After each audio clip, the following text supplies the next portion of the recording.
The return. Choose between your beloved or her, make a decision. Shang Yunzhen. On a cruise ship upon the open sea, the winds howled fiercely.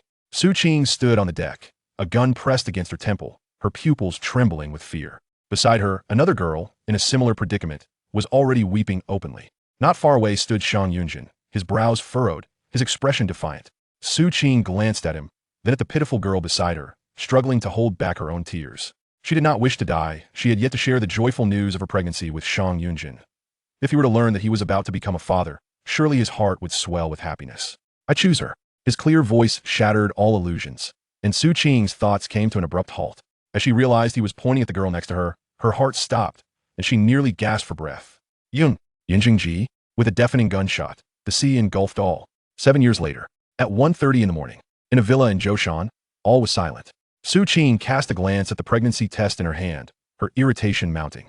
One line, still not positive. The light in the master bedroom on the second floor was still aglow. Carrying a cup of coffee, Su Qing entered, and as expected, the occupant was lounging on the sofa. The man rested his head upon one hand, the frown on his brow evident.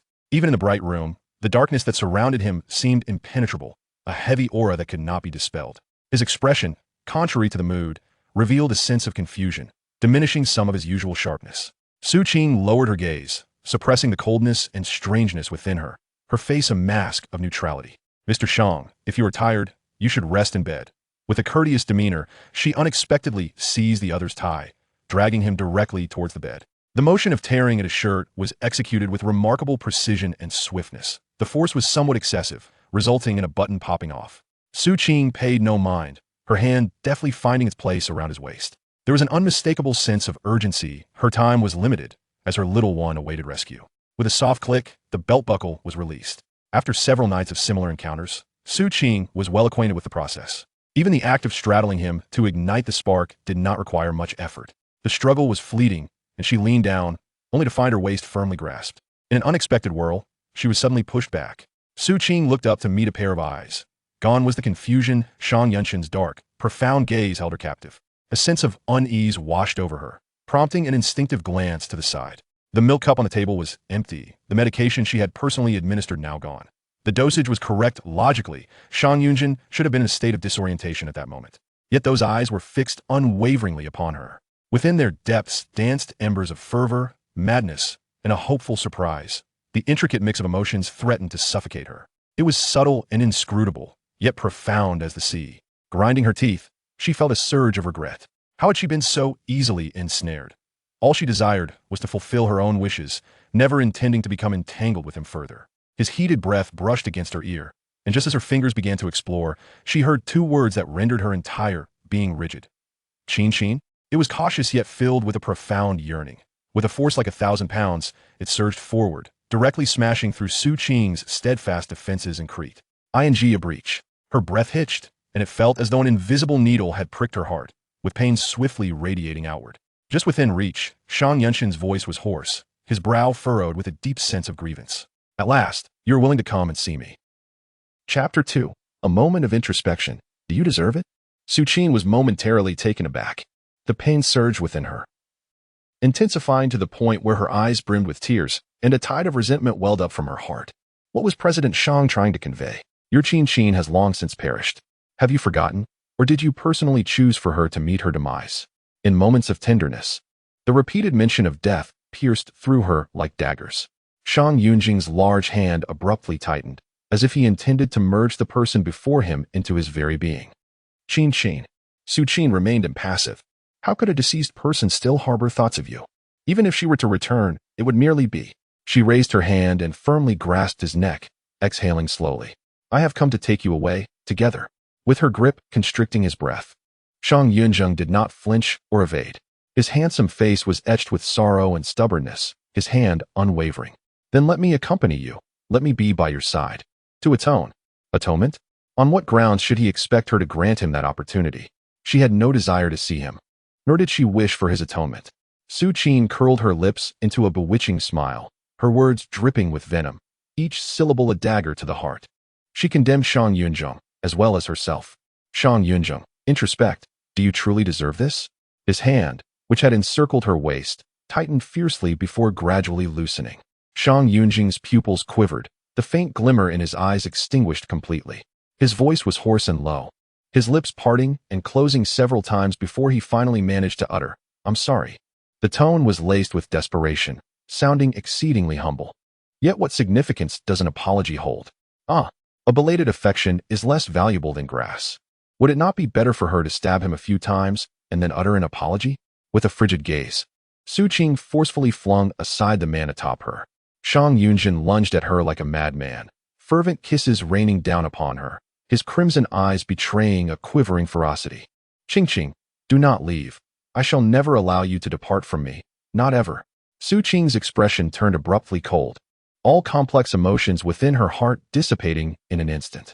Without a trace of hesitation, she seized a glass from the bedside table and hurled it at him.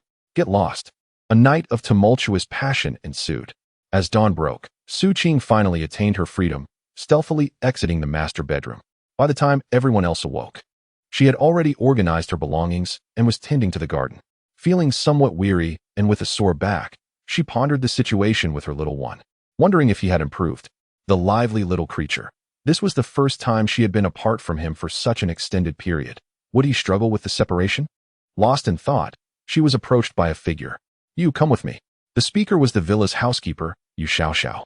The atmosphere in the living room was unusually somber, taut as if permeated with an unseen tension that could ignite at any moment. 7 or 8 young female servants stood lined up, their expressions grave. One of them leaned in, whispering, "I heard that Mr. Shang was attacked last night and beaten. Someone drugged him and engaged in such acts." The investigation suggested it was the work of an acquaintance, indicating that the culprit was certainly among us. Who could be so audacious? A jolt of unease coursed through Su Qing's heart. Last night, I should have restrained myself. Raising her gaze slightly, she noticed that the man had already shed the despondency of the previous evening. His thin lips were pressed tightly together, his hair slightly disheveled, and his expression was stern, enveloped in an atmosphere of palpable tension. His hawk-like eyes swept across the crowd, their gaze piercingly sharp. Su Ping stood somewhat towards the back, feeling a twinge of unease. Shang Yunzhen was merely a few steps away from her. As she contemplated whether to withdraw, his gaze suddenly locked onto her. Chapter 3. Is he blaming me? Su Ping felt a surge of anxiety, nearly forgetting to breathe.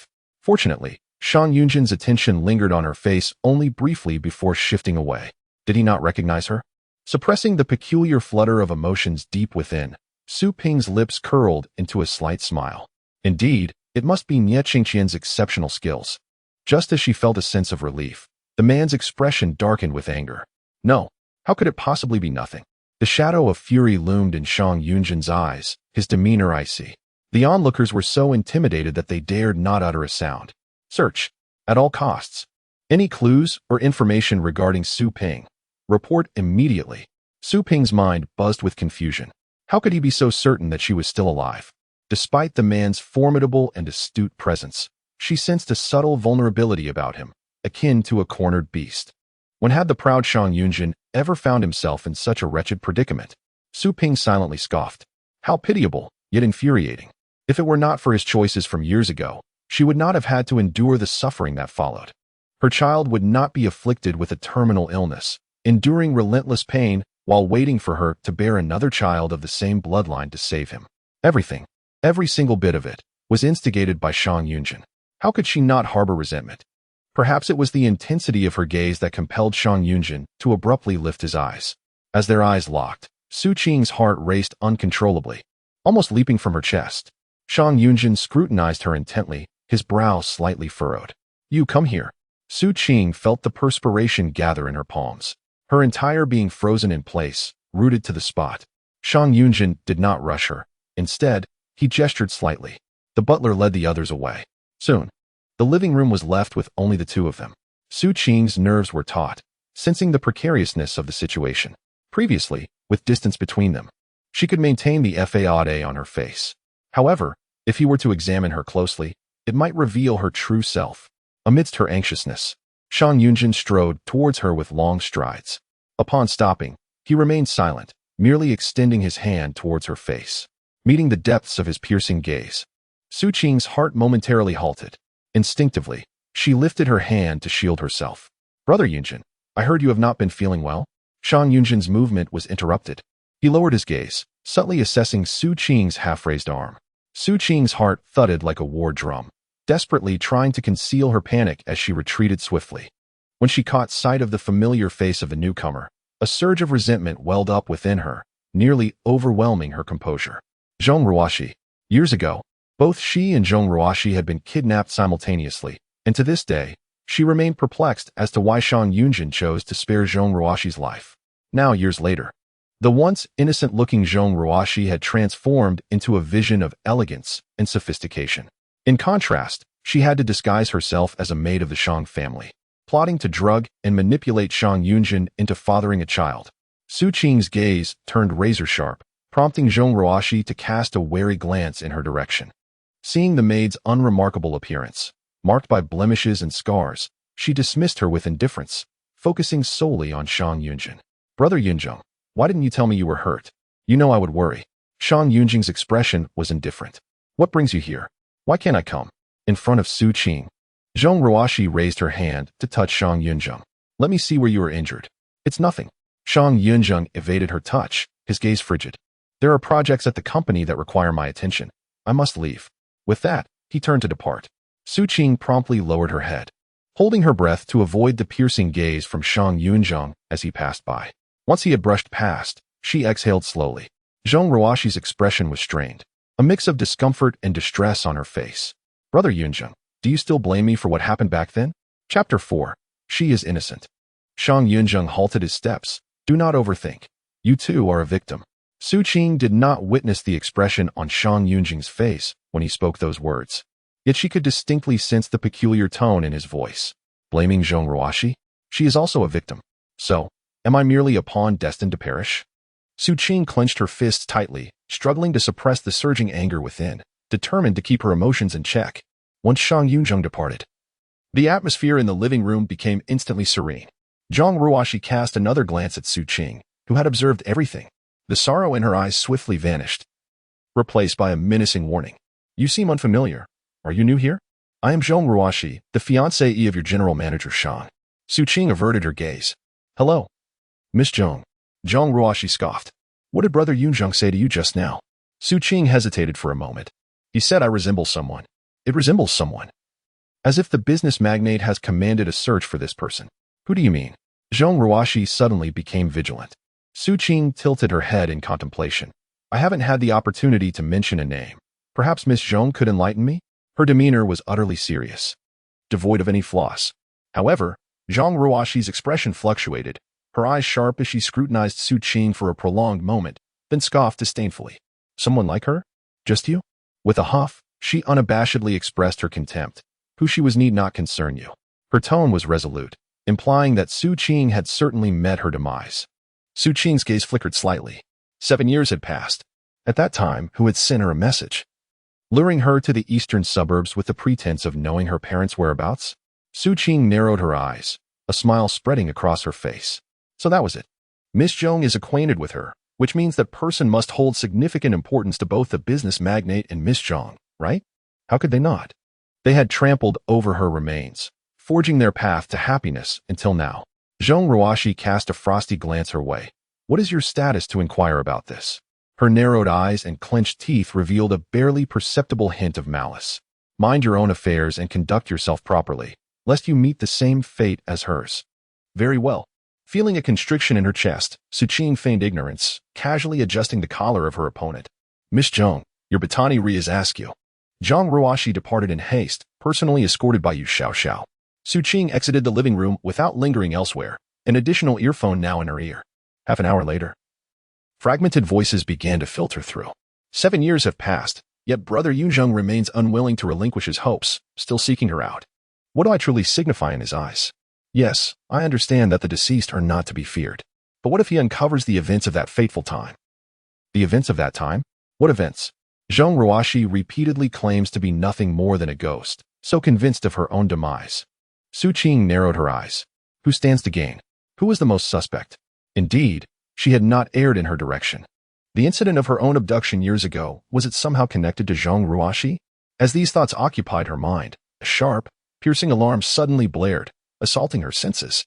Quick-witted, Su Qing swiftly removed her headphones, preventing herself from becoming deafened. The villa's signal firewall had been breached. Once deciphered, it conveyed a singular message: I am guilty. Realizing the gravity of the situation, Su Qing's expression turned icy as she sought out the butler to request leave from the villa. She walked to the station and took a bus into the city, taking several detours to evade notice before finally hailing a cab to her destination. The bar street lay deserted during the day, lacking patrons and appearing rather desolate. At the entrance of one establishment stood an enchanting figure, clad in a striking red cheap pao. She exuded an undeniable charm. Upon spotting Su Qing, her eyes lit up, and she eagerly approached. Oh, my dear beauty, here for business? I possess both grace and form, providing excellent service and remarkable skills. Come in and indulge. Su Qing's lips twitched in annoyance. Stand still. Nie Qinghuan pouted, exclaiming, what a lack of romance. Su Qing chose to ignore her. As she lifted her foot to enter the shop, she inquired, has there been an anomaly concerning the child? The villa of Shang Yunzhen operated on an internal network.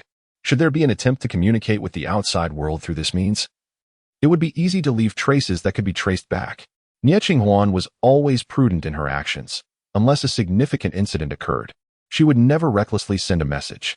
Just moments ago, she had allowed someone to breach the villa's firewall. A sense of unease surged within Su Qing. Could it be that his condition had worsened again? No. Nie Qinghuan, momentarily shedding her earlier allure, bore a look of guilt. I received a message from Yuan Qing this morning, indicating that our son is doing well. However, the message did not originate from Meiruyan. I instructed Juding to trace it, and it appears they should currently be within the country. The precise location remains uncertain. Do not act impulsively. It is all my fault for not keeping a closer watch on him. Nie Qinghuan's face was filled with remorse, her voice growing softer with each word. I should have dispatched more personnel. Su Qing, having absorbed this shocking revelation, sighed in resignation. It is futile. No one knows a child better than their mother. That clever little one. If he is determined to sneak away, who could possibly stop him? I worry that he may not have sufficient medication with him. His condition is perilous, and should an episode occur, it could easily lead to catastrophe. Yet he still insists on mischievously running off. Su Qing felt a throbbing headache. In an instant, her expression darkened once more. Notify Juding. I need all records of Zhong Ruoshi's activities from 7 years ago, including her interactions with any particularly notable individuals. Nie Qinghuan was taken aback. Is it truly her? As anticipated, that night was as cool as water, toying with the small vial. Su Qing hesitated for a moment before ultimately deciding to pour its contents into the coffee cup, deliberately increasing the dosage. Shang Yunzhen had grown suspicious and would undoubtedly be on guard. However, she was currently in her ovulation period, a rare opportunity that she could not afford to miss. She waited until 2 o'clock before finally entering the room. Shang Yunzhen was already asleep, the milk on the table untouched. She knew it. A sly smile crept across her lips as Su Qing cautiously approached the man on the bed. The bedroom was illuminated only by a small night light, casting a dim yellow glow that felt somewhat amiss. Just as Su Qing furrowed her brow, her wrist was suddenly seized. In the next moment, the man who had been sound asleep sprang up, his movement swift as lightning, attacking her. So you have come again. Chapter 6, recognized a chilling voice echoed, sending shivers down Su Qing's spine. How careless of her. She was quickly subdued by Shang Yunzhen, her back pressed against the wall, unable to move. The room was already filled with surveillance. Did she think she could escape? That was what felt off. It all made sense now. With her chin held firmly, Shang Yunzhen's voice was cold and indifferent. I would like to see just who has the audacity. They stood face to face, so close that they could feel each other's breath. Shang Yunzhen's grip was strong, firmly restraining her arms. Su Qing did not struggle, allowing him to act. As expected, she soon saw a fleeting look of shock cross Shang Yunzhen's features. Qing, Qing. As if jolted by electricity, he released her, his pupils trembling, his entire demeanor frozen in disbelief. It really is you. Su Qing did not deny it. Before returning, Nie Qingxian made another adjustment to her disguise. Tonight, at the moment of weakest effect, it was quite normal for Shang Yunzhen to recognize her. Concealing the fleeting anomaly, Su Qing smiled faintly. She deliberately leaned closer, gently blowing air against Shang Yunzhen's neck. You actually recognized me? Have you been so ruthless because you found someone new? That's not. His throat constricted. Upon hearing this, Shang Yunzhen's defenses crumbled. Such a shrewd and aloof individual suddenly turned into a picture of utter confusion, all because Su Qing unabashedly acknowledged her identity. He grasped her wrist helplessly, torn between wanting to exert force and his reluctance to do so. The slight flush at the corners of his eyes betrayed his pain and guilt, causing his breath to tremble. Did I hurt you? Qin, I'm sorry. I wasn't certain it was truly you, which is why I acted so harshly. It's all my fault, I'm sorry, Before he could finish, he collapsed. It's all his fault, I'm sorry. He had uttered these words the night before. Su Qing closed her eyes, retracting the silver needles from her fingers, expressionless as she dragged him onto the bed. As she rose, she realized her sleeve was being tightly clutched by him, impossible to break free. Shang Yunzhen furrowed his brows, mumbling incessantly, Qin, don't go. I beg you. The man who had once resolutely chosen her demise was now seemingly drowning in deep affection. Su Qing scoffed, turning her gaze away to mask the bitterness within. The process was seamless. With Shang Yunzhen unconscious, he was far easier to manage. Having obtained what she desired, Su Qing began to calm her tumultuous emotions while surveying her surroundings. The premises were rife with surveillance, an escape seemingly impossible. Yet, what difficulty lay therein? Over the years, apart from nurturing a child, she had acquired a plethora of exceedingly useful skills. Surveillance cameras, after all, could simply be tampered with. In the stillness of the early morning, the soft glow of a laptop screen illuminated the second-floor bedroom. Before long, the door creaked open, and a shadowy figure slipped away.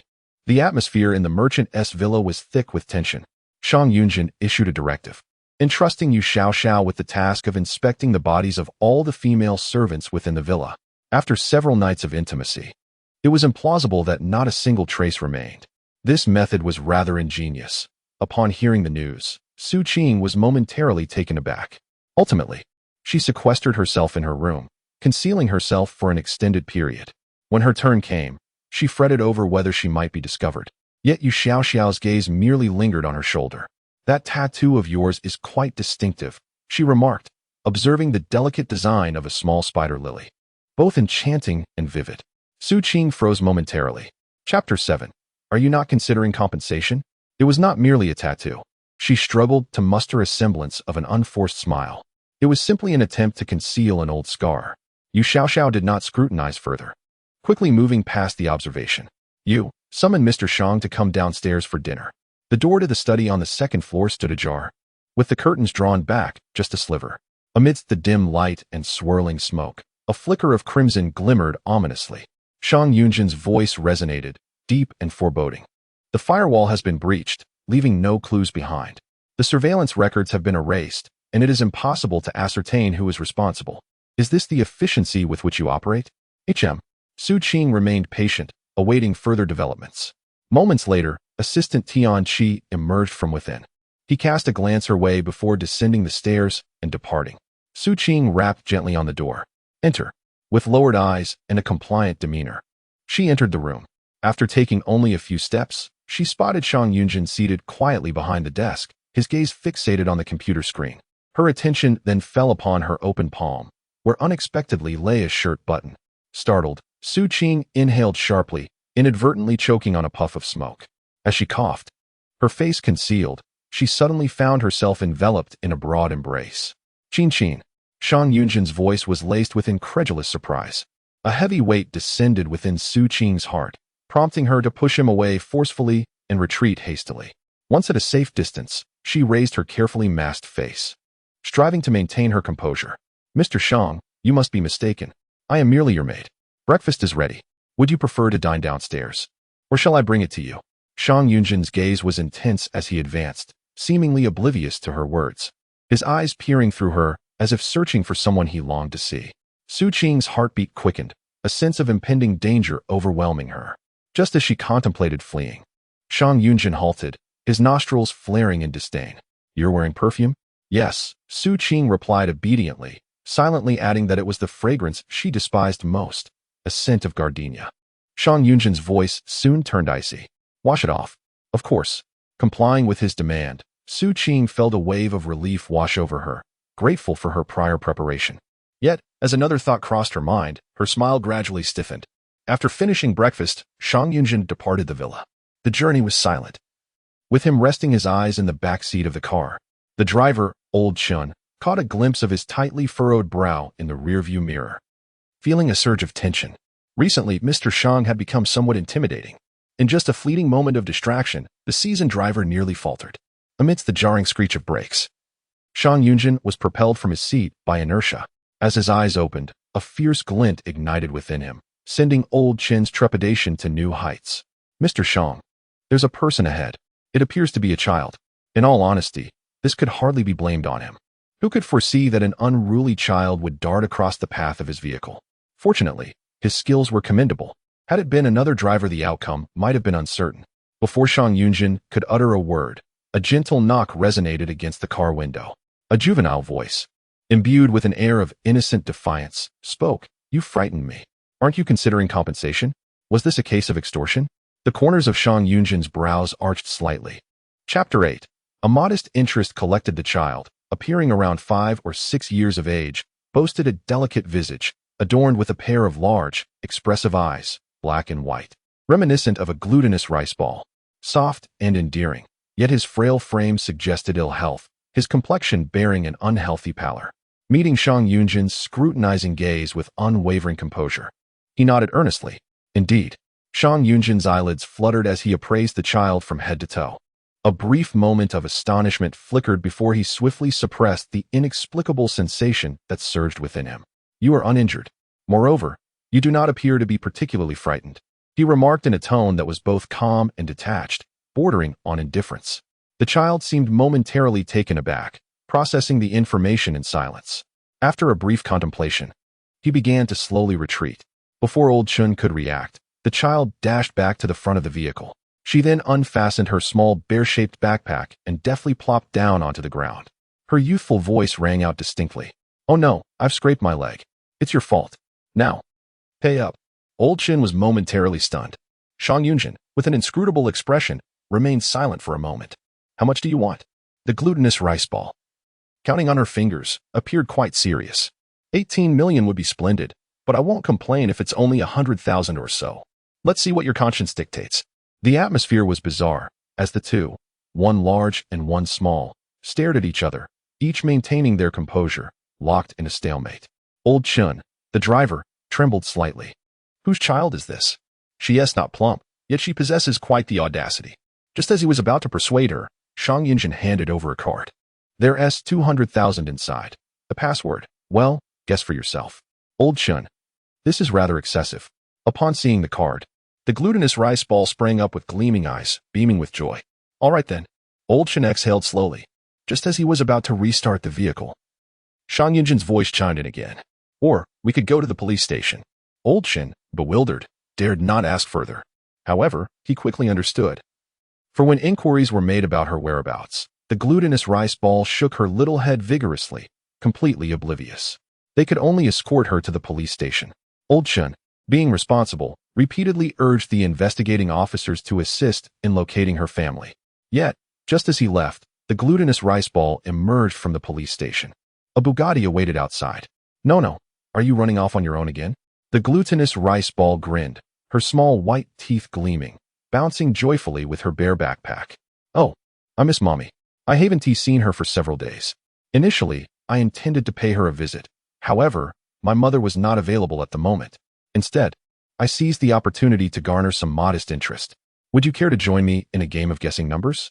In the tense atmosphere of the conference room, the notification sound was particularly jarring. Shang Yunzhen glanced at his phone screen, his brow furrowing slightly. He had just been transferred 200,000. A quick glance at his watch revealed that it had only been half an hour. The amount was trivial, yet it was linked to a bank card devoid of a password. Who would have thought that the glutinous rice ball possessed such capability? An inconspicuous smile flickered in his eyes, only to vanish, replaced by an icy demeanor as he raised his gaze. What was that you just mentioned about things not going smoothly? The middle-aged man who had been called upon quickly wiped the cold sweat from his brow. Mr. Shang, I assure you, this matter cannot be attributed to me. The project with Shangshi was progressing well, and we were on the verge of signing the contract. Who could have anticipated its sudden acquisition? I find this situation rather peculiar. What do you think? His lips parted, and an invisible pressure swiftly enveloped the room. Chapter 9. She marred her face. Meanwhile, in the villa, Su Qing summoned someone to the living room. Zhong Ruoshi cast a malicious glance her way, addressing the individual seated beside her on the sofa. Aunt, it is she. Shang Mingzhu shot a piercing look in her direction. Su Qing promptly lowered her eyes to avoid direct contact. I heard you have been restless, attempting to ensnare the master? Su Qing furrowed her brows. She had merely been left alone with Shang Yunzhen. At most, she had exchanged a few provocative remarks, and yet Zhong Ruoxi had become so agitated? With a silent scoff, she began to explain. You have misunderstood, I did not. Her objective remains unfulfilled, and at this moment, she cannot be expelled. Shang Mingzhu waved her hand. Entirely disinterested in what she had to say. It is of no consequence. This place has no need for servants with ulterior motives. You are dismissed. Su Qing was taken aback. In her recollection, this individual had never been associated with unreasonable behavior. Shang Mingzhu was the aunt of Shang Yunzhen, and in a sense, she was also related to her. The two had grown up under her care, and if it had not been for later events, a bitter feeling surged within her, and Su Qing instinctively sought to defend herself. Sensing her intention, Shang Mingzhu's expression turned cold. You shall. Please calculate an additional month's salary for her. Su Qing, once as close as family, now we are mere strangers. In less than half an hour, Su Qing was expelled from the villa. Her luggage lay discarded at her feet, but she paid it no mind. She turned to call Huan. Assist me in obtaining a schedule for Shang Yunzhen. Though she had been cast out, her plans could not be thwarted. Very well. Huan did not inquire further, stating she would need an hour. By the way, Juding has already pinpointed the location of the child. Su Qing clenched her teeth. The address. Shang Yunzhen's villa was situated in the suburbs, halfway up a mountain. Unable to hail a taxi, Su Qing was left with no choice but to descend on foot to the station below. Towering trees flanked the road, casting an oppressive shadow that evoked an inexplicable sense of unease. A group of small-time delinquents huddled together smoking, and upon spotting Su Qing, they began to whistle. Here comes some action. This was the only route leading to the mountainside villa area, known for its commendable public safety. Yet, it was hardly the ideal spot for a robbery. Were they specifically waiting for me? Observing her tranquil expression, unperturbed in the slightest, one of the individuals with yellow hair unexpectedly raised an eyebrow. With a deliberately menacing grin, he demanded, why waste words? Hurry up and hand over all your money. Su Qing remained unmoved, a hint of cold amusement glimmering in her eyes. Was it merely money they desired? Gazing at her face, marred by acne scars and blemishes, which at first glance could scarcely be deemed attractive, the yellow-haired thug hesitated for a moment. If you cooperate, we won't resort to violence. A dagger was tossed upon the ground. But you must mar your own face. Unable to restrain herself, Su Qing burst into laughter. Is that truly your ultimate goal? Provoked by her laughter, the yellow-haired thug finally realized he had been played. Rage and humiliation surged within him. Damn it, you're asking for death. Su Qing suppressed her amusement. Initially uncertain, she now had no doubts. Zhong Ruoxi was indeed ruthless. She had merely spread a rumor that Shang Yunzhen resembled someone else, attempting to extract useful information from him. Not only did he dismiss her, but he also sought to arrange for someone to ruin her already unappealing visage. Quite merciless. As she faced the charging yellow-haired thug, a layer of icy resolve enveloped her dark eyes. I'm not as greedy as you. I only wish to know one thing. She set down her luggage and leisurely flexed her wrists. How much did Zhong Ruoxi pay you to come to your demise? 20 minutes later, the young assailants lay sprawled across the ground, each gritting their teeth, too afraid to utter a single sound of anguish. Su Qing meticulously arranged her attire, contemplating her next move, before extracting her phone to erase all nearby surveillance footage. She then approached the yellow-haired individual sprawled on the ground. The look of sheer terror in his eyes resembled that of a creature gazing upon a predatory beast. Don't come any closer, he stammered. Su Qing gently patted his shoulder, offering reassurance. Fear not. I merely wish to remind you to seek reimbursement for your medical expenses from your employer. Do remember to do so. It is imperative that you do not forget. After a brief delay, by the time Su Qing descended the mountain and hailed a taxi to the hotel, the hour was already late. Following the room number provided by Huan, she arrived only to find an empty space. The room had indeed been registered under Yuan Qing's identity, yet it bore no signs of occupancy whatsoever. Both Zai and Yuan Qing's phones were unreachable. Even her own attempts to connect yielded no signals. Clearly, the two had taken precautions. The cunning rabbit has 3 burrows. It was undoubtedly Zai's idea. Slumping onto the bed, a nagging headache began to form. Zai, with his multitude of clever schemes, was merely a 6-year-old child. Yet he already exhibited a remarkable sense of independence. This should have been a source of comfort, yet thoughts of his medical examination results left Su Qing breathless. At 6. A child's life should be carefree and untroubled. With a sigh, she set her luggage aside and stepped out. As she descended in the elevator, the banquet hall below buzzed with excitement. According to the hotel staff, a commercial banquet was taking place that evening, attended by many prominent figures from Haiqing. Su Qing lowered her gaze and retrieved her phone. Earlier, Nie Qingxian had messaged her, indicating that Shang Yunzhen would also be present at the soiree tonight. Unbeknownst to her, a commotion erupted behind, and as she instinctively sought to evade it, a piercing gaze caught her attention. Looking up, she found herself face-to-face with Shang Yunzhen. He was surrounded by a throng of admirers, advancing towards the hotel entrance like a celestial body amidst a constellation. Clad in a meticulously tailored, bespoke suit, he exuded an aura of undeniable charisma and formidable presence. His brilliance starkly contrasted with the dimming shadows of her own ailing existence, igniting a deep-seated resentment within Su Qing that was almost palpable. Yet, fearing exposure, she quickly averted her gaze. Shang Yunzhen's expression remained impassive. Once the crowd dispersed, Su Qing composed herself, pondering the most opportune excuse to initiate contact with him, only to be abruptly obstructed in her path. "Mr. Shang requests your presence." The banquet has commenced. The clinking of glasses and the shimmer of opulence surrounded her, rendering her plain attire a jarring incongruity amidst such extravagance. With resolute focus, she approached Shang Yunzhen. "Mr. Shang." He was engaged in conversation, flanked by several prominent figures from the business world and 2 stunning leading actresses. Upon hearing her voice, all eyes converged upon her. "May I inquire who this is?" Shang Yunzhen's demeanor remained aloof, showing no inclination to introduce her. "I am merely Mr. Shang's attendant, here to deliver his medication." Maintaining a serene smile, she produced a small vial from her pocket and brazenly presented it before him, just beneath his gaze. "You have a sensitive stomach. Perhaps you should limit your alcohol intake." Shang Yunzhen did not accept the vial, his dark eyes scrutinizing her with an inscrutable depth.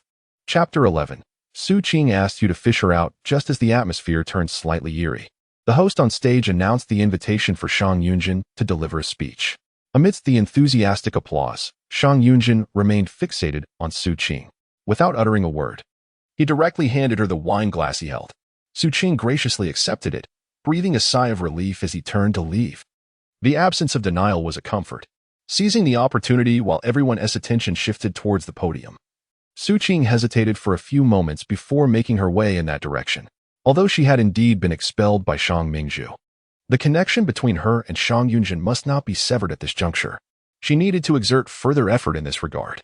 The venue was teeming with notable figures, and on several occasions, Su Qing found herself mistaken for a service staff member. Just as she was nearing her goal, an exclamation pierced the air. "What are you doing here?" The individuals soon seemed to grasp the situation, gritting their teeth with a cold smirk. "You still have the audacity to come here?" Su Qing glanced sideways, locking eyes with Zhong Ruoxi, whose expression radiated hostility. Just moments after being cast out, she unexpectedly encountered her in such a setting. A chill enveloped Su Qing's crystalline gaze as she maintained her composure, turning to nod slightly. "Miss Zhong Ruoxi," adorned in a high-end evening gown and an extravagant array of diamond jewelry, exuded glamour. Unfortunately, her expression betrayed her, the haughty sense of superiority nearly inscribed upon her visage. Su Qing chose not to retort. Out of the corner of her eye, she noticed Shang Yunzhen had descended from the podium, and a striking woman quickly approached him. A malicious glimmer sparked in her eyes. "Miss Zhong claims I am unlike Su Qing. What about her?" With a resounding crash, the champagne fluted in Zhong Ruoxi's hand shattered on the floor. "How do you know?" Su Qing lowered her gaze, concealing the cold glimmer in her eyes, and suddenly stepped forward. "Miss Zhong seemed to inquire how I came to know the name Su Qing. You may find it hard to believe, but on the very night I commenced my duties at the villa, I dreamt of it. Someone was soaked in water, repeatedly crying out for cold.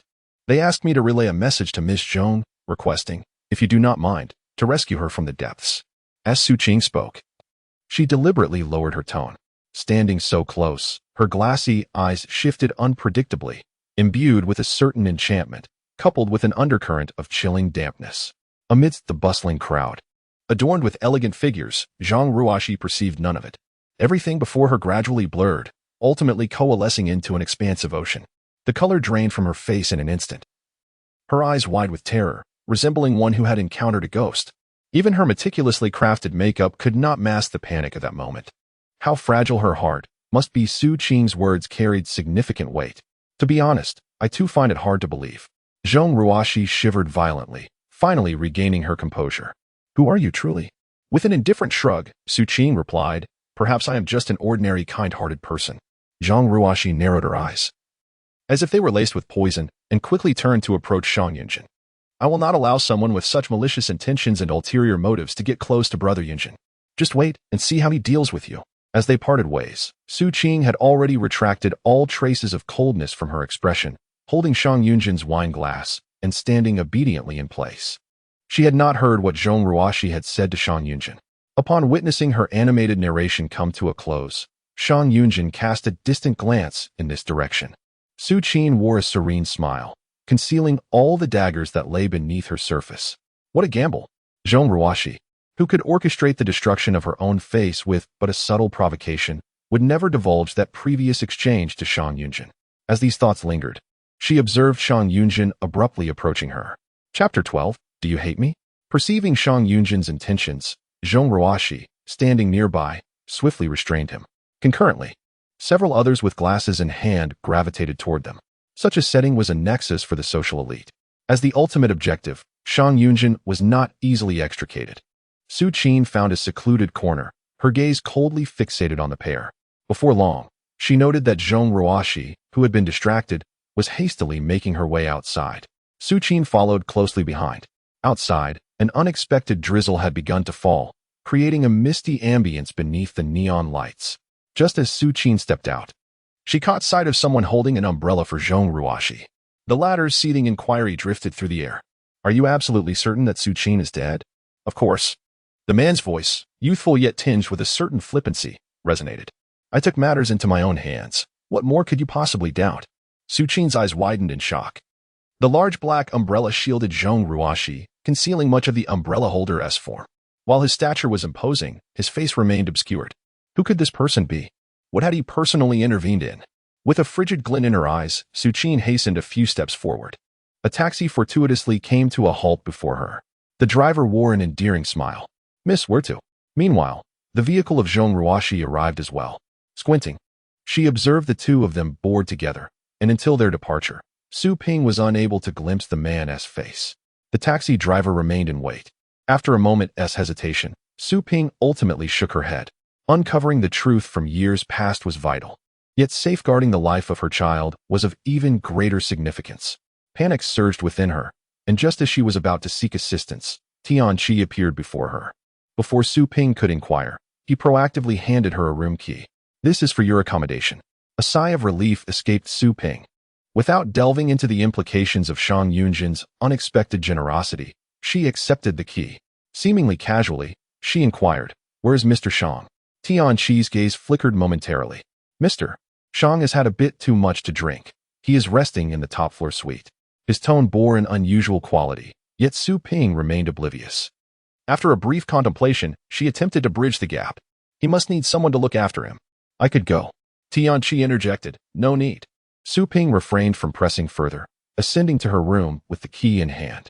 Upon entering, her first action was to retrieve her phone and discreetly infiltrate the hotel's room system. Over an hour later, she exited her room. The child and their companions had also registered for a lavish suite, having left a card at the front desk. Su Ping utilized the card to access the elevator. Effortlessly reaching the top floor, the door lock presented no challenge for her. With a few deft maneuvers on her phone, a soft beep echoed as the door swung open. Upon entering, she was greeted by a suffocating wave of alcoholic fumes. The room was shrouded in darkness, devoid of illumination. For reasons unknown, she found it unappealing. Everything appeared hazy, easily instilling a sense of insecurity. Su Ping, without hesitation, pressed the switch, and a flood of brightness illuminated the room. It was only then that she noticed Shang Yunzhen, disheveled and devoid of dignity, seated on the living room floor. His suit lay carelessly beside him. The tie had been discarded, and several buttons of his shirt were undone. A few bottles of liquor lay strewn around him, and an aura of despondency enveloped the space. Rarely showing anger, he merely squinted at Su Ping before abruptly speaking. Do you hate me? Chapter 13. Resolving matters. The room was enveloped in silence. so quiet that Su Qing could hear the faint sound of her footsteps on the carpet and the accelerating rhythm of her heartbeat. She composed herself and crouched before Shang Yunzhen. "Mr. Shang, how are you feeling? Assistant Tian sent me to take care of you." In close proximity, Shang Yunzhen let out a cold, mocking laugh. His typically sharp black eyes were clouded with a faint melancholy and confusion. "Do you think she hates me?" Without waiting for Su Qing's response, he continued to ponder aloud. "She must surely hate me." The moment he opened his mouth, Su Qing instinctively tensed. But as his words unfolded, realization dawned upon her. This man was intoxicated, clenching her fists at her sides, her teeth ground together in frustration. Revenge? Who did he think he was? Worthy of harboring such resentment for so long? If it weren't for the child. The following day, Shang Yunzhen awoke alone in bed. The surroundings were pristine, devoid of any unusual signs. He casually made a phone call, and Tianqi arrived promptly. "Master, it can be confirmed that it was indeed her. Last night, certain areas of the hotel experienced a network outage, leaving the corridor on the top floor devoid of any recordings. However, I discovered that she possessed a keycard for the adjacent suite. How could a mere maid possibly have access to the keycard for a luxurious suite? The cost for one night there equates to half her annual salary. She visited last night, and Tianqi even witnessed her entering the room. She remained for over 2 hours. What could she have been doing for such an extended period?" The thought that my master was ensnared by such an unattractive woman stirred a fierce resentment within Tianqi. "I shall inform Tian Ba to handle the situation promptly." "Not so fast," said Shang Yunzhen, lowering his gaze as he methodically adjusted his diamond cufflinks, his expression inscrutable. Su Qing slept soundly until noon, plagued by bizarre dreams throughout the night, awakening with a splitting headache. After a refreshing shower and a meal delivered by the hotel, she began to feel somewhat better. Within her phone lay an unread email from Jioding. As the world's foremost hacker, Jioding's efficiency is commendable. The correspondence contained all the information regarding Zhong Ruoxi's movements from 7 years ago.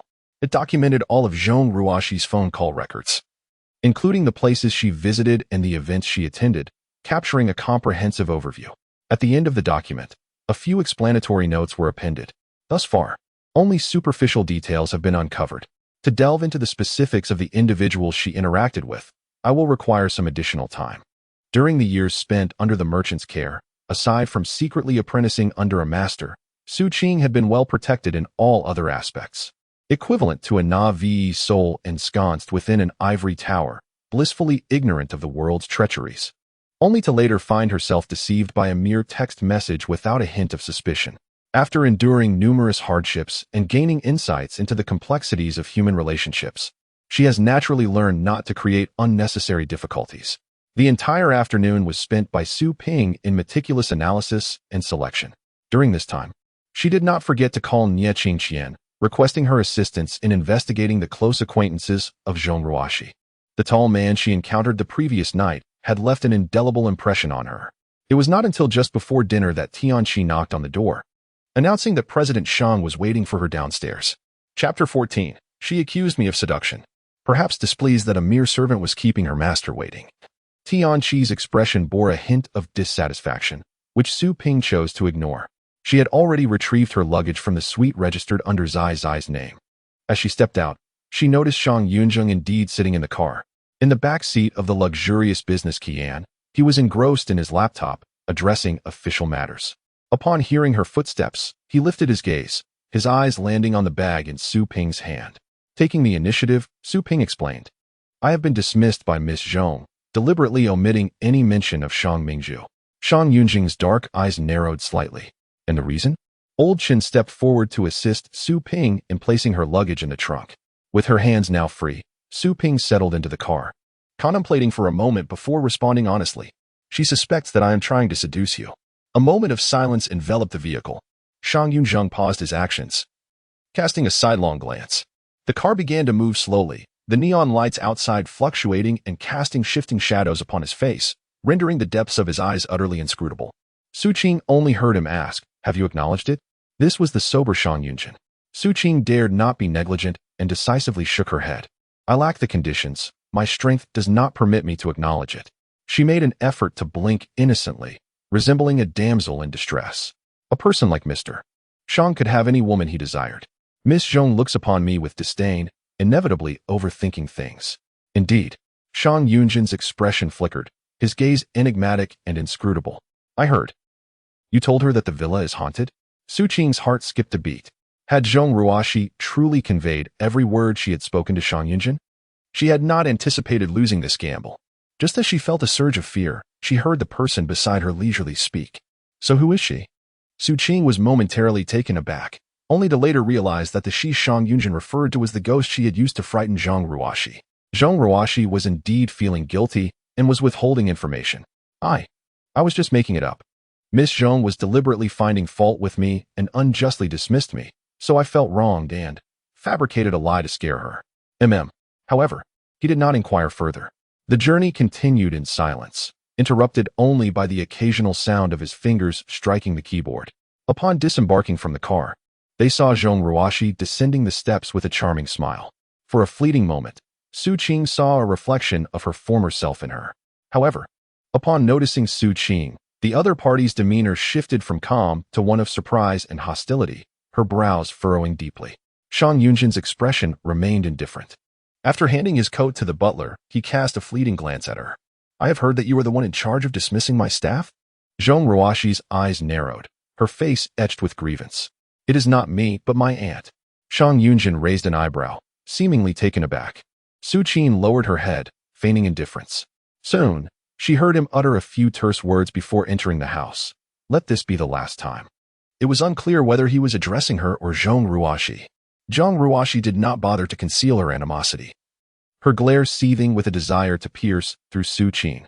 Su Qing understood the implications, knowing her days in the villa would likely become arduous. Sure enough, the following afternoon, Yu Xiaoxiao sought her out privately. Chapter 15. Dare to destroy Su Qing's belongings? As the internal steward of the villa, Yu Xiaoxiao was primarily responsible for managing and assigning the maids. You go clean the third floor. She cast a fleeting glance at Su Qing, her demeanor laden with ulterior motives. In this line of work, the most crucial aspect is to remain compliant. Remember, every room must be tidied thoroughly and meticulously. Known for her strict nature, Su Qing did not question her orders, accepting them without hesitation. The third floor had few rooms, and none were occupied, making the task relatively straightforward. Su Qing moved briskly, soon nearing completion. Only one room remained, located at the far end of the corridor, its door ajar, revealing an inky darkness within. Pushing the door open, she was met with the familiar dimness, yet there was not a trace of dust in the air. This was a room that defied description. Stuffed bears, pink trinkets, a white electronic keyboard, a kaleidoscope of planners, and even a hair flower and a headband. Everything imaginable was present. It should have been a storage room, yet every item within was meticulously organized and elegantly arranged, even artfully displayed. On the powder blue vanity, an assortment of peculiar trinkets lay scattered, alongside a book opened halfway. A sudden weight pressed upon Su Ping's chest as the color drained from her face. These objects were familiar to her, intimately so, for they were remnants of her own past, woven throughout her entire adolescence. They must have been taken from the old residence, yet were transported here unchanged. Su Ping's breath quickened, and the memories that had long been buried surged forth, overwhelming her defenses. Brother Yunzheng, I want this. Will you buy it for me? Brother Yunzheng, look. I made this with my own hands. Isn't it remarkable? Brother Yunzheng, from youthful innocence to radiant maturity. It was only when Su Ping became aware of her surroundings that she realized her eyes had unwittingly welled with tears. A profound sorrow engulfed her, impossible to suppress. It wasn't until her gaze shifted and fell upon the shattered bottle on the ground, along with the scattered origami stars, that she snapped back to reality. Something was amiss. With a swift motion, she wiped her face and dared not linger, quickly turning to exit. Outside stood Shang Yunzhen, his eyes shadowed with gloom and chillingly intimidating. Who let you in? Their eyes locked, and a sudden panic gripped Su Ping's heart. Shang Yunzhen's gaze had already drifted past her, penetrating the room. Upon seeing the broken bottle on the floor, his pupils constricted sharply, emanating a palpable fury. How dare you? It wasn't me, Su Ping exclaimed in a flurry of defense, only to be forcefully pushed aside by Shang Yunzhen. Her back thudded violently against the wall, pain overwhelming her to the point where she could scarcely catch her breath. Shang Yunzhen did not spare her a glance, striding purposefully into the room. Su Qing watched him, feeling as though her heart had been stuffed with cotton, making it difficult to breathe. Ultimately, he still would not trust her. The commotion from upstairs soon alerted others, and before long, Zhong Ruoxi arrived with a group. Upon witnessing the scene within, they all held their breath, hesitant to utter a word. Zhong Ruoxi frowned, her expression laden with reproach. Though her tone lacked sharpness, it was tinged with clear dissatisfaction. Yet her words unmistakably defined the situation. After speaking, she cast a significant smile towards Su Qing, whispering in a tone only they could hear, "To dare destroy her belongings, truly foolish." Su Qing regained her composure, a sudden clarity washing over her. She cast a detached glance at Yu Xiaoxiao, who stood among the crowd, her brow slightly furrowed. "I told you it wasn't me." Chapter 16. Poisoned. Who else could it be? A maid quickly stepped forward, her finger pointing accusatorily at Su Qing. "Sister, you clearly instructed us that this room is off limits. Absolutely forbidden. How could you still choose to trespass knowingly?" The maid, Chen Fei, had always sought to ingratiate herself with Zhong Ruoxi. The atmosphere was palpably tense. Yu Xiaoxiao remained silent. Su Qing's gaze was soon drawn to the maid's finger, which bore a faint, not easily noticeable cut. She discreetly surveyed the group, then suddenly raised her hand, gripping Chen Fei's wrist. "You're injured." "Huh? What does that have to do with you breaking in here and smashing things?" Su Qing chose not to elaborate further. Releasing her hand, he spoke softly, "Since there are doubts surrounding this matter, let us review the surveillance footage." No sooner had he finished speaking than Chen Fei smiled knowingly. "Are you being deliberate? The cameras are in the corridor. How could they possibly capture what transpires within the room? Who knows what you truly did?" So, this was their audacious justification? Su Qing's expression remained impassive. Inside the room, Shang Yunzhen knelt with his back to the entrance, diligently picking up the scattered paper stars, his demeanor focused and reverent, entirely oblivious to the commotion outside. Zhong Ruoxi observed her, a palpable darkness in her gaze. Su Qing exhaled slowly. "The shattered bottle." I glanced at it briefly. "Natural crystals of such purity are nearly non-existent. Moreover, the color is rather peculiar. Artificial crystals, during their synthesis in high-pressure vessels, release a certain amount of toxins." Chen Fei appeared increasingly bewildered. "What do you mean?" Su Qing ignored her, continuing her monologue. "Under normal circumstances, these toxins pose no threat. However, upon contact with blood, they can swiftly invade the human body. Their potency, we are all aware of radiation, are we not?" Chen Fei's complexion shifted. A hint of unease flickered in her eyes. What are you trying to say?" Su Qing fixed her gaze upon her. "You have been poisoned." Chen Fei staggered, nearly collapsing to the ground. Someone still did not grasp the underlying meaning, curiously interjecting, "Wait. Wasn't it you who trespassed into this room and caused the mishap by breaking the bottle? How could the poisoned individual be Chen Fei?" The truth revealed itself. The injured party was her. A faint, emotionless smile flickered across Su Qing's face as she squinted her eyes, contemplating the mishap that had occurred while she was handling the shards and orchestrating the scene of deceit. The manner in which Chen Fei had sustained her injury eluded Su Qing's understanding. Her current earnest fabrications were merely a gamble, hoping to expose Chen Fei's guilt. After all, given the thickness of the crystal, it was implausible for it to shatter upon the carpeted floor. Indeed, the ground was adorned with a sumptuous carpet. This was not the initial crime scene. If Su Qing were truly the perpetrator, her available time would have been grossly insufficient. Moreover, with an injury on Chen Fei's finger, the confirmation of her poisoning rendered further discussion moot. Yet, the present circumstances had not yet undergone examination, and Chen Fei had already succumbed to panic. The expressions of those gathered were unpredictable. Chen Fei trembled, her lips quivering as she cast a desperate glance at Zhong Ruoxi, who furrowed her brow in response. Just as she prepared to reprimand, a chilling voice interjected, commanding a hospital visit for an examination. Shang Yunzhen had emerged from the room. The door was shut once more as he leaned against the doorframe, half of his face shrouded in shadow, obscuring his expression. Indeed, the security personnel arrived with impeccable timing. Before anyone could react, Chen Fei was promptly escorted away. The others, intimidated, hastily departed. Just as Zhong Ruoxi intended to speak, a piercing glance from Shang Yunzhen silenced her. Su Qing descended the stairs alongside the others, acutely aware of the distinct footsteps trailing behind her, light yet deliberate, as if treading upon her very nerves. Upon reaching the second floor, Shang Yunzhen's cool voice resonated once more. "Do you understand crystals?" He stood on the staircase, his elevated position casting an imposing presence. From Su Qing's vantage point, gazing upward did not elucidate the significance of the faint glimmer in his eyes. Unconsciously, she tightened her fingers, feeling a sense of confusion. She recalled having heard similar tales before, which seemed to border on the absurdity of speaking nonsense with one's eyes closed. She was prepared for a barrage of questions. Having uttered her thoughts, she turned and departed, leaving Su Qing in a state of bewilderment. Was that all? Lowering her gaze, she concealed a shiver of trepidation. Having anticipated he would inquire how she could be so certain that the crystal vial contained poison. Chapter 17. A fortuitous meeting. The ability to discern toxins with the naked eye is an arcane skill. Su Qing's understanding of the vial's secret is rather straightforward. It was she who had crafted it.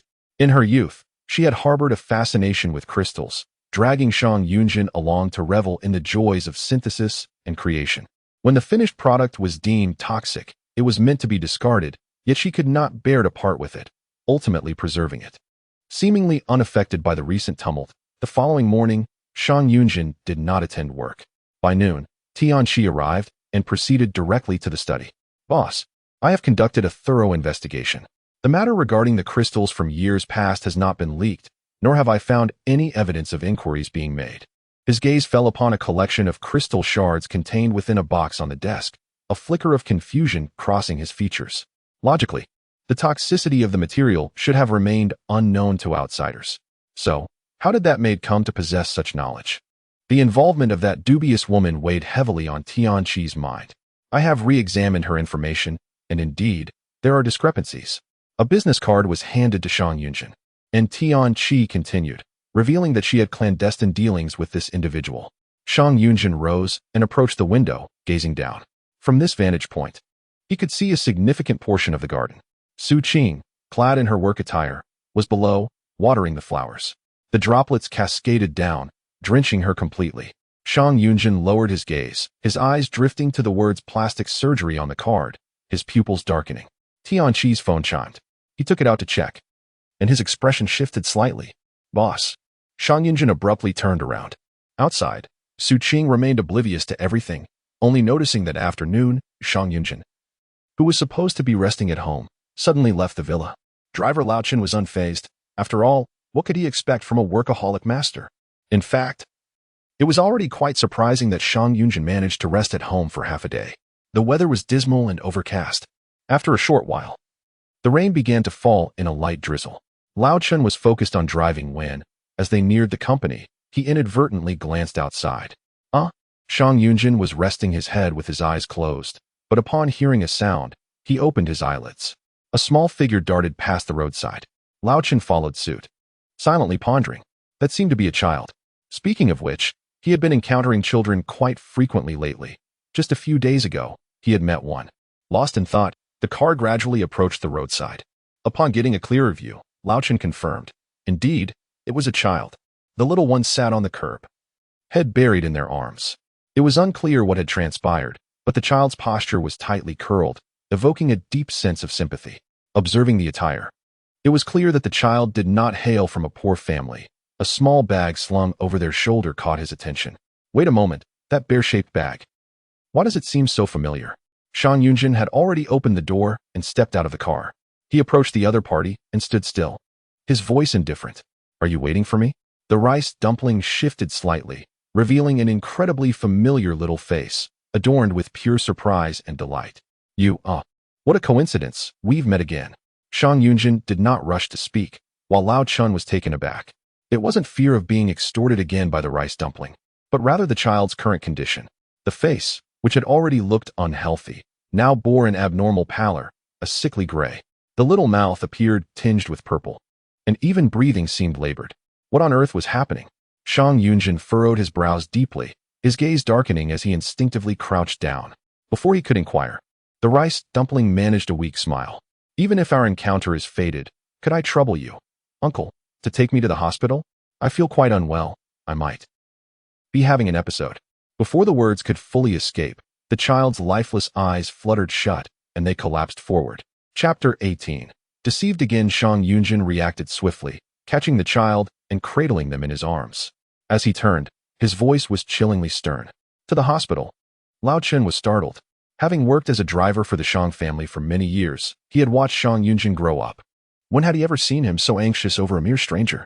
Stealing a quick glance in the rearview mirror, he added silently. Especially one who extorted him upon their very first meeting.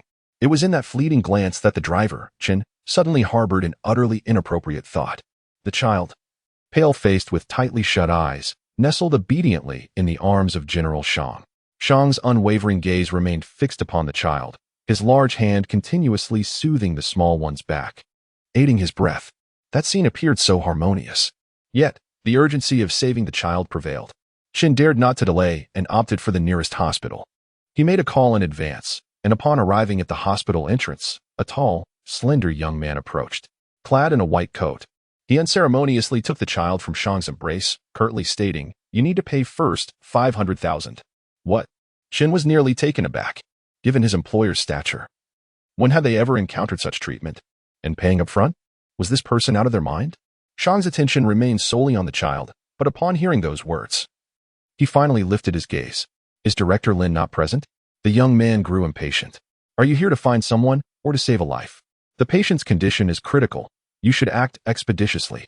His words were rather harsh. Chen could barely contain his frustration, expecting Shang's temper to flare. To his surprise, Shang's eyes, sharp and penetrating, merely narrowed as he restrained himself. Go pay, he instructed. Chen thought to himself, I've never felt so humiliated. A tall figure, slumped awkwardly in the chair, appeared rather dissonant. Strangely, there was no trace of impatience on Shang's face. Rather, a subtle undercurrent of worry and urgency lingered. He felt an unsettling sense that something was amiss. After pondering for quite some time, he still could not comprehend what was amiss. The sound of hurried footsteps echoed down the corridor as someone rushed towards him. Mr. Shang, your presence is an honor. Is there something you wish to instruct? The newcomer was none other than Dean Lin. To Dean Lin, Shang Yunzhen was akin to a father figure, given his shares in the hospital. Old Chen stepped forward to explain, we brought in a child for emergency treatment. They're inside. Child? Dean Lin was taken aback, and those around him were equally puzzled. In room 3? But there is no one inside. What did you say? Shang Yunzhen suddenly raised his gaze, his imposing presence radiating intensity. Indeed, there was no one in the emergency room. The atmosphere in the dean's office was tense, and Dean Lin stood to one side, wiping sweat from his brow. Not only was the emergency room empty, but the 500,000 that old Chun had transferred to the hospital had vanished the moment it was credited. The most perplexing part was that the hospital operated on an internal network. It was utterly absurd. As for the so-called tall, slender young doctor they mentioned, a thorough search through the hospital's employee records revealed no such individual existed. Once again, they had been deceived. Old Chen felt a wave of anxiety wash over him. Stealing a glance, he noticed that Shang Yunzhen did not appear as furious as he had anticipated. In fact, he seemed somewhat relieved, strangely composed. Meanwhile, not far from the hospital's back entrance, the same Bugatti sat idling.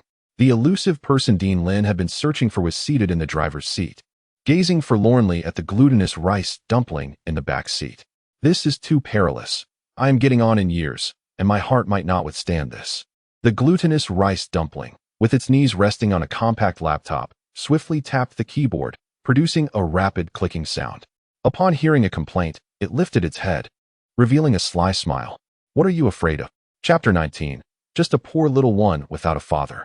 As it spoke, the glutinous rice dumpling grabbed its small bare bag and patted it reassuringly. Don't worry, everything is under control. I brought medication. Even if a condition arises, it can be temporarily alleviated. Besides, glancing at the laptop screen, it smiled with undeniable satisfaction. This is 500,000. With such a substantial sum at stake, isn't it worth taking a slight risk? Its voice was soft and sweet, exuding an adorable innocence that could melt hearts. The young man covered his face in exasperation. For heaven's sake, do you still need more money? If anything were to go awry, your mother would tear me apart. Relax. The glutinous rice dumpling continued to smile, about to urge the driver to proceed when it suddenly froze. The young man sensed something amiss and lowered his hand. What's wrong? In the next moment, there was a knock on the car window, and the bodyguard, Tian Ba, stood outside. Gentlemen, if it's convenient, my employer would like to invite you for a discussion. Adults, devoid of any sense of honor. A Cayenne was parked by the roadside. Tian Chi handed a tablet to the back seat where Shang Yunzhen sat. Boss, we have already gathered the information. The news just came in from Tianjio. The other party is. Shang Yunzhen took the tablet and tapped to open it. Protecting the forest, it's the bear's responsibility. Oh yeah. On the screen stood towering trees, lush and vibrant, exuding an undeniable vitality. The background music resonated with energy, delightfully charming. Tianqi was momentarily stunned, rendered almost immobile, gazing in astonishment. This. I was clearly. Shang Yunzhen's eyes darkened, gathering stormy clouds as he quietly observed the trees beginning to dance in unison, his lips pressed tightly together. After a moment, he spoke with an air of detachment, urging, "Please, continue." Tianqi composed himself. The individual in question was Yuan Qing, a graduate of Amy Biological University, currently pursuing a master's degree. He had remained at the university due to his outstanding academic performance and had also participated in several significant projects at a premier biological research institute in the M Kingdom. He was quite renowned within the realm of biology. As for, the time was too brief. He had yet to delve deeper. Shang Yunzhen's expression was inscrutable, his fingers rhythmically tapping on his knee, lost in contemplation. After a brief pause, he lifted his gaze, glancing at the two figures, one large and one small.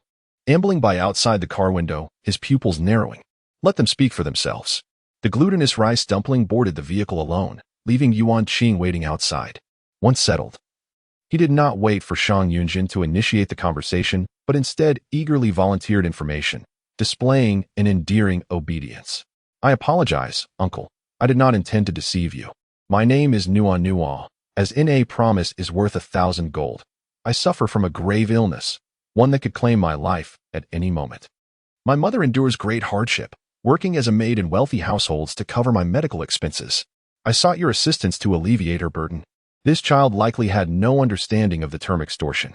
Her soft, sorrowful voice was imbued with a poignant sadness that evoked an inexplicable discomfort in the listener. On the passenger seat, Tianqi's lips twitched involuntarily as he endeavored to maintain his composure. After all, this was a child who not only rode in a Bugatti but also had a biology master's degree holder attending to him. Moreover, they had received news of an unidentified breach in the company's network, prompting their employer to rush out. And now, they had encountered this child. He had ample reason to harbor suspicions.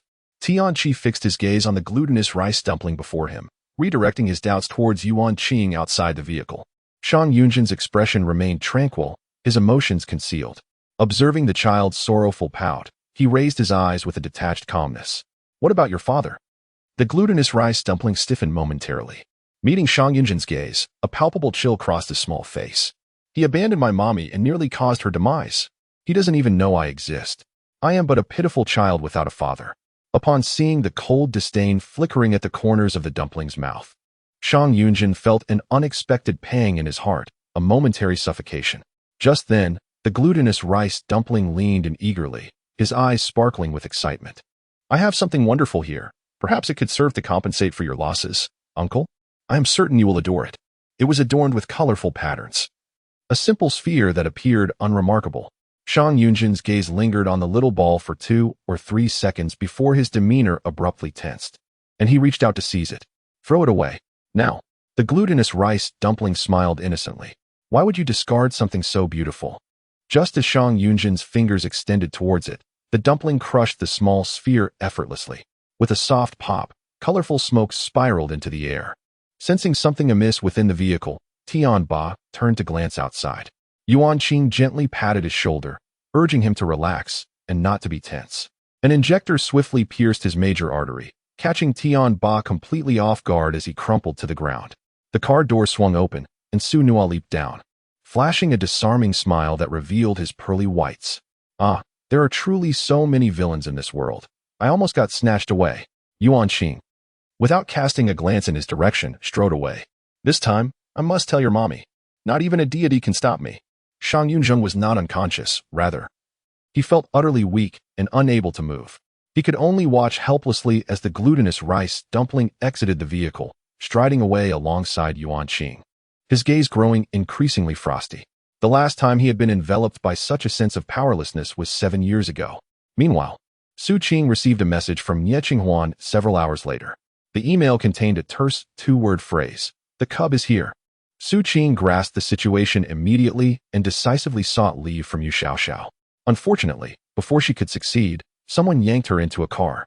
Had she not been well aware that the assailant was Shang Yunzhen's bodyguard, she might have thought herself to be the victim of a kidnapping. She was taken to Shang Yunzhen's private residence, her heart racing with anxiety as she approached. However, upon entering the house and seeing several doctors clad in white coats. Her mind went blank, and panic set in. What happened to Mr. Shang? He cannot be in trouble. Tianqi lounged on the sofa, watching her with a cold, indifferent gaze. Rest assured, the general manager is fine. He merely fell victim to a minor scheme. The very thought of that moment fills Tianqi with regret. How could he have been outsmarted by a mere child? Fortunately, the other party harbored no genuine malice. Otherwise, Su Qing discreetly surveyed the surroundings, her gaze ultimately settling on Tianqi. Just as she was about to inquire further, an unusual odor wafted toward her from his direction. This scent. Su Qing's eyelids twitched violently, and her astonishment was momentarily unmasked. Tianqi instantly became wary. What kind of look is that? Without hesitation, Su Qing covered her nose. You smell terrible, Tianqi exclaimed. The general manager is upstairs. Gritting his teeth, he dismissed Su Qing and called for assistance. Hastily retreating to the bathroom, one must wonder why the master specifically requested this woman as presence. Chapter 21. Is it appealing? The group was not in significant distress. Once the effects of the medication wore off, they would likely return to normal. Su Qing ascended the stairs, clutching a freshly ironed outfit. Shang Yunzhen was already awake, taking a shower in the bathroom. Upon entering, Su Qing's attention was immediately drawn to a stack of documents on the table. Prominently featured on the cover page was her photograph, marked by an array of pockmarks and a rather somber smile. This was the fabricated identity information that Nie Qingxian had helped her create when she applied for the position of a servant in the Shang residence. How could it possibly appear here? Her eyelids fluttered, and Su Qing instinctively picked it up. How did you come to know the cosmetic surgeon, Fanny? The voice of Shang Yunzhen suddenly resonated, causing the documents in Su Qing's hand to fall to the floor with a sharp sound. Fanny, has he discovered something? When Shang Yunzhen emerged from the bathroom, he was merely wrapped in a towel. His striking features were veiled in a delicate mist, rendering him considerably softer in appearance. Water droplets cascaded from his hair, trailing downwards. Su Qing stood transfixed, her gaze inadvertently settling on his chest. There lay a small bite mark, her handiwork. It was from many years ago, during their first encounter, when she could not withstand the pain and succumbed to her instincts. Now, the mark had faded significantly, barely discernible unless one looked closely. The night made it even easier to overlook, yet under the luminous glow, it appeared astonishingly vivid to Su Qing. She inhaled sharply, quickly averting her eyes. Shang Yunzhen curved his lips into a subtle smile, his gaze inscrutable. Is it beautiful? Su Qing's expression stiffened. She cast aside her clothes and turned to flee. Mr. Shang, Stop. Someone approached from behind, causing Su Qing's body to tense. Instinctively, she grasped the doorknob, but Shang Yunzhen's arm had already crossed over her, firmly pressing against the door. Wasn't he supposed to assist me with changing? Why run away? The warmth of his breath brushed against her ear, mingling with the fragrant scent of body wash. Shang Yunzhen's tone was composed, devoid of the earlier intensity. As Su Qing turned to face him, she met his lips curled in a teasing smirk, momentarily dazing her. His gaze remained fixed on her face, seemingly affectionate and intensely focused. Just as she felt the urge to frown, he nodded solemnly. It is indeed rather unsightly. Su Qing, is this polite? Who do you call ugly? You. Shang Yunzhen responded without hesitation, slightly bending at the waist. His tall stature rendered the gesture as if he were enveloping Su Qing in his shadow. Clad only in a single bath towel, the atmosphere inexplicably grew intimate. Su Qing's heart raced, and discomfort surged within her. In the next moment, she heard Shang Yunzhen chuckle softly, maintaining his composure. The shift in mood was rather abrupt, and Su Qing found herself momentarily unable to keep pace. It was only when she discerned the chill concealed in Shang Yunzhen's gaze that she suddenly realized he had been testing her. Upon noticing Su Qing's realization, Shang Yunzhen's brows relaxed, an expression of mild regret crossing his features. He straightened up, stepping aside, and nonchalantly picked up the documents from the floor. Su Qing's heart continued to pound. Are you referring to Nie Qingxian? Fanny is her English name.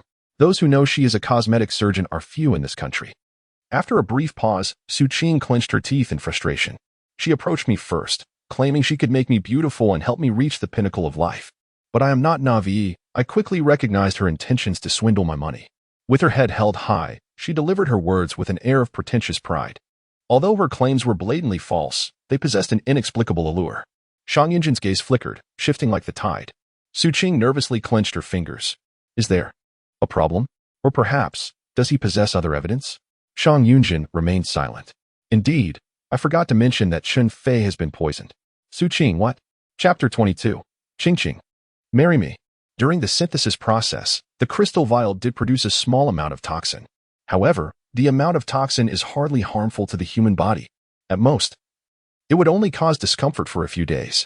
What she said at the time was purely to manipulate the situation, allowing Chun Fei to reveal her own flaws. By now, he specifically informs himself of this matter, which is. Su Qing's thoughts grew convoluted, while Shang Yunzhen maintained a relaxed demeanor. Did you not know this all along? Downstairs, it was eerily quiet. The doctors had already departed. Even Tian Qi, Tian Ba, and the driver, Old Shin, were nowhere to be seen. Su Qing opened her tightly clenched palm, only to discover it was drenched in sweat. She was aware that Shang Yunzhen harbored doubts about her, and he seemed to intentionally foster these suspicions. For only in this way could he keep her by his side without fully investigating her background. Yet, how long could this charade last? Fully aware it was a trap, Su Qing still could not restrain herself and slipped into Shang Yunzhen's bedroom that very night. In the spacious 400-square-meter home, it was just the two of them. The empty milk glass indicated someone had been there, and indeed, the person on the bed was sound asleep. However, upon seeing the star bottle tightly clutched in his arms, Su Qing's expression froze. Brother Yunzhen, they say that if you fold 1,000 origami stars, you can make a wish. What era is this? Do you really believe such outdated nonsense? What? Is it not true? I once thought that once I had gathered 1,000 bottles, I would make a wish to marry you. Ahem, existence is indeed reasonable. I believe you might as well give it a try. Who knows, it might just come true. The original bottle has shattered, and he has replaced it with another. It appears identical. But in this world, does anything truly exist that is entirely the same? I recall when I was younger, wholeheartedly treating my feelings as everything, viewing that person as a lifelong support. Yet, as I matured and gained wisdom, I understood that relying on others is ultimately precarious. After all, no one can predict when they might unexpectedly cast you into the abyss. Gradually regaining clarity, Su Qing rested herself from the confines of memory. A shadow of darkness lingered in her eyes as she reached for that bottle. All those vows of eternal devotion are mere illusions. Saving the little one is of utmost importance.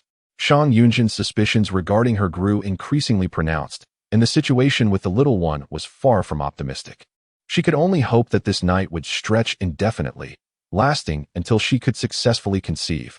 Shang Yunzhen was roused from his slumber, blinking in confusion, his gaze clouded. In the next moment, it suddenly brightened. Qing, he exclaimed, attempting to rush towards her. After being pushed down by her, he made no effort to resist. Obediently lying still as Su Qing took action, he was remarkably docile, cautiously extending his hands to present the bottle right before her eyes. Qing, are you angry? Look, not a single one is missing. Su Qing gritted her teeth. Be quiet. With a swift motion, she struck the bottle, sending it tumbling down. It rolled several times on the plush carpet before coming to a halt. Shang Yunzhen's gaze remained somewhat bewildered, fixated on the bottle, momentarily stunned. A tempest brewed in her eyes, and in the blink of an eye, madness enveloped her. With both hands pressed firmly against Su Qing's waist, his voice became hoarse, and his eyes reddened. This is the wish you granted. You cannot deny it. 1,000 paper stars, the quantity is sufficient. Qing, marry me. Chapter 23. It's over. I can't hold on anymore. Su Qing did not evade. She embraced him again and again. It seemed that only through this frenzied descent could she momentarily forget everything. By the time she left, supporting her waist, the horizon had begun to glow with the first light of dawn. Though the sun had not fully risen, the world outside was already bustling with life. The flow of traffic was incessant. People hurried past, their expressions a blur of urgency. Su Qing took a taxi to Niaqian S-Bar. Having just finished work not long ago, the floor was a chaotic mess, and someone was busy tidying up. Niaqian was nestled in a booth, yawning so deeply that tears streamed down her face. Upon spotting someone entering, she lazily glanced over, but the next moment, she was instantly alert. Darling, you finally made it. The exuberance of her greeting drew the attention of the bar staff, all of whom turned to look. Su Qing frowned and gestured for her to come upstairs. There was a private room upstairs belonging to Niaqian, which was not open to the public. Once inside, Su Qing immediately stated, "You've been exposed." Niaqian, still cheerfully preparing coffee for her, froze momentarily. No wonder news from Jioding mentioned someone was investigating me. I thought it was. I never expected it would be that Shang Yunzhen. After expressing her astonishment, she suddenly grasped the gravity of the situation. To what extent has he uncovered? Are you aware that I am a cosmetic surgeon? Do you harbor suspicions about your visage? Could it be that you have already deduced that you are Su Qing? Su Qing paused, a flicker of anxiety coursing through her heart. It seemed that something of great significance had momentarily flashed before her. However, at present, she felt utterly devoid of energy, her demeanor listless. Surely, it could not be so. If Shang Yunzhen truly held such doubts, he would have sought her out for confirmation long ago, wouldn't he? Nie Qinghuan then realized that Su Qing appeared quite unwell. Why does your complexion look so poor? Has he done something to you? Su Qing shook her head. It was not that Shang Yunzhen had harmed her, but rather that she had acted against him. First, she needed to check on the child. After escaping from Shang Yunzhen's grasp yesterday, Yuan Qing had proactively reached out to Nie Qingxian. They had decided to keep their distance, specifically arranging for several individuals to closely attend to Su Nua, wary of the clever little imp concocting some mischief. On their way, she handed her phone to Su Qing. Rest assured, this time it will be foolproof. I am monitoring him at all times. The phone screen displayed surveillance footage, revealing Su Nua fast asleep. Under the covers, a small mound nestled contentedly, hardly stirring. The angles were numerous, providing a comprehensive view. Nie Qingxian was quite ruthless. She could indeed set up 7 or 8 cameras focused on a single bed. Yet, curiously, despite such meticulous arrangements, none of the footage revealed the child's face. The clearest image merely showed a tuft of hair and a hint of forehead. There was an unsettling sensation that something was amiss. Su Qing's pupils gradually darkened, and with a swift motion of her fingers, she switched the display to the figure sitting by the bed, keeping watch over the child. In the next moment, her expression turned icy. No. Stop the car, change position. Nie Qingxian was taken aback by her fierce demeanor. The other person had already settled into the passenger seat, fastening their seatbelt in a timely manner, gripping the armrest tightly. Still somewhat bewildered. What was happening? Someone was keeping an eye on the child. It couldn't be. Before she could finish her thought, the car surged forward like an arrow released from a bow. The journey that typically spanned over half an hour was compressed to less than 10 minutes. And by the time they exited the vehicle, Nie Qingxian's face was ashen, her legs weak as if she could barely stand. This is it. I might lose my license. Su Qing paid no heed to her mumblings and swiftly dashed inside. Chapter 24. Born to dismay others, they ascended in the elevator, the atmosphere calm and normal, without a hint of peculiarity, until the door swung open. The few individuals Nie Qinghuan had gathered were present, all engaged in various tasks, cooking porridge, pouring water, sweeping the floor. Yet, a closer inspection revealed subtle clues. Each person's gaze was vacant. Su Qing instinctively covered her mouth and nose, promptly opening a window before entering the room where Su Nua was situated.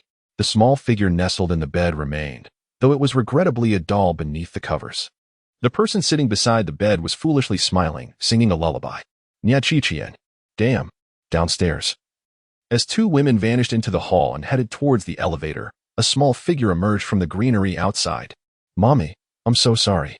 After finishing her self-reprimand, Su Nua straightened her back and turned around. Upon encountering an approaching figure, the serious expression on her small face instantly dissolved, replaced by an innocent and pure smile. Security officer, could you kindly escort me outside? My mother has sent someone to wait for me, as I am to attend a gathering. Upstairs, Nie Qinghuan sighed despondently. The hired personnel were unharmed. Once the air circulated, they returned to normal. After dismissing them, she flung herself onto the sofa, devoid of any desire to move. Is this son of mine born solely to bring disappointment? How could he manage to slip away even in this state? It's simply outrageous. Su Qing had regained her composure. Although she felt a twinge of regret for not encountering anyone, knowing her son was safe alleviated much of her anxiety. She quickly redirected her focus to other matters. Have you made any progress in investigating the situation regarding Zhong Ruoxi? There must be some leads. Upon hearing this topic, Nie Qingxian's eyes instantly brightened. Over the years, Zhang Ruoxi had indeed become a coveted figure in the upper echelons of social circles, leveraging her status as Shang Yunzhen's fiancée. Her relationships predominantly revolved around mutual benefit. However, there was one individual worth noting. Retrieving a photograph from her phone, she presented it to Su Qing. This person is a suitor of Zhong Ruoxi, surnamed Ji, hailing from a newly affluent family. They share a classmate relationship and have grown quite close. Records indicate they have known each other for over a decade. And Ji Qingyu is exceedingly attentive to Zhang Ruoxi's every need. The photograph, taken in a dimly lit private room at a club, allowed for a faint glimpse of his features, not particularly handsome, merely possessing well-defined features. His physique, however, remained indiscernible. Su Qing's gaze deepened with intrigue. Where can we find him? Nie Qingqian's eyes flickered momentarily, adopting a contemplative expression. Zhong Ruoxi has a younger brother studying medicine, and the Zhong family has organized a medical seminar to support him, scheduled for next week. Given Ji Qingyu's regard for Zhong Ruoxi, he will undoubtedly attend. Su Qing narrowed her eyes, the tall figure under the umbrella from that night resurfacing in her mind. Help me get an invitation card, she said. I need to confirm things in person. Anyone who can openly discuss life and death matters with Zhong Ruoxi must be someone extraordinary. Additionally, I should settle some other accounts. Nie Qinghuan chuckled softly. After a moment, she became serious again, saying, Don't say I didn't warn you. The Zhong family has invested significantly this time, inviting renowned figures from the industry. Your seniors might also be present. When the time comes. Su Qing lowered her gaze, asking, Is Shang Yunzhen on the guest list? Of course. However, he probably won't have the time to attend, Nie Qinghuan replied. She had exerted considerable effort to obtain Shang Yunzhen's recent itinerary and recalled it well. He had business trips scheduled, and by the time the seminar commenced, he would be abroad. All right then, Su Qing nodded, finalizing her decision. After that, she took out her phone and began typing slowly. Just as she was composing a message, a call came in from an unfamiliar number without a contact name. After hesitating for a few seconds, she answered. Where are you? Chapter 25, Shang Yunzhen's warmth. There was no pleasantry exchanged. The voice on the line immediately posed a question, deep, magnetic, and tinged with the languidness of awakening. Su Qing was taken aback. Gazing at the phone still displaying the call log, her expression turned surreal. Mr. Shang? She inquired. In response to Nie Qingqian's equally astonished gaze, Su Qing's lips twitched slightly. I bought breakfast outside. May I ask what you would like to eat? The breakfast in her hands was procured at Nie Qingqian's request, and she had fortuitously seized the opportunity.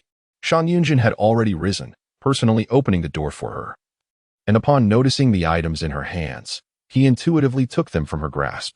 Su Qing found herself frozen at the entrance.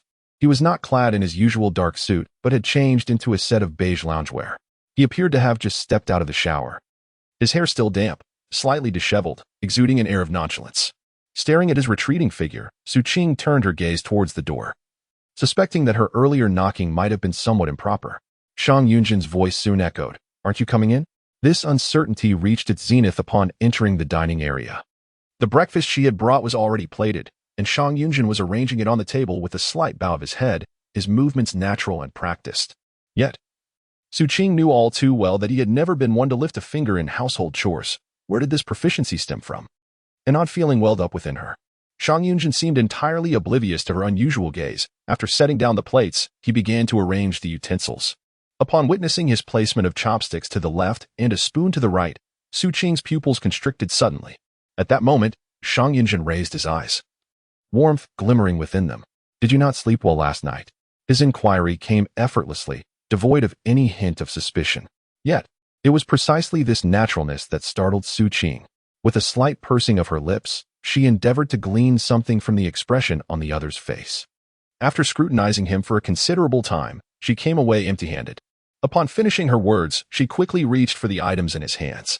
Please, have a seat. Allow me to assist. It was hardly appropriate for the host to serve a mere maid. Shang Yunzhen evaded her grasp, nodding slightly. It's already prepared. Sit down and eat. Su Qing. She picked up a spoon to sip her porridge, feeling somewhat wooden. She had merely stepped out for a brief moment. What unfathomable events had transpired in her absence? Shang Yunzhen, with an air of calm, raised his hand and served her a small steamed bun with his chopsticks. Try this. It's quite delightful. Clang. The spoon in Su Qing's hand slipped into the bowl, splattering a few drops of white porridge. Shang Yunzhen observed her with an amused expression. What is the matter? In such close proximity, Su Qing distinctly perceived the tranquil glimmer in his eyes. Suddenly, she felt disconcerted. No. Perhaps her reaction was too alarmed, prompting Shang Yunzhen to avert his gaze. His expression swiftly turned a shade cooler. Was it despondent? Hurry and eat. After you finish, take a nap. Su Qing was oblivious to how she managed to complete her breakfast. Something was amiss. Yet, having spent an entire night without sleep, her thoughts were sluggish. And she ultimately failed to discern what exactly had gone awry. Chapter 26, Shall I Perish Once More? Uninterrupted, Su Qing slept until dusk. Having forgotten to draw the curtains before sleeping, she opened her eyes to the gentle glow of the setting sun streaming in. Instantly alert, she washed up and descended the stairs, finding Shang Yunzhen in the living room. He sat on the sofa, a laptop before him, cradling a cup of coffee. Upon hearing footsteps, she lifted her eyelids and cast a glance, raising an eyebrow. Awake? A complex mix of emotions accompanied Su Qing throughout her meal. After clearing the dishes into the kitchen, she still felt unwell. Just as she was about to place the utensils into the dishwasher, Shang Yunzhen's voice suddenly echoed. No need to tidy up, just leave it there. He had arrived silently, standing at the kitchen door without her awareness. Su Qing nodded and, lowering her gaze, circumvented him without further scrutinizing his expression. Earlier, in a daze, some matters had eluded her thoughts. Now, however, clarity had returned. Old Chen did not come. Instead, Shang Yunzhen personally drove them. Several cardboard boxes sat in the back seat, the contents unknown to Su Qing, compelling her to take the passenger seat. The journey was marked by an inexplicable tension, the atmosphere within the car oddly strained. The songs playing on the car's sound system were hauntingly familiar, a collection of old tunes from many years past. Her initial apprehension gradually dissipated, and her heart felt as though it had immersed in cool water. The old butler awaited them at the door, greeting them with warmth, though it was clear he was primarily welcoming Shang Yunzhen. From a distance, Su Qing spotted Zhong Ruoxi. Standing at the base of the steps, her face shadowed with unmistakable anger. The hostility was blatant, devoid of any pretense. Recalling the previous threats of disfigurement and attempts to frame her, Su Qing smirked coldly. Just as she was about to retort, someone emerged from the house, freezing her in place. It was Shang Mingzhu. Upon seeing Su Qing again, her gaze was sharp, laden with warnings and icy disdain. Without uttering a word, she managed to make Su Qing feel as though she bore a thorn in her back. Shang Yunzhen subtly shifted, seemingly inadvertently placing himself in front of Su Qing. Ignoring Zhong Ruoxi's inquiries, he merely greeted Shang Mingzhu. Aunt. Shang Mingzhu furrowed her brow and turned away. Shang Yunzhen followed in her footsteps, the two of them entering together. Su Qing was left outside, intercepted by Zhong Ruoxi. Do you think that by attaching yourself to Brother Yunzhen, you can elevate your status? Have you considered your own identity? Do you believe that the esteemed Shang family would deign to accept someone of your servile background as a bride? Su Qing blinked. Isn't the fiancée of Mr. Shang Yu? Zhong Ruoxi paused, then broke into laughter. Oh, so you remember. But do you know that stealing someone away without shame is a lesson you clearly have not learned? Su Qing's expression turned frosty as she met Zhong Ruoxi's gaze earnestly. Miss Zhong, please, do not hold back. After all, being shameless is something you seem to excel at. Years ago, her relationship with Shang Yunzhen was common knowledge. Yet Zhong Ruoxi had also sought to insert herself, desperately craving attention. The only reason she now stood there, openly chastising Su Qing, was due to her own success. As for stealing someone, who exactly? Shang Yunzhen? Su Qing felt a chill rise within her, forcing a smile devoid of warmth. She kindly warned, after all, I value my life. Chapter 27. No one but her. Such ambiguous words could be interpreted in myriad ways by different listeners, leaving Zhong Ruoxi in a state of uncertainty. What are you? She began, but then dismissed it with a wave. Clearly, she still regarded Su Qing with disdain. Snorting derisively. Soon, you shall come to realize your true worth. As if struck by a sudden thought, her spirits brightened in an instant. She even let out a soft chuckle, assuring, rest assured, I shall not force you away again, nor will I impose upon you further. Instead, I will permit you to remain here, witnessing firsthand how my brother Yunzhen and I cultivate a love that endures through the ages. It was as if that scene had already manifested, for a peculiar glimmer flickered in Zhong Ruoxi's eyes. Ultimately, you shall succumb to me. Su Qing pondered. Is this person perhaps afflicted by some grave delusion? What gives her the audacity to believe that her desires can be effortlessly fulfilled? If one were to conceive a child, and if it were within her power to save the little one, why would she even entertain the thought of engaging with them further?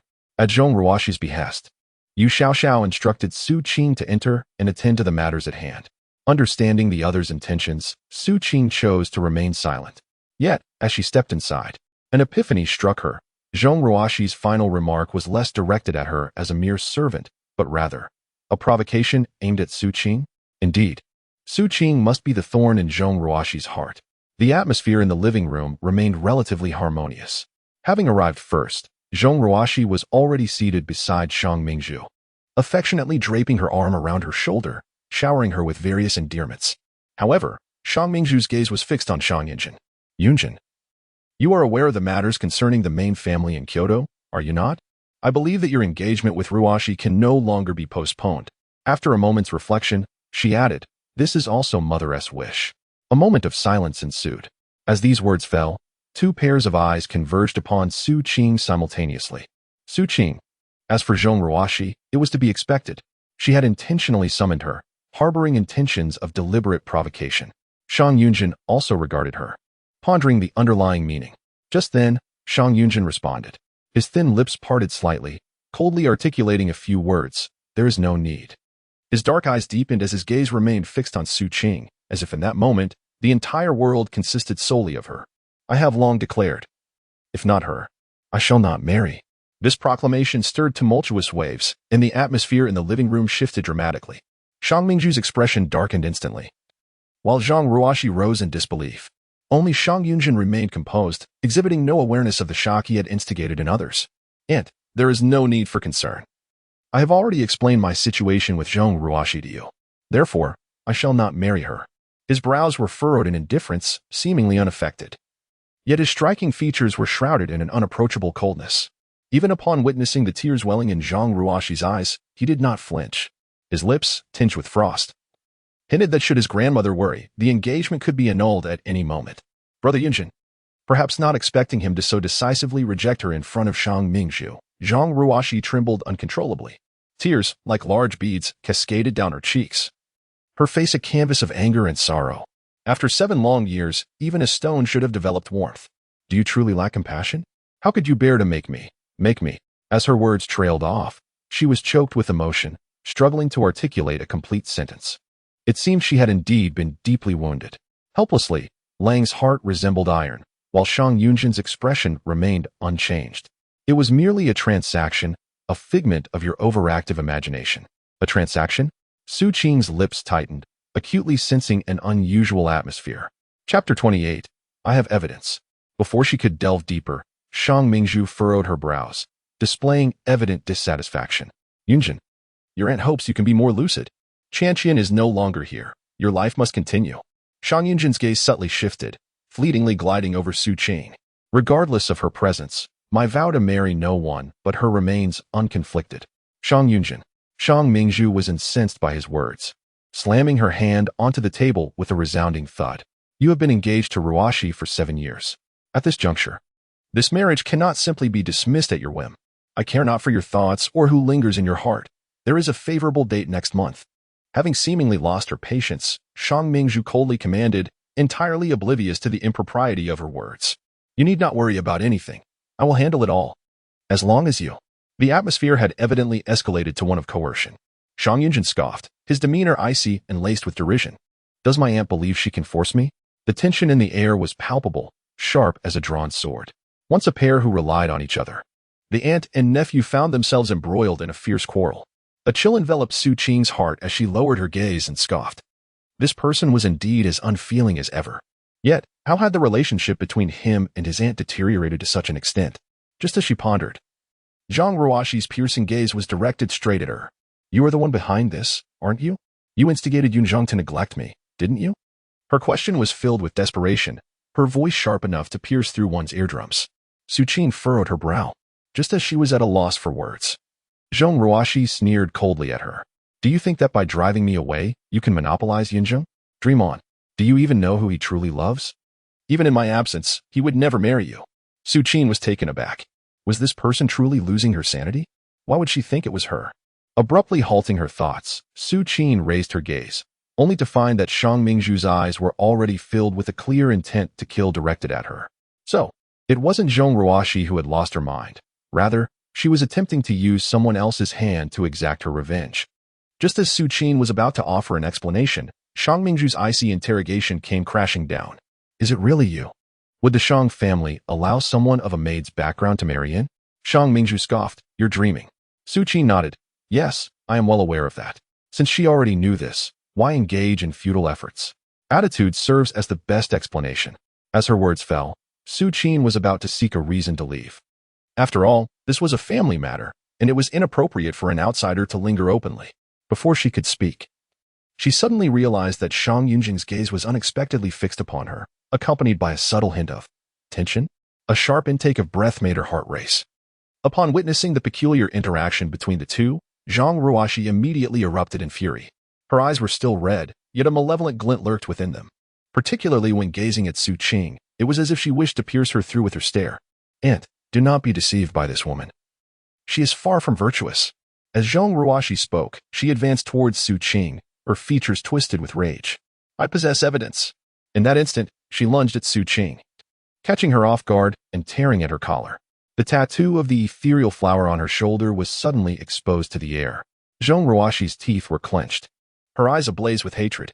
What respectable person would choose to ink such a symbol upon their skin? The significance of the ethereal flower is indeed profound. Shang Mingzhu's expression shifted immediately, her gaze fixated on Su Qing's shoulder, her complexion paling progressively. Shang Yunzhen's eyes were locked onto the very spot where Su Qing bore the tattoo, his pupils constricting sharply. A sudden realization struck Su Qing, and her demeanor changed drastically as she swiftly adjusted her clothing, coldly confronting Zhong Ruoxi. Merely inking a flower does not render one unworthy, Miss Zhong. Your assertion is rather absurd. With that, she steadied her nerves and, amidst the varied reactions of the three, exited the living room. As she stepped into the corridor, a profound sense of exhaustion washed over her. Zhong Ruoxi's assault had been driven by a desire for vengeance, her nails grazing Su Qing's cheek. The initial numbness faded, giving way to a gradual, subtle pain that began to spread. I have likely exposed myself, ready to initiate the second plan. Before I could finish my thought, I saw Zhong Ruoxi rush out, her hands covering her face, nearly stumbling, her evident sobs piercing the air. Yu Xiaoxiao, waiting outside, swiftly caught her, soothing her all the way out. Meanwhile, inside the house, Shang Mingzhu was furiously berating someone. On the other end of the phone, Nie Qingshan was still waiting. Had the exposure been confirmed? Was it too late to extricate myself? The second plan presented some challenges. What if? Su Qing closed her eyes and let out a sigh. Perhaps it would be wise to wait a moment longer. Filled with hope and anticipation, she approached, only to be ruthlessly wounded by the other's indifference. Zhong Ruoxi's visit to the Shang family villa had left her utterly humiliated, with her makeup smeared from tears. The moment she entered her car, her expression was terrifyingly grim. She grasped the hand of the person beside her tightly. Destroy her, ruin her. Zhong Ruoxi exerted all her strength, leaving several blood marks on the back of the other's hand. Yet, he remained unfazed, patiently offering comfort. Don't be upset. Don't worry, I am here for you. In an instant, his tone turned dark again. She's merely a lowly maid, not worth our young lady's anger. It is Shang Yunzhen. Zhong Ruoxi gritted her teeth. What does that have to do with Brother Yunzhen? I warn you, refrain from doing anything reckless. Fine. Because of Zhong Ruoxi's tearful departure and Shang Mingzhu's furious outburst, the entire villa was shrouded in a heavy cloud of despair. As Su Qing ventured out to attend to her affairs, she unexpectedly encountered Yu Xiaoxiao, whose visage was a sight to behold, her nose and face contorted in an unflattering manner, a grimace that spoke volumes. Su Qing chose to disregard her. Shortly thereafter, the elderly butler approached, handing Su Qing a tube of ointment. This is from the young master, he said with a cheerful demeanor, seemingly unaffected by the unusual atmosphere within the villa. He even gestured, commenting on how unsightly scars are, especially on a young lady's face. Su Qing gazed at the ointment in silence. Lying on her bed, she scrutinized the tube for a moment before tossing it aside. She then sat up, massaging her temples with a hint of a headache. It was not that she was overthinking. Rather, she realized she had likely exposed herself to a considerable degree. Previously, she had indeed manipulated Shang Yunzhen, crafting a nebulous illusion that would afford her the opportunity to save her unborn child. Otherwise, given his vigilance, she would never have been able to secure consecutive victories. Yet, it was too soon for such revelations. She had yet to successfully conceive. Nor had she gathered the evidence of her past victimization. To be exposed now would render her efforts futile. With a hand resting on her shoulder, she traced the scar through her clothing, a chill settling in her eyes. There was still a chance to create more diversions, to buy herself some additional time. However, that now seemed increasingly difficult. Just as these thoughts lingered, her phone screen illuminated, drawing her attention. She glanced at it, and her expression shifted to one of gravity. Your secret is in my possession. If you wish to keep it from becoming public knowledge, bring money tonight at 11. The message concluded with a location tag. Su Qing's eyelids flickered with alarm. Chapter 30. Your words hold no weight. A sense of familiarity enveloped her. The message conveyed was ambiguous, which, in her present perspective, seemed utterly juvenile. Yet, years ago, a similar message had ensnared her belief without doubt. Su Qing's brows knitted in icy disdain. a chilling smile curling at the corners of her lips. Indeed, it had come to pass.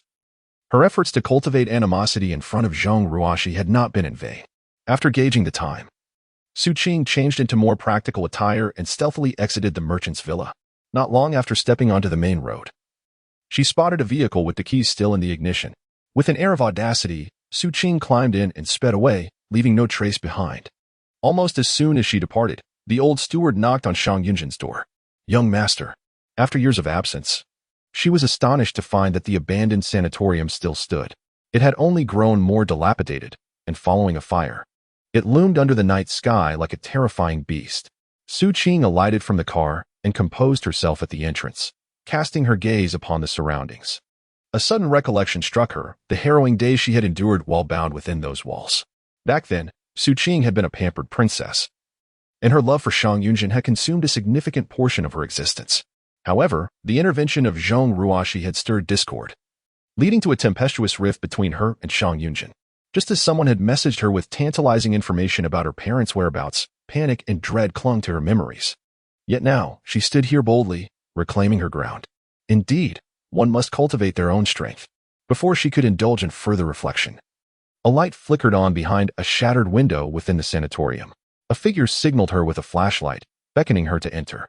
Su Qing tightened her grip on the silver needle between her fingers and slowly lifted her foot. The destination indicated by the other party was a storage room. Inside, a few emergency lights flickered, illuminating a cleared patch of ground, yet no one was in sight. Several cameras were positioned at different angles, while a scattering of indescribable toys lay nearby.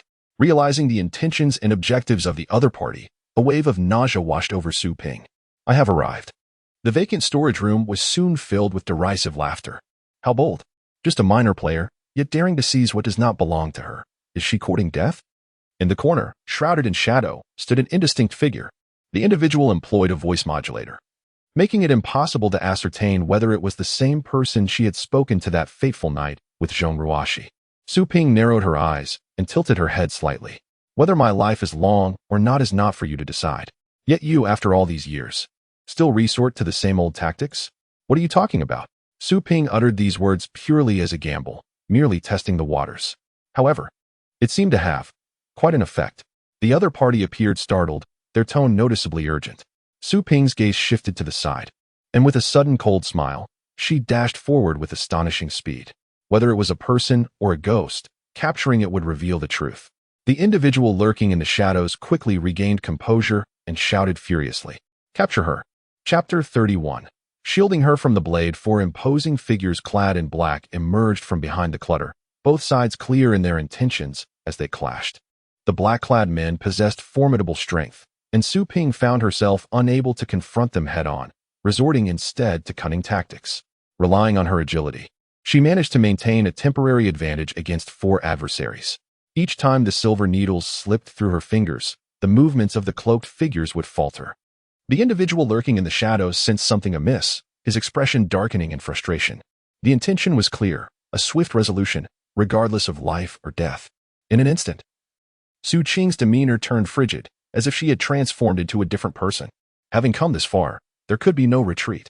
The puppet master behind this scheme must be unmasked at all costs. Observing the distance between them, which was no more than 10 meters, she determined that a breakthrough was possible. In the blink of an eye, Su Qing resolved to shift from mere defense to a more aggressive stance.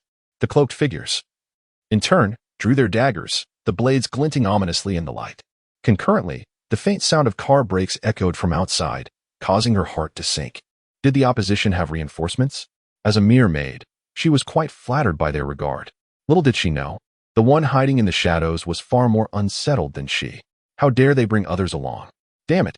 Suddenly, a low voice erupted at the entrance, laced with anger and urgency. "Be careful!" One of the cloaked figures, dagger in hand, lunged directly at Su Qing. The shout drew her attention, and as she glanced over, her breath hitched upon recognizing the face before her. Shang Yunzhen? What was he doing here? In that fleeting moment of distraction, the assailant gained the upper hand. Danger loomed perilously close, and by the time Su Qing attempted to evade, it was too late. In a critical instant, a leg swept through, striking the cloaked figure's arm, while the dagger in his grasp found its mark, piercing deep into his own thigh. Blood flowed freely, and everything unfolded unexpectedly, leaving Su Qing momentarily stunned. The sudden appearance of Shang Yunzhen was one thing, but how could he be there to shield her from danger? Fortunately, her reflexes were quick. Seeing the assailant attempt to strike again, she swiftly pulled Shang Yunzhen back 2 or 3 steps. In that fleeting moment, their eyes met, and an unspoken understanding passed between them. The next instant, leveraging the strength of Shang Yunzhen's wrist, Su Qing propelled herself into the air, delivering a swift kick to the assailant's chest. As she descended, Shang Yunzhen followed up with a powerful punch. Their cooperation was seamless, a rare display of synergy. Just then, Tianba and the others rushed in from outside. With their arrival, Su Qing felt a significant alleviation of her burden. Her gaze turned towards the hiding place of the mastermind, and she pursued without hesitation. One more, but it was already fleeing. The adversary reacted swiftly, slipping away at the first opportunity. To corroborate this, the unmistakable sound of a car engine starting echoed from outside. Su Qing was beside herself with frustration. After such a hard-won chance, how could she allow them to escape? Without a second thought, she moved to chase, only to realize that Shang Yunzhen still held her wrist. The earlier scene replayed in her mind as she lifted her gaze, colliding with his eyes. Gone was the previous restraint and composure. Shang Yunzhen's gaze was now fixed intently upon her, filled with alarm and dread. His face paled slightly as his grip tightened once more. "Do not worry. I will have someone investigate and ensure we find them. Are you all right? Are you hurt?" This was the first time he had lost his composure so thoroughly while being completely awake, his deep concern laced with a gentle coaxing. Su Qing's breath quickened, a shared understanding hanging palpably in the air. Chapter 32. Who exactly are you? She averted her gaze just in time, striving to steady her breath. "I'm fine," she said, maintaining a composed facade and feigning indifference as she broke free. Shang Yunzhen stumbled slightly, and Tianba hastily supported him, urgently whispering, "Call the hospital. Quickly summon an ambulance." Su Qing froze, realizing how she had forgotten about Shang Yunzhen's injury. Her pupils dilated as the gravity of the situation struck her. He had been wounded in a major artery. She needed to staunch the bleeding immediately. Without further deliberation, Su Qing sprang into action, tearing open Shang Yunzhen's trousers. Before anyone could react, she produced a golden needle to locate the acupoint and skillfully inserted it. Her serious demeanor and steady technique exuded a reassuring confidence that calmed those around her. Tianba momentarily regained his composure. However, when he turned to look at his boss again, he noticed something was amiss. Shang Yunzhen was fixated on Su Qing as she applied pressure to his wound, his eyes wide with disbelief as he watched her deftly insert the needle. In the next instant, he grasped her firmly, his gaze glistening with a hint of red. "How is it that you possess medical skills?" Su Qing frowned, pondering why her medical knowledge would astonish him. Shang Yunzhen was gravely injured. Any further delay could lead to excessive blood loss, risking shock, or even death. If he were to perish, how could she possibly save the little one? Her anxious thoughts furrowed her brow, and she snapped, "Let go." Yet, Shang Yunzhen remained unmoved, as if he had not heard her at all. His face had turned ashen, and a chilling hue seeped into his gaze. "How long have you been studying medicine?" The distance between the two was so minimal that Su Qing could distinctly perceive the tremor in his voice. Suddenly, a realization dawned upon her. For over 20 years, ever since she learned to read, she had been studying medicine. Yet, having grown up under the watchful eye of Shang Yunzhen, he remained oblivious to her medical pursuits due to her deliberate concealment. Shang Yunzhen released his grip, and the tension in his expression shattered. His eyes glistening with a terrifying crimson hue, the faint light within them fracturing as if something profound had collapsed. Ignoring his own injuries, he fixed a piercing gaze upon Su Qing, his thin lips moving deliberately. "Who exactly are you?" Despite their long acquaintance, it was the first time he had so openly inquired about her identity. Su Qing raised her gaze, her expression impassive as she regarded Shang Yunzhen. The ambulance arrived swiftly, led by Director Lin, accompanied by several medical personnel who hastily approached. They quickly assessed Shang Yunzhen's injuries, a fleeting look of astonishment crossing Lin's face. "This technique is..." He turned to the side, addressing Tianba. "Did you administer first aid to President Shang?" Thankfully, the bleeding was halted in time. Otherwise, the consequences would have been dire. Wiping the sweat from his forehead, Director Lin exhaled in relief. "Thank heavens." Tianba instinctively glanced at Su Qing, his eyes flickering as he remained silent. As Shang Yunzhen was lifted onto the stretcher, his dark eyes were cold and frosty, his face devoid of warmth. His tone returned to its usual icy indifference, as if all prior concern had been mere pretense. The transformation of his expression was swift indeed. Su Qing lowered her gaze, bemused and exasperated. She was taken to the hospital along with him. At Tian Ba's gesture, she was placed in a private room, her phone confiscated. Shang Yunzhen was promptly taken into the emergency room. Realizing that resistance was futile, Su Qing opted instead to find a bed and catch up on sleep. She was roused once more by the sound of someone opening the door. Tian Qi regarded her with a cold, unfriendly expression. "The boss wishes to see you." Su Qing's brows furrowed slightly as she glanced at the sun, which had only recently begun its ascent. She pondered silently. Is the moment of confrontation upon us? Chapter 33. For the sake of childbearing, the VIP ward was suffused with brilliant light, devoid of any shadows. The sunlight streamed in, casting a generous portion upon the bed. On the hospital bed, Shang Yunzhen lay with his eyes partially closed, seemingly asleep. His expression was inscrutable, and his complexion appeared somewhat pale. It had only been a few hours, yet he looked noticeably weary. The sharp contours of his jawline accentuated his demeanor, projecting an aura that discouraged any intrusions. Su Qing tightened her lips, and just as she diverted her gaze, Tian Qi handed her a test report. Initially, she paid it little heed. However, upon inspecting the report and comprehending the testing data, her eyes widened in astonishment. Shang Yunzhen had already opened his eyes, his icy gaze capturing all of Su Qing's bewilderment.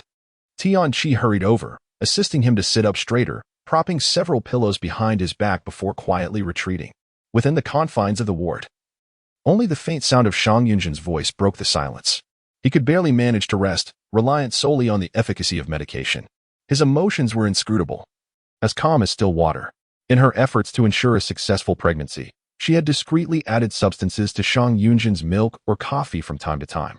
Yet, this blood test report revealed that he had developed antibodies against the primary components of those substances. Although consuming them might not have rendered him entirely oblivious, it certainly could not be deemed as having no effect whatsoever. Su Qing's mind was a blank slate, and she finally grasped where her greatest flaw lay. Had it not been for her medical skills leading to this blunder, perhaps she forced a weak smile, her shoulders slumping in resignation. It was my own folly.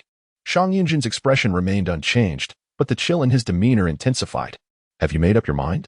Su Qing nodded. The purpose? A glint of icy light flickered in Shang Yunzhen's eyes, and he pressed further. Who exactly are you? Su Qing lifted her gaze to meet his, taking a deep breath. I am a biomedical doctor. This justification had been concocted long before her arrival.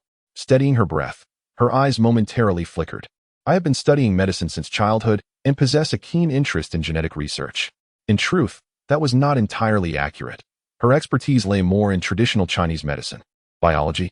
Shang Yunzhen's gaze shifted slightly, inexplicably reminding him of the biology master's student, Yuan Qing. Su Qing feigned contemplation, striving to suppress the peculiar feelings within. Furthermore, my reason for seeking you is somewhat related to my research topic. I wish to bear a child with your lineage. Given that the medication's effects have utterly failed to meet expectations, her liaison with Shang Yunzhen could not be discreetly overlooked. She could only go with the flow. In her line of sight, Shang Yunzhen remained unperturbed, seemingly unfazed by her revelations. Su Qing's lips pressed into a thin line. Mr. Shang, your genes are exceptional. Worthy of the risks I am willing to take. A blend of truth and fabrication, she shrugged. I understand you may find this hard to believe. Yet this is my conviction. A weight of frustration had been building in her chest, which she finally exhaled after exiting the hospital room. Su Qing was escorted out by Tian Ba. Compared to the assistant Tian Qi, the bodyguard Tian Ba seems to harbor less animosity towards her. Please provide an address. I shall have the housekeeper prepare your belongings and arrange for their return. Since Nieching Xian has already been exposed, Su Qing straightforwardly divulged the bar's location and then initiated a new topic. Have you interrogated those who assaulted me? What do you know about them? Are you unaware? Tian Ba expressed his astonishment. Su Qing solemnly shook her head. Chapter 34. Su Qing's frugal aura. The sunlight outside was blinding. After a few moments of adjustment, Su Qing managed to open her eyes. Nieching Xian was waiting by the hospital entrance. Once the passenger was aboard, she almost eagerly inquired, Does Shang Yunzhen know who you are now? Su Qing shook her head. Let us activate the second plan. Upon hearing this, Nieching Xian understood immediately. All right, arrangements are already underway. In her words, there was an unspoken hesitation. Truthfully, I do not quite comprehend. Even if he discovers that you are Su Qing, it may not necessarily be a bad thing. Given his sense of guilt towards you, he will undoubtedly seek ways to make amends.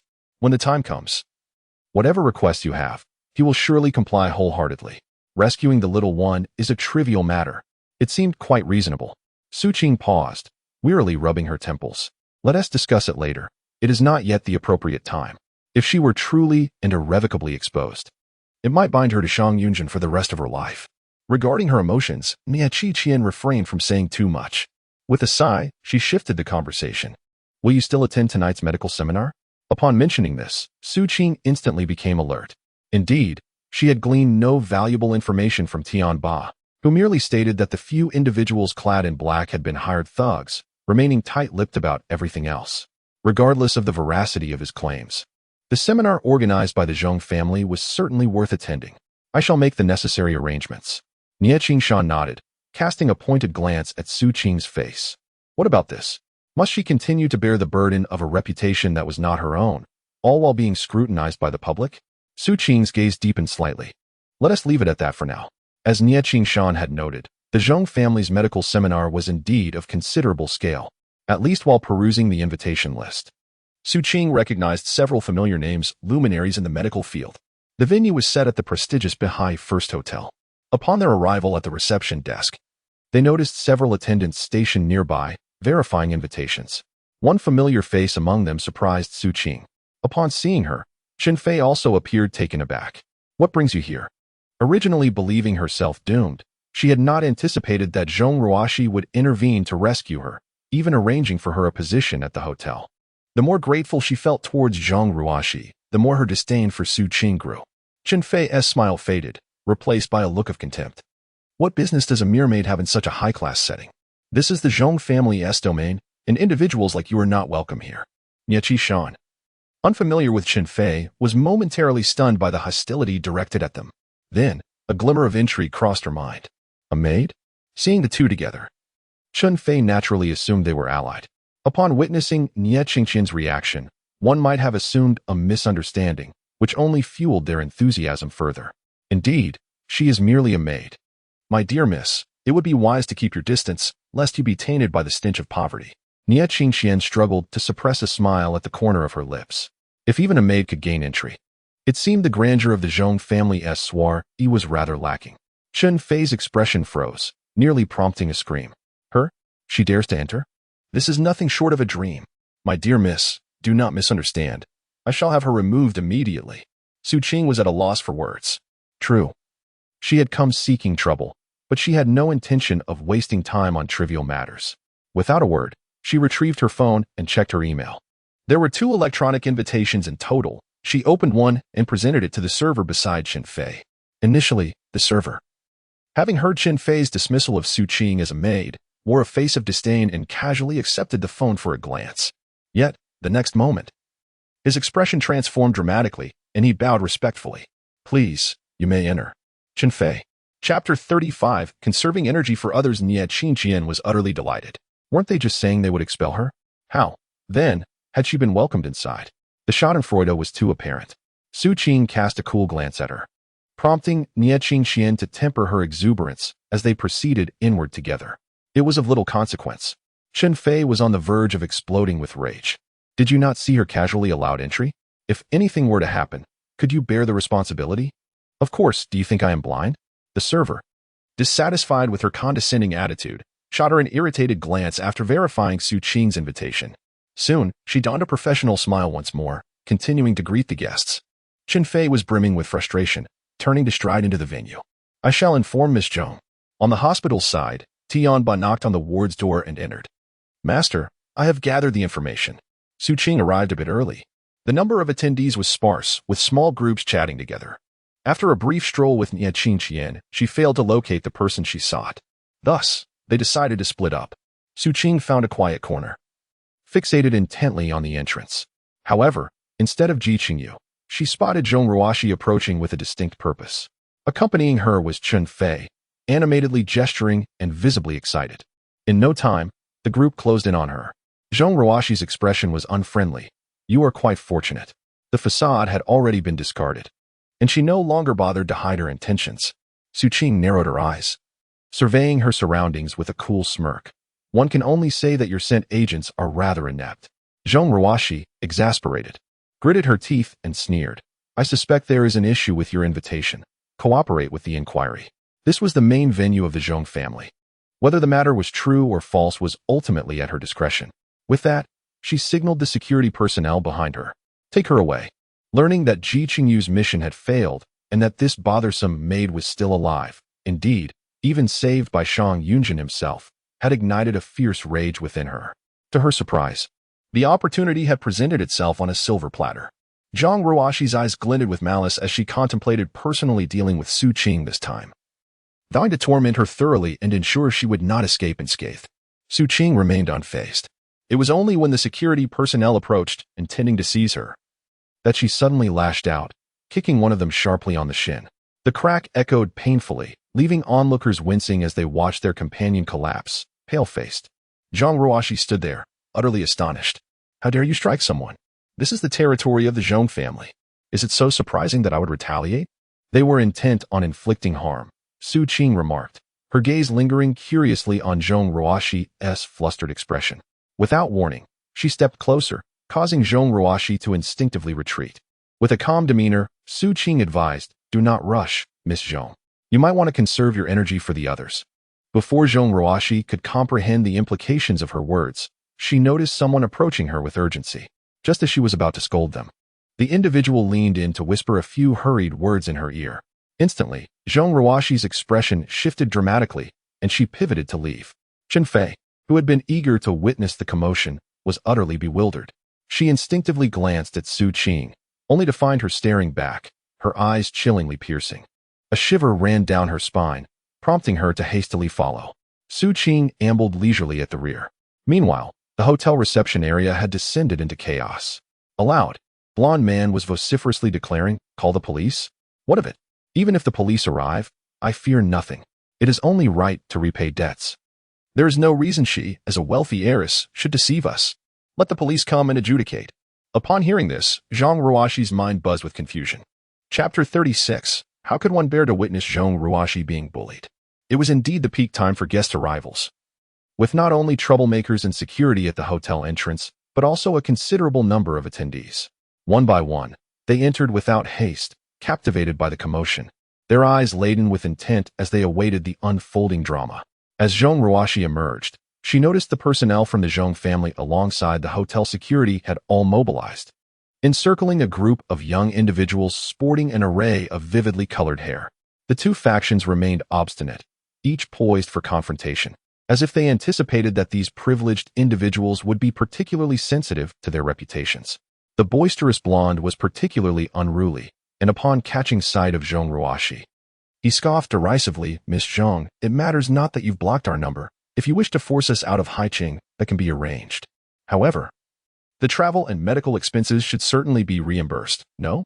We all earn our keep through perilous means and cannot afford to be misled by your repeated deceptions." At his words, all eyes swiftly turned in her direction. Zhang Ruoxi felt her mind clouded with confusion. The blonde persisted relentlessly. "Everything was at your behest. All of us followed through. The failure to succeed was due to your erroneous information, not our incompetence. You, silence yourselves." Zhang Ruoxi trembled with rage. In her quest to gain the approval of Shang Yunzhen and seamlessly integrate into the Shang family, she had disguised herself for many years. The deeds she had committed were generally handled discreetly, ensuring they never surfaced. Yet this time, she had met with an unfortunate turn of events. Under the scrutinizing gaze of the onlookers, her complexion shifted between shades of pale and green, wishing she could shatter her own teeth in frustration. You were slandering me. I do not know you." With that, she abruptly turned to the head of security, her voice rising in a frantic roar. "What are you standing there for? Why aren't you throwing them out?" Anticipating her denial, the blonde merely chuckled coldly, refraining from further argument. Without hesitation, she retrieved her phone from her pocket to play the recording. "You may deal with the people as you wish, but that face must be destroyed." The voice of Zhang Ruoxi was all too familiar, swiftly echoing throughout the hall. The head of security, witnessing the situation spiral out of control, dared not hesitate any longer and promptly led his team forward to disperse the crowd. The group of yellow-haired ruffians refused to back down, quickly escalating into chaos. As the throng of onlookers swelled, Zhang Ruoxi began to sense something amiss. After all, this was a five-star hotel, in their Zhang family's territory. How could such a band of petty thugs infiltrate so easily? A sinking feeling gripped her heart as she scanned the surroundings. Her keen eyes soon caught sight of Nia Qingqian, who stood not far from the unruly group, wearing a playful expression that suggested she was relishing the spectacle. Zhang Ruoxi, not one to be easily fooled, quickly shifted her focus onto her, her mind swirling with questions. Directly summoning a staff member, she whispered a few inquiries. In the next moment, her demeanor turned stern as she cast a sharp glance at Su Qing. Su Qing, with a detached air, observed the unfolding drama, seemingly oblivious to her presence. While witnessing this farce, she discreetly surveyed the scene. Wasn't it said that Ji Qingyu was Zhang Ruoxi's devoted admirer? Why then did he remain silent as she faced humiliation?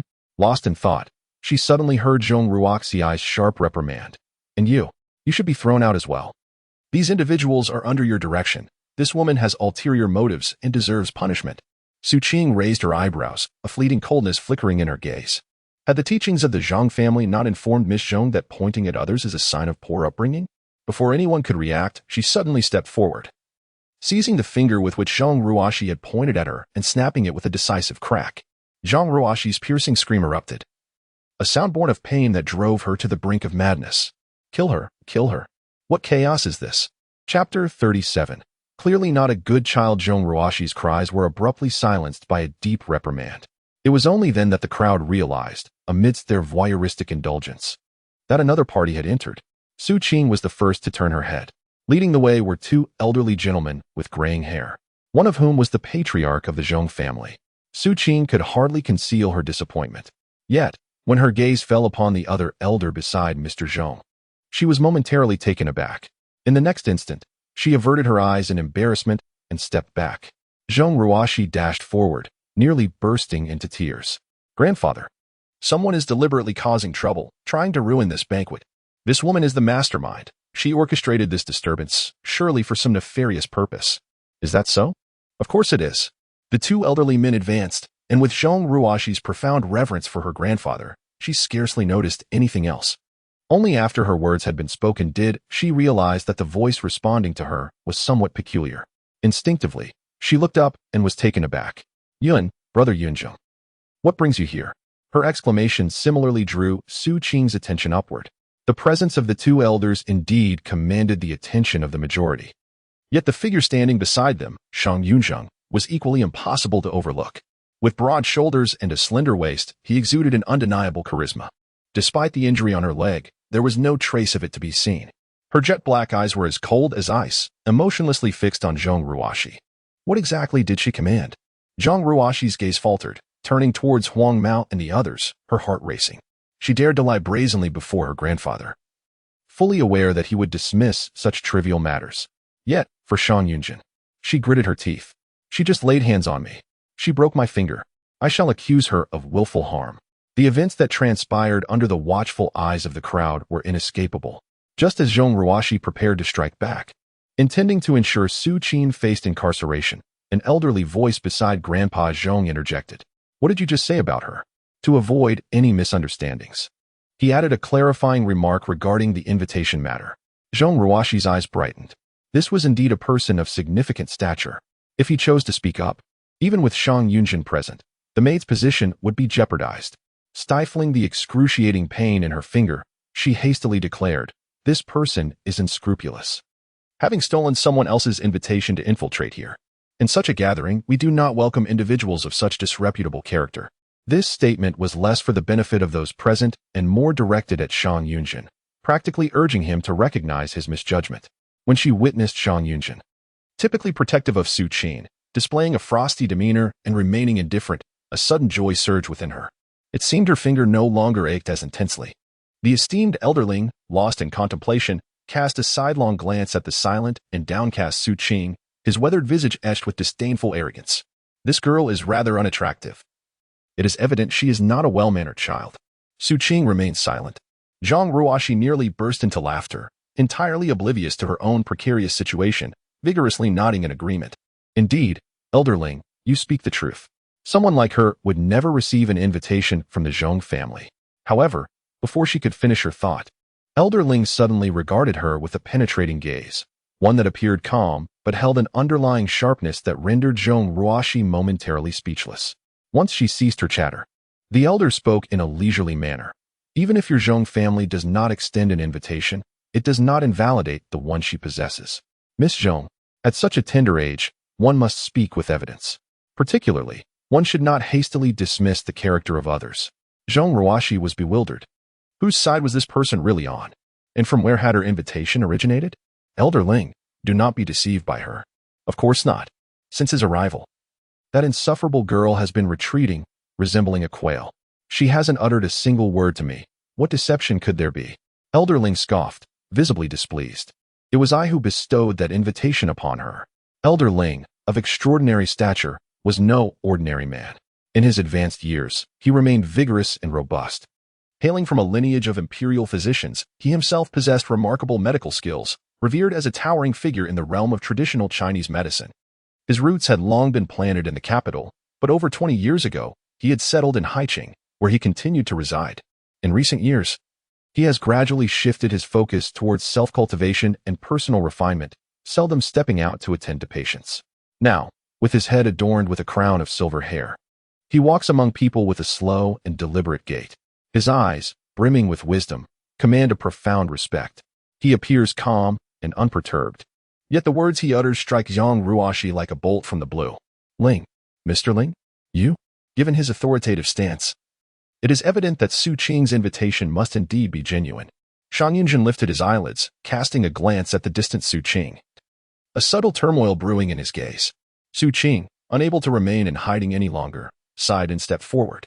I apologize for the trouble, esteemed elder. Upon seeing her, the smile that graced Mr. Ling's face vanished instantly. With a disdainful snort, he refused to spare her another glance. Zhong Ruoxi found herself questioning reality. How could a mere maid possibly be acquainted with someone of Mr. Ling's stature?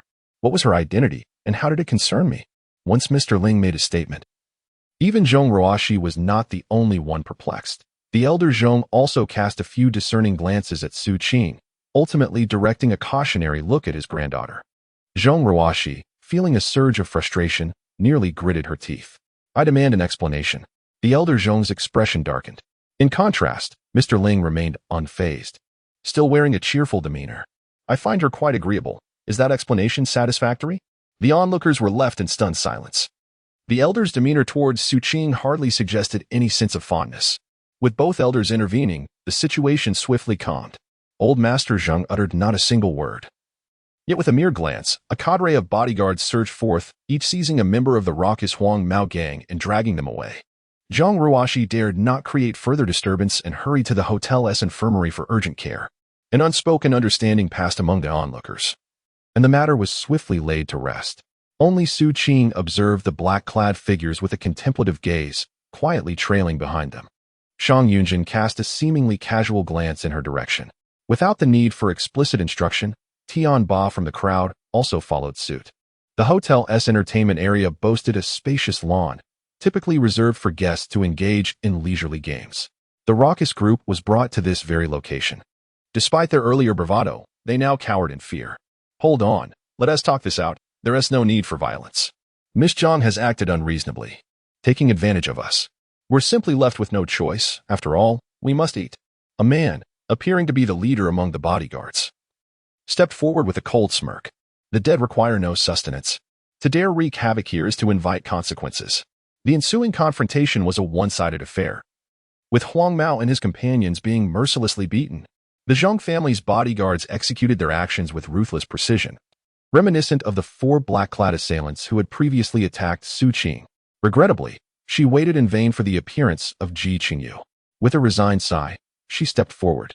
Cease this at once. Gathering for a brawl is an illegal act, and I have already alerted the authorities. The sounds of the scuffle ceased abruptly, leaving the Zhong family's bodyguards in a state of confusion. What was this woman's intent? Yet, this detail was trivial. What mattered was that this band of ruffians had been dragged forth under the watchful eyes of the public. A suitable reprimand may suffice, but should the situation escalate excessively, it could lead to an undesirable conclusion. Ultimately, it was the middle-aged man who assessed the situation and waved his hand dismissively.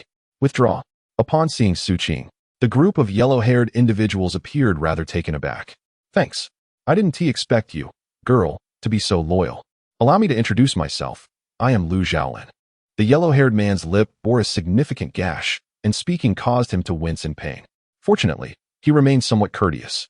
"Just call me Brother Lu, like the others. I'll look out for you from now on." Su Qing's response was tepid and indifferent. "No need."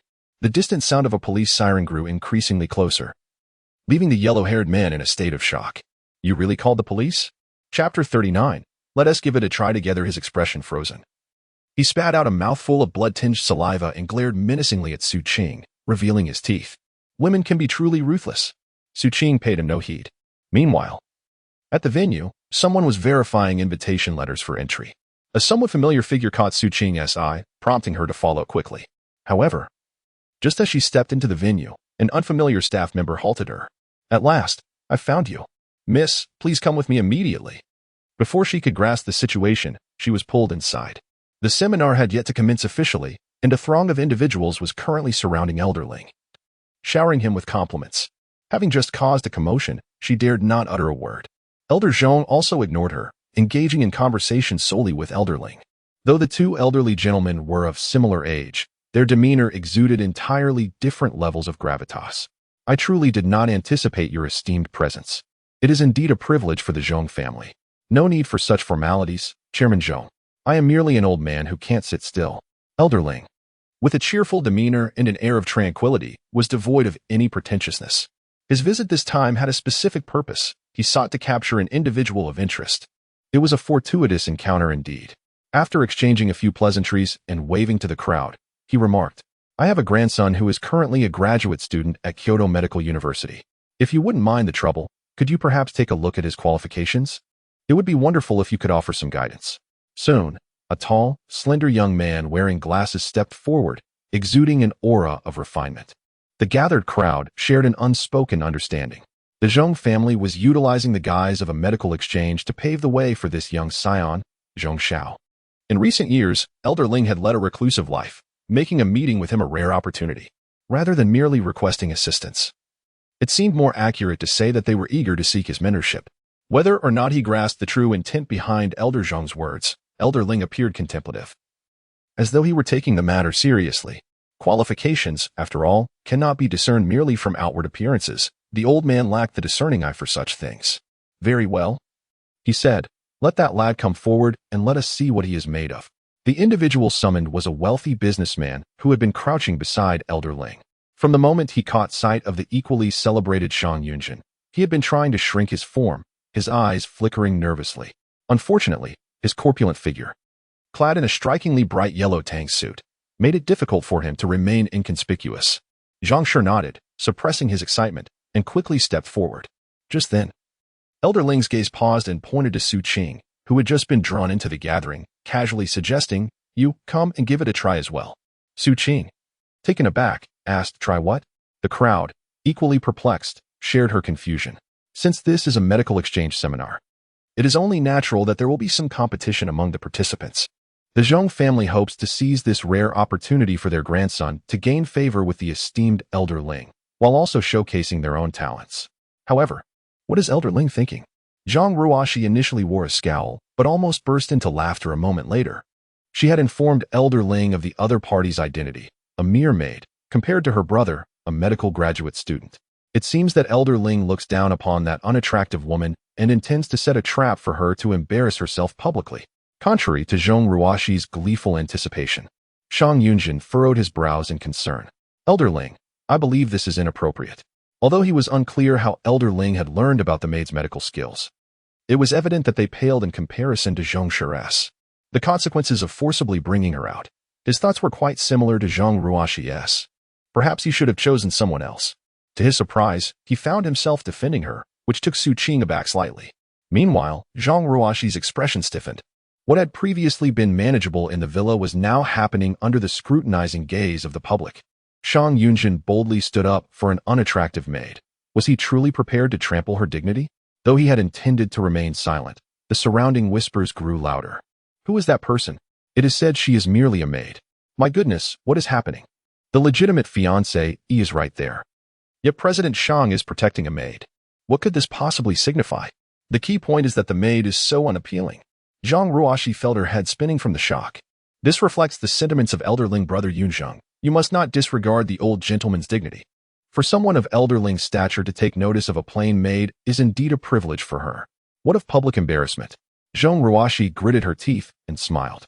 After all, her status remained unassailable. Whether in victory or defeat, it mattered little to anyone. Victory? How could that be possible?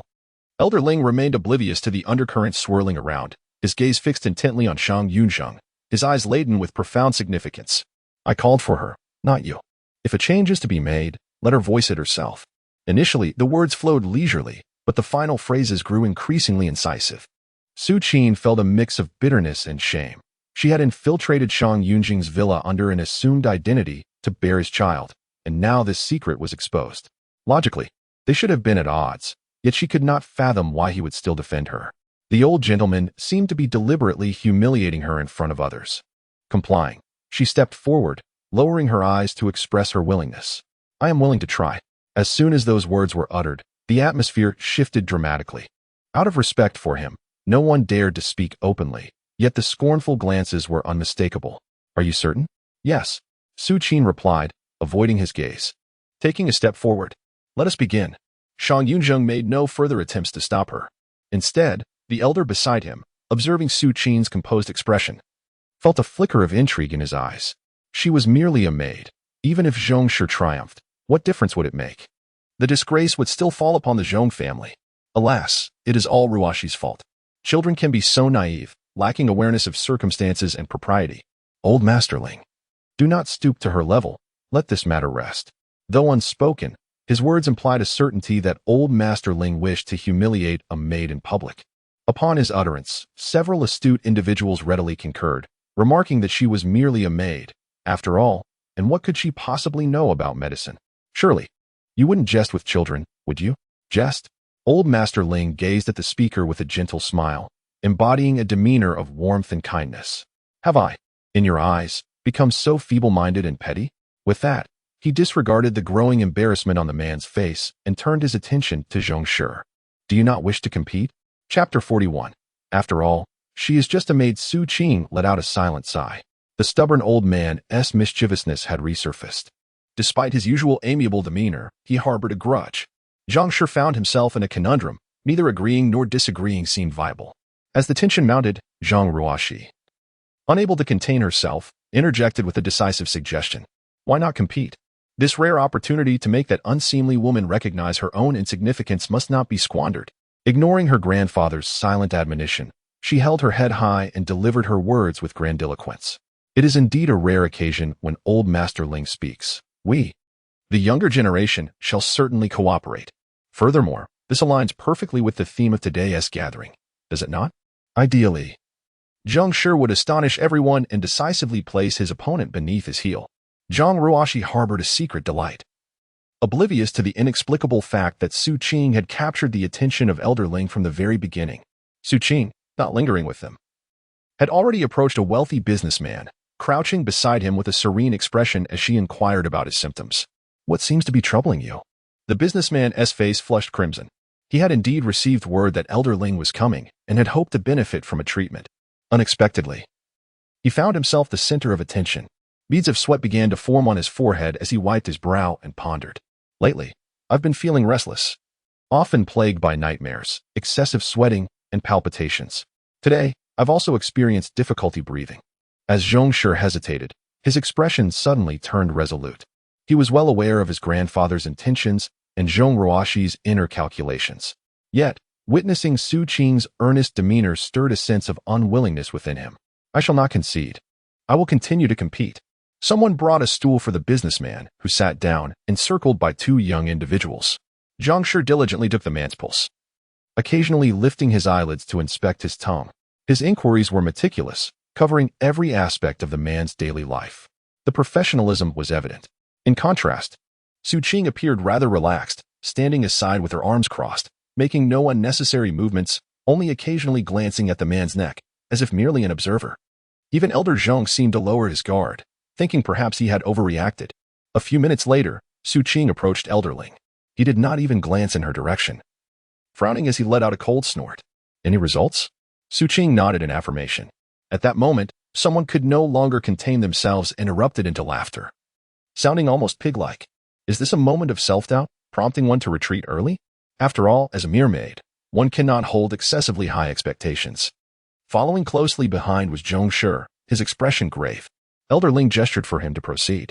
Juncture, without hesitation, began to speak. Upon my diagnosis, this patient exhibits signs of deficiency coupled with disharmony of the spleen and stomach, leading to. His eloquent discourse elicited nods of agreement from the audience. As a graduate student from Kyoto Medical University, he certainly possessed considerable expertise. Before long, the collective gaze of the crowd shifted towards Su Qing, with some even beginning to voice their critiques online. Elder Ling, in a display of deference to Mr. Shang, intentionally placed her at the end of the lineup. With Shang Xiao setting the standard, even if she faltered, she would still manage to recite some content. Among the crowd, even Shang Yunzhen's attention was drawn to this scene. His dark eyes, rarely revealing emotion, now sparkled with a hint of anticipation and curiosity. Ignoring the whispers of ridicule, Su Qing turned to the wealthy businessman. Are you feeling a sense of breathlessness today? The businessman, confused by her inquiry, nodded blankly. Indeed. Su Qing continued. Have you considered donning a looser collar? Or perhaps unbuttoning a couple of your buttons? The businessman. The crowd. Ha ha ha. Chapter 42. The Divine Trickster. This is a joke that has circulated for quite some time. Today, the businessman wore a tang suit, tightly fastened at the collar, constricting his plump neck. It mirrored the protagonist of the joke, who, believing himself to be gravely ill due to a tight collar, was ironically in the same predicament. It was utterly unexpected for Su Qing to make such a scene in this setting, causing the onlookers to erupt in laughter. What did she just say? That President Ji's discomfort stemmed from wearing tight clothing? Oh dear, how amusing. Is she here to entertain us? Indeed, even if one is not conventionally attractive. To behave so poorly is baffling. How did she catch the eye of the esteemed businessman? The unfortunate Shang Yunzhen remained unfazed, his subtle gaze sweeping over the deriders before ultimately resting on Su Qing. Observing her composed demeanor, her not-so-pleasing visage entirely serene, with her ink-black eyes glimmering slightly, he remained expressionless. The wealthy businessman, too, did not laugh, his countenance reflecting confusion. Seeing the earnestness in the young woman's words, he contemplated and actually unfastened 2 buttons of his shirt. Seizing the opportunity, Su Qing stepped forward and pressed her thumb firmly against the nape of his neck. The businessman grimaced in pain, his face contorting as he gasped for air. When he finally looked up again, a spark of clarity began to illuminate his eyes. I feel as if I'm much better now. The crowd was taken aback. No way, this is too contrived. He is not a toddler. How could he possibly be unaware of the tightness of his collar? Simply unbuttoning a shirt and applying a casual press should suffice. What was young Master Zhong doing earlier? After all, this is his domain.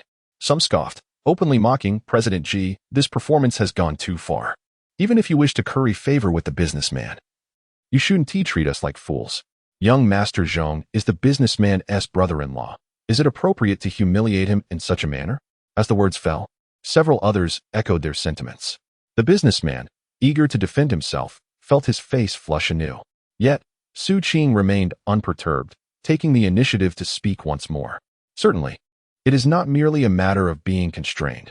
The reason this patient remains oblivious is due to a restless mind. This is indeed the case.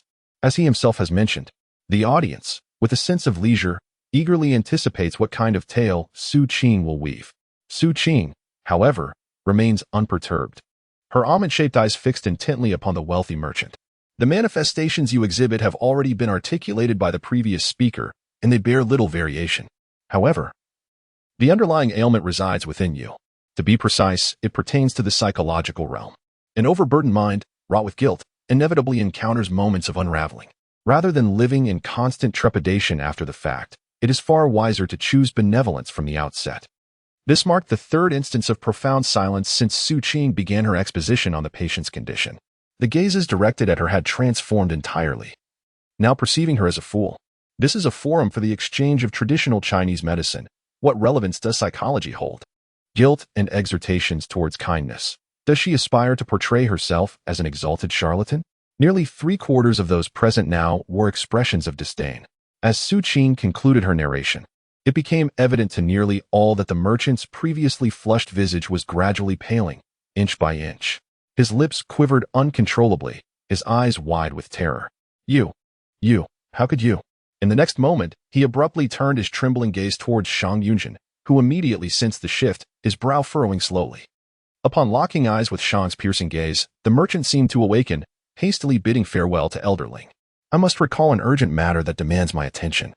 I shall take my leave. I kindly implore you to consider my earlier request. He rushed out so hastily that he even slipped as he left. Although they were teasing, the people present were not fools. How could they fail to notice anything? The wealthy merchant's evident anxiety was quite telling. The laughter gradually subsided. Chapter 43. No Shame. More and more gazes turned towards Su Qing, each harboring a similar thought. Had this maid merely stumbled upon a stroke of luck, or did she possess genuine skill? If it were sheer happenstance, that would be one thing. But if she truly had talent, then an intriguing spectacle awaited. Yet now, the patient had fled. Old Ling, however, was observing Su Qing, stroking his chin with an air of pride. Humph, not bad at all. Although she was obstinate, her abilities were intact. After speaking, he disregarded the astonishment of the crowd and turned his attention to the ever-silent juncture. Young man, the sea of knowledge is boundless.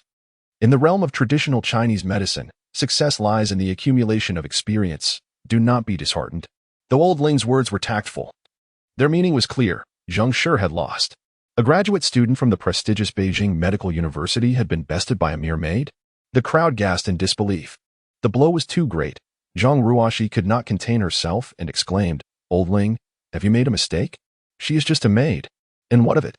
Old Ling retorted, his dissatisfaction with repeated challenges to his authority evident. With a cold snort, he ceased to smile.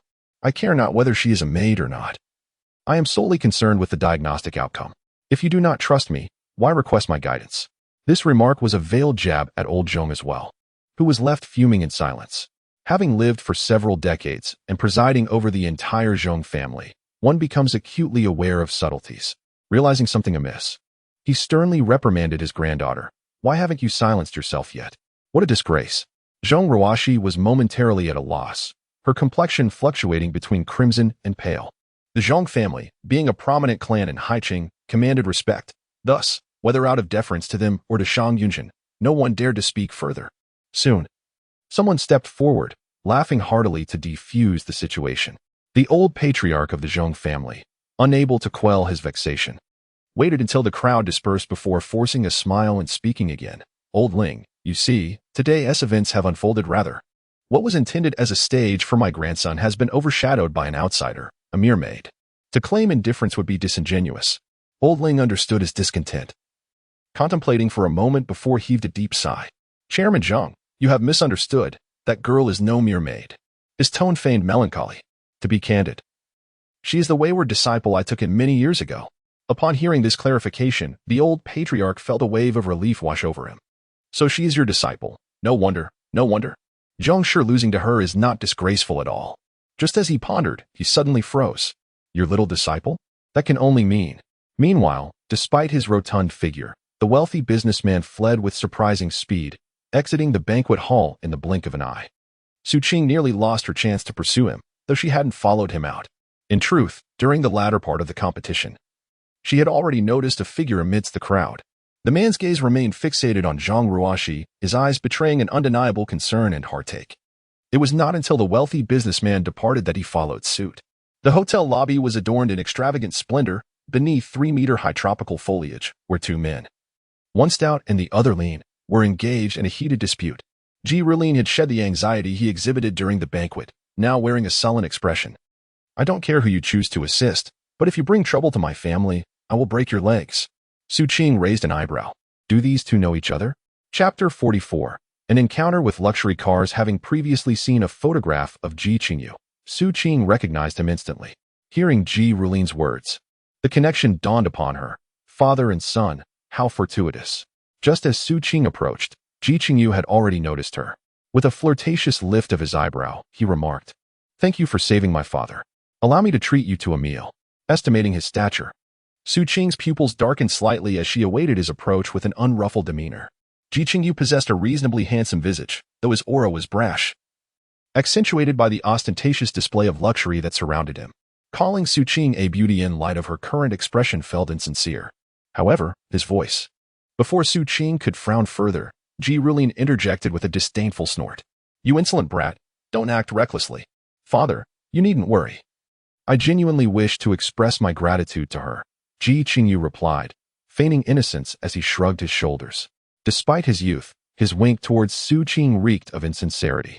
She is a great benefactor to our family. Ji Rulin appeared troubled, wanting to say something yet refraining from doing so. He politely nodded at Su Qing and ultimately departed with a worried expression. Almost immediately after his exit, the smile on Ji Qingyu's face faded. Just then, his phone rang. Answering the call, Ji Qingyu turned, his gaze filled with tenderness even when merely confronting a string of numbers. What is it? The simplicity of the 3 words caused Su Qing to gradually relax her furrowed brow. Moments later, a line of text appeared on the phone screen. Analysis indicates that the similarity between the 2 audio files exceeds 80%. Ji Qingyu was not only the person who had sheltered Zhong Ruoxi with an umbrella, but also the one who had orchestrated her harm that night at the abandoned sanatorium in the outskirts. Hiding behind a voice modulator. Confirmed, Su Qing's eyes turned icy. A few steps away, Ji Qingyu remained unfazed. How could this be? She is so unattractive. Darling, don't be upset. This time it's all my fault for messing things up. Rest assured, there won't be a next time.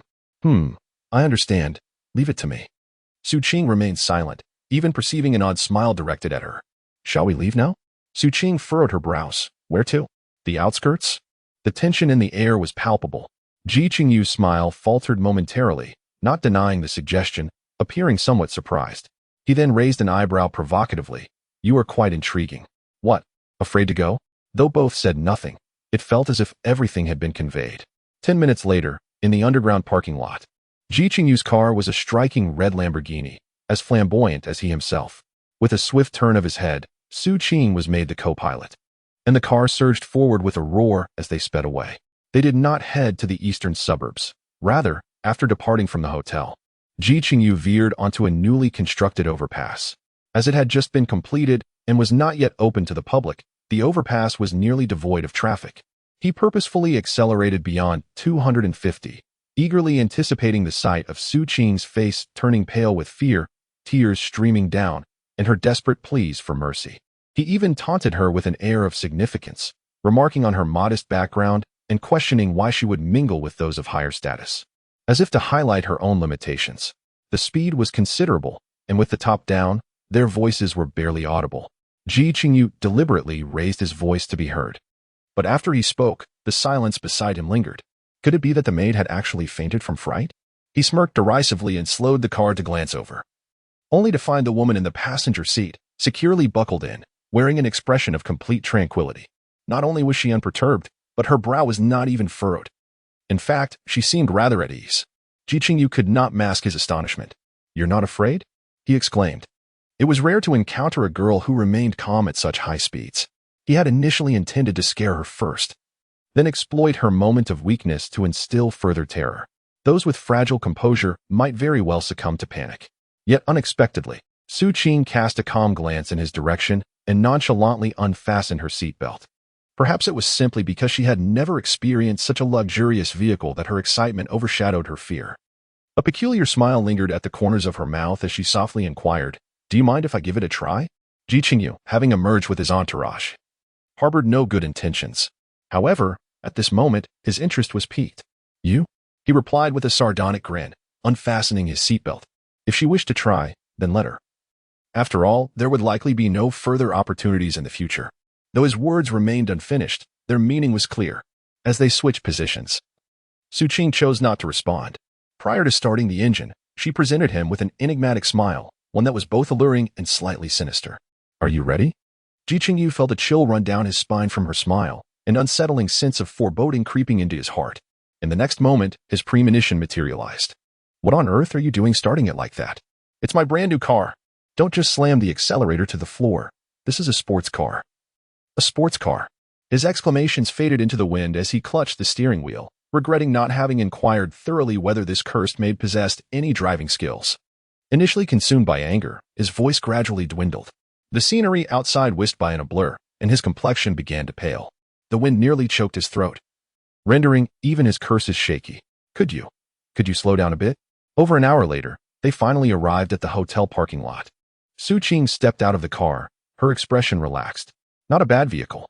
Casting a glance at the passenger seat where Ji Qingyu sat, his face remarkably ashen, she felt a distinct chill in her gaze. It's a pleasure to meet you. I may trouble you again in the future, and I hope for your understanding. Once she located the individual she sought, matters would become considerably easier. After all, there was no escape. With that, Su Qing entered the elevator, retrieving her phone. Nie Qingxian had just sent her a message. Where have you been, beauty? I have an exciting show to watch. You must not miss it. Ji Qingyu was perplexed as to how he had unbuckled his seatbelt. He had always enjoyed racing and sought thrills, yet today, without any safety precautions, he found himself overwhelmed by the speed and faltered. As he stepped out of the car, his legs buckled, nearly causing him to stumble.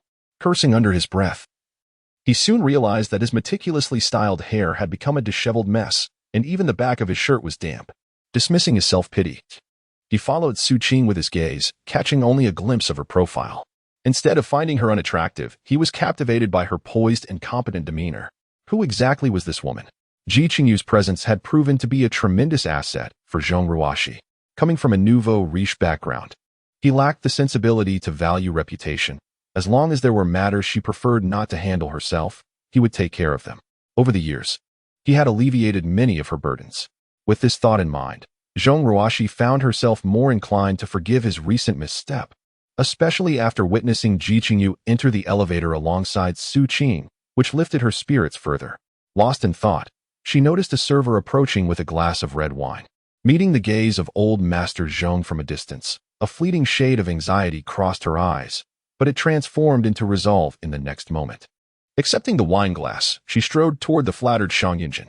The prospect of becoming Shang Yunzhen's wife must not waver. Neither she nor the entire Zhong family would allow it.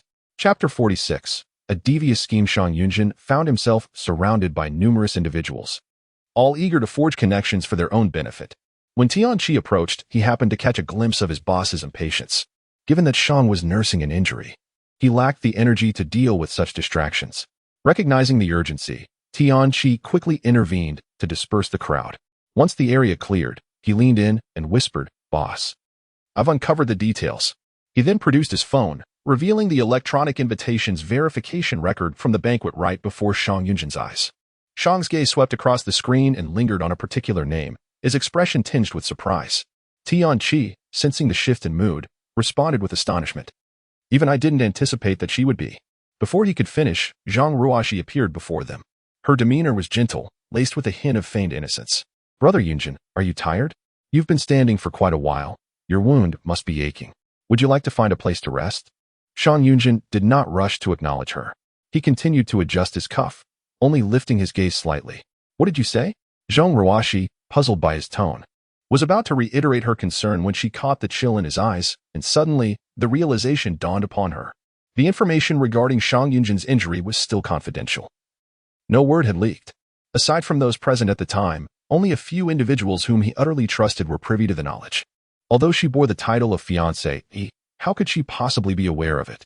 Realizing her blunder, Zhong Ruoxi's expression stiffened as she hastily shifted the topic. "What I meant to say is that you, Brother Yunzhen, possess a discerning eye for character. I never expected that maid to be quite so capable." Winning against Zhong Shi in front of everyone. The latter part of her statement was tinged with barely concealed resentment. Shang Yunzhen remained impassive, waiting for her to continue her performance. As anticipated, Zhong Ruoxi could not hold back. She assisted President Ji greatly. Ji Qingyu is quite grateful. He specifically invited her. And they were so eager to leave together that they didn't even wait for the banquet to conclude. The emphasis on their departure together was unmistakable. To her surprise, Shang Yunzhen's reaction was tepid. He seemed utterly indifferent. A flicker of impatience appeared in his eyes. "Do you have something to discuss?" he asked, his tone as cold and distant as ever. Numerous curious glances were directed their way, causing Zhong Ruoxi to struggle to maintain her smile. Gritting her teeth, she hesitantly extended her glass of red wine towards him. Shang Yunzhen did not take it, his gaze remaining dispassionate. They held their stance for over 2 minutes, during which Zhong Ruoxi's palms grew clammy with sweat, her eyes gradually pleading. "Brother Yunzhen, today is our family's occasion, with so many watching. Could you possibly?" She sighed heavily, genuinely distressed. "Even if you prefer not to engage with me, at least for Grandpa's sake, consider his age. It's not easy for him." Meanwhile, neither Shang Yunzhen nor Zhong Ruoxi was present, leaving only old Master Zhang guiding Zhong Shi through the crowd. Upon spotting her, someone approached with the intent to converse. As Su Qing made her way to the guest room department, she noticed several suspicious figures lingering in the lobby. Not giving it much thought, she ascended in the elevator and arrived at the room number provided by Nie Qingxian. The door was ajar, and without hesitation, she pushed it open. In the next moment, a sharp reprimand echoed through the air. "Get out." The voice sounded somewhat familiar. The individual inside the room not only possessed a terrifying tone but also bore an icy demeanor. Upon catching sight of the crimson hue in his eyes, Su Qing was taken aback. Her nostrils flared slightly as she detected a distinct scent of blood.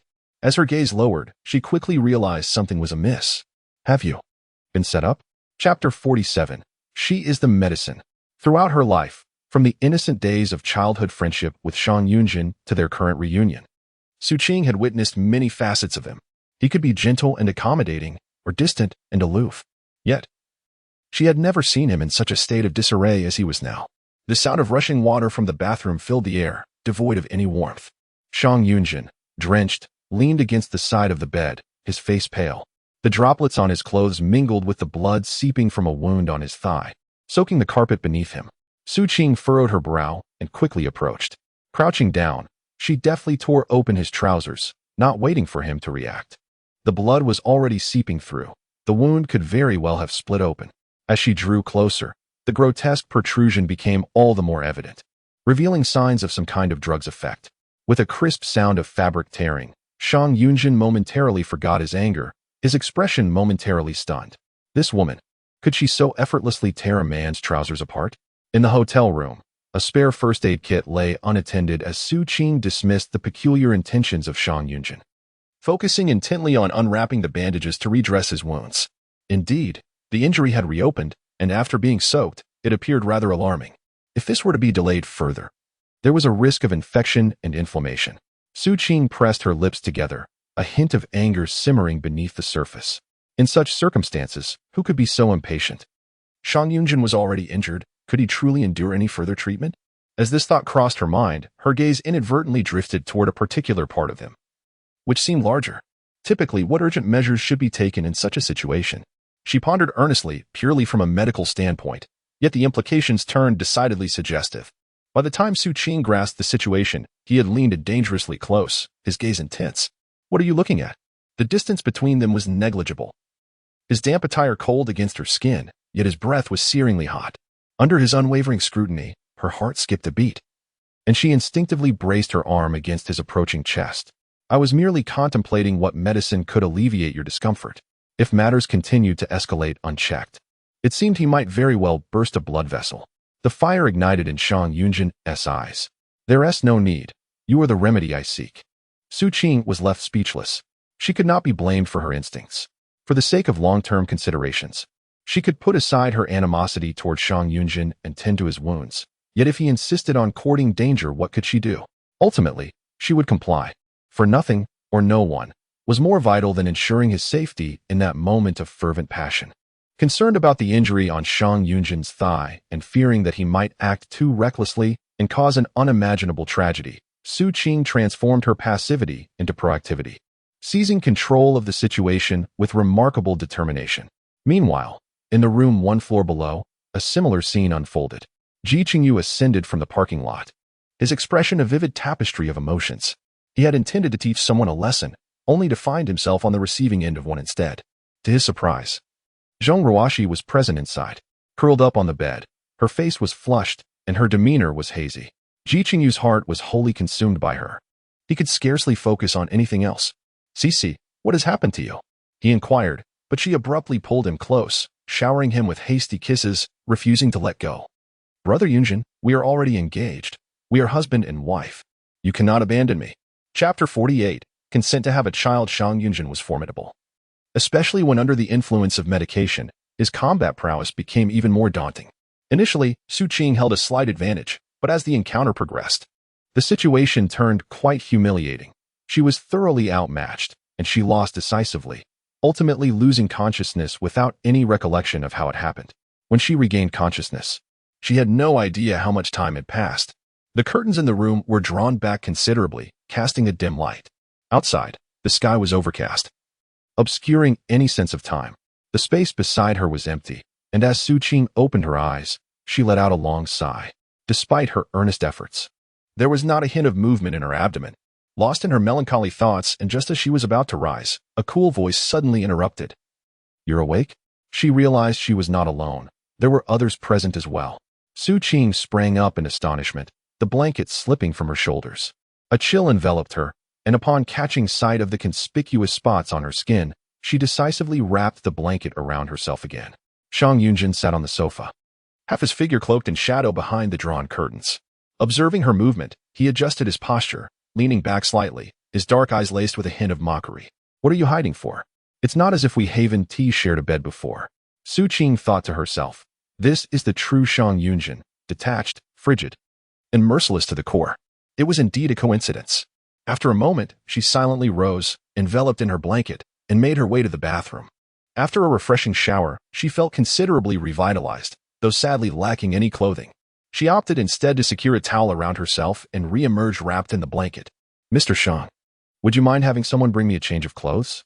"Not at all," he replied, holding a cigarette between his fingers, unlit, his expression inscrutable. "Yes, I am aware. I arranged it myself." Su Qing was about to inquire further, but Shang Yunzhen continued. "You previously mentioned that your intention in approaching me and calculating a way into my bed was to conceive a child?" Su Qing instinctively sensed an underlying message. However, the surprise was so profound that she hesitated to affirm it. "Yes, so, I can facilitate that for you." His brow slightly furrowed. The shadowed Shang Yunzhen spoke with a calmness that belied the gravity of his words. "As you wish. I shall allow and assist you in bearing a child with my genes. However, as a condition, you must agree to do something for me." His tone, though mild, carried an unmistakable air of ruthless authority. "Once the agreement is established, you must fulfill it to my satisfaction." Your response is, "I agree." It is indeed not her illusion, although she is uncertain about what awaits her. The mere fact that the other party is willing to concede to her desire for a child is enough for Su Qing to risk everything. Finally, she no longer has to resort to cunning schemes or clandestine planning. Su Qing was nearly overwhelmed with emotion, on the verge of tears. To avoid revealing any hint of her feelings, she promptly lowered her head. Shang Yunzhen's brows twitched slightly as he raised his wrist to check the time. "There is no need to rush. You still have 2 hours to reconsider." Su Qing vehemently shook her head. Reconsider? How could she possibly do that? This was something she had longed to pursue since the moment she learned of the child's condition. Why wait another 2 hours? In truth, she wished fervently to reach an agreement with Shang Yunzhen immediately. Every second of delay felt like a desecration of this hard-won opportunity. Chapter 49. Shang Yunzhen's tactics. Shang Yunzhen laughed, leaving it unclear whether it was a mockery. He merely raised a long finger and gestured to the side. "Because I still have a bottle of liquid to administer, which will take some time." Su Qing, what is wrong with you? The question was entirely mechanical, and only after asking did she realize her own foolishness. Fortunately, Shang Yunzhen paid it no mind. "I have a fever." I drank spiced wine and then doused myself with cold water upon reaching the room. Following such an intense struggle, even a body of iron could not withstand it. A series of inappropriate images suddenly flashed in Su Qing's mind, causing her to uncontrollably blush. The individual, despite suffering from a fever, remains remarkably composed while discussing matters with her. The personnel arranged by Shang Yunzhen arrived promptly, delivering clothing that was not particularly well-fitting. Su Qing, making do, dressed, and proceeded to the dining department. In fact, it was Nie Qingqian who had messaged her, stating she was awaiting her arrival. The room number from the previous night was provided by her, and Su Qing was eager to inquire about what transpired after her departure. While waiting for the elevator, she raised her hand to massage the nape of her neck, shaking her head slightly. Perhaps due to excessive fatigue, she felt as though something was amiss with her body. Nie Qingqian had chosen a more secluded booth. Upon Su Qing's arrival, she found her clad in disposable gloves, wrestling with an imported lobster. A generous plate of lobster meat was pushed towards her. "You must have been exhausted last night," Nie Qingqian remarked with a teasing glint in her eye, urging her to indulge in something nourishing. In the presence of this intimate friend, Su Qing felt unusually at ease, unable to blush, and sighed deeply. It's manageable. Yet, what exactly was the situation? Both were acutely aware of Su Qing's repeated advances towards Shang Yunzhen, and Nie Qingqian refrained from excessive teasing regarding the previous night's events. Passing her a fork, her gaze turned somewhat ominous. It appeared that the young lady from the Zhong family was dissatisfied with Shang Yunzhen's procrastination over the marriage and had resorted to drugging his drink in an attempt to force his hand. However, her scheme had been uncovered. Is it Zhang Ruoxi? The thought crossed Su Qing's mind, catching her off guard yet again. Recalling the scene where she had witnessed Shang Mingzhu's pressure regarding marriage, she chose not to elaborate further. The two continued their meal, and halfway through, Nie Qingqian's phone chimed. She removed the disposable gloves and carefully made an incision to take a look. After a brief moment of dazed contemplation, she glanced at her phone, then at Su Qing, who sat across from her, her expression difficult to articulate. Was it excitement mingled with conflict? Su Qing, noticing her peculiar demeanor, responded with indifference. Speak your mind. Nie Qingqian felt as though she might burst from the tension. Upon hearing Su Qing's words, she immediately shook her head and exclaimed, I can't help but wonder what sort of person you fell for back then. After all, she is supposed to be your woman, yet she can be so ruthless. Without waiting for Su Qing to inquire further, she handed her the phone. The phrase "the person you liked back" then pricked Su Qing's heart momentarily. However, her attention was swiftly captivated by the content on the screen. The headline entertainment news began with a striking photograph of a hotel room. Ji Qingyu stood at the doorway, his face a clear display of shock and anger. Behind him lay a large bed, beneath which a panicked woman was ensconced. Her features were blurred, yet Su Qing recognized her instantly. Logging into her own app, she confirmed that the trending topic was already ablaze with speculation regarding the woman's identity. Nie Qingqian smiled with a sense of schadenfreude. Could this be considered a case of shooting oneself in the foot? Chapter 50. Unapproachable. The incident took place in a hotel, and with the ensuing frenzy, numerous reporters had gathered outside. As Su Qing departed in Shang Yunzhen's car, she caught sight of several familiar faces through the window. Nie Qingqian had learned that these individuals had been summoned by Zhang Ruoxi with the intent of capturing photographs of her and Shang Yunzhen together. In any case, the two of them are engaged but not yet married, and thus, the situation should not escalate into anything too serious.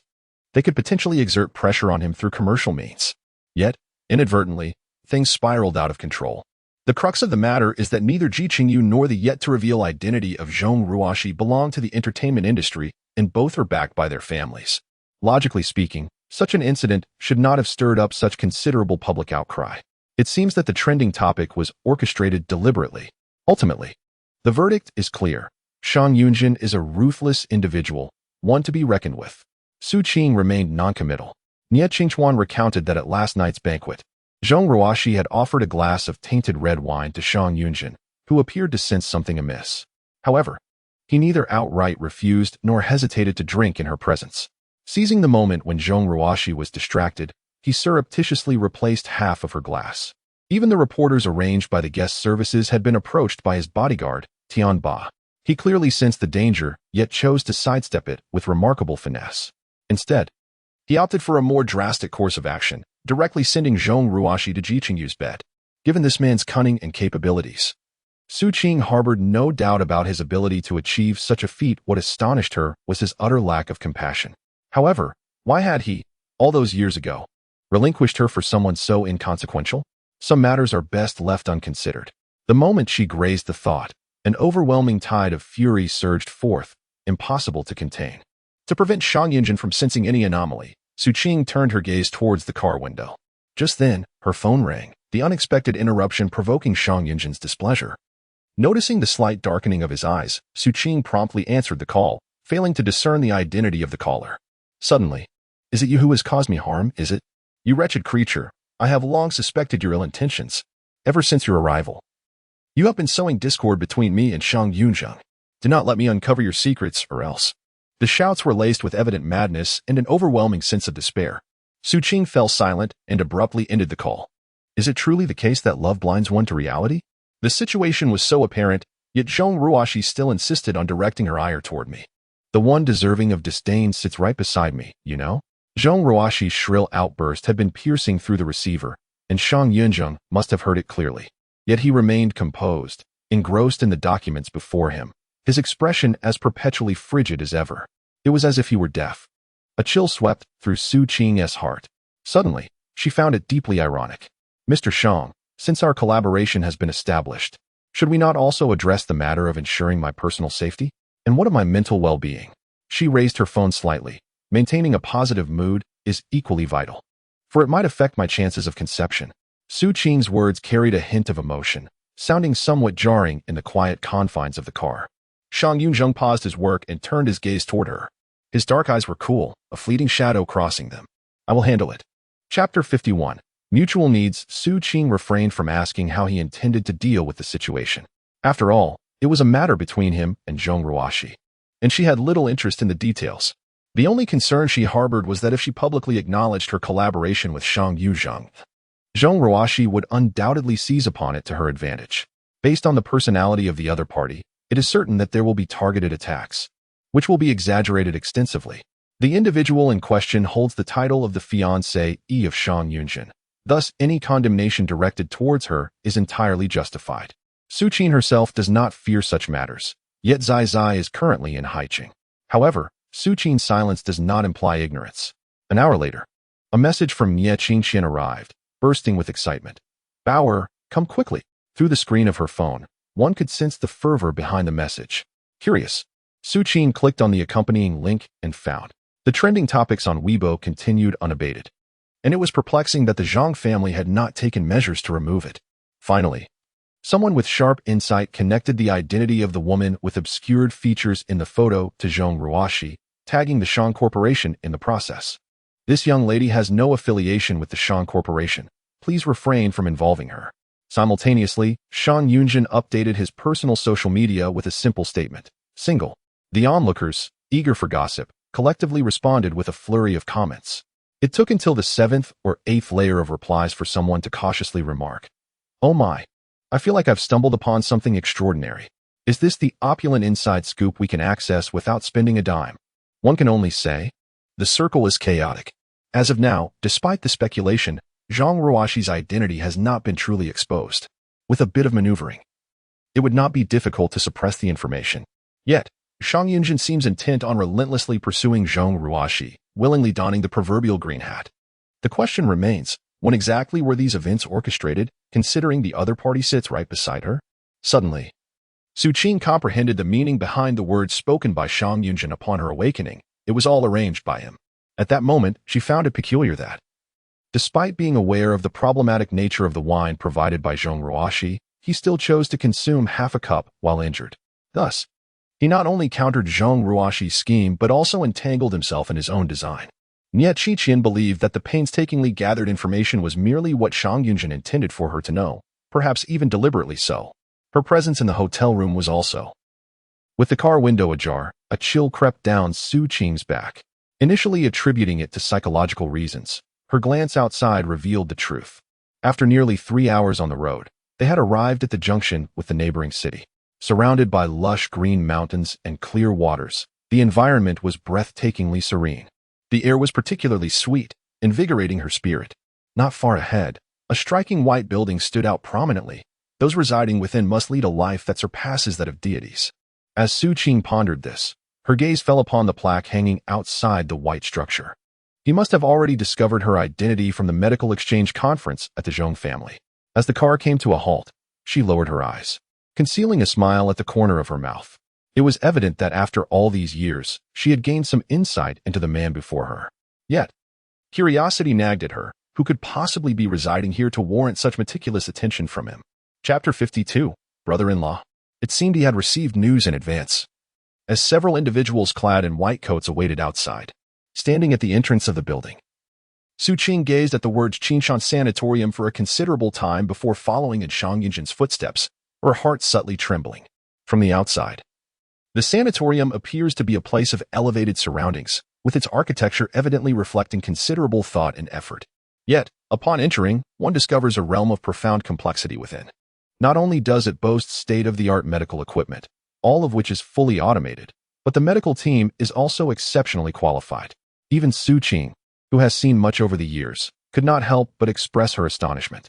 Naturally, those who reside here are not of ordinary status. At least the individuals Su Qing has encountered are formidable figures who wield significant influence. Upon learning that this sanatorium belongs to Shang Yunzhen, Su Qing felt an increased sense of curiosity about the person she was about to meet. The accompanying personnel were reporting on Shang Yunzhen's recent condition, noting that he had been in relatively good spirits, much improved from before. Dr. Su had even made a trip abroad last month to consult with a renowned physician. It appears that he is a man. However, Su Qing felt a slight sensitivity to the surname. Just as she was pondering this, a melodious voice called out from a distance.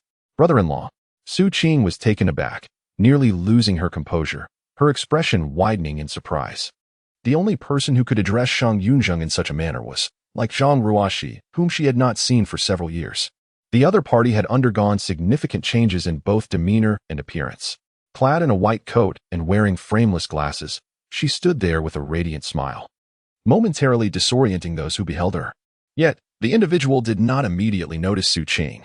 Shang Yunzhen, commanding attention wherever he goes, naturally draws the gaze of others. Her posture was upright, and her beauty was strikingly exceptional. A mere glance would cause one's heart to flutter. From a distance, Su Qing felt a warmth rising in her chest. Finally, her brother-in-law had arrived. Oblivious to Su Ping's presence, she approached with an air of nonchalance, directly pushing past Su Ping to stand before Shang Yunzhen. "Uncle has been missing you dearly," she proclaimed, reaching for Shang Yunzhen's hand. "You should go see him at once." Su Ping remained silent, observing Su Qing's actions with keen interest. Shang Yunzhen, however, skillfully evaded her attempt. "Take her to the ward," he instructed, realizing her transgression. Su Qing quickly apologized and turned her gaze towards Su Ping. Upon meeting her eyes, filled with a chilling mockery, she found herself momentarily stunned. No, it was not merely her gaze. It was the air of indifference and the haughty expression that accompanied it. Su Qing's eyes widened in disbelief as she struggled to contain her shock. "Su Ping, what are you doing here?" Her exclamation startled both of them. Su Ping's nerves instinctively tensed before she regained her composure, chuckling softly. "You must have mistaken me for someone else." With such familiarity in addressing her brother-in-law, how could she have misidentified her own sister, rendering her expression one of utter disbelief? It was rather amusing. A faint smile, laced with coldness, graced her lips as she feigned nonchalance. "I am a doctor." Su Qing's expression shifted dramatically. Upon learning Su Ping's profession, she swiftly suppressed her unease, frowning in opposition. "Are you suggesting that you wish to replace Uncle's doctor?" "I have already inquired about Dr. Chuan Qiong and obtained his contact information. I was just about to pay him a visit." This information was painstakingly acquired by her during a special trip abroad. "Chuan Qiong?" Before Su Qing could respond, the individual accompanying Shang Yunzhen expressed excitement first. "Is it the esteemed Mr. Chuan Qiong that I am familiar with?" Su Qing's eyes gleamed with a hint of pride. "Indeed, it is he." Chapter 53, Golden Needle. Chuan Qiong. With the assistance of this venerable figure, I firmly believe that my uncle will soon return to his former self. The venerable elder. Su Qing was momentarily taken aback, involuntarily curling the corner of her lips. She soon realized that Shang Yunzhen was observing her, his gaze laden with significance. Unbeknownst to Su Qing, who remained oblivious to the subtle interaction between them, she addressed Su Qing with a touch of provocation. "Since you are also a physician, you must have heard of the illustrious Dr. Chuan Qiong, correct?" Golden Needle. Chuan Qiong is a remarkable entity. Not only does he bear the title of a direct disciple of the esteemed Ling Yu, but his acupuncture skills have also surpassed all expectations, making a resounding impact on the traditional Chinese medicine community over a decade ago. However, what truly captivates people's imagination is his enigmatic nature. To elaborate, it is said that apart from Elder Ling himself and a few direct disciples, no one has ever laid eyes upon Chuan Qiong's true visage. He is shrouded in such mystery that even his gender and age remain undisclosed. During consultations, he maintained a distance from patients, and the acupuncture was performed while they remained entirely unaware. Initially, there were skeptics, but after he successfully completed several intricate cases, his enigma only served to enhance his value. How could someone of such stature possibly escape Su Qing's attention? Certainly not. She nodded slightly, then suddenly stared at Su Qing with pure curiosity. "Who did you mistake me for just now?" Su Qing's expression stiffened as she frowned at Su Qing. "It must be my imagination." Upon closer inspection, the differences were indeed quite pronounced. The Su Qing of yesteryear had been so stunning, delicate, and charming like a little princess. How could she possibly resemble the woman before her now? If it were possible, she would rather hope that Su Qing had truly transformed into this form. Suppressing the malice within, Su Qing felt a sense of relief and turned apologetically to Shang Yunzhen. "I'm sorry, brother-in-law. I merely missed my sister so much that I mistook someone else for her. It was unintentional." "Su Qing, me? You miss me?" This was perhaps the most ludicrous jest in the world. Shang Yunzhen flashed a moment of impatience. Lead the way. He had not anticipated that even after revealing his trump card, she would remain steadfast in her decision. Su Qing, feeling a bit vexed, retorted, "But what about Dr. Chuan Qiong?" Shang Yunzhen's gaze slid meaningfully over to Su Qing once more. Su Qing wore a half-smile, neither here nor there. "Why not wait until you actually manage to reach him before discussing it?" The person Shang Yunzhen sought was situated on the top floor of the sanatorium. This entire floor housed only one patient room and an emergency room. The configuration of the patient room was of the utmost luxury. As Su Qing stepped inside, she momentarily believed herself to be in a laboratory abroad. Various instruments beeped rhythmically, and the patient on the bed lay with eyes tightly shut, relying solely on machines for breath. His cheeks were sunken, clearly indicating years of coma. How could they possibly discern signs of his mental recovery? Or that he missed Shang Yunzhen? Su Qing couldn't help but let out a cold laugh. She approached and took a brief glance, finding the situation to align closely with her expectations. Someone promptly handed over the medical case. A mere cursory glance was enough, but when she recognized the name inscribed upon it, her pupils dilated in shock. This was one of the individuals who had once cherished her deeply. Yet now, after years of being bedridden and in a coma, he had withered away to a point of severe disfigurement. It was no wonder she did not recognize him at first. In an instant, Su Qing could not contain herself, and tears blurred her vision. To avoid arousing suspicion from those outside, she quickly turned her face away, feigning seriousness as she conducted her examination. Shang Yunzhen did not enter with her. From behind the transparent glass partition, he observed the diligent efforts within, his expression cold and impassive. Tianqi discreetly glanced at his tightly clenched fist. Boss, is she truly capable of this? Chapter 54. The debt to be repaid. Whether she was capable or not, the individual lay within. The old man had been confined to his bed for several years, and they had exhausted all conceivable methods. Western medicine excelled in surgery, and after various attempts, the focus shifted to traditional Chinese medicine. Acupuncture became the primary consideration. After all, the renowned prestige of the golden needles of juncture was formidable enough to instill fear. Their ability to locate her was purely serendipitous. Tianqi pondered, unable to suppress a new wave of concern. What if she discovered that she had been surreptitiously administered medication? Would that lead to? Given that she was a highly skilled physician, she would undoubtedly prioritize her own health. It was only a matter of time before the truth surfaced. After all, that medication. Shang Yunzhen did not respond, casting a cold glance at him. The sudden chill silenced Tianqi, who dared not murmur further. Inside the ward, Su Qing remained oblivious to all of this, her gaze fixed on the person upon the bed, a tumult of emotion swirling within her. This is Shang Yunzhen's father, also known as her Uncle Shang. In her childhood, she encountered a sudden misfortune. Her parents suffered an accident and vanished without a trace. Fortunately, due to the close relationship between her father and Uncle Shang, she was taken in by the Shang family and raised with care. Under the affection and protection of Uncle Shang, she lived a carefree life until the occurrence of that tragic event. Every member of the Shang family treated her with kindness. Now, however, the very person who sheltered her lies in a hospital bed, grappling with great difficulty. Su Qing took a deep breath and began to meticulously examine the medical records. Uncle Shang suffered from mobility issues, reportedly due to a car accident many years ago. From the moment Su Qing first met him, he had always been confined to a wheelchair. The medical records she held began with details about his legs. Half an hour later, she finished reviewing the documents and lifted her gaze, taking a moment to compose herself. To her surprise, the people who had been waiting outside had vanished without her noticing. A self-deprecating smile formed on her lips. After all, he was her father. Yet she now felt like an inconsequential stranger. It was rather audacious of Shang Yunzhen to entrust her with him. In truth, the hospital room was filled with surveillance cameras. Under the watchful eyes of high-definition lenses, nothing could escape scrutiny. Even the hint of derision that curled at the corners of Su Qing's mouth was clearly captured on Shang Yunzhen's phone screen. Meanwhile, Tianqi, having misspoken at the rehabilitation center, appeared particularly cautious. Boss, we found the person. Shang Yunzhen remained still. After a moment, he finally put down his phone. Tianqi added, it's that little rascal, he. Sensing the displeasure in his boss's gaze, Tianqi hastily changed his words. Regarding the child who previously plotted against us, Tianzhou has already traced his whereabouts. Such a little one, likely still without a full set of teeth. The thought of the earlier experiences where several adults were outwitted fills Tianqi with resentment. Since his parents refused to teach him proper conduct, let him come. The first hotel under the Shang family, room 1308, is quiet. The door is slightly ajar, and two adults boldly enter without disturbing the occupant inside.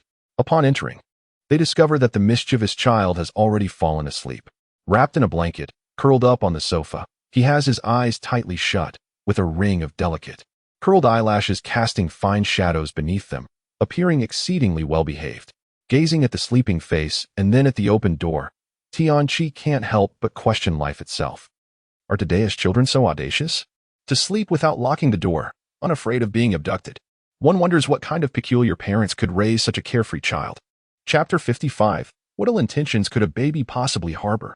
Shang Yunzhen thwarted Tianqi's intention to wake the child directly, instead encouraging him to bring in a laptop and sit on the opposite sofa to attend to his work.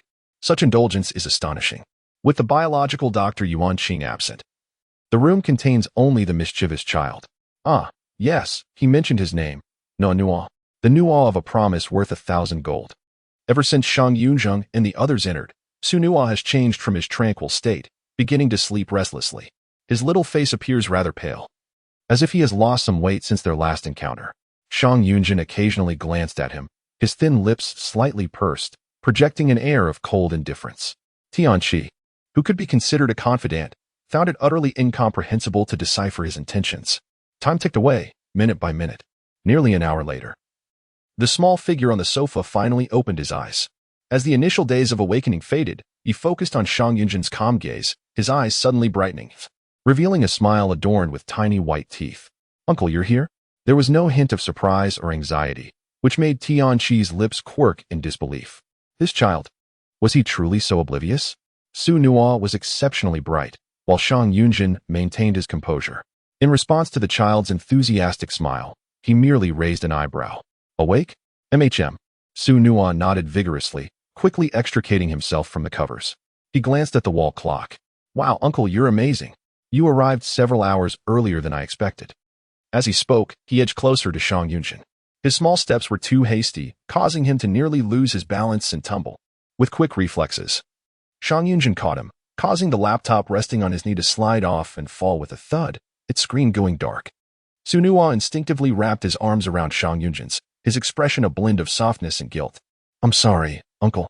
I didn't mean to break your computer. How about I buy you a new one? The child's eyes sparkled with innocence, capable of melting hearts. Even though he wasn't addressing Tianqi, the latter felt his defenses crumble and immediately chose to forgive. It's all right, really. The computer can be repaired. There's no need for you to compensate. He is merely a child, frail and unwell. What compensation is warranted? Shang Yunzhen cast a cool glance at him, while Tianqi remained lost in the tender concern for Su Nuo, utterly oblivious. With an ambiguous expression, Shang Yunzhen calmly withdrew his arm from Su Nuo's embrace.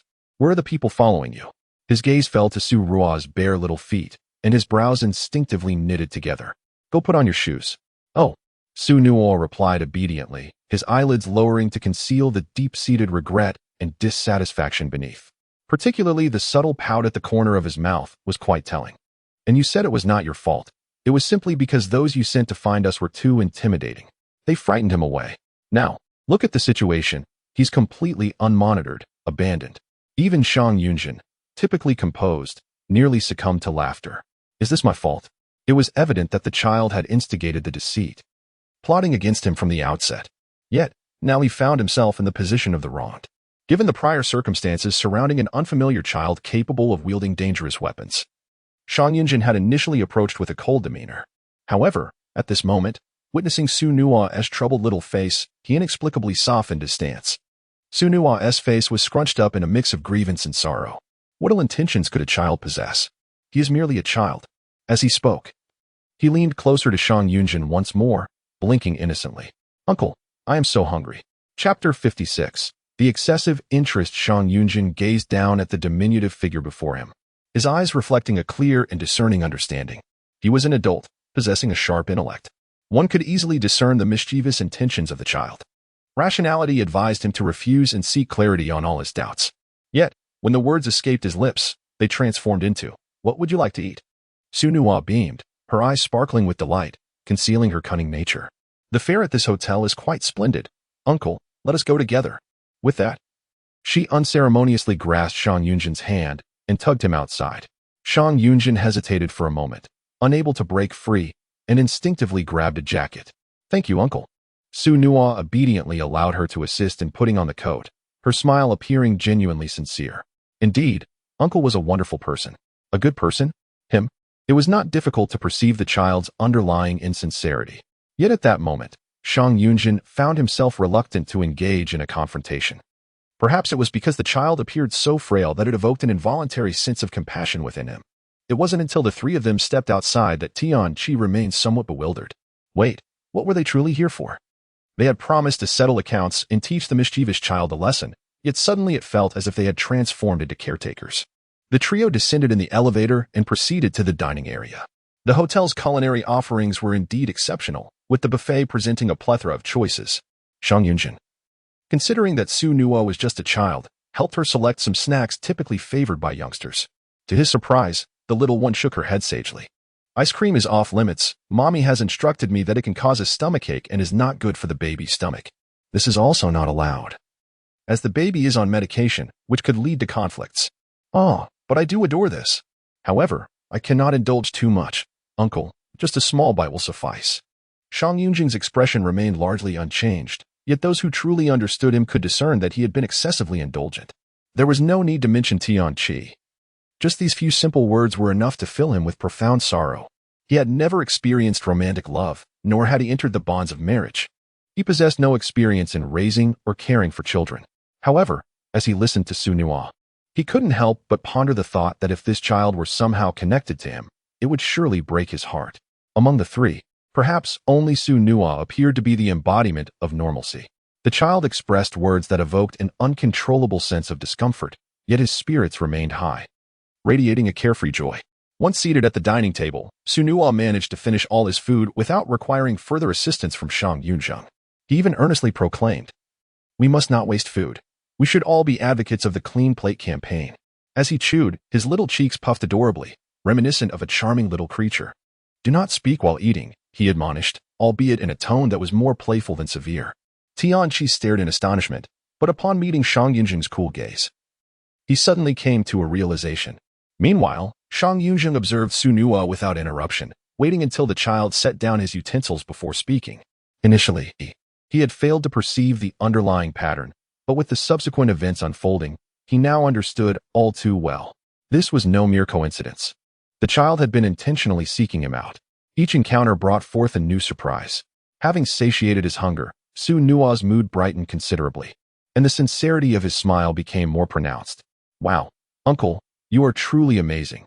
You even guessed this," he exclaimed, then lowered his head to rummage through his pocket. Finally, a bank card was produced, totaling 720,000, including interest. "Uncle, please take good care of it," said the child. Shang Yunzhen was taken aback, pondering. So, has he profited? Chapter 57, the one not favored by fate, listening to the conversation between the two individuals beside him, one large and one small. Tianqi found himself questioning his existence. It felt akin to deciphering a riddle. Fortunately, after spending considerable time alongside his employer, his intellect had been sharpened. He recalled how, upon awakening, the child displayed no surprise at their arrival, even remarking that it had occurred several hours earlier than he had anticipated. "So, did you deliberately reveal your whereabouts, allowing us to find you?" Despite his shock, Tianqi subconsciously felt that it was implausible.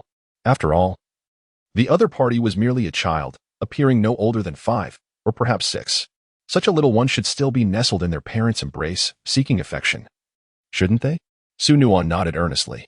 "Yes," Tianqi replied. Shang Yunzhen accepted the bank card, but did not stow it away. Nor did he truly instruct Tianqi to check the balance. Instead, he toyed with it between his fingers, gazing at Su Nuo with a newfound inquisitiveness. Why? Hadn't he mentioned that he was gravely ill and in need of funds? His family was struggling, and his mother worked as a nanny for affluent families. Observing the child, it was clear that his illness had not yet abated. A hint of sorrow finally appeared on Su Nuo's soft, delicate face. "Because it is no longer necessary. The baby's illness cannot be cured. The baby could pass away at any moment. Rather than squander Uncle's money, it would be better to return it." With a slight pout, he forced a smile. Perhaps his uncle was in need of the money. Yet, at merely 6 or 7 years old, he so casually spoke of life and death. Shang Yunzhen's pupils constricted sharply. He wished to assert that he lacked for nothing.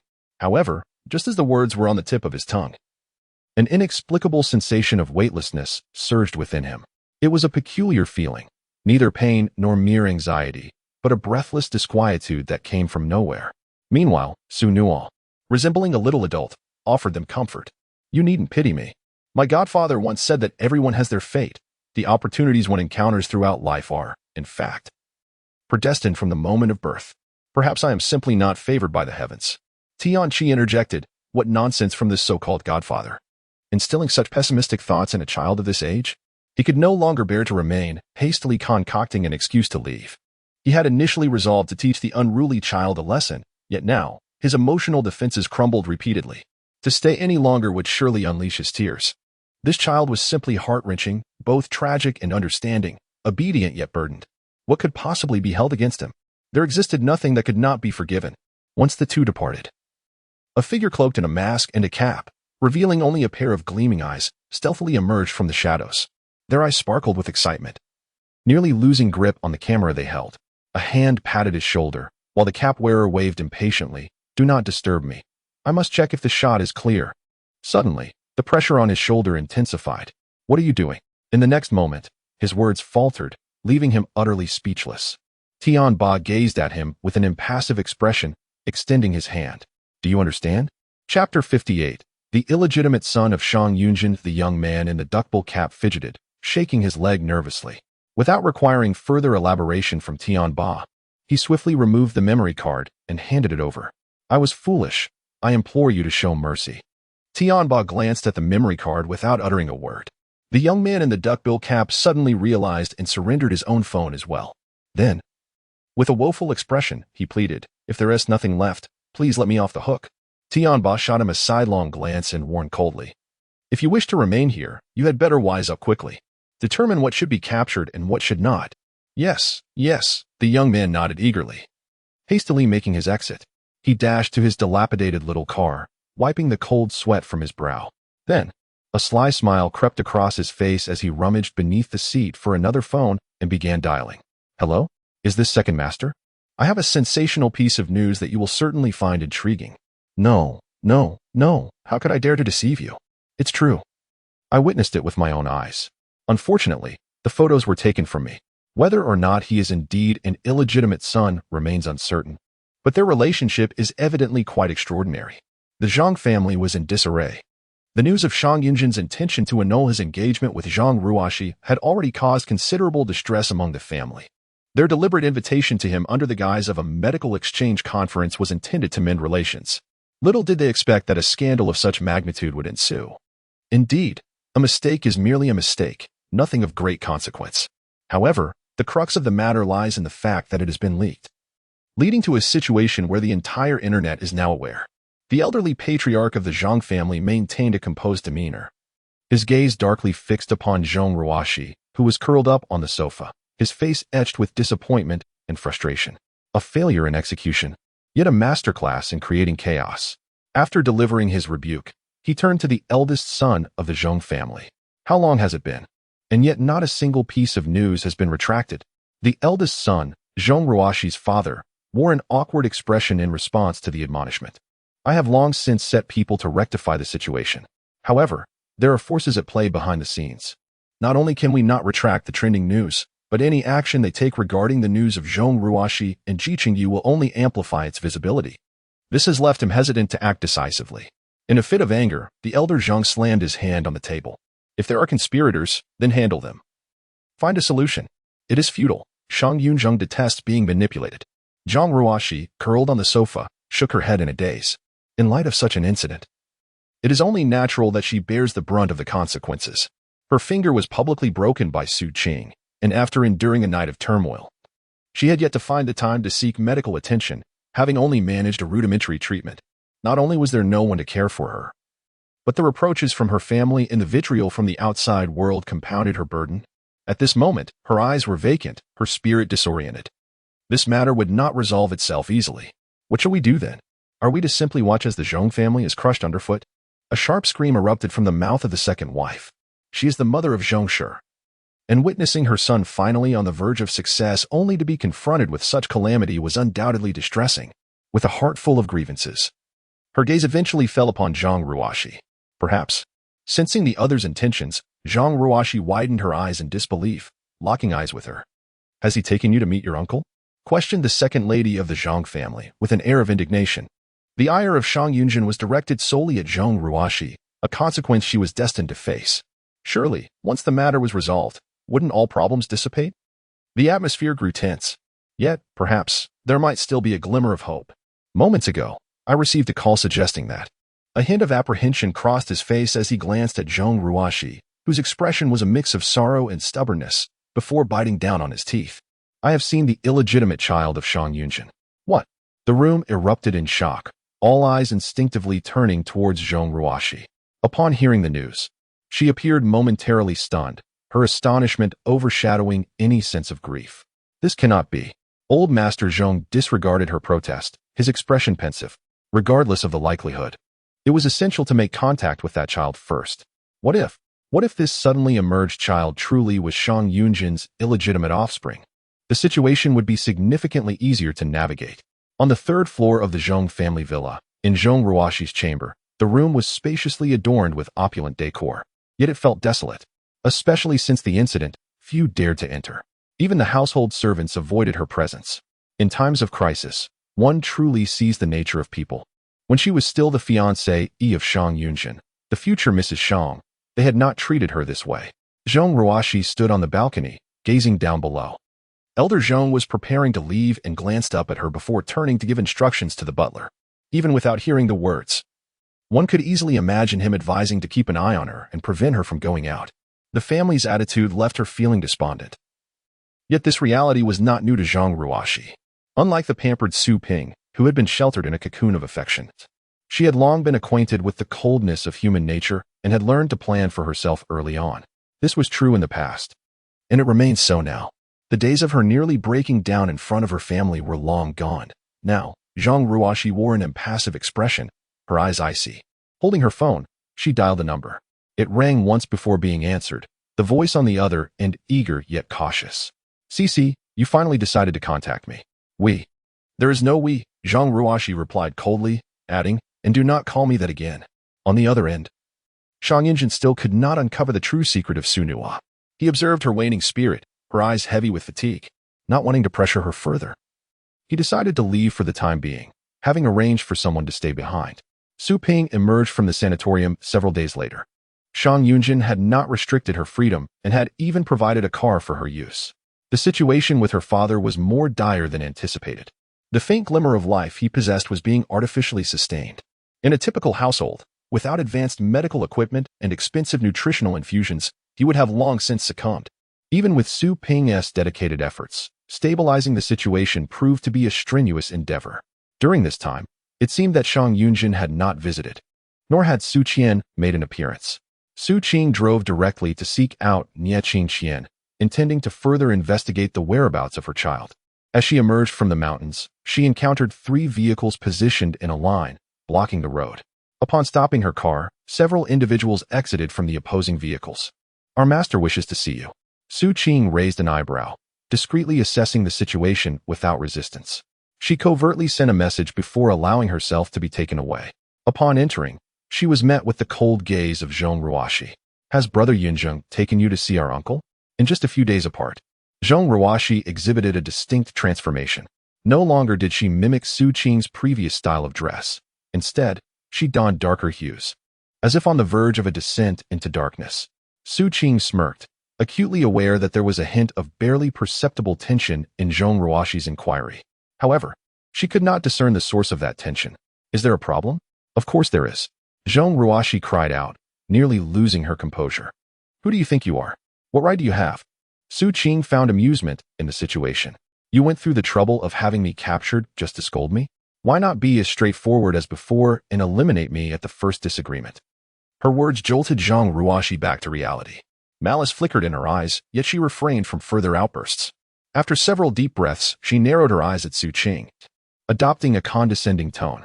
"Without further ado, I have come to propose a collaboration. I am aware of your inappropriate feelings towards Brother Yunzhen, and I can facilitate, even assist you. However, your identity is set in stone. Aspiring to become Mrs. Shang is an impossibility. You can only lurk in the shadows. Mrs. Shang can only be me. Nevertheless, do not fret, for I shall tolerate your presence." Su Qing, if she is not mistaken, Zhong Ruoxi intends to position herself as a mistress to Shang Yunzhen? How benevolent and gracious of her. This notion is perplexing not only to her but also to Nie Qingqian. The bar during the day is rather tranquil. Nie Qingqian personally prepares a glass of juice for Su Qing while pouring herself a glass of strong liquor. Thus, she seems to be attempting to salvage her situation indirectly.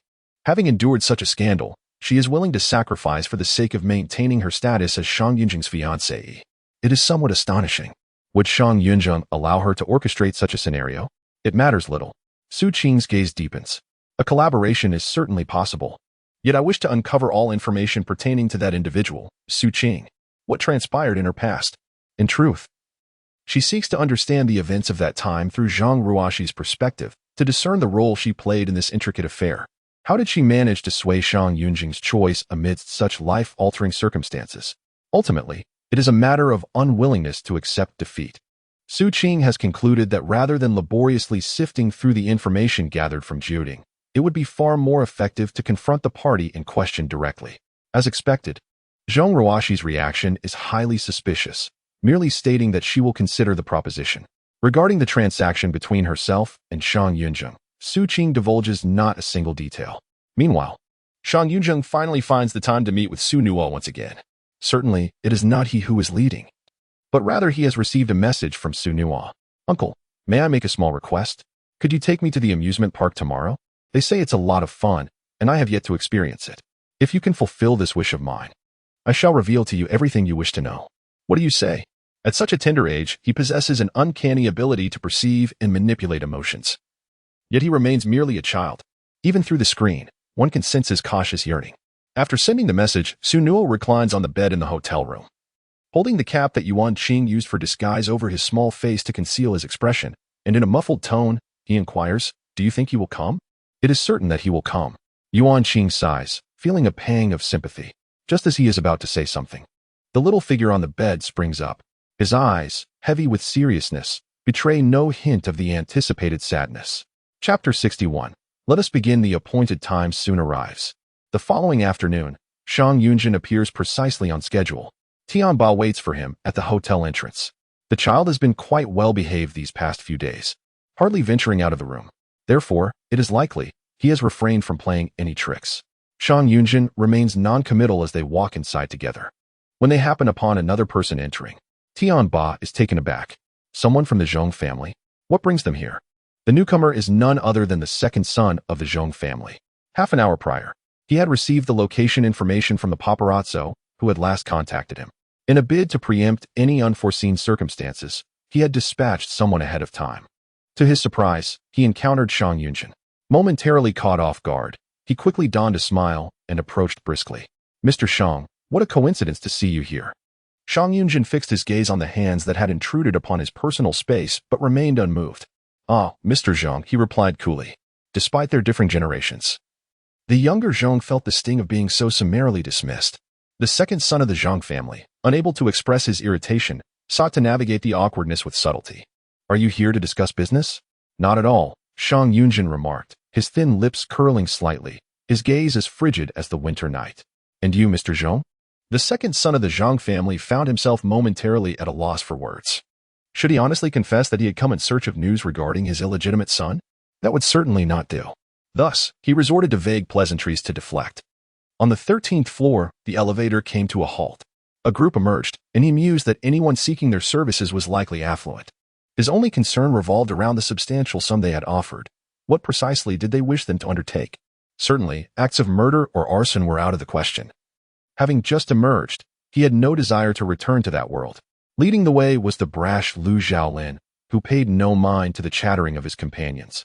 His focus solely on the room numbers. 1307, 1308, yes, this is the one.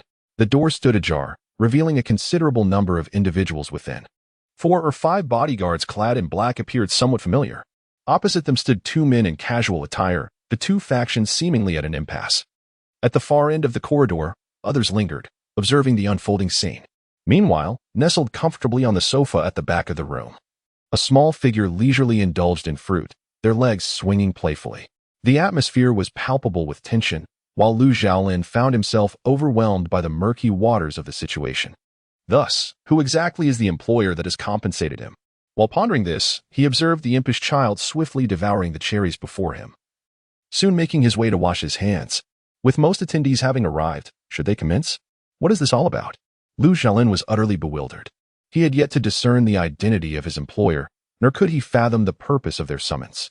Additionally, what was peculiar about that child? Just as these thoughts crossed his mind, an unidentified object hurtled straight towards his head. What the hell? Who dares to ambush me? Chaos ensued in an instant. Meanwhile, down below, Shang Yunzhen and Zhang's second son received the alarming news. Upon hearing the word unexpected, Zhang's second son felt a jolt of foreboding. As they ascended together, the moment they stepped out of the elevator, they were greeted by the sounds of a fierce brawl. Cries of agony and curses filled the air, intermingled with the shrieks and sobs of children. Shang Yunzhen's dark eyes turned icy as he swiftly glanced at Zhang's second son. That single look conveyed an immense sense of threat to Zhang's second son. Chapter 62. The evidence the fight within the room had spilled into the corridor, rendering it impossible to distinguish friend from foe amidst the chaos. Black-clad bodyguards wrestled with individuals in casual attire, while Lu Xiaolin's group engaged in combat on both sides. Even those who had previously guarded the far end of the corridor joined the fray. Shang Yunzhen's gaze quickly landed on Su Nuo, who was cornered behind a sofa. The little one appeared pale, with 2 droplets of blood staining his head, uncertain whether they were his own or splattered from others. His large eyes were filled with terror, unmistakably reflecting sheer fright. Shang Yunzhen squinted, his cold visage taut with tension. Without uttering a word, he navigated through the crowd towards his destination. Upon his arrival, Su Nuo gasped, her face lighting up with a radiant smile. "Uncle, I'm here." Her eyes sparkled like a constellation, illuminating the darkest corners of her surroundings. As she momentarily cast aside her fear, emerging from her secluded spot, she opened her arms and lunged into Shang Yunzhen's embrace. He was momentarily taken aback, nearly frozen in place. Since that harrowing incident 7 years prior, he had felt as if he were ensnared in a hellish existence, enveloped in a perpetual darkness. A profound void resided within him, one that seemed impossible to fill. Yet, the beam of light in the little one's gaze and the warmth of her small form crashing into him at that moment bore the power to mend the fractures in his life. Instinctively, Shang Yunzhen wrapped his arms around her, holding her securely against him. His voice softened, and even the tautness of his nerves began to ease. "Close your eyes," he urged gently. Such a bloody scene was unfit for a child's eyes. Su Nuo nodded obediently, her smile unwavering. In the next instant, however, she seized the opportunity. Casting a discreet glance towards the outside, the second son of the Zhang family, who had arrived a moment too late, witnessed the entire spectacle of Shang Yunzhen's heroic rescue. His heart raced wildly. What could compel someone to act with such reckless abandon, if not a paternal bond?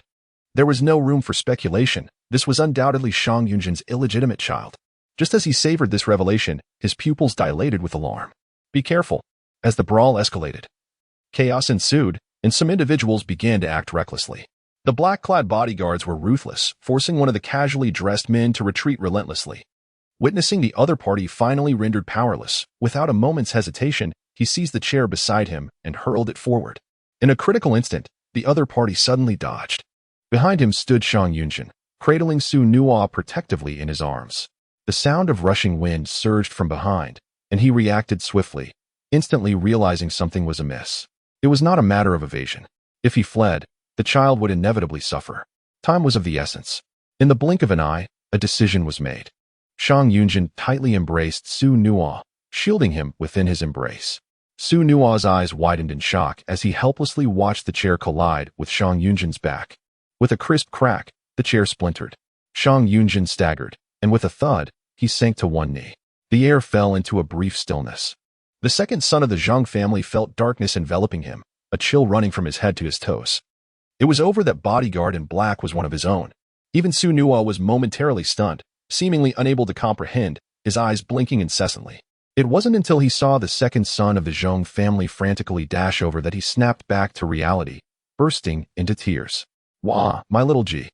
Shang Yunzhen initially thought he had been injured and furrowed his brow in an attempt to comfort him. "Where does it hurt?" Su Nuo shook his head vigorously. "No, I'm not hurt. It's my little G that was taken away." The black-clad bodyguard, who had inadvertently harmed Shang Yunzhen, was caught off guard by the turn of events and felt a sense of panic. He instinctively looked down upon seeing the child pointing at him. To his bewilderment, a cute little trinket had somehow appeared on his arm. This Su Nuo cried out fiercely. Shang Yunzhen, distressed by his tears, acted without a second thought. All right. Chapter 63. Preparing 20 million for redemption with a thumb brushing against the corner of his lips, Shang Yunzhen rose once more. As he turned, the second son of the Zhong family glared fiercely at his bodyguard.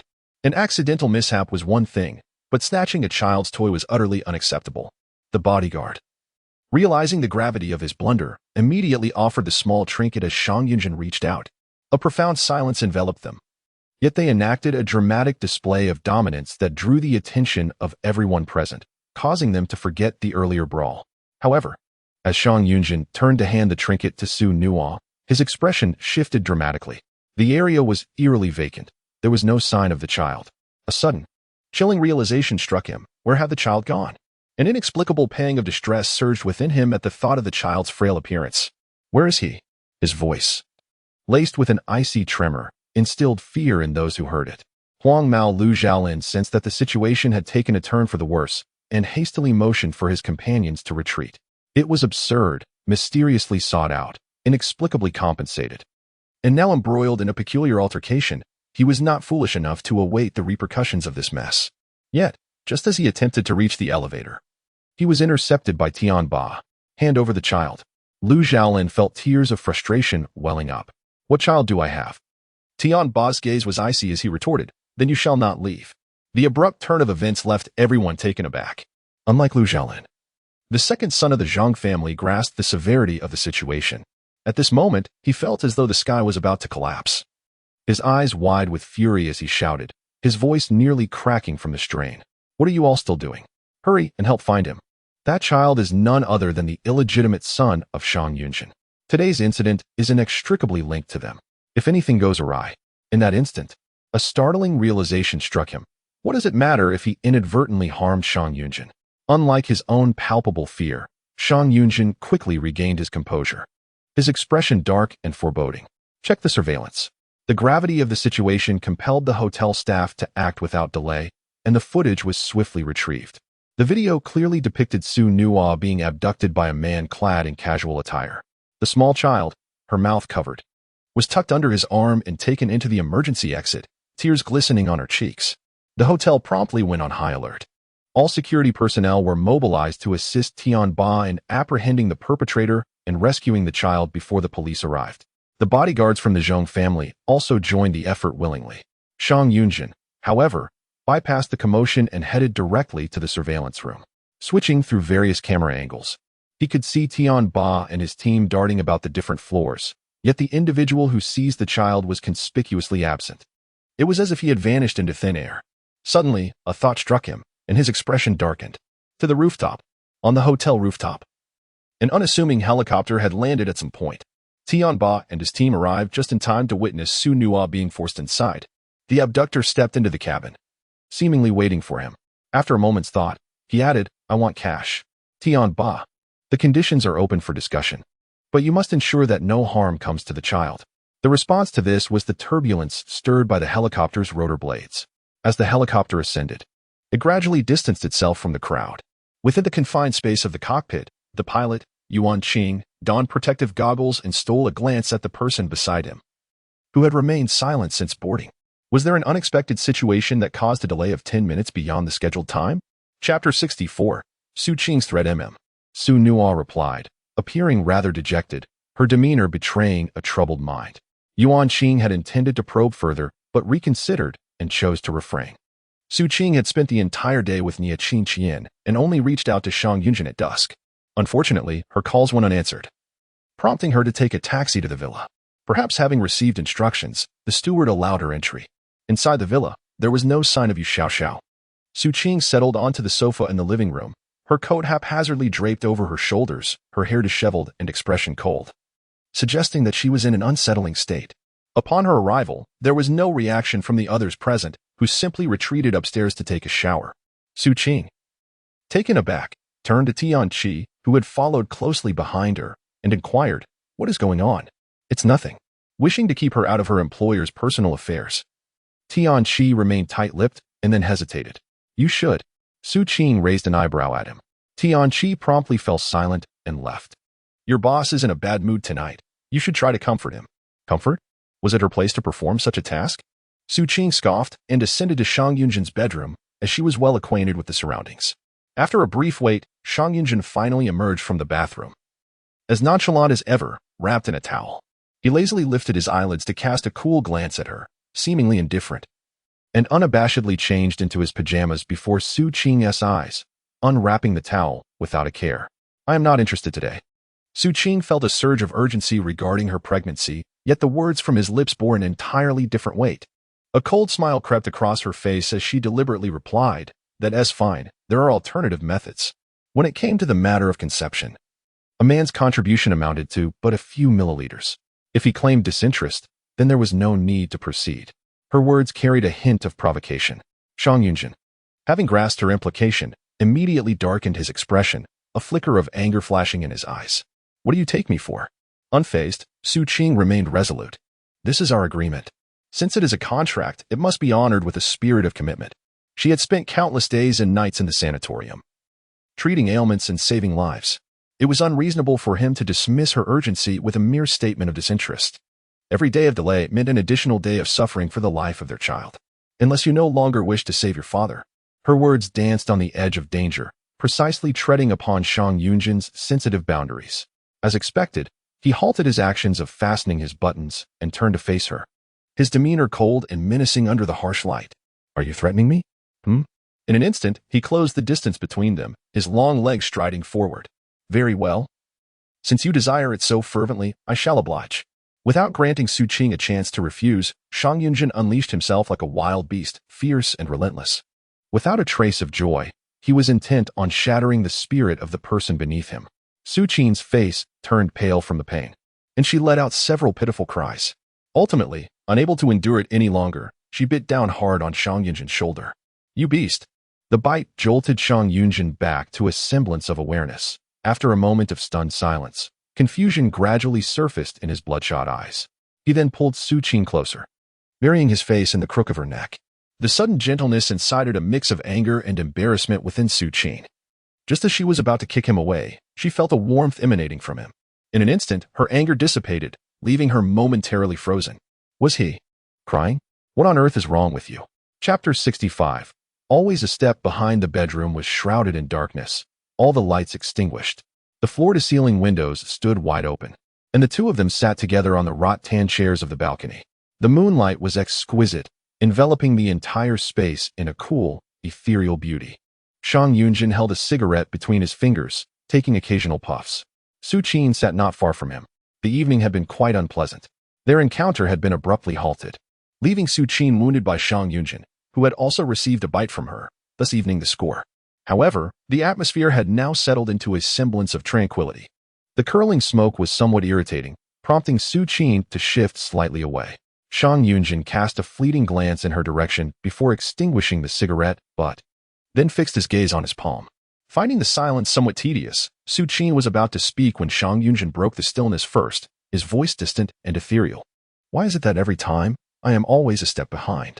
Perhaps buoyed by the moonlight, a wave of melancholy unexpectedly swept over the scene, causing Su Qing's heart to skip a beat. She was still unclear about what had transpired, yet the state of the person before her, coupled with his words, successfully pulled her into a rather dismal emotional state. Su Qing gazed up at the moon. "What you perceive as slow may not necessarily be so. Perhaps there lies an unexpected turn of events, and everything is just as it should be?" Her statement bore a hint of indifference. However, Shang Yunzhen was moved by it. He stared at her, his dark eyes concealing an unfathomable emotion. He merely replied, "Is that so?" Su Qing tilted her head, genuinely pondering the thought. Bathed in moonlight, her profile appeared exceptionally soft. The apparent flaws were obscured, accentuating her features in a surprisingly captivating way. Shang Yunzhen found himself momentarily entranced, not out of mere infatuation, but rather by an abrupt sense of familiarity that quelled all his inner turmoil. The day's negativity had dissipated, and he felt a profound calm enveloping him from within. Is everything just as it should be? Yet, Su Qing's mind wandered elsewhere. When Shang Yunzhen mentioned that he was always a step behind, did that also encompass the events of 7 years ago? She wished not to dwell on it, yet the atmosphere was undeniably overwhelming. Biting her lip, she could not help but voice her underlying uncertainty. What truly transpired 7 years ago? On the side of him, she did not understand. What burdens did he carry that would lead him to so easily abandon her very existence? Su Qing's words were laced with double meanings, yet regrettably, to him, They resonated with but a single interpretation: concern for his father's condition. My father, beset by mobility issues, had suffered a fall down the stairs 7 years ago. Discovered far too late. Thus, much of this information has already been documented in the case files she has perused. Failing to uncover the answers she sought, Su Qing could not conceal her disappointment. "Ah, I understand now," she murmured. The captors of Su Nuo demanded a ransom of 20 million, and without much deliberation, Shang Yunzhen instructed his associates to prepare the funds.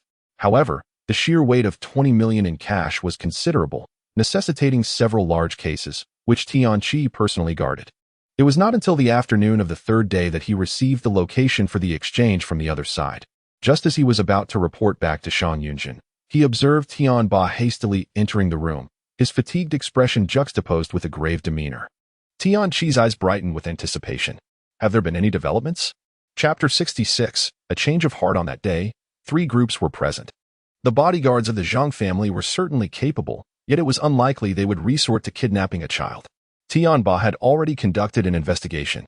Aside from their own personnel, there were 2 unidentified individuals whose backgrounds remained obscure, and they were indeed the ones who had taken the child, dressed in casual attire.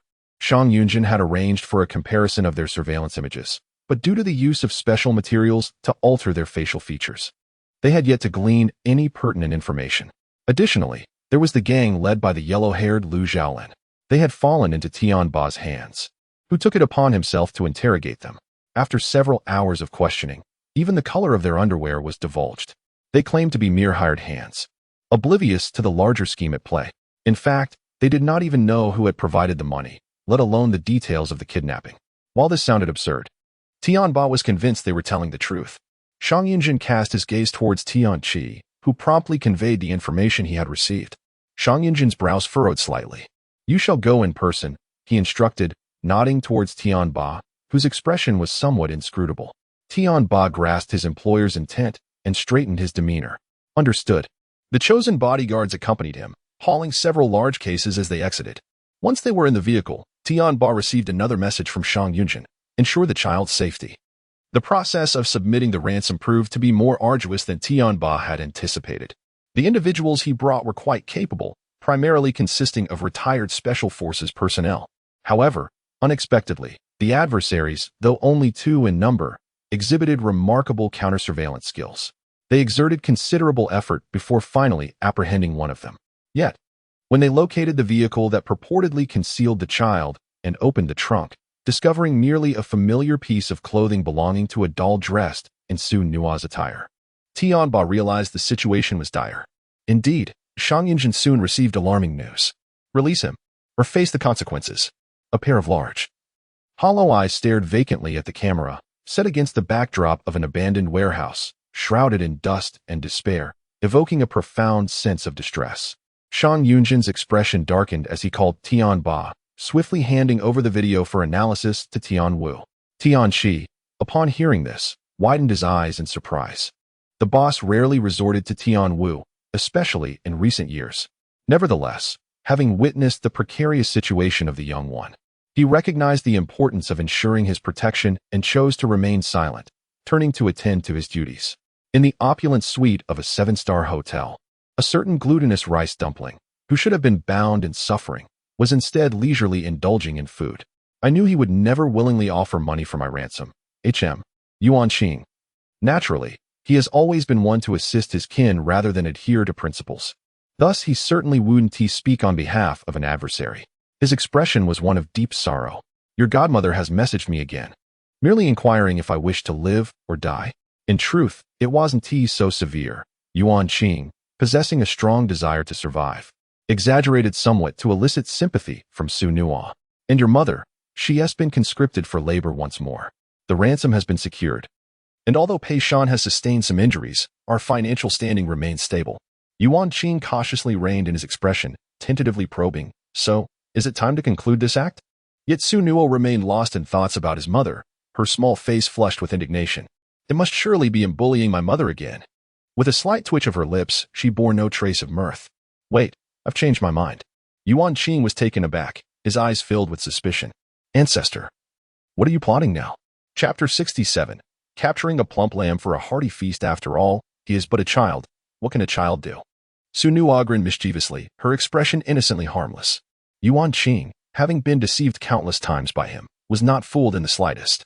Please, for heaven's sake, do not use the term child in your sentences.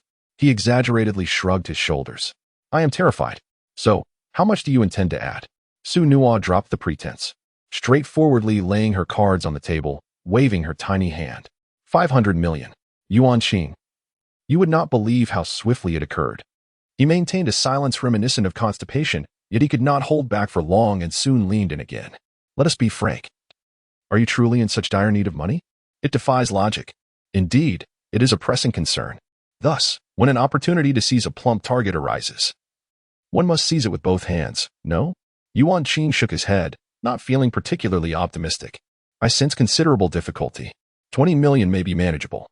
But Shang Yunzhen is not one to be trifled with regarding finances. Nuo was taken from his grasp. And coupled with the psychological tactics employed beforehand, playing the victim to elicit sympathy, it was all too easy for him to intervene. However, 500 million. Shang Yunzhen is not an unsuspecting fool. Yet, Su Nuo grinned mischievously, her small eyes gleaming with a wickedness that sent shivers down Yuan Qing's spine. I have my methods. Of course. With that, she beckoned Yuan Qing to lean closer and whispered something in his ear. In the next instant, Yuan Qing leaped back in shock. You are playing with fire. I cannot condone this. But alas, it was too late. Su Nuo shrugged her small shoulders, an all too familiar air of innocence wafting around her. I have already dispatched the items. Yuan Qing. The incident involving Zhong Ruoxi reaching out to her sparked her suspicions. The following morning, after departing from the merchant's villa, she drove off to attend to some matters. It was not until near noon that she sought out Nie Qingqian. All news regarding the hotel incident had been tightly sealed. Even if a whisper of it escaped, it was swiftly eradicated. Nie Qingqian exerted some effort to uncover the details, ultimately provoking Shang Yunzhen's ire. Conspiring against him and administering unspeakable drugs was one thing, but secretly investigating to uncover the existence of an illegitimate child, only to dare to approach discreetly?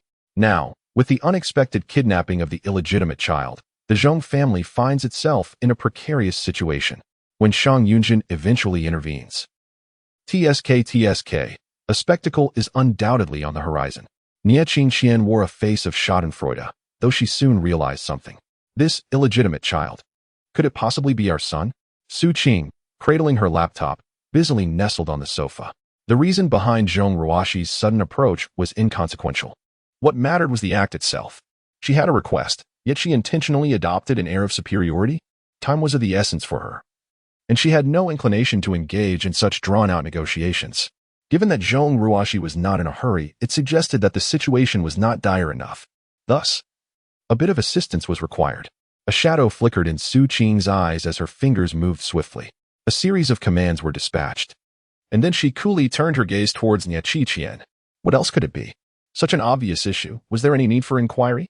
No wonder Shang Yunzhen had been uncharacteristically agitated last night. The Pei brothers had also arrived in Haiqing. Moreover, a helicopter had been covertly mobilized. Who else but the child could orchestrate such affairs?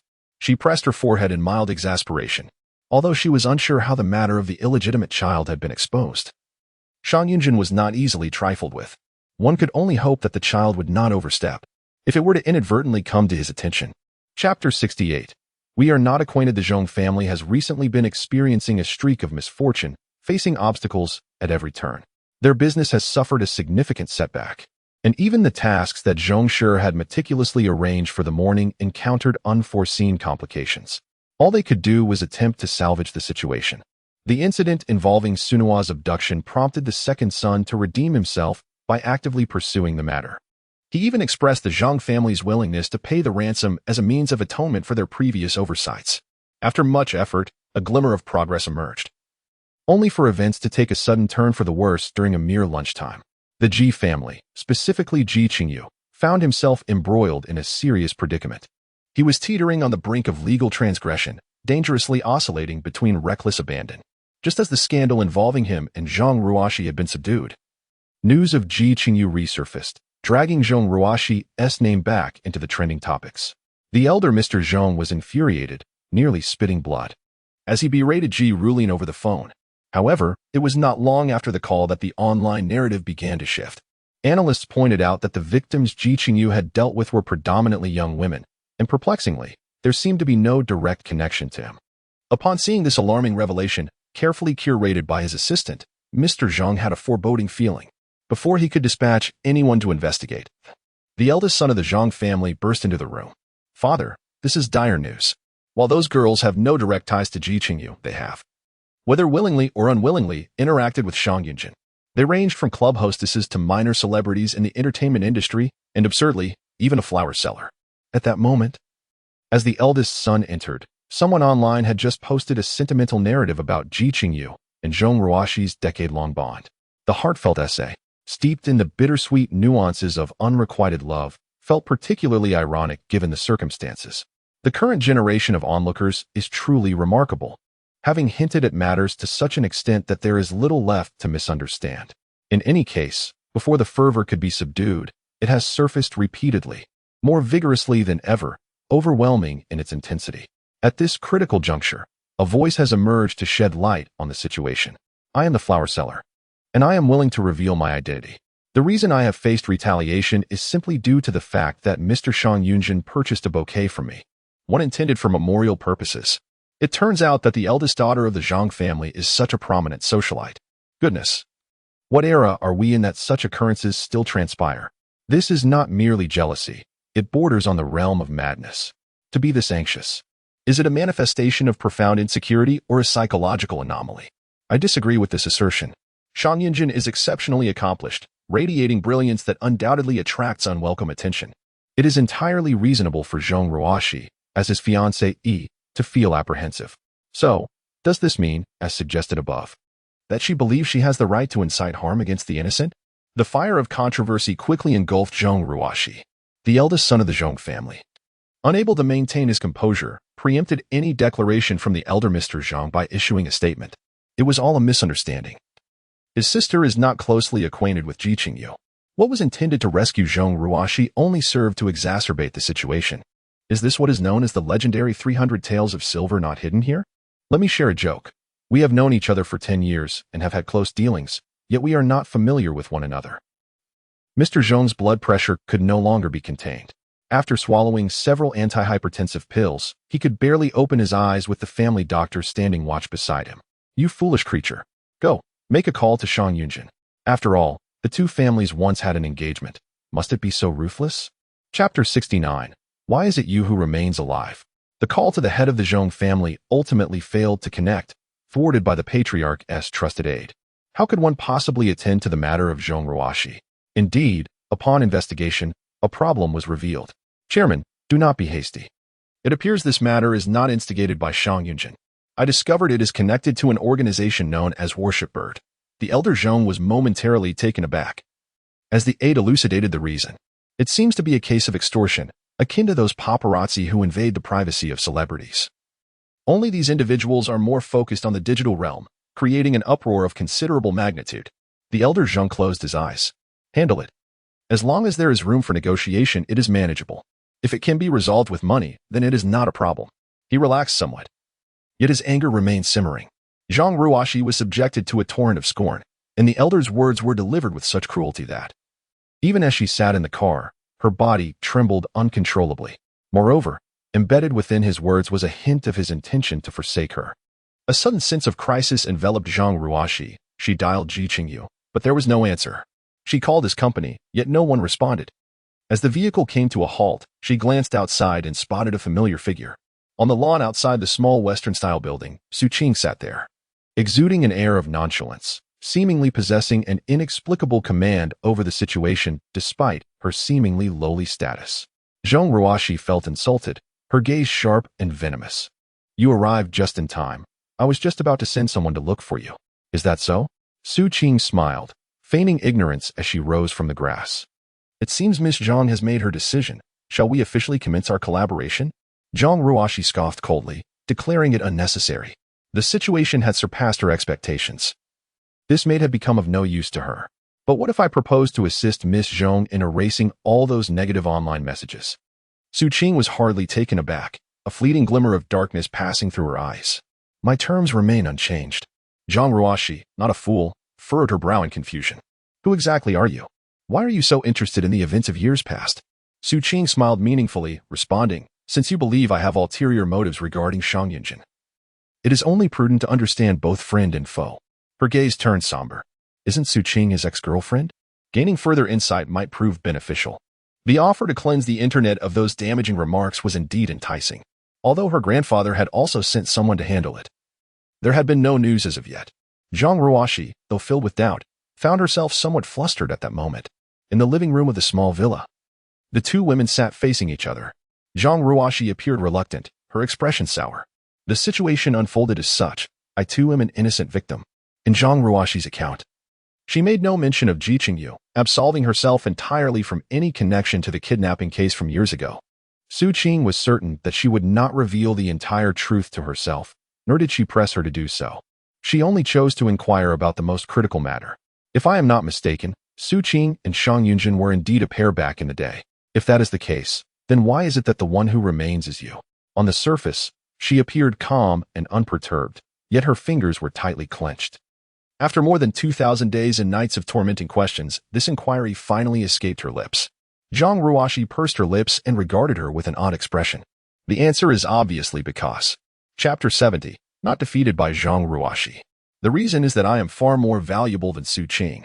Without me, Shang Yunzhen's father would have perished long ago. The one primarily responsible for his current state is none other than Su Qing. The cold wind howled as night fell, and Su Qing walked along the mountain path. Her mind gradually calmed, yet her heart ached as if pierced by needles.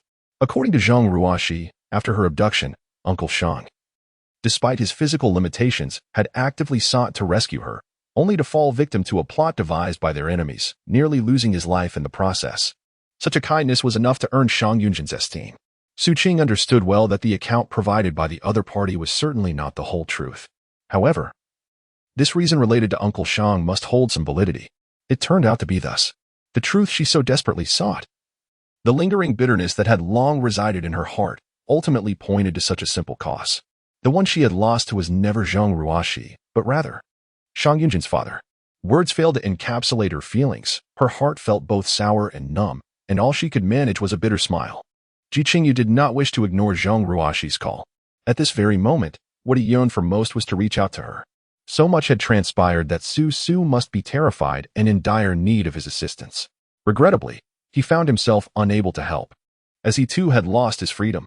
His boundless indulgence towards Zhang Ruoxi had incited the furious wrath of Ji Rulin, who had confined him in a villa in the mountains, under strict surveillance, with all means of communication confiscated. Ji Qingyu, filled with anxiety, waited until midnight. Estimating that the guards downstairs had succumbed to sleep, he leapt from his bed, preparing to devise an escape plan when the floor-to-ceiling window of the balcony swung open. Someone entered, silhouetted against the light, their features obscured. Yet, in the dimness, flowing hair danced, and a pair of bright, piercing eyes coldly scrutinized him. A shiver ran down Ji Qingyu's spine. Who are you? This is the third floor. How did you get up here? Su Qing wasted no time with pleasantries. I have but one question for you. Who was it that compelled you to kidnap Su Qing all those years ago? Ji Qingyu's pupils constricted, fear rendering him speechless. You. In the next instant, he lunged forward. What are you to dare seek your demise? Alas, Su Qing was well prepared. A swift kick sent Ji Qingyu staggering backward until he crashed against the wall. The commotion echoed, yet there was no response from those below. Frustration boiled within him as he muttered curses under his breath, finally discerning Su Qing's face. It's you. In the following moment, Su Qing suddenly closed the distance, seizing his collar and dragging him towards the balcony, forcing him against the edge of the platform. Ji Qingyu, a robust man, found himself rendered utterly powerless as needles pierced his acupoints, leaving him in a state of weakness under her control. Yet, he disregarded his own peril, fixating instead on the crucial element of Su Qing's words. What has happened to Cici? What have you done to her? Su Qing remained silent, the oppressive quietude amplifying his torment. After a prolonged pause, she leisurely replied, I already know. Even if you do not say it, it is Zhang Ruoxi, isn't it? Not only did she compel you to abduct Su Qing, but she also ensnared herself. The two had orchestrated a performance together. Ji Qingyu's eyes darted nervously, his voice resolute. You are mistaken, it is not her. No sooner had he uttered these words than he felt himself plummeting downward. Chapter 71. The escaped Su Qing had no intention of allowing him to fall. She pushed his head and shoulders off the platform before seizing him once more. Startled, Ji Qingyu screamed, "You lunatic! Let me go! Murder is a crime!" "Ah, so he is aware?" Su Qing scoffed coldly. "Are you certain?" She feigned releasing her grip, causing Ji Qingyu's face to blanch as he clung to her tightly. "All right, I will tell you everything you wish to know. Just pull me back up first." It was merely the third floor, hardly a perilous height. Even should he fall, the consequences would not be fatal. Yet the psychological torment proved unbearable for Ji Qingyu, who valued his life. After a moment's contemplation, Su Qing indeed pulled him back up. Just as she was about to press him further, an unexpected figure emerged from the darkness, charging at her with ferocity, landing a punch squarely on her shoulder. Caught off guard, Su Qing was sent tumbling off the platform. And in that fleeting moment, she discerned the imposing figure of a man. A menacing scar stretched from the brow to the corner of the mouth, bisecting half her face, imparting a somewhat terrifying appearance. Su Qing, caught off guard by a sudden ambush, felt a sharp crack as her ankle twisted upon landing. A gasp of pain escaped her lips, her face contorting in agony. Yet, with thoughts of Ji Qingyu, who was left behind in the villa, Su Qing disregarded her injury, gritting her teeth and preparing to charge once more. Such a rare opportunity could not be squandered. If she missed this chance, the possibility of uncovering the truth might elude her forever. Just as she regained her footing, a shadow loomed overhead. Startled, Su Qing instinctively threw a punch, only for her fist to be firmly grasped in a vice-like grip. Raising her gaze, she met a pair of remarkably familiar eyes. "What are you doing here?" In the dimness of the night, several figures swiftly infiltrated the villa, making little noise, leaving the surroundings eerily quiet. Shang Yunzhen's handsome features were taut, his eyes shadowed, betraying no emotion. Su Qing's breath hitched, a sense of unexpected surprise washing over her. She longed to pose the same question. "Boss, the person has escaped." Not only had the scarred man vanished, but Ji Qingyu had also been taken. Upon hearing this, Su Qing's heart raced with urgency.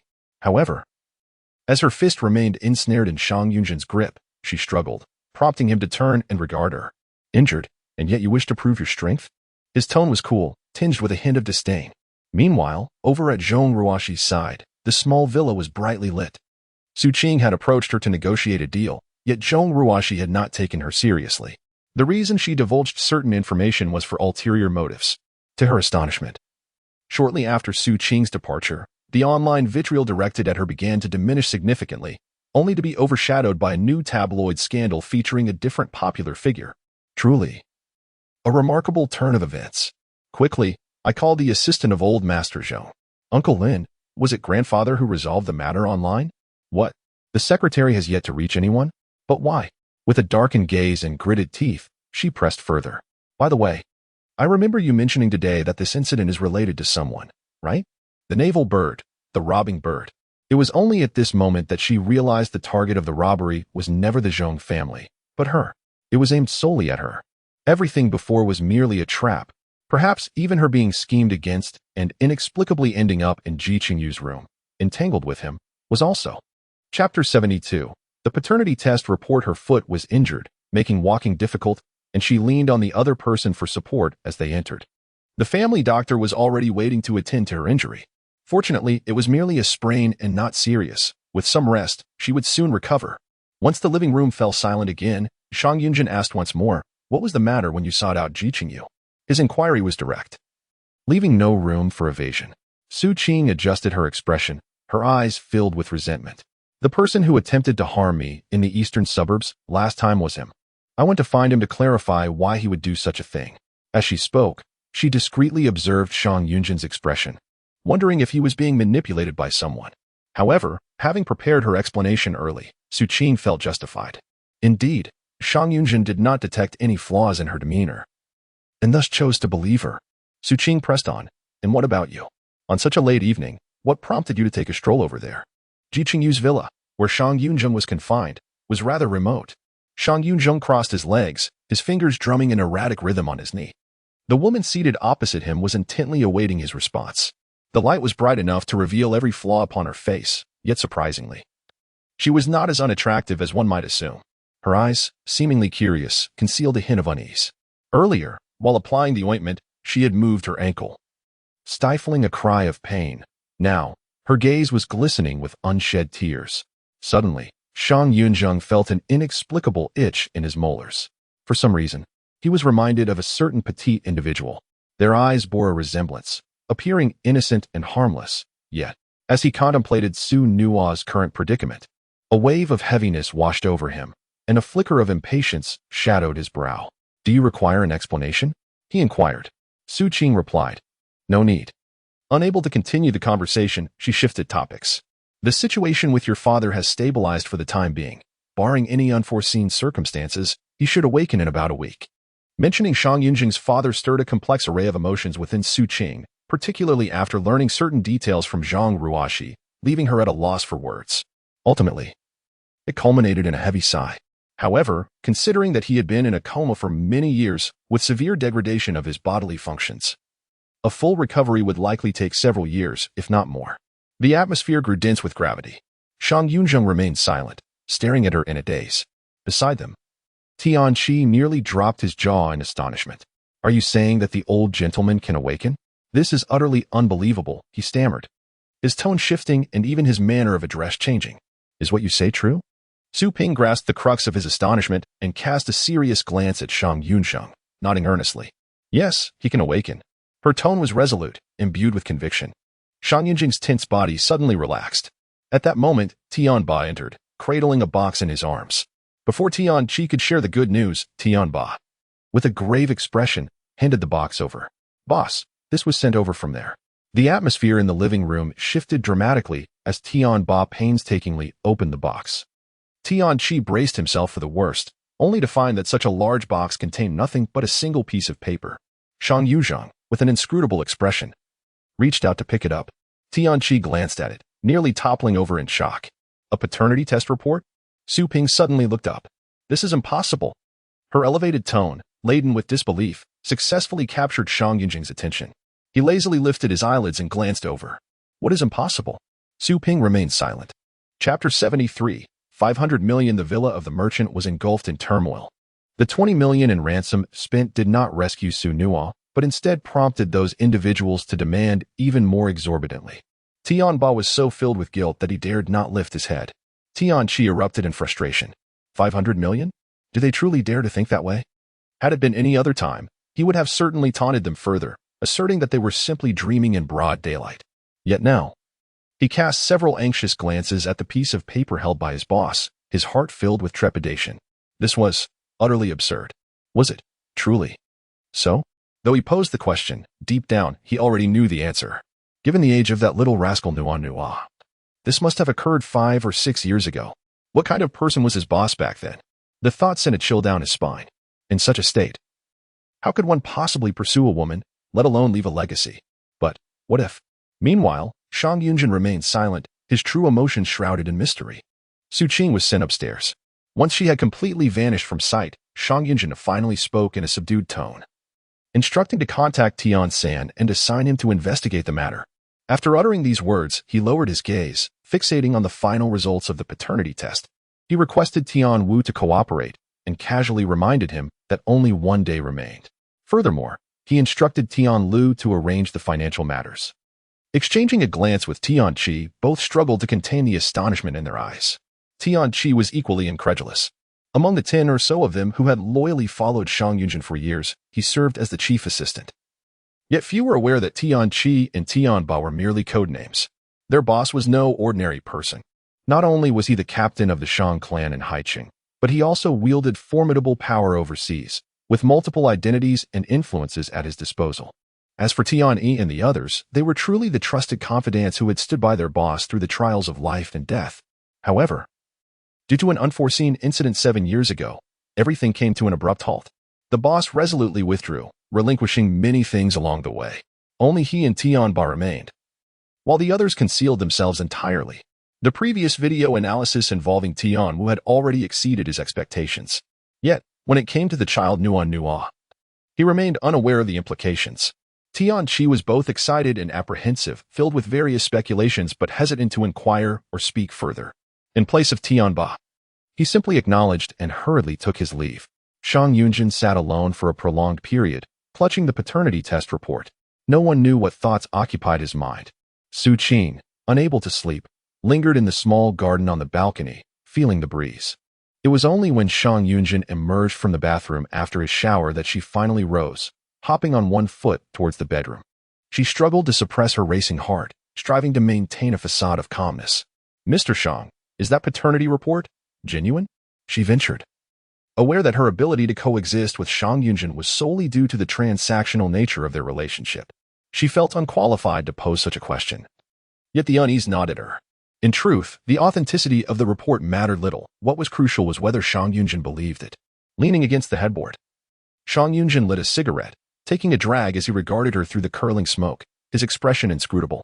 Chapter 74. You believe it, don't you? His face was shrouded in shadow, a touch of coolness surrounding him as he recuperated while monitoring my father's condition. I hoped for his awakening within a week, without any unforeseen complications. Su Qing, fearing the opposite effect, refrained from pressing too hard with her inquiries. That night, they remained untouched, each lost in their own thoughts. Backs turned to one another, with Su Qing lying closer to the edge of the bed due to her discomfort. Later, she drifted into a hazy slumber, only to find herself nearly tumbling to the ground upon turning. Suddenly jolted awake, she felt an arm cross her, securely embracing her. With a furrowed brow and an expression of discontent, Shang Yunzhen inquired, "How did you sleep?" Their proximity ignited a piercing gaze from Su Qing. "You believe it now, don't you?" Shang Yunzhen's eyes darkened abruptly. "It's none of your concern." Early the next morning, Tian Qi indeed awaited her outside. A young nurse pushed a wheelchair for her, and as Su Qing settled in, the nurse attempted to strike up a conversation while wheeling her inside. "How did you sprain your ankle just from stepping out? Does it hurt?" Su Qing had been brought over personally by Shang Yunzhen, who had entrusted her to care for his father. Aside from identifying herself as a doctor, no further details were shared, leaving the staff unaware of her identity, which made the conversation somewhat awkward. The young nurse appeared rather reserved, asking timidly, "Will Mr. Shang really awaken?" Su Qing glanced up at her, recognizing the nurse from the floor where Shang Yunzhen's father was hospitalized. After a moment's contemplation, she nodded. "Yes, indeed." Preoccupied with her thoughts, she spoke little. "Please help me find Ji Qingyu's whereabouts." Last night, she had been on the brink of uncovering the truth behind her kidnapping years ago. Initially, she had thought it was due to Shang Yunzhen's involvement.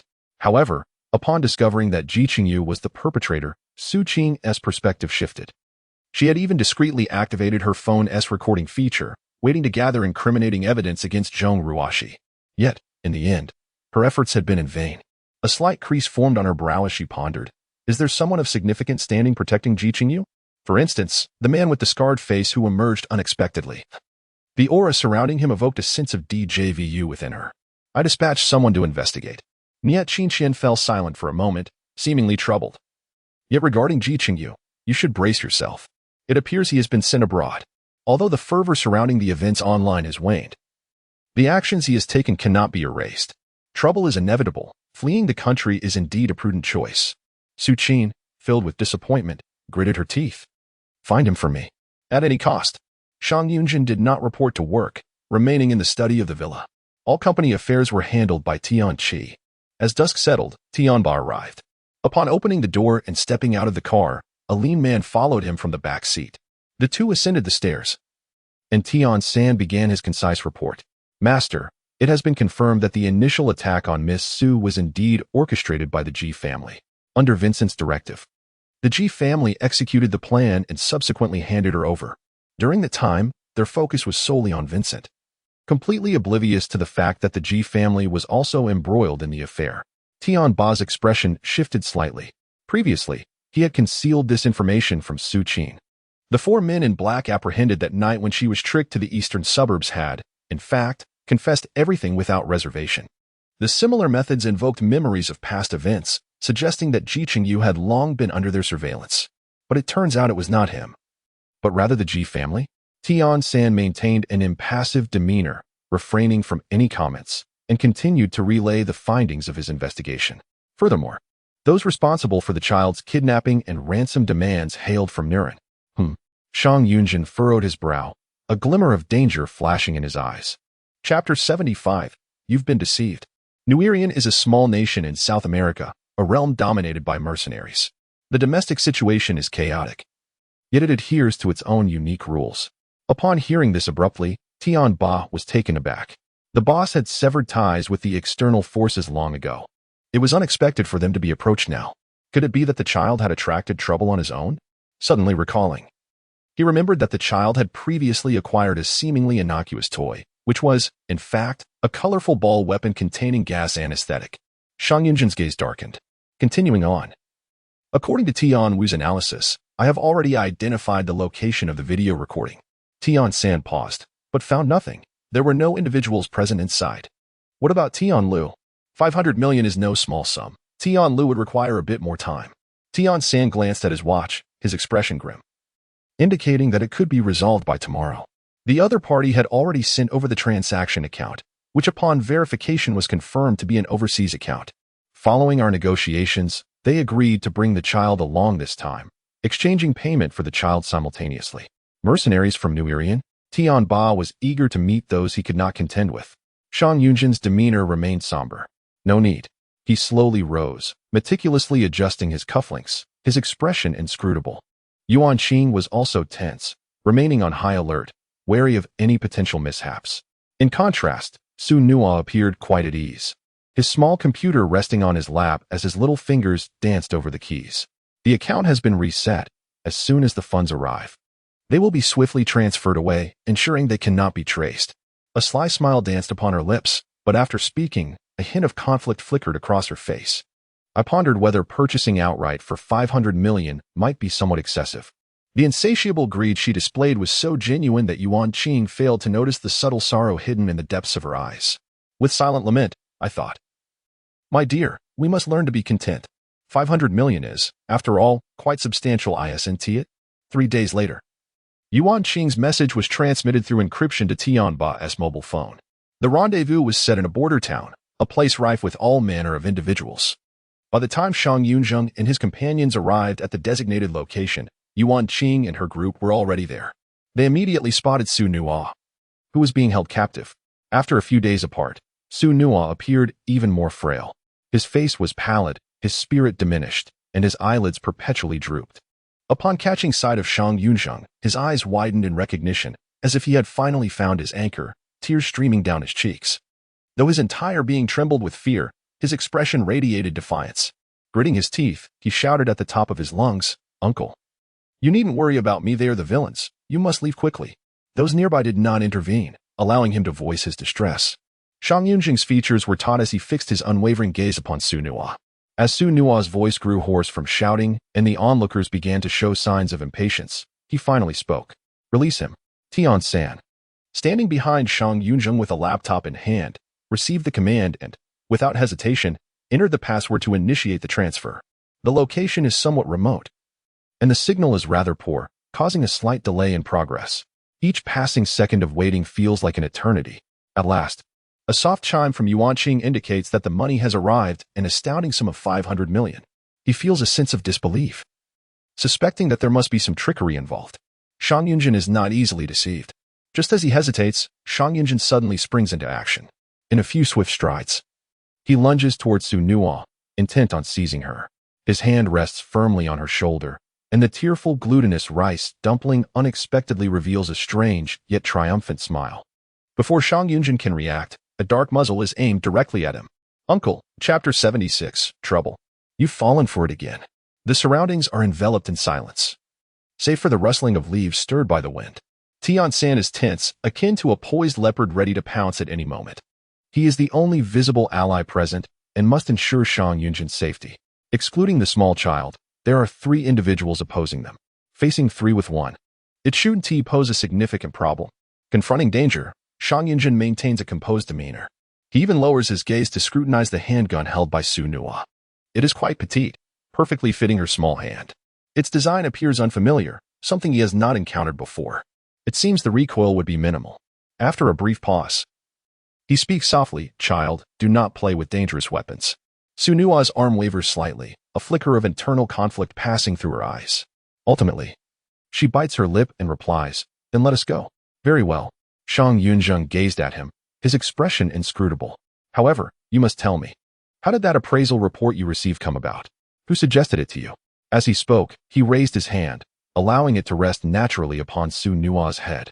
Furthermore, deceiving others is not commendable. Su Nua nearly lost his temper. Having successfully tricked Shang Yunzhen into parting with his money, he initially felt a sense of accomplishment. Now, however, he was enraged. "Let go of me, and be serious." "Indeed."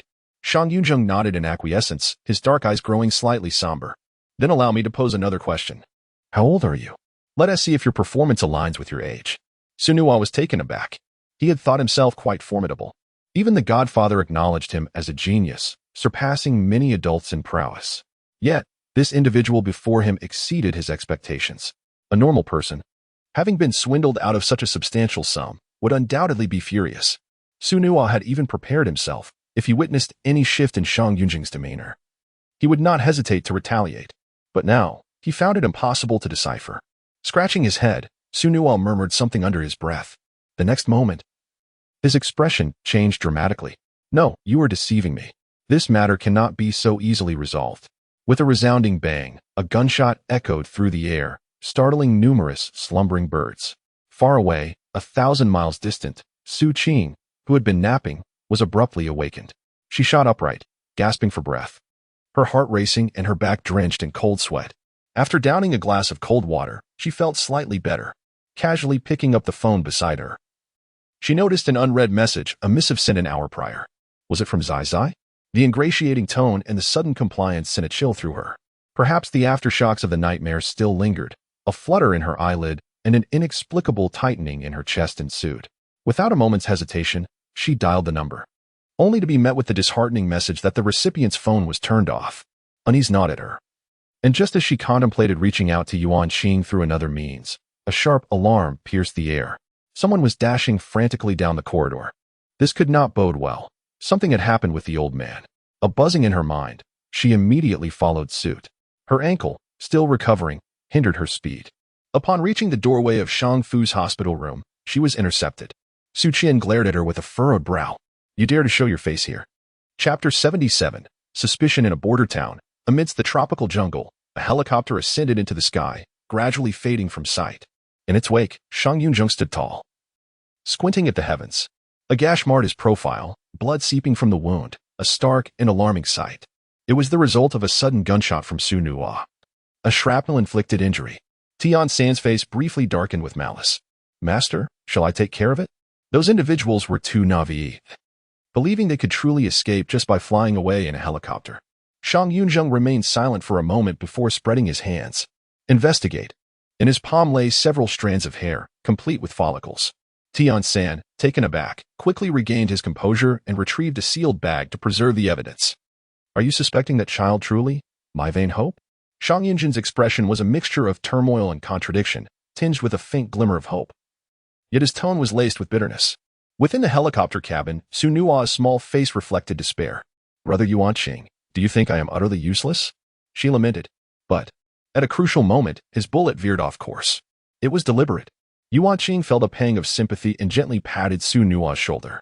Do not blame yourself. You are not at fault. The grievances between adults should be resolved by adults themselves.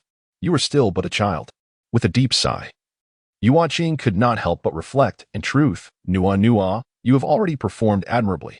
From our perspective, we wish for you to grow up joyfully, like an ordinary child. He had thought that the little one was simply struggling to comprehend, and a smirk threatened to escape him as he prepared to tease her. However, when he glanced down, he discovered Su Nuo curled up tightly, her small face turning pale, her teeth chattering incessantly. In that moment, he was nearly overcome with fright. At the sanatorium, Su Qing found her freedom curtailed.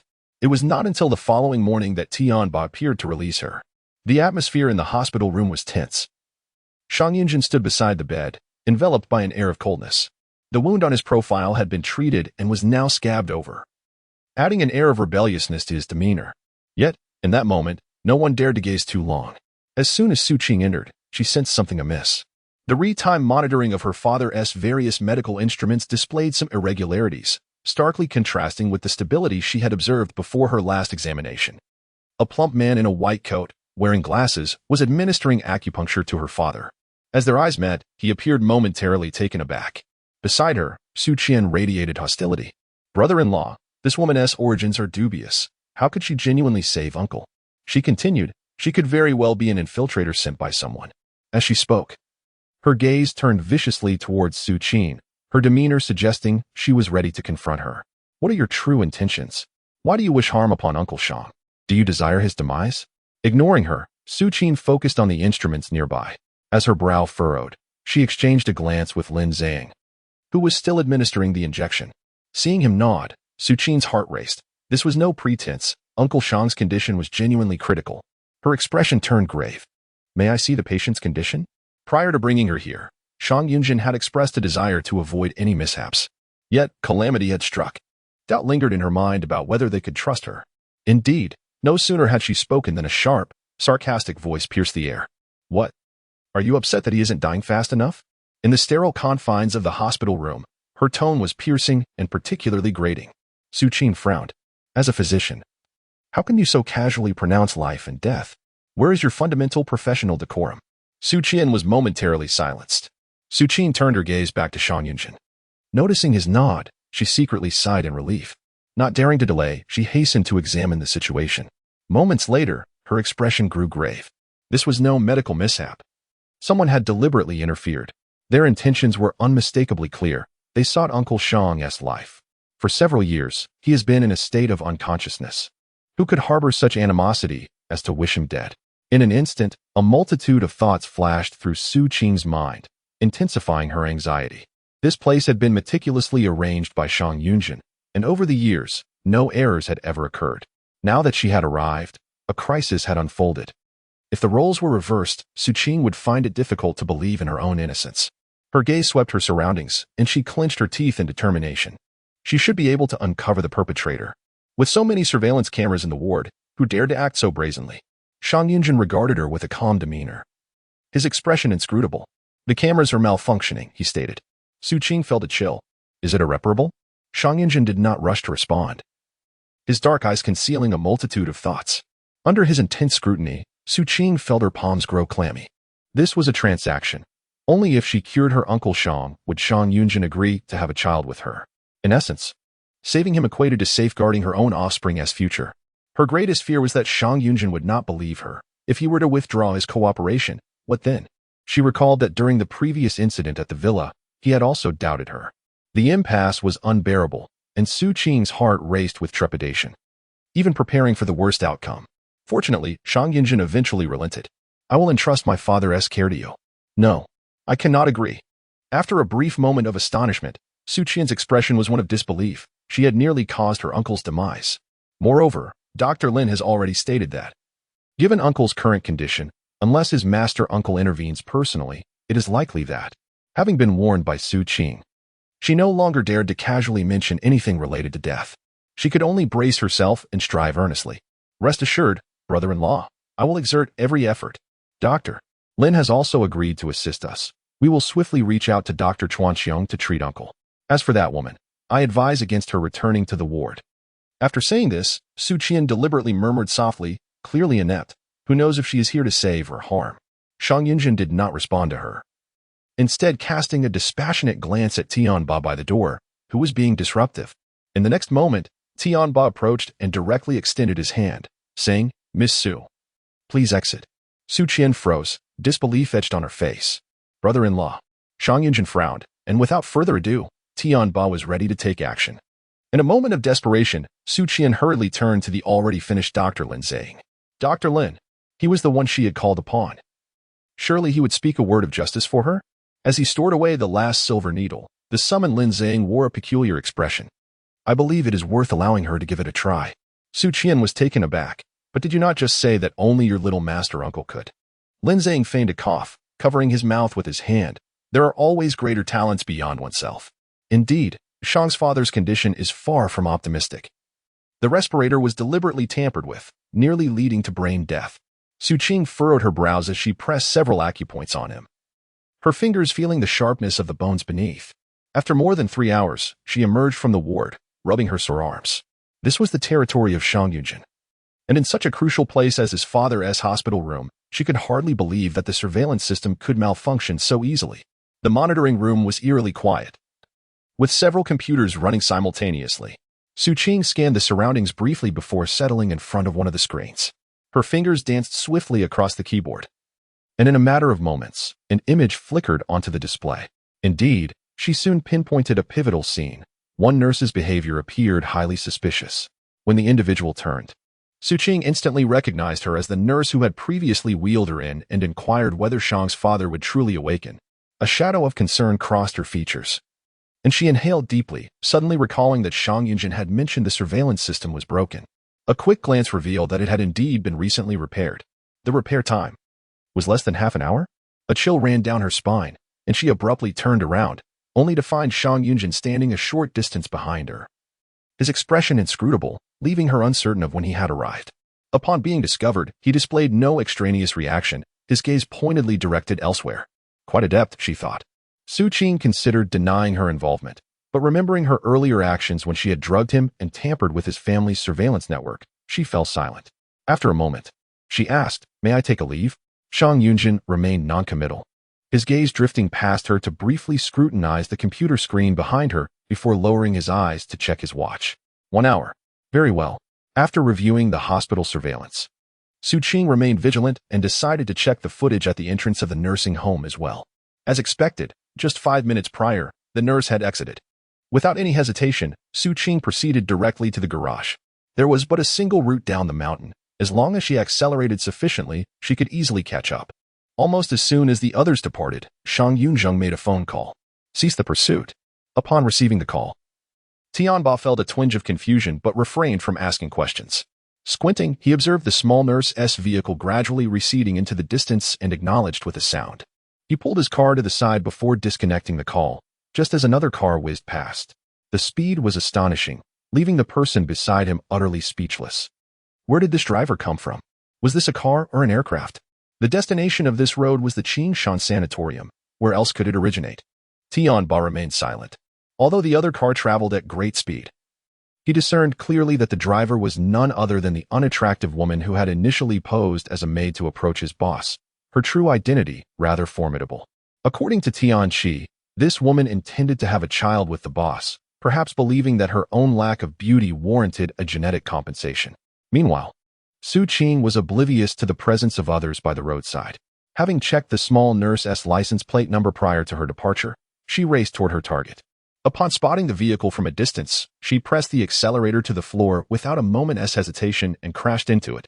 With a thunderous impact, both cars came to an immediate halt. Amidst the terrified screams, the small nurse, ensconced in the deployed airbags, was left in a state of shock, her pupils dilated. Chapter 79. It was you. The collision created a scene that appeared quite alarming. However, in reality, Su Qing exercised considerable restraint. Upon returning to the Qingshan Sanatorium, she did not enter but instead opened her car door, dragged the other woman out, and unceremoniously tossed her at the entrance. A series of actions flowed seamlessly, captured clearly by the surveillance cameras that fell under the gaze of a few individuals. Tianqi clicked her tongue, recognizing the ruthlessness of this woman. Su Qing glanced meaningfully at the dark lenses of the cameras at the entrance, aware that every movement was being observed. She chose not to conceal her intentions, lowering her gaze to the nurse who had been dragged from the car. You are suspected of intentional homicide, facing a sentence of 3 to 10 years. However, given the influence of President Shang, it is likely that your youth will be consumed behind bars. She could not afford to let Shang Yunzhen doubt her motives, which would jeopardize their collaboration. Nothing was more paramount than saving her own child. Her time could not bear any disruptions. Su Qing's voice, cold and piercing, was particularly invigorating. The nurse, initially paralyzed with fear, struggled to rise from the ground. Upon hearing that her youth might be squandered in prison, clarity suddenly returned to her mind. Su Qing crouched down, her expression impassive as she locked eyes with her. I have a question for you. You may choose to speak or remain silent. Pausing. Her gaze turned frigid, hints of agitation surfacing. Who exactly instructed you to act in this manner? She bore no grudge against the nurse, nor was there any conflict of interest. In fact, prior to the incident, the nurse had disguised herself so well that Su Qing had sensed no hostility whatsoever. Apart from being manipulated, she could fathom no other reason. The nurse appeared visibly shaken, her eyes shrinking in fear, her body trembling uncontrollably, yet she remained resolutely silent. Biting her lip, Su Qing nodded. I understand. Very well, remember your choice. As her voice faded, she suddenly struck, without a moment to comprehend how she had done it. A silver needle was already embedded in the little nurse's side at a specific acupoint. In the next instant, the nurse's complexion turned a ghastly shade of pale, her mouth agape in silent agony, unable to emit a sound. Her face contorted in pain, almost grotesque.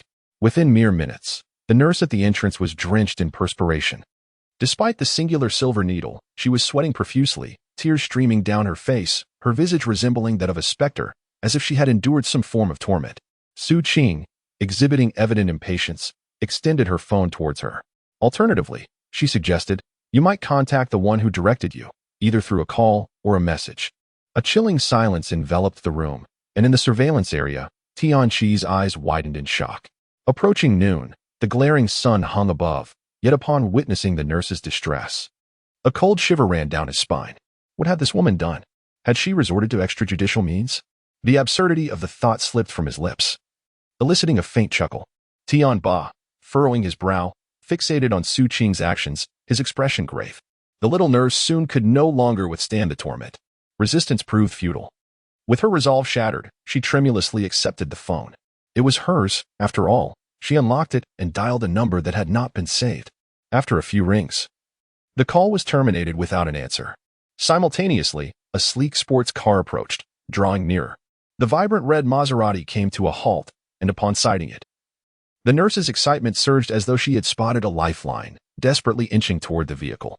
Su Qing's gaze flickered momentarily before she withdrew the silver needle. The nurse stumbled forward, finally breaking into tears. Miss Zhong, help me. Please, save me. The voice was all too familiar to Su Qing, who slowly narrowed her eyes. So it is you. Zhang Ruoxi furrowed her brows, casting a cold glance at the pleading young nurse without any expression. Before the nurse could react, a resounding slap landed on her face. You foolish imbecile. Who gave you the audacity to lay hands on Uncle Shang? If you have a death wish, don't drag me down with you. Caught off guard, and still reeling from earlier torment, the young nurse's head struck the car upon being slapped, leaving her unable to utter a sound as she fainted. Zhang Ruoxi was indifferent, her expression one of disdain. Useless wretch. With that, she turned and strode towards the sanatorium, completely ignoring Su Qing. Su Qing frowned, an ominous feeling creeping in. Just days ago, she had made a deal with Zhang Ruoxi, each with her own agenda. The current demeanor of Zhang Ruoxi suggested a complete lack of cooperation, and her approach was undeniably aggressive. Aren't you going to say something? With someone like you, what is there to discuss? Zhang Ruoxi's tone was haughty and cold. She acted out of jealousy towards you. Although Uncle Shang's condition has deteriorated over the years, he is still alive. If it is your actions that bring about his demise, you should reflect on how to justify that. As she prepared to enter, the security guard at the entrance stopped her. I'm sorry, miss, but you cannot enter. Clearly accustomed to being obstructed, Zhang Ruoxi's expression was one of suppressed fury, yet she said nothing further and simply pulled out her phone to make a call. The voice prompt indicated that the other party was on a call, and repeated attempts yielded the same result. It was not only Shang Yunzhen's phone, but also assistant Tianqi's. Suddenly, she realized that she had been blocked.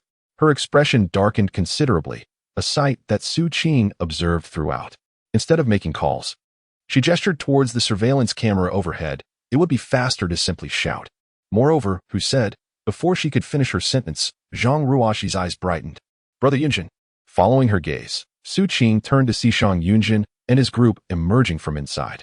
The leading figure was tall and exuded an air of noble elegance, each step strikingly pleasing to the eye, though his demeanor was notably cold.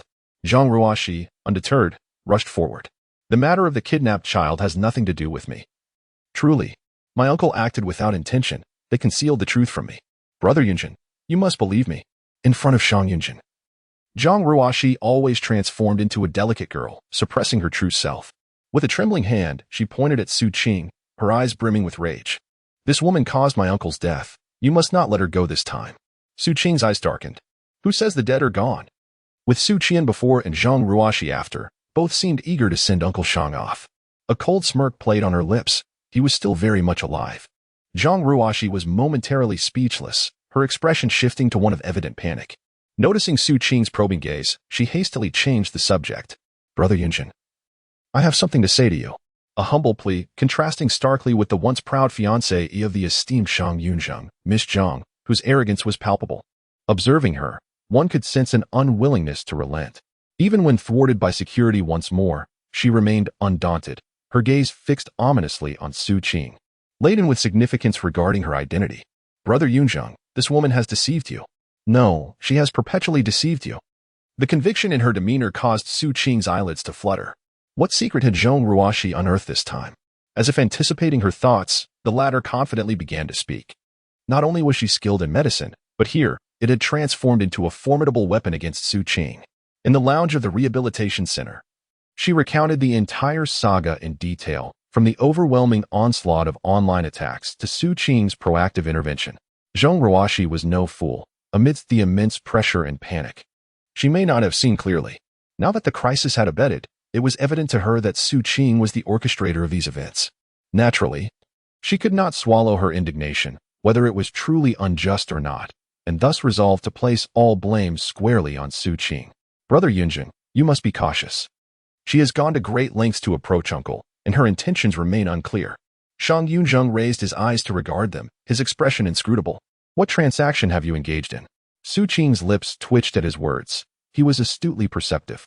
A surge of apprehension coursed through her as she prepared to respond, only to be preempted by Zhang Ruoxi. I had long suspected that this woman harbored ulterior motives, and now I realized that her true aim was none other than you. She has meticulously orchestrated such an elaborate scheme solely to pry into the events of the past.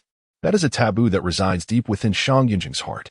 Similarly, should anyone succeed in this endeavor, they could potentially usurp Su Qing's position entirely.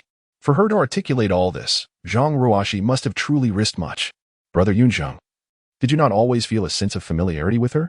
Is it not peculiar how such coincidences occur? It is merely the result of someone's relentless probing. If she is able to extract information from you, she could undoubtedly do so from others as well. Though Zhang Ruoxi did not elaborate, she understood that Shang Yunzhen would grasp the implication. When the past was mentioned, an unmistakable chill enveloped Shang Yunzhen's handsome visage. Yet, his gaze towards Su Qing was laden with profound significance. Are you truly so interested in my affairs? Su Qing fell into a contemplative silence. Moreover, the years that followed, during which she toiled tirelessly to become who she is today, are etched indelibly in her memory. Yet, knowing that the choices made back then affected Shang Yunzhen's father, all of Su Qing's animosity became stifled. It was neither expressible nor dissipatable. Forgiveness was an impossibility.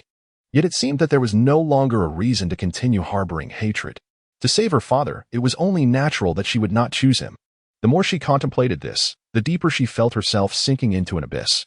A profound chill settled in her heart as she finally managed to utter 4 words: know thyself and know thy enemy. This phrase was one that only she and Shang Yunzhen could truly comprehend. Under the watchful eyes of many, Shang Yunzhen unabashedly fixed his gaze upon Su Qing.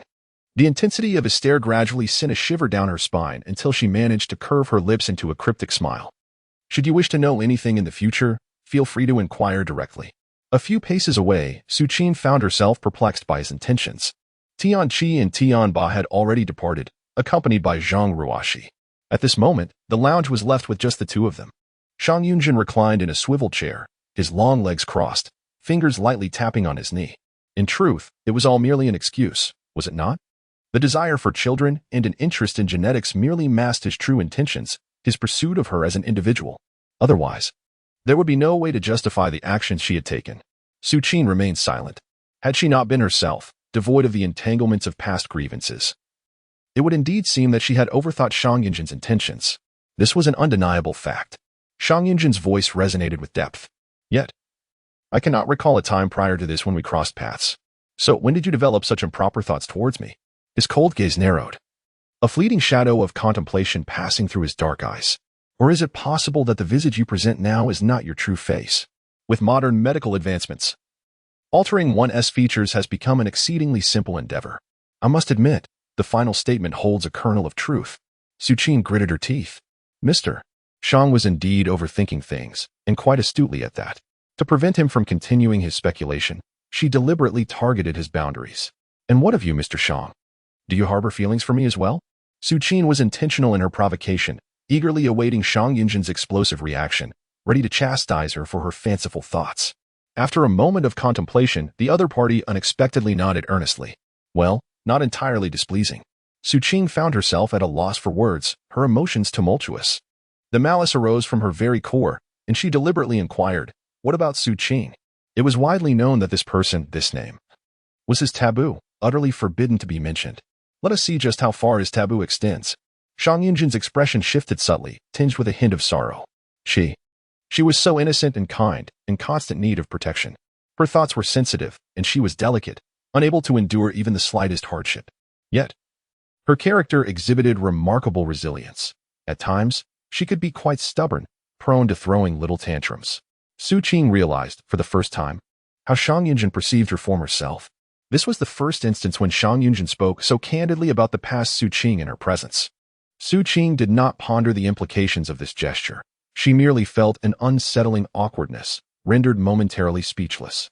Shang Yunzhen furrowed his brows, his concealed emotions inadequately masked, a dull ache passing through his gaze. You and she are entirely different. Su Qing longed to inquire in what way they differed. Was it that the current version of her was less malleable and controllable than the former Su Qing? Yet, in the end, she refrained from voicing her thoughts. After all, he had genuinely loved her once, cherishing her as his entire world. Ultimately, it was impossible to be entirely nonchalant about such matters. Su Qing did not dwell on this for long. Zhong Ruoxi had been knocked out by Tian Ba and dragged away. They had carelessly found a nurse's room and unceremoniously placed her inside. Upon waking, she found herself utterly alone, yet Zhong Ruoxi bore no anger. She retrieved a nurse's uniform from the wardrobe, donned it along with a cap and mask, concealing herself thoroughly before stealthily slipping out the door. Her objective was clear as she headed directly to the top floor of the main building. Lacking the elevator card for direct access, she was compelled to traverse the fire escape. Though the hour was late, she astonishingly felt no fear. Upon reaching the pinnacle, she hesitated not for a moment, swiftly entering the password and slipping into the hospital room of Shang Yunzhen's father. Evidently, the nurse she had bribed had divulged ample information about this place. The room was eerily silent, save for the beeping of various machines. Mr. Shang lay on the hospital bed, gaunt and motionless. A peculiar glint flickered in Zhong Ruoxi's eyes as she glanced at the heart monitor beside her.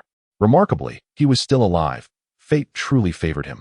In the next moment, she extracted a syringe from her pocket. She believed her actions to be covert, traversing unnoticed. Little did she know that every move she made was captured on Su Qing's phone. Watching the screen, Su Qing furrowed her brow. From beginning to end, the signals emitted by Zhong Ruoxi were driven by her hatred, which inadvertently implicated Uncle Shang. Was it truly not the case? In those fleeting moments of confusion, Zhong Ruoxi deftly injected the substance from the syringe into Mr. Shang's nutrient solution. Soon after, the main light in the room was switched on, flooding the space with brightness. Su Qing leaned leisurely against the corridor wall. If I were you, I would first ascertain whether the liquid is connected before taking any action. The sudden brightness forced Zhong Ruoxi to squint her eyes. Upon adapting, she suddenly encountered Su Qing, her expression one of utter disbelief. When did you? Halfway through her astonishment, her demeanor shifted abruptly. What did you see just now? Only after uttering those words did she finally grasp the implication of Su Qing's statement. She turned and yanked the covers aside, only to discover that the needle for the nutrient solution was merely concealed beneath the blanket, not actually inserted into Uncle Shang's hand. Su Qing scoffed, shaking her phone. I saw everything, and I recorded it too. But why? Zhong Ruoxi harbored deep affection for Shang Yunzhen, fervently devoted to him, undertaking numerous endeavors to secure his hand in marriage. She had even gone so far as to conspire with Ji Qingyu to kidnap herself, an act that nearly led to her demise. How could she possibly wish for Uncle Shang's life? After all, he was the father of Shang Yunzhen. The two faced off, Zhong Ruoxi's gaze rigid and her expression grotesque. Why do you meddle in my affairs? This is clearly none of your business. It seemed she was indeed correct. Su Qing furrowed her brow. But how could it be irrelevant? With a chilling smile, she slowly advanced, her eyes glimmering with an unusual darkness. You were the one who provoked me first. Time and again, you sought to ensnare me, wishing to bring about my ruin. It was the case back then, and it remains so now. The animosity had reached such a point that why should she allow Zhong Ruoxi to have her way? Zhong Ruoxi stood frozen, evidently taken aback. What do you mean by back then? Su Qing let out a derisive laugh, and in the next moment, she tore open her collar, revealing her shoulder. Is this flower of the other shore beautiful? You know your aunt's likes and dislikes, and you wield that knowledge to instigate her disdain for me. How could I possibly be oblivious to that? Yet, the initial reason for its emergence was merely to conceal a scar. Do you remember? I was once shot in this very spot. The panic in Zhong Ruoxi's eyes grew as Su Qing recounted the tale, her expression gradually stiffening until it morphed into sheer horror, shock beyond measure. You. Su Qing tilted her head with a smile. Surprised? What a delight, isn't it? 5 long minutes passed before Zhong Ruoxi finally awakened from the web of deceit, only to burst into a fit of wild laughter. So it was you. Ha ha ha. I truly did not expect this, Su Qing, that you are still alive. In the room of the rehabilitation center, Shang Yunzhen was also fixated on his phone. Some incidents, once they occur, will not repeat themselves. The moment Zhong Ruoxi made a move, he was already aware. However, regarding her actions this time, Shang Yunzhen shared the same bewilderment as Su Qing. Suddenly, a thought crossed his mind and his gaze darkened. On the phone screen, the ward's light flickered on, revealing the two women face to face. Yet the next second, the image flickered again, plunging into darkness. Shang Yunzhen's expression shifted. Without dwelling on it further, he swiftly navigated his phone. Tianqi rushed in, pushing the door open. "Boss, there's trouble. The network has been breached. This is distressing." In their heyday, they reigned supreme in the realm of the internet. When had they ever endured such indignity? Shang Yunzhen responded with a subdued, Not only had they faced an intrusion, but the identity of the intruder was also somewhat unexpected. Without lingering on these matters, he quickly rose and strode out with purposeful strides. When the door to the ward was finally pushed open, a profound silence enveloped the room. Zhang Ruoxi trembled against the corner, visibly shaken, her lips moving in a whisper, though the words remained unintelligible. Su Qing felt a sense of innocence in the matter. Miss Zhong had suddenly rushed in, now appearing somewhat disoriented. Naturally, whatever she uttered was regarded as truth. Shang Yunzhen's gaze was deep and penetrating, seemingly casual as it swept over a barely noticeable spot of blood on the nape of Zhong Ruoxi's neck, signaling to Qianqi. He also conveyed to the Zhong family that early treatment was essential and that the third hospital had available wards. The third municipal hospital was renowned for its psychiatric care. And when he decided to be ruthless, he truly embodied that ferocity. Su Qing refrained from interjecting, feigning an examination of the elder Shang, thus evading Shang Yunzhen's scrutinizing glance. She did not linger on the side of Zhong Ruoxi being led away, indifferent to whether she would truly be admitted to a psychiatric facility. Madness was not Zhong Ruoxi's ultimate fate, imprisonment was. However, for now, she could not receive the retribution she so rightly deserved. Fortunately, the adversary was abroad. Otherwise, Su Qing glanced at her own palm, momentarily lost in thought. In Shang Yunzhen's eyes, Su Qing appeared innocent and naive, a fragile flower in need of protection. Yet he had forgotten that 7 years had already slipped by. The world had changed, and so had the people within it. After a brief shower, Su Qing aspired to retire for the night. Yet, upon emerging from the bathroom, she found Shang Yunzhen reclining on her bed. The man had discarded his outer coat to the side, with his shirt unbuttoned at 2 places. His sleeves were casually rolled up, and his hair appeared slightly disheveled. He sprawled there, engrossed in his phone with an air of relaxed languor, coupled with the noticeable wound on his cheek. Su Qing dared not steal a second glance after the first. She muttered under her breath, "What a demon." In those days, she was captivated by this exterior, but now, through time as refinement, she has become even more enchanting. Perhaps sensing her thoughts, Shang Yunzhen cast a glance her way. Embarrassed? Su Ping. Within Shang Yunzhen's seemingly indifferent demeanor, there lay a subtle sharpness. To engage the world as top hacker, it seems your prowess is not to be underestimated. Disinterested in engaging with him, Su Ping feigned ignorance. What is Mr. Shang saying? I do not comprehend. If she does not understand, so be it. Shang Yunzhen did not press the matter, merely beckoning her over. Su Ping felt a tension rise within her, instinctively on guard. What do you want? Until now, she had always taken the initiative, creating opportunities to share intimate moments with Shang Yunzhen. Tonight, however, when he approached her, she found herself reluctant. Perhaps it was simply exhaustion. After a taxing day, both mentally and physically, she lacked the inclination. Moreover, the situation with Shang's father was complicated. Unexpectedly, Shang Yunzhen became playful, seizing her wrist.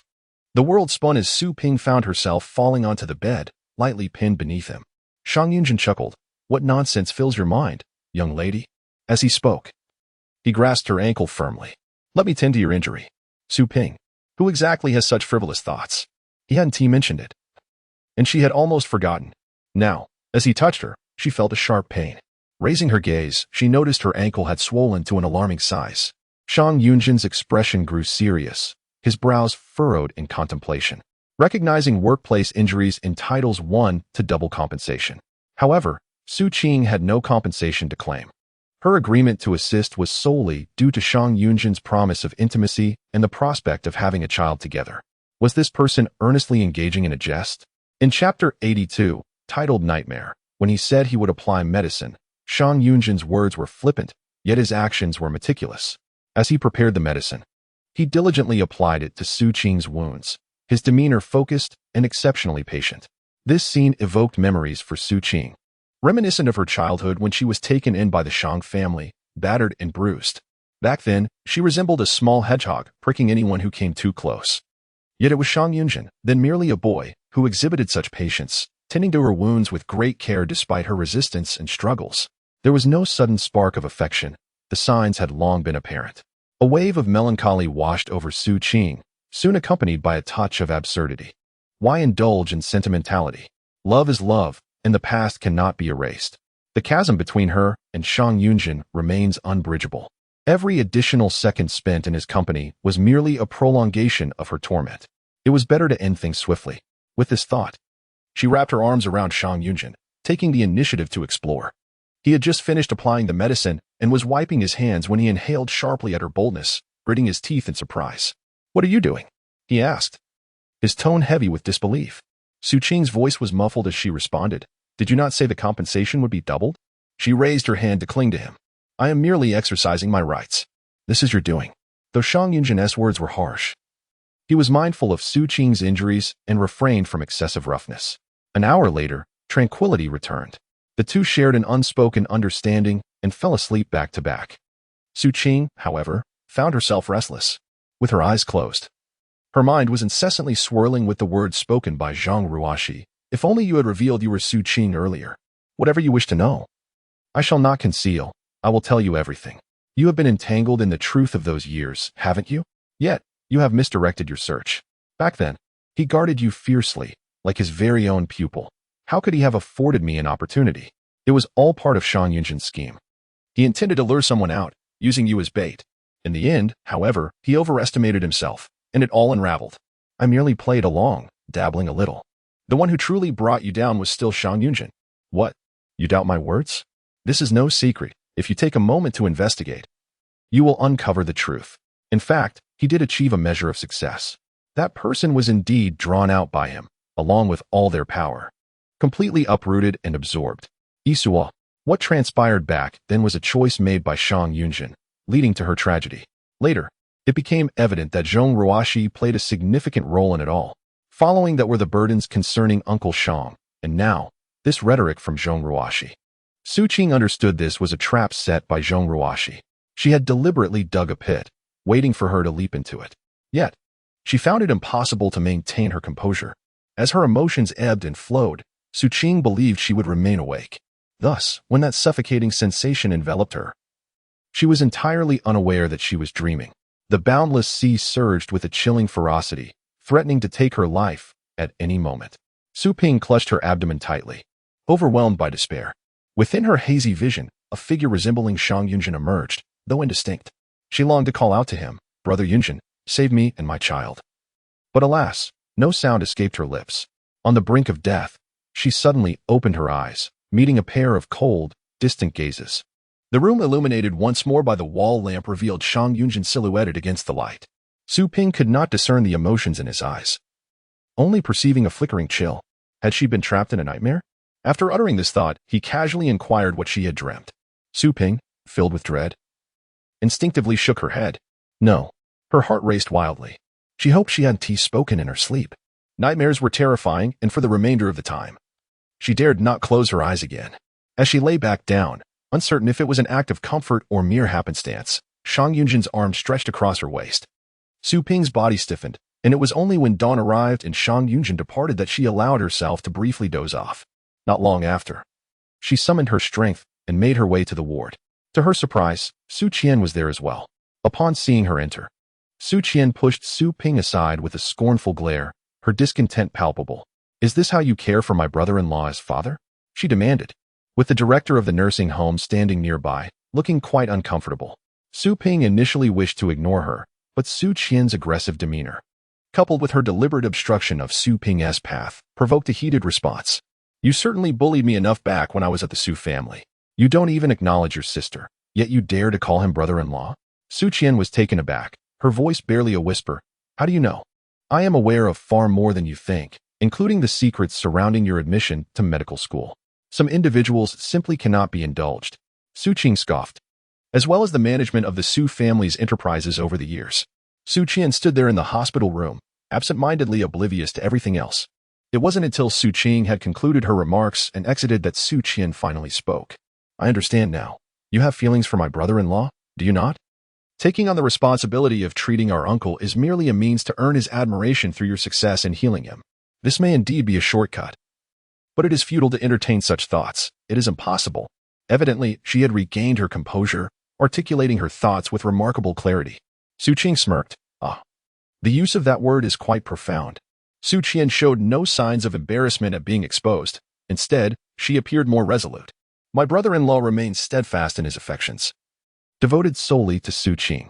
Their bond, cultivated since childhood, cannot be replicated. Thus, you stand no chance. The nature of her relationship with Shang Yunzhen is not for others to judge, Su Qing interjected. What a pity. Su Qian retorted. Then you, too, have no opportunity. You should abandon such notions and refrain from forcing it. Moreover, I have successfully contacted Dr. Chuan Qiong, who will arrive in 2 days. At that point, you will surely be dismissed. Amusement flickered in her eyes, laced with provocation. And what if I insist on pursuing this? Furthermore, should Dr. Chuan Qiong arrive, please be certain to inform me. There remains an abundance of matters awaiting his attention, leaving him with little leisure. He deliberately left Tian Ba at the sanatorium. The morning swiftly passed, and just after having a working lunch, Tian San made his appearance. He had been assisting Shang Yunzhen in addressing some peculiar troubles, executing his tasks with resolute efficiency. Upon entering, he spoke little and directly handed over an envelope. Master, the results are in. Shang Yunzhen inhaled deeply, gradually extracting the examination results from within. He bypassed the preliminary details, focusing solely on the outcomes. In the next moment, his expression shifted. The shock quickly dissipated, replaced by an icy demeanor that cloaked his profound eyes. The atmosphere in the office was heavy and frigid, sending shivers down one's spine. In Shang Yunzhen's hands were 2 examination reports. One was just delivered by Tian San, while the other had been expedited during Su Nua's abduction. Of course, the latter had already been verified as fraudulent. Shang Yunzhen's countenance darkened, his handsome features shadowed by an intense aura. Tian Qi felt a flutter of anxiety, glancing over and becoming momentarily stunned. A result of 97%. What could this possibly imply? It is well known that a paternity relationship is only confirmed with a 99% result. Thus, this finding. No wonder his superior's expression was so grim. Tian San, lacking the same level of curiosity, was unaware of the final outcome but had accompanied Shang Yunzhen long enough to discern that his master was genuinely enraged. He dared not utter a word, keeping his gaze lowered in silence. After a prolonged silence, Shang Yunzhen's voice, now slightly hoarse, finally broke the stillness. Tian San was taken aback. They each possessed their own unique strengths, ever since they were compelled by their master to retreat several years ago. They have been diligently managing their respective pursuits. Tian Si has devoted himself to the medical profession and has gained renown as a skilled surgeon, spending recent years furthering his studies abroad. With thoughts racing, there was little time for inquiries. Yes, I shall make the arrangements forthwith. Su Qian's provocations failed to trouble Su Qing in any significant manner. Upon exiting the hospital room, she sought a tranquil spot to gather her thoughts. After considerable contemplation, she ultimately decided to access the external network via her mobile device. Some matters, akin to Pandora's box, are known to be better left unopened, yet the temptation remains irresistible. The ESOP that Zhong Ruoxi mentioned is a renowned information storage institution overseas, specializing in gathering the clandestine details of significant events that are not suitable for public disclosure. Typically, they are only interested in matters and individuals of substantial consequence. Su Qing pinpointed ESOP and attempted a direct breach. In the next moment, she was taken aback and hastily retracted, powering down her device and removing the SIM card in haste. How careless. It is no surprise that such a prestigious information storage institution could enlist the expertise of former top hacker Raymond to devise their firewall. Her phone was nearly rendered inoperable. Realizing she could not resolve the issue alone, she sought external assistance without hesitation, promptly sending an email to Yuan Qing. With pressing matters weighing on her mind, she found it difficult to concentrate on her tasks. Thus, she summoned Tian Ba to oversee things personally while she took a few hours to step out. Upon returning to Haiqing, she meandered through the city to a network club. The entrance was adorned in an ostentatious manner, exuding a rather juvenile charm. Inside, the proprietor was a rather refined young man, sporting a pair of black-rimmed glasses and an air of quiet sophistication. Su Qing retrieved her phone to scan the code. Room 1, Super. The young boy glanced at her without uttering a word, merely extending a specially crafted key. Su Qing ascended the stairs with the key in hand and located the utility room on the second floor. Upon entering, she felt along the walls for a moment before a concealed chamber quietly revealed itself. Inside, 5 monitors were arrayed in a sleek and sophisticated manner. Su Qing unlocked the system with her fingerprint, and soon an avatar appeared on the screen. "Help me investigate this matter." Over an hour later, Su Qing emerged from the internet CAF. Outside the nursing home, Su Qing stood at the door with a composed expression, her gaze sharp. "Are you my brother-in-law's bodyguard? Or are you that woman's? You seem to heed her every word. Have you forgotten who is responsible for your salary?" Tian Ba maintained his stoic demeanor, his reaction unyielding. "I apologize. Following the earlier incident involving Zhong Ruoxi, they were all somewhat apprehensive, particularly vigilant when it came to security." Although Su Qing had previously overseen the condition of her father, the circumstances had now changed. He contemplated this before adding, "This is the boss's directive." This statement, rather than being innocuous, darkened Su Qing's expression to a shade of fury, her features nearly contorting with rage. As she furrowed her brow and prepared to reprimand him, her peripheral vision caught sight of someone approaching, prompting a cold laugh. "Ah, you certainly seem to have ample leisure, so unconcerned about my uncle's health." Su Qing lifted her eyelids to glance at her, showing no intention of engaging in conversation. Yet, Su Qing persisted, "You're merely a maid. And yet you present yourself in such a manner. If I were you, I would focus on performing my duties diligently." At this, Su Qing raised an eyebrow slightly. "Have you investigated me?" Initially, she hadn't planned to respond, but now, "What exactly is it that I am meant to do?" Su Qing nearly blurted out her thoughts, but upon meeting the chilling gaze of her counterpart, the words lodged in her throat, refusing to escape. Instead, she clenched her teeth and deftly shifted the topic. "One must possess a certain self-awareness. Not every opportunity is suitable for ostentation, lest one becomes a source of ridicule." In her tone, there was a subtle sense of satisfaction, a growing disdain for Su Qing. This time, she was not alone. She had brought along a man of medium build. Her words seemed to carry a veiled implication as she subtly retreated, exuding confidence. Moreover, her message was clear. Her presence was no longer required here. She could prepare to gather her belongings and depart at any moment. This was her true intention. Everything else was of little consequence.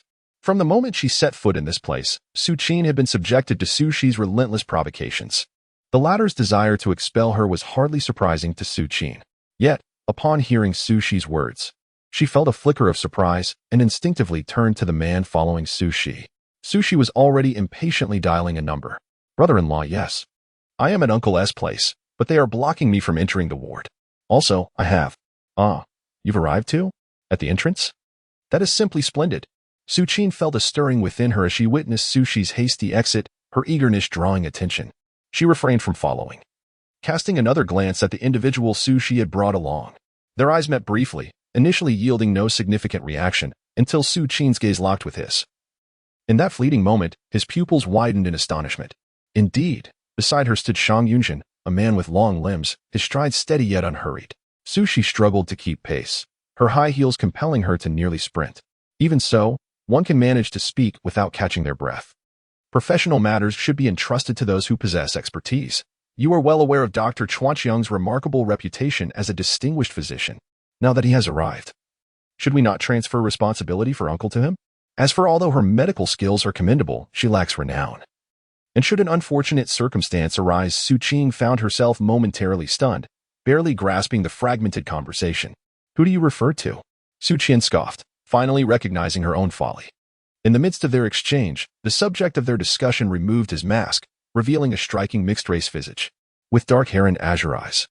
He bore a composed yet slightly serious expression, articulating his words in flawless Mandarin. "Greetings, I am Chuanqiang." Chapter 84. Having a child is quite wonderful. Su Qing's gaze was laced with disdain as she regarded Su Qing, akin to observing a lesser creature. Amid her growing arrogance, the individual they had summoned spoke in a notably steady tone. "Hello, Mr. Shang. I am Dr. Chuanqiang's assistant, Sang Ma." Su Qing's expression stiffened slightly, momentarily betraying her discomfort. "Dr. Sang Ma is quite formidable as well. And since he is here, I trust he will come over once Dr. Chuanqiang has attended to his duties." With a serious demeanor, Sang Ma discreetly glanced at Su Qing before affirming, "I cannot guarantee that. I am merely an assistant and do not possess such influence." Su Qian was left speechless by this absurd scene. Su Qing lowered her gaze, nearly suppressing a laugh. Noticing Shang Yunjing's attention upon her, she furrowed her brows and spoke. I will go in and assess the situation. Su Qi's expression changed abruptly. Brother-in-law. She had summoned someone, albeit not the main individual. Yet surely this was preferable to the presence of that unattractive woman who had once served as a maid. Her exclamation indeed captured Shang Yunjin's attention. Observing Su Qing entering the ward, he nodded slightly. Since she was an assistant, she might as well join. Unaware of the hidden implications in his words, Su Qi felt a wave of relief wash over her. Just as she prepared to follow Sang Ma in, she was halted. Tian Ba's face was stern. Apologies, Dr. Su. But the boss mentioned him, not you. After several days of treatment, Su Qing had nearly mastered the particulars of Mr. Shang's condition. In contrast, Sang Ma appeared filled with curiosity. An American-born Chinese, he hailed from a lineage of traditional Chinese medicine practitioners and had always held a fascination for its origins. This was his first visit to the homeland. However, with others present, he refrained from probing further. Seeing Su Qing retrieve her gold needles, he hastened to assist. Exhibiting a natural and practiced proficiency, their interaction radiated a palpable camaraderie. Su, the patient's condition seems rather grim. Indeed, there is a hematoma in the brain. Yet surgery is not advisable due to the prolonged duration. In light of this, I believe we should. Shang Yunjin's expression darkened as he observed the two discussing matters with little regard for his presence, momentarily lost in thought. He dismissed Sang Ma's address of Su Qing from his mind. When they finally exited the ward, over 2 hours had elapsed. Outside, Su Qi had vanished. Shang Yunjin arranged accommodations for Sang Ma, but the latter declined, stating he had a place to stay. Consequently, Shang Yunjin took Su Qing out for a meal. Although referred to as a canteen, its standards rival those of a 5-star hotel, both in terms of dining and ambience. Given the hour, the establishment was relatively empty, allowing 2 individuals to enter a private room. Over the years abroad, Su Qing had endured considerable hardships. When it came to sustenance, her expectations were simply to satiate her hunger. It was not a matter of resources, but rather the constraints of time. There was an abundance of knowledge to acquire. With an innate longing for the culinary delights of her homeland, she seized the opportunity to indulge herself without reserve, ordering several dishes in one go: Longjing shrimp, crab soup, crystal pork knuckle, and 8 treasure duck. Shang Yunjin, who typically preferred lighter fare, said little and acquiesced to her choices. Su Qing, genuinely famished, wasted no time and began to eat without formality. After consuming a satisfying portion, she looked up and noticed that Shang Yunjin's meal had barely been touched. Despite his silence, she could discern his emotional turmoil. Contemplating for a moment, she decided to speak. You need not worry excessively. While your father's condition appears dire, it is not as perilous as it seems. There remains room for improvement. Moreover, she paused after sipping her soup, her tone becoming more earnest. The interference this time may not be entirely detrimental. During my treatment today, I observed some neurological responses from your father, possibly a sign of stimulation in essence. Her words conveyed a semblance of good news. Su Qing aimed for precision in her speech, ensuring her sentiments were adequately communicated. Yet, to her surprise, Shang Yunjin's reaction was subdued. His eyes glimmered, but his spirits did not seem to lift significantly. Thank you for your efforts. Should you have any requests, please do not hesitate to inform Tian Ba. Su Qing's brow furrowed slightly. His mood was not quite right, just as he pondered this. Shang Yunjin cast a glance in her direction. Shall we have a drink? It was a perfectly normal suggestion, yet in that fleeting gaze, Su Qing detected an unusual undertone. The room was ablaze with light, and under such brilliance, a sense of shame stirred deep within her, prompting an anxious request. Could you not, perhaps, turn off the lights? Or at the very least, leave a bedside lamp on? Why should I? Shang Yunjin stood at the edge of the bed, his movements grand and sweeping. Which part of you have I not seen? Su Qing exclaimed, you rogue. Shang Yunjin chuckled softly, suddenly fixating on the flower tattoo on Su Qing's shoulder, leaning in closer. What compelled you to ink this on your skin? Tonight, Shang Yunjin was behaving unusually. It was Su Qing who yearned for a child, and from the very beginning. Whenever they were together, she had always taken the lead. Shang Yunjin rarely took the initiative. At most, he would cooperate, driven by a primal instinct. Yet now, he was acting out of character, pressing Su Qing down, time and again. When all was said and done, Su Qing's heart raced like thunder. Unable to return to a state of calm, in the darkness, she climbed into bed, only to feel his arm encircle her. Thinking he was about to continue, Su Qing felt a pang of anxiety and instinctively pushed him away, only to be turned over by him. Shang Yunzhen held her tightly from behind. His embrace so powerful that Su Qing could scarcely breathe. Just as her racing heart began to slow, it suddenly faltered again, prompting her to speak. Mr. Shang? Her voice was hoarse, tinged with a slight nasal quality, reminiscent of a playful pout. Even Su Qing herself was taken aback. The cooled atmosphere once again grew ambiguous. Indeed. In the next moment, Shang Yunzhen leaned in closer, his head resting between her neck, almost greedily inhaling her scent. A simple utterance, yet it lingered like a hook. The warm breath beside her ear made her cheeks flush and her heart race uncontrollably. Sensing a change in his body once more, Su Qing froze. She closed her eyes. A smirk of irony and chill gracing her lips. Was Mr. Shang mistaking her for someone else again? Such a remark could shatter the mood. As expected, Shang Yunzhen's movements halted. It seemed he remained rigid for a considerable moment before he slightly withdrew. The embrace around Su Qing's arms loosened, yet did not release her completely. A barely perceptible sigh escaped his lips as he softly spoke. No. Su Qing's lips curled again, her gaze growing increasingly indifferent. She then heard Shang Yunzhen speak again. By the way, I still do not know your name. Su Qing, what was your name again? There was an agreement between them, one formally signed. Moreover, when she initially took the position as a maid in Shang Yunzhen's villa, she had provided a resume. Although it bore fictitious names, they were nonetheless inscribed there. Surely, she could not be so forgettable? Su Qing found herself both amused and perplexed. Just as she was about to respond, Shang Yunzhen, still holding her, let his large hand drift downwards. It precisely rested on her lower abdomen, and he inexplicably remarked, actually, having a child could be quite nice. Su Qing suddenly froze, her heartbeat pounding like a drum. Chapter 85, quite ugly indeed. The soundproofing in this space was far superior to that of the room Su Qing resided in. No matter the noise outside, not the slightest sound penetrated within.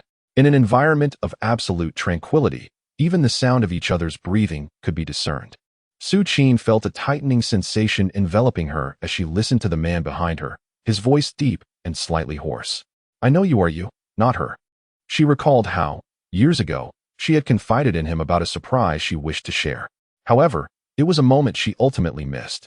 She had believed that surprise to be, but alas, it was not. It was merely a wishful thought, a self-deceived notion. A sense of inexplicable melancholy lingered, as if Shang Yunzhen was sharing a heartfelt moment with her, or perhaps it was merely a simple outpouring of emotion. Su Qing lowered her gaze, thoughts swirling within her. Facing away from him, she could not see the expression on Shang Yunzhen's face as he spoke, only sensing a profound sense of helplessness silently spreading, tugging at her heart. Suddenly, she turned, not bothering to look at him, bowing her head as she nestled into Shang Yunzhen's embrace. It's late. Let us rest. In the early hours of the morning, Su Qing was awakened by someone's murmurs in their sleep. Shang Yunzhen was not one to speak in his dreams, being light of sleep and highly alert. Initially, she found it rather intriguing, but as time passed, Qing, I have met someone. She bears your shadow and carries your essence. Yet, she is not as beautiful as you. She is quite plain, indeed. I know she is not you. Yet I cannot help but unconsciously regard her as such. Qing, I have become so despicable. Will you be angry with me? Su Qing, who is so plain indeed. The sleeping Shang Yunzhen had shed all his defenses and aloofness.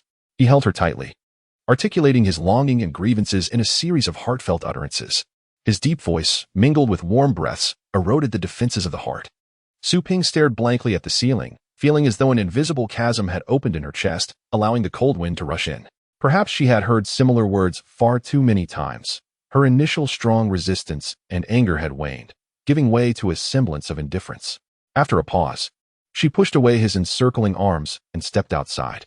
Back in her room, Su Ping found no solace in sleep. She splashed cold water on her face to rouse herself and retrieved her computer, eager to check on the results of her inquiries. Just then, her phone illuminated with an incoming call. Frowning, she glanced at the screen, her expression shifting in an instant. Hello? On the other end, Yuan Qing's voice trembled, nearly breaking into tears. Boss, help. Nuan. A jolt of alarm surged through Su Ping's mind. In the early hours, before dawn had fully broken, shrouded in a veil of mist, Su Ping drove away from the rehabilitation center. The mountain air was brisk, and she rolled down the car windows, striving to maintain a semblance of composure as she sped towards the hospital. Outside the emergency room, Yuan Qing clutched his hair, squatting despondently on the ground, while beside him, Lin Zhang wore a grave expression. Su Ping's heart leapt into her throat. She summoned every ounce of self-control to stave off despair. What happened? Yuan Qing looked up, dark circles under his eyes betraying his exhaustion. Nua has had an episode. They had brought medication. Even if a crisis had arisen, it should have provided temporary relief. In this current situation, it is clear that Su Qing felt a sharp pain in her heart, and without further inquiry, she turned to Lin Zhang and declared, I must go in. Her voice was hoarse, and her eyes glistened with unshed tears. Lin Zhang, still unaware of their relationship, sensed the urgency in his junior master's demeanor and hastily made arrangements. He followed her into the operating room. On the surgical table lay a small figure, eyes tightly shut, with a somewhat emaciated face and a pointed chin. Under the glare of the operating lights, the pallor of the child's complexion was striking, with a faint hint of blue. Su Qing's nose tingled, and her eyes reddened as she nearly succumbed to tears. She quickly took a deep breath to regain her composure.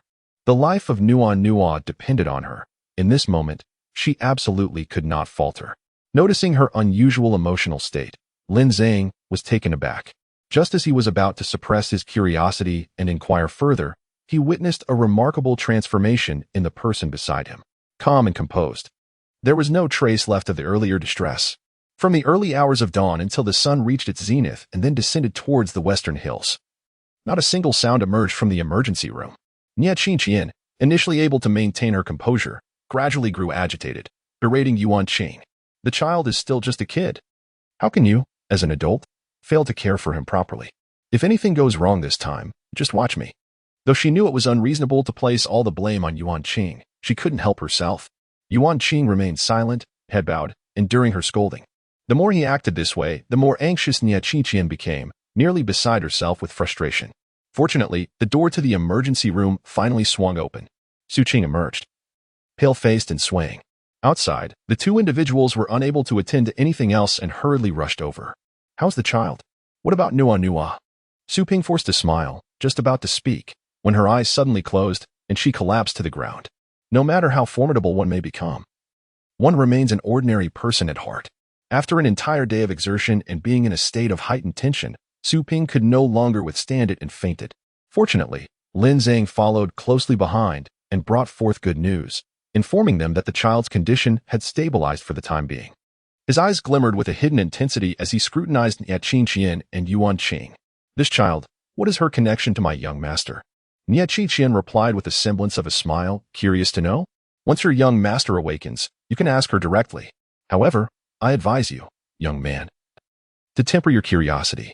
Lin Zhang, now in his middle years, remained silent, perhaps due to worry and anxiety.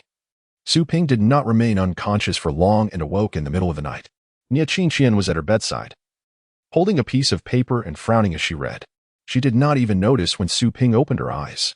With great effort, Su Ping spoke. Is the child all right? She had personally participated in the emergency treatment. Surely she was aware of the outcome. Had she forgotten the purpose of their arrival? If she was so concerned about the child, why had they administered that injection? Was it merely a frivolous endeavor? Perhaps harboring some indignation, her words were quite blunt. Su Ping was bewildered until her gaze fell upon the contents of the paper. It was her blood test report. Su Qing suddenly fainted. Although everyone understood that it was due to excessive fatigue, concern still prevailed, prompting them to conduct a medical examination on her. Other than minor issues, there was one particular finding that caught her eye. As her gaze fell upon that specific result, darkness enveloped her vision, and she nearly collapsed once more. Chapter 86. The dog of a man during her pregnancy. Su Qing faced a crisis, narrowly escaping death after enduring immense hardships to bring her child into the world.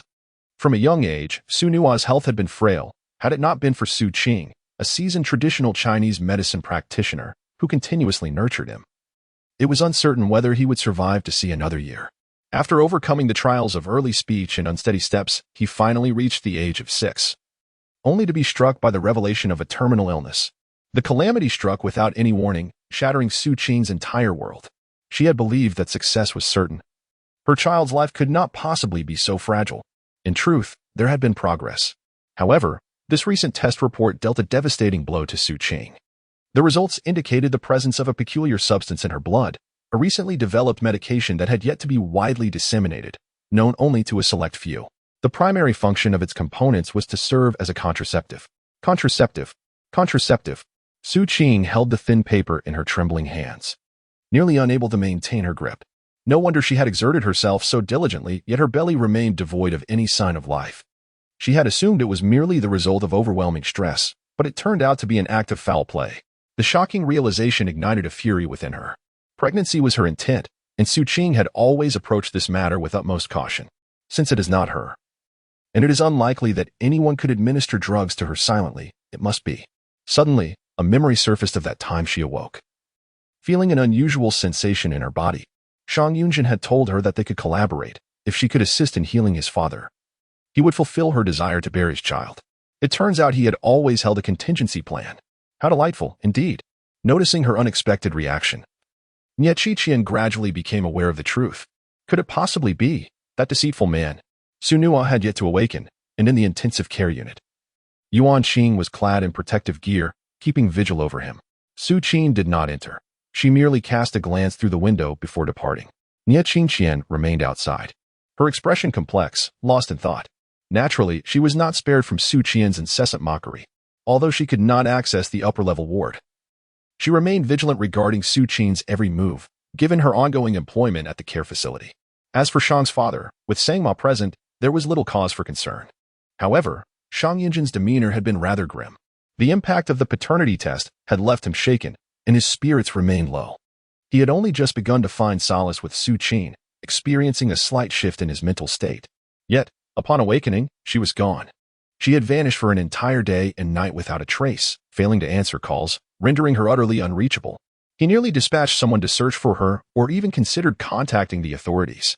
Fortunately, surveillance footage confirmed that she had driven away on her own. Su Qing remained elusive. Lying on the bed where they had shared an intimate night just a day prior, Shang Yunzhen's thoughts churned. In truth, during that night when he had spoken in his sleep, he had not been in such a deep slumber. He had been startled awake by a vivid dream of Su Qing. In the realm between slumber and wakefulness, one may utter words in a dreamlike state. The reactions of those nearby remain elusive in memory, yet the fact that she departed lingers within. At this thought, Shang Yunzhen could not suppress a derisive snicker. She claims not to be enamored with him? How evident her concern is. But does he harbor feelings for her? The image of Su Qing, once vibrant and animated, now seems to dim, overshadowed by the visage of someone less appealing. Shang Yunzhen was startled by this sudden contemplation, and just as he was about to rise, the door was violently kicked open. His expression turned icy as he furrowed his brow. Discovering two figures at the threshold, the astonished Tian Ba and the cold-eyed Su Qing. In her grasp, she wielded a chair, and before Shang Yunzhen could utter a word, she hurled it with unrestrained fury. "Shang Yunzhen perish!" she screamed, her voice rife with hysteria. Tian Ba was rendered speechless, while Shang Yunzhen adeptly dodged the impending projectile. The chair collided with the headboard, its legs snapping audibly, a testament to her unyielding rage. Confusion clouded Shang Yunzhen's brows as he pondered the chaos that had unfolded. What on earth transpired? Su Qing offered no reply. Her gaze darted around the room until it settled on a vase. Grasping it, she smashed it without hesitation. Not content with just that, she seized anything within reach, throwing objects in a frenzy, her rationality completely abandoned. Recognizing the gravity of the situation, Tian Ba rushed to intervene, but was swiftly incapacitated by a needle thrust from Su Qing, slowing his movements considerably. The room soon descended into disarray. Observing the scattered remnants of various items strewn across the floor, Shang Yunzhen's expression deepened with concern. The state of this individual was profoundly unsettling. Rather than merely evading her wrath, he stepped forward, attempting to restrain Su Qing's wrist. What on earth is happening? Su Qing let out a cold laugh, her fingers skillfully wielding a silver needle aimed directly at his neck. Shang Yunzhen narrowly evaded the strike, yet the needle found its mark upon his cheek, reopening a wound that had only recently begun to scab. A sharp hiss escaped as blood gushed forth once more. Shang Yunzhen's expression turned icy, and his grip tightened considerably. Su Qing, momentarily taken aback, found her wrists unexpectedly ensnared. He struggled to suppress his rising anger, attempting to maintain a calm demeanor. "Calm yourself. Let us converse rationally." Calm. After his despicable actions, did he expect her to remain composed? He sought the life of her child. With that thought, Su Qing's rationality shattered anew. Her wrists were held captive, her legs entangled, rendering her powerless. In a surge of instinct, she bit down fiercely on Shang Yunzhen's shoulder, exerting every ounce of strength she possessed. Soon enough, The metallic taste of blood filled her mouth. Shang Yunzhen, clad in a thin shirt of pristine white, found the fabric quickly stained crimson. The pain elicited an involuntary gasp as he grasped Su Qing's chin, forcefully pushing her away. "What are you, a dog?" As he prepared to utter more, his gaze fell upon Su Qing's face, and he was momentarily struck dumb. Her eyes were red-rimmed, unmasking her deep-seated hatred. The fury she felt was palpable, etched across her features, her teeth clenched in rage. Yet, amidst her fury, tears shimmered in her eyes, betraying a profound sense of injustice and an indescribable despair. The sight of those glistening tears pierced through Shang Yunzhen's resolve, causing his grip to loosen unconsciously. And his tone softened considerably. "Regardless of the circumstances, I remain steadfast. There is nothing that cannot be resolved." "Is he here?" "Precisely because he is here." After venting her frustrations, Su Qing felt the tumultuous fire within her gradually subside. With a cold, piercing gaze fixed upon the individual before her, an icy chill enveloped her being. This reaction. Suddenly, an unsettling thought crossed Shang Yunzhen's mind, causing his expression to shift. "You cannot possibly be feeling guilty?" Chapter 87. Collaboration cancelled. Certain truths require no elaboration. Both parties are acutely aware. Shang Yunzhen, now fully aware, fell into an unusual silence. After a prolonged pause, he finally spoke with deliberation. "The medicine has a time frame. There remains a chance." He displayed no overt signs of remorse.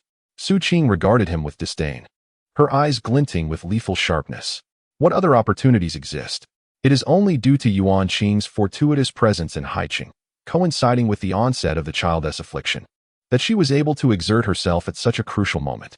Had they still been in Nuren, encountering such a predicament, the consequences are too dreadful to contemplate." Her heart ached with a profound sorrow, akin to being fried in hot oil. This torment, Shang Yunzhen could not possibly comprehend. Once he regained his composure, a flicker of doubt flashed in his eyes. "Is it truly necessary for you to lose your mind over this?" The fault lies with him. Having agreed to the partnership, he should not have resorted to underhanded tactics. Yet, from another perspective, standing in his shoes, if someone were to unexpectedly proclaim their intention to bear his child, would it not warrant a sense of caution? Su Qing's eyes gleamed with a deadly intent as they swept over Shang Yunzhen's blood-stained shoulder, and she suddenly realized she had shown him mercy. She should have merely taken a bite out of him. The atmosphere grew tense, and just then, Sang Ma, who should have been in the hospital room, rushed in hastily. Upon suddenly encountering the scene within the room, I was momentarily taken aback. The patient had awakened. Su Qing followed closely behind, anxiously exclaiming, "Dr. Sang, I will go inform my brother-in-law. Surely it is too much trouble for you to attend to such errands." "You should." In the next instant, a piercing scream rent the air, assaulting the eardrums. "What has happened? Brother-in-law, what is wrong? Quickly, call for help." Mr. Shang had regained consciousness. For all present, this was undoubtedly a momentous piece of news. Shang Yunzhen's expression shifted dramatically, and after a brief moment of stunned silence, even as he kept his emotions in check, a profound joy radiated from his eyes. Ignoring Su Qing's concern entirely, he could hardly contain himself as he strode purposefully towards the exit. In contrast, Su Qing's reaction was markedly subdued. Though pleased, her countenance bore no excess of emotion. It was only when Shang Yunzhen reached the corridor that he realized she had not followed. "Aren't you coming?" This was her accomplishment. To be fair, Su Qing's medical skills had indeed earned his respect. Su Qing maintained her icy demeanor. "Our collaboration is hereby terminated." Shang Yunzhen seemed momentarily taken aback, his brow arching with a meaningful expression. "Are you certain?" Su Qing bit her lip in frustration. She certainly wished to be certain, yet, with an overwhelming sense of resentment, she ultimately chose to follow him. Outside the ward, a considerable number of people gathered, though none dared to enter. Only a single nurse stood guard by the bedside. Upon seeing the group enter, she promptly stepped aside. Shang Yunzhen was the first to rush forward, his emotions tempered as he clasped Mr. Shang's hand. Having just awakened, Mr. Shang was limited in his energy, and opening his eyes was a struggle. He managed a brief glance at him before closing his eyes once more. Shang Yunzhen called out "Dad," then solemnly added, "You may all leave." He gestured for Su Qing to stay behind. The others who had entered with him, including Sang Ma, retreated. Su Qing, unwilling to relent, desired to make her presence felt before Shang's father. After all, the first face he beheld upon awakening was of paramount significance. Unfortunately, Tian Ba denied her the opportunity, dragging her somewhat numb body out. She cast a furtive glance back at Su Qing, her eyes brimming with trepidation. Su Qing approached to examine Shang's father. and Shang Yunzhen promptly introduced her, saying, "She is a doctor." Pausing briefly, he added, "Your awakening this time is largely thanks to her." With a bit of strength, Shang's father reopened his eyes. His gaze, slightly vacant, lingered on Su Qing before shifting away. His murky pupils rolled about, and he struggled to part his lips. Through the respirator, his words were neither audible nor discernible. After a moment's contemplation, Shang Yunzhen removed the respirator. "Dad, what do you wish to say?" Shang's father appeared somewhat agitated, but alas, having just awakened, he could emit no sound. He merely opened his mouth wide, forming words repeatedly. The fingers resting by his side were also incessantly tapping. As he moved, Su Qing's eyes suddenly widened in realization. Shang Yunzhen was oblivious, yet she understood. In truth, during the years leading up to the incident, Shang Yunzhen had spent most of his time studying abroad. His father, hindered in movement, had been accompanied more by Su Qing, who had become like a daughter to him, harboring many little secrets known only to one another. At this moment, observing the strenuous movements of the other's lips and the rhythm of their fingers tapping, she felt a chill surge through her, reaching the crown of her head, as if her very blood were turning to ice. Simultaneously, her heart was flooded with an indescribable sense of emotion. "How's Qing?" inquired Father Shang. His first thoughts upon awakening from years of unconsciousness still centered on her. The fragility of his feelings made Su Qing's heart ache, prompting her to avert her gaze. The patient had just regained consciousness and needed rest. Her voice was slightly hoarse, drawing a fleeting glance from Shang Yunzhen. However, his attention remained focused on his father, and he did not pursue the matter further. Seizing the opportunity while adjusting the blanket, Su Qing gently tapped the back of Father Shang's hand. He redirected his gaze towards her, and a flicker of light began to illuminate his eyes. Su Qing managed a faint smile. "You are still quite weak. You must rest more." Father Shang's awakening occurred a few days earlier than Su Qing had anticipated, likely due to his strong will to survive. With Sang Ma assisting her in his subsequent treatment, she witnessed his steady recovery, which finally allowed her to carve out some time to leave the rehabilitation center and visit the hospital. Her little one, Zai Zai, was still there. Although Yuan Qing and Nie Qingqian were providing meticulous care and sending her daily video updates to reassure her, Su Qing could not help but feel a pang of worry. Su Nuo had awakened long ago. His illness was rather peculiar. It could escalate to a perilous state at any moment, endangering his life. Yet, once he endured the critical phase, he could swiftly return to normalcy. When Su Qing arrived, the little one was engrossed in a game on his phone while having a casual conversation with Yuan Qing, who wore an expression of dismay. "I must ask, dear ancestor, do you truly find yourself in such dire need of money? The annual profits from the enterprises under our name must surely be sufficient for you to indulge freely, wouldn't they? Yet, I must say, you seem somewhat timid, lacking the adventurous spirit that you thought to embody.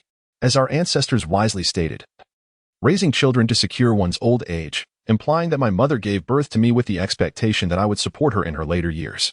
However, as you well know, my physical condition is rather precarious, and one can never predict when it might falter. Therefore, it is imperative that I accumulate wealth, sufficient wealth, to ensure her comfortable twilight years. Moreover, with so many individuals, it was mere chance that I selected him. I cannot be held accountable for that.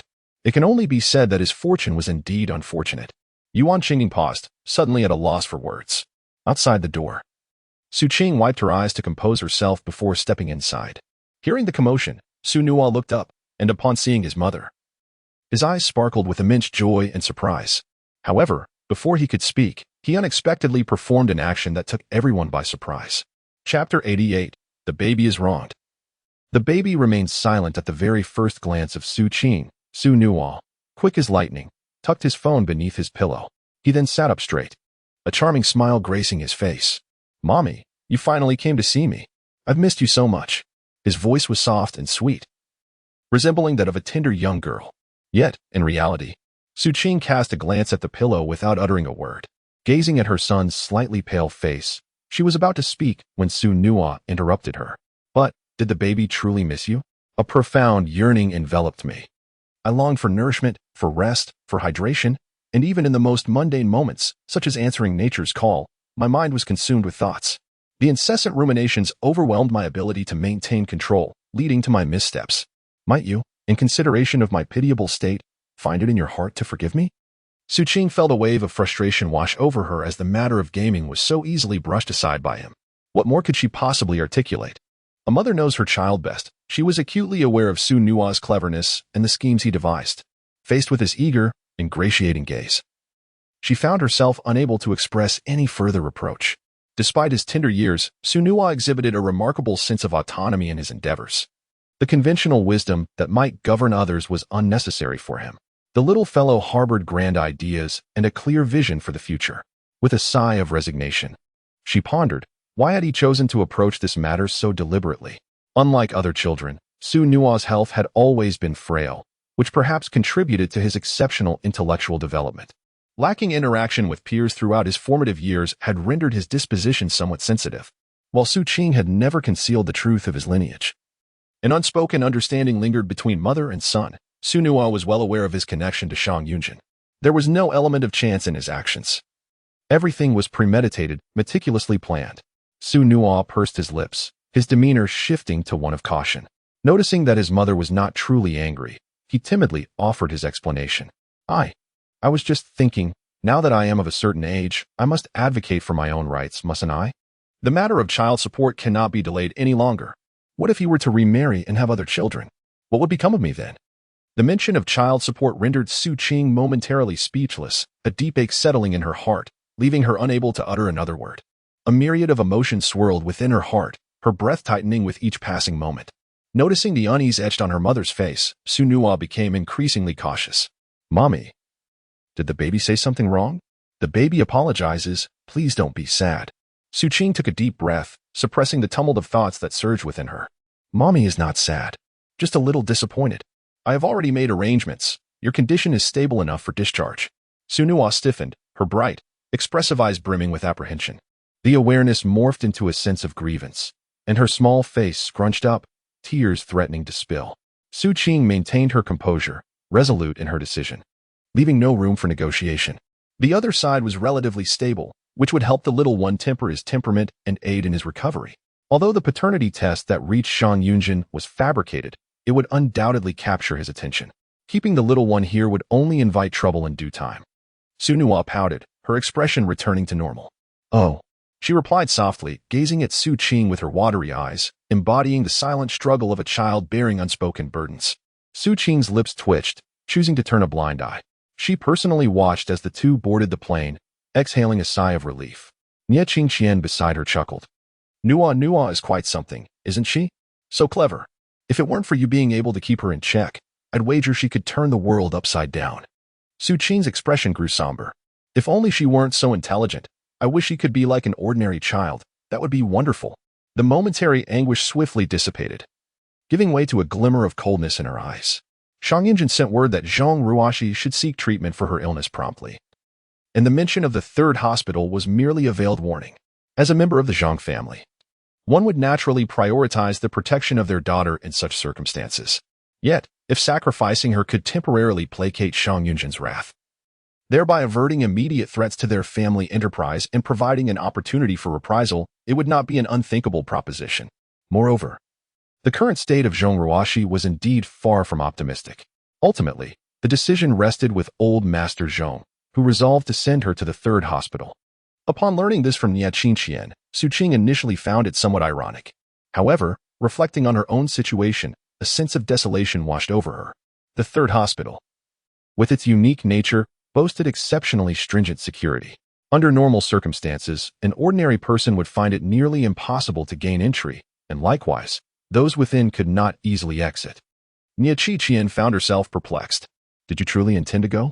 What she genuinely wished to inquire was the underlying reason compelling Su Qing to seek an audience with Zhang Ruoxi. Was it not already clear what had transpired in the past, when the latter had conspired with Ji Qingyu to abduct Su Qing, nearly leading her to a watery grave? Su Qing merely shook her head in silence and changed her attire before disembarking the vehicle. Although the hospital's security was formidable, an over-reliance on electronic and intelligence systems afforded Su Qing a chance to exploit, coupled with Nie Qingqian's commendable intelligence work, which spared her considerable effort. She managed to slip inside seamlessly and soon located Zhang Ruoxi's hospital room. In the 12th floor of the third hospital, within the VIP ward, one can be assured of receiving exceptional care. Indeed, it is the Zhang family. Su Qing let out a cold scoff, pushed open the door, and swiftly stepped inside. The occupant was already asleep, with a noticeable bulge beneath the blankets on the hospital bed. The room was enveloped in white, illuminated by a single lamp that cast an unsettling glow. However, this did not perturb Su Qing. She advanced directly to the bed, drawing near, and abruptly flung back the covers. The person lying there, who had been soundly asleep, was startled awake by the sudden movement and instinctively opened her mouth to scream. Anticipating this reaction, Su Qing stepped forward with swift agility, covering her mouth to stifle any noise and prevent alarming others. At the same time, she raised a silver needle, poised to strike at any moment. As it stood, Zhong Ruoxi was still in a state of mental disarray, rendering her unable to converse. Su Qing needed to awaken her first. However, the silver needle ultimately did not plunge into her flesh. Locking eyes with the terror-stricken gaze of the individual before her, and gradually discerning the features of the person lying in the bed, Su Qing was taken aback. Chapter 89.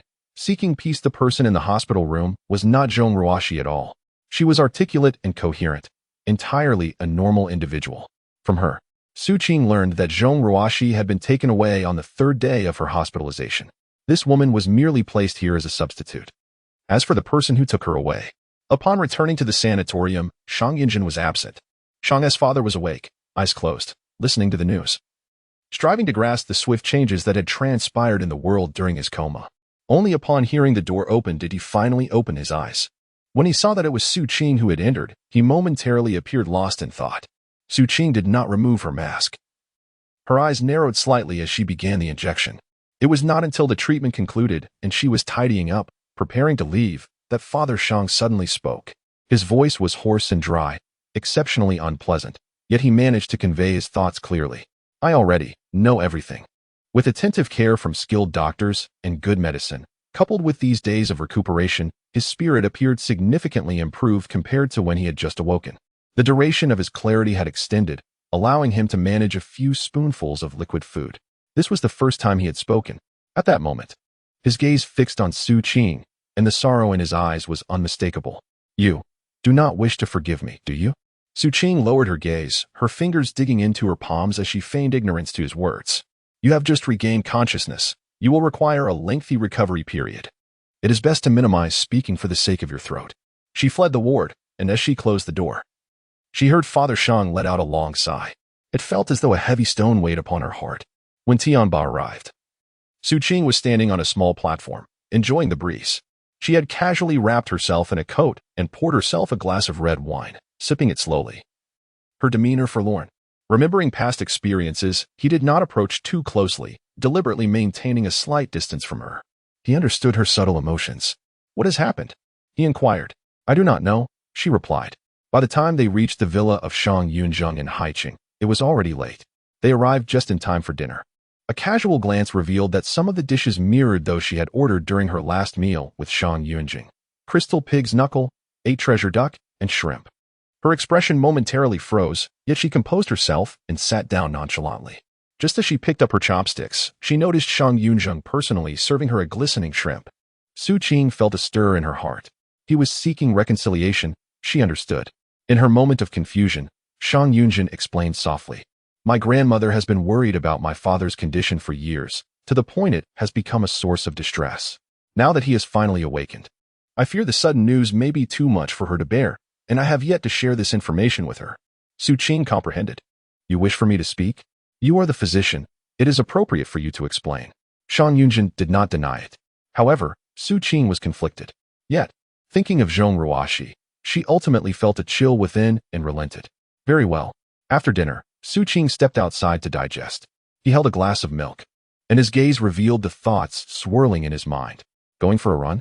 Yes. Accepting the milk, Su Qing entered and, in front of Shang Yunzhen, abruptly slammed the door shut. Good night. The effects of the medication she had received still lingered. Even if they were to engage passionately, conception would not occur. Why bother exerting any effort? Shang Yunzhen quickly stepped back to avoid being struck in the face. His initial intention for approaching her was not as Su Qing had surmised. Driven by desire. He was not desperate. He merely sought her assistance in tending to the wound on his shoulder. As a doctor, and considering the injury was a result of her own actions, she had a duty of care. Yet, her attitude. Shang Yunzhen frowned deeply. The woman in the room exhibited peculiar behavior. She had come on to him with ulterior motives, seizing every opportunity to draw closer. He had assumed it was a game of seduction, an attempt to ensnare him. To his surprise, it appeared she genuinely desired to bear his child. That night, Su Qing slept profoundly. Due to the nature of the medication, she had no choice but to temporarily abandon the thought of conceiving. All her anxieties were suppressed, and she sought to compensate for the restless nights she had endured, finally awakening when the sun was high in the sky the following day. As she prepared to leave her room, the assistant chef was waiting for her. Su Qing had previously worked as a maid here, so she was somewhat familiar with the staff. However, under Yu Xiaoxiao's subtle hints, it was only to be expected that no one treated her with warmth. The breakfast had been reheated twice already. "Are you going to eat, or not?" the assistant chef inquired.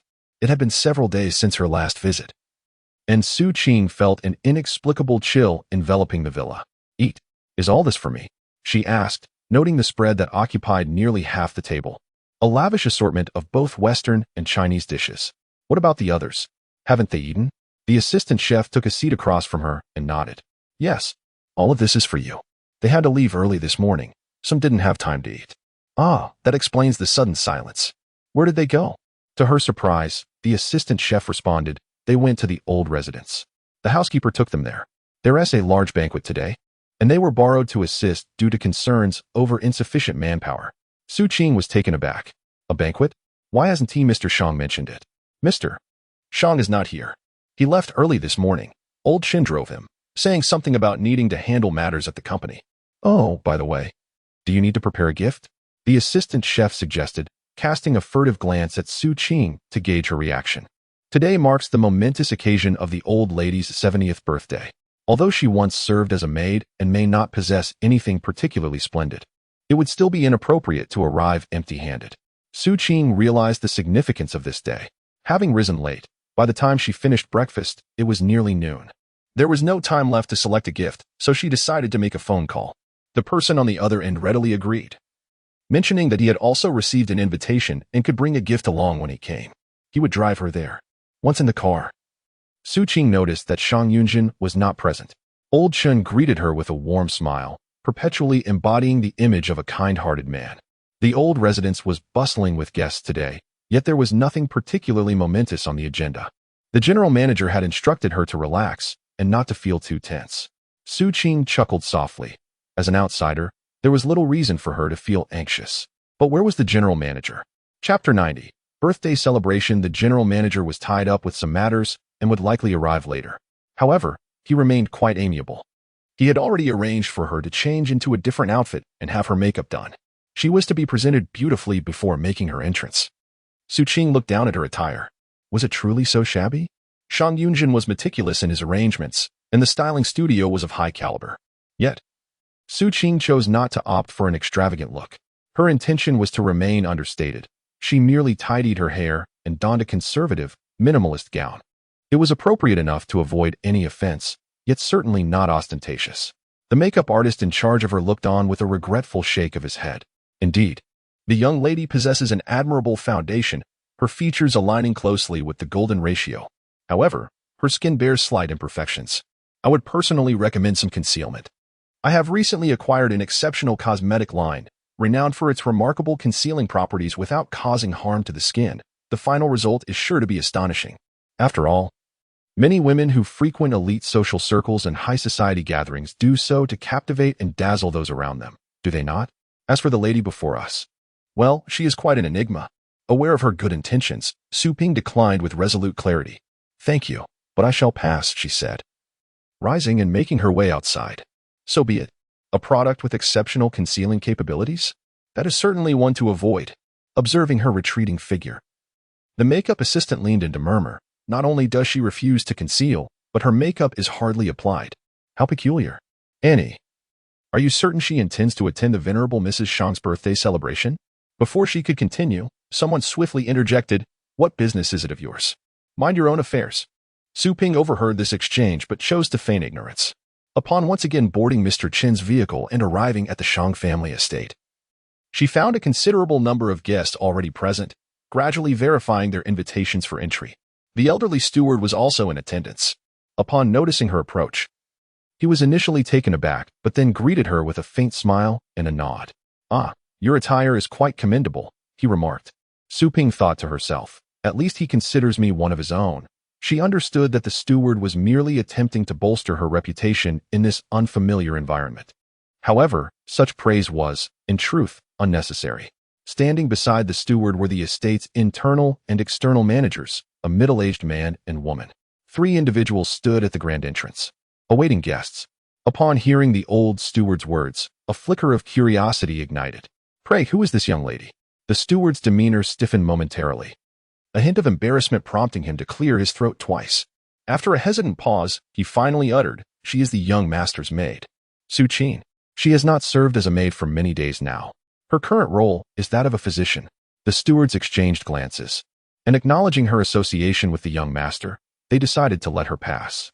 Ignoring the peculiar gazes directed at her, Su Qing politely nodded to the 3 stewards at the entrance and proceeded inside. As she walked, she couldn't help but ponder how awkward the phrase "the young master's person" sounded. However, she was familiar with the 2 stewards, as well as with the venerable Madame Shang. After being brought out of the Su family by Shang Yunzhen, Su Qing had spent nearly the last decade living in this residence. She was intimately acquainted with every blade of grass, every flower, every room, and each long-serving elder, all of whom had showered her with genuine affection. Regrettably, they now felt like strangers. The entrance was a fair distance from the banquet hall, with attendants assigned to guide guests and prevent any misdirection. Along the way, numerous exquisite orchids adorned the path for visitors' admiration, for nurturing orchids was one of Madame Shang's cherished pastimes. The Shang family estate sprawled across a vast expanse, having once been grandly acquired by the late Master Shang, who had purchased an entire mountain. The villas were constructed against the slopes, yet alas, the Shang family was not blessed with many heirs.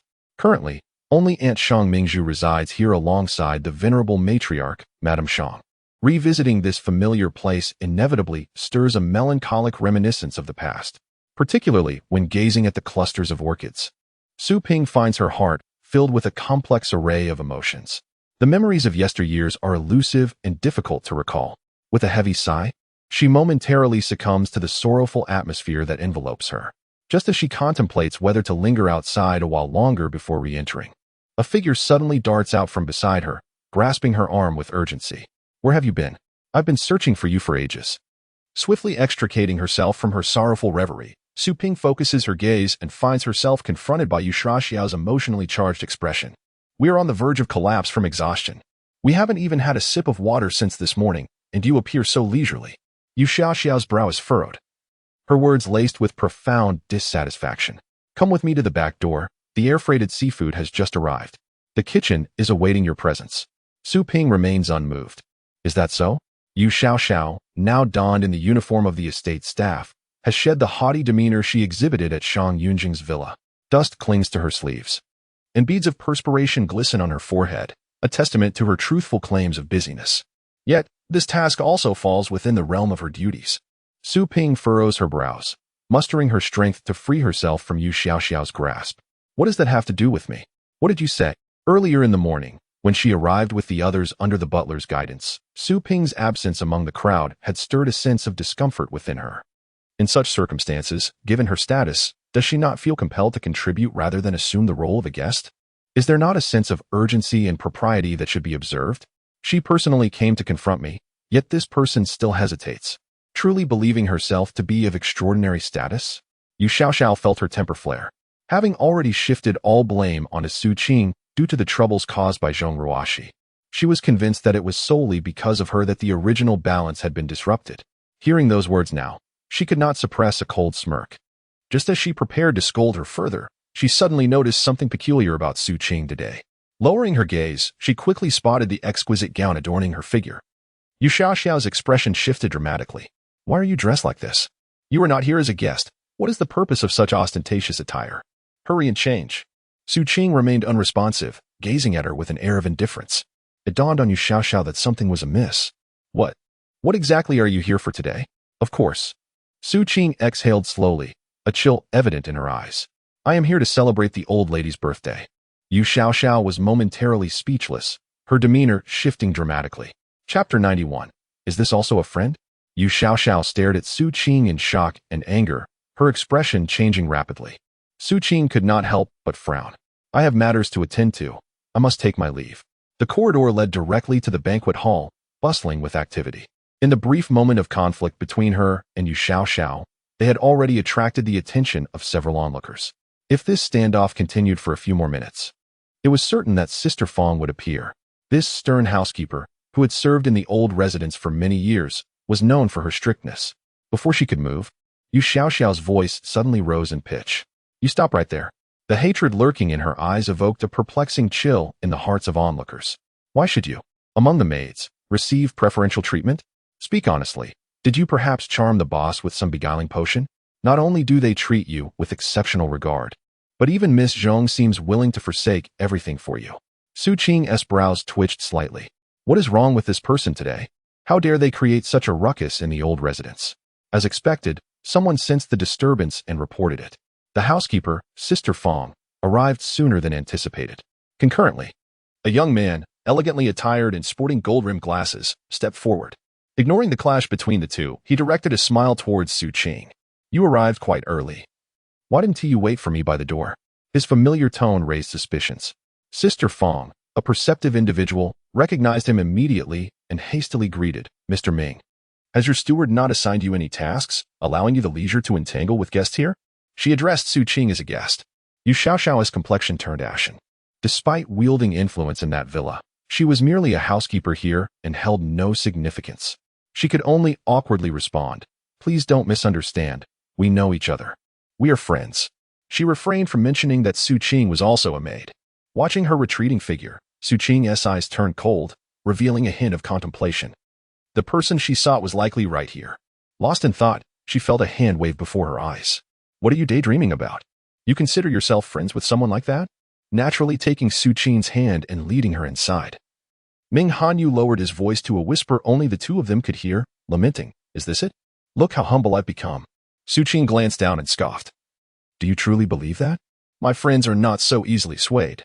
As for plans, what is ever foolproof?"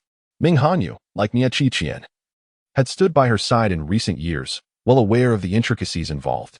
Before them, she felt no need to disguise her own disarray. With a heavy sigh, she asked, "Have you brought the things?" Of course. In the banquet hall of the old residence, many guests had already arrived. The ever-sociable Mrs.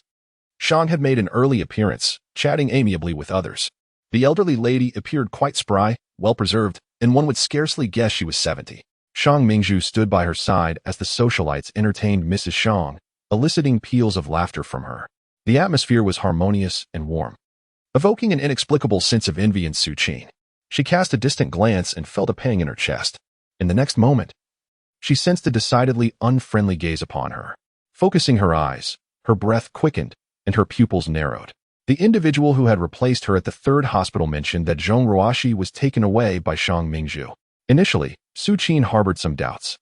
The incident involving Zhong Ruoxi's arrangements that nearly harmed Mr. Shang had not been made public, yet her affair with Ji Qingyu had certainly stirred up considerable commotion. Shang Mingzhu would not be indifferent to this. At that moment, Zhong Ruoxi was clearly seated beside Shang Mingzhu, her demeanor composed and her posture obedient, as if she had returned to normalcy. Recalling the information revealed during the awakening of her father, Su Qing felt a chill in her eyes. Her fingers tightly clenched into fists. The moment Zhong Ruoxi laid eyes on her, her expression shifted unsettlingly. When their gazes collided across the room, an unspoken competition ignited between them, electric sparks flying invisibly. Noticing the tension, Shang Mingzhu turned her head as well. The instant she caught sight of Su Qing, her gaze sharpened with hostility. The animosity was so palpable that the others present could not help but turn their attention to Su Qing. Under the scrutiny of many, Zhong Ruoxi slowly unveiled a peculiar smile, greeting Su Qing with feigned warmth. "You've arrived? Perfect timing. Come over, I would like to introduce you to Grandma." Though her words appeared innocuous, they brimmed with provocation. Shang Mingzhu frowned and scolded her, her disdain unmistakable.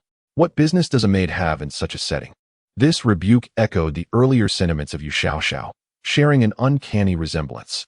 Su Qing remained silent. Before she could respond, Zhong Ruoxi gently tugged at Shang Mingzhu's sleeve. "Aunt, guests should be treated with respect." She then raised an eyebrow at Su Qing. "Today marks Grandma's 70th birthday. Have you prepared a gift?" While her tone seemed considerate, the underlying motive was clear. She was fully aware of Su Qing's background. In years past, when her family had shielded her, They had not spared Zhong Ruoxi their disdain, particularly from her aunt. Now, however, the tides had turned dramatically. It was uncertain from where Zhong Ruoxi derived her confidence. Assured that Su Qing would not reveal her true identity, with a slow exhale, Su Qing produced the small, unassuming box entrusted to her by Ming Hanyu. With keen eyes, Zhong Ruoxi noticed the logo above, her pupils dilating slightly, and she turned to Shang Mingzhu with a gentle smile. I have prepared a gift for my grandmother as well. Shall we take a look together? Upon her utterance, all attention shifted towards her. Su Qing, a maid certified by Zhang Mingzhu, had prepared a gift. What could possibly be anticipated? The real intrigue lay with Zhong Ruoxi. Those present were individuals of stature, all too aware of her circumstances. It was no secret that the scandal regarding her photographs with Ji Qingyu had stirred quite the commotion, and her abandonment by the Zhong family was widely known. Such a person, managing to maintain connections with the Shang family, undeniably possessed some degree of skill and cunning. All eyes gleamed with curiosity, their lips incessantly offering flattery. What has Miss Zhang prepared? Please unveil it so we may behold. Zhong Ruoxi understood their thoughts all too well, but could only endure. With a delicate, seemingly innocuous smile, she nodded. I have prepared a set of jewelry for my grandmother. As soon as the words left her lips, disdain flickered in the eyes of the crowd. After all, a mere set of jewelry held little significance in this circle unless it bore some exceptional meaning. Otherwise, it hardly warranted attention. Observing this, Zhong Ruoxi's gaze shifted. And with calm composure, she added, it is an exclusive custom piece personally designed by the chief designer of L.D. Studio, Chuxia. At this revelation, many faces instantly transformed. Those who had just moments ago regarded her with disdain now altered their demeanor entirely. Heavens, Chuxia? Did I hear correctly? Chapter 92. The pain of Zhong Ruoxi upon the mention of Chuxia's name. Not only did Su Qing find herself momentarily stunned, but the reaction from the others in attendance was equally fervent. LD, an international jewelry brand studio, may not be extensive in size, yet it holds considerable renown, particularly within the elite circles of affluent socialites, where it is ardently sought after, epitomizing pure luxury. This acclaim is not solely attributed to the brand's intrinsic value, but also significantly influenced by several internationally acclaimed designers who have contributed to its prominence. Ascending the hierarchy of luxury, LD adheres to the principle of rarity, consistently pursuing a strategy of high-end marketing characterized by exclusivity. The studio's aloof persona is closely tied to its chief designer, who is notoriously unprolific. Throughout an entire year, the number of jewelry pieces she designs can be counted on one hand. Had anyone else adopted a similar approach, they would have long been reduced to mere remnants in the competitive industry. However, Chuxia possesses undeniable talent. Her limited oeuvre is nonetheless quintessential, having garnered multiple prestigious international design awards.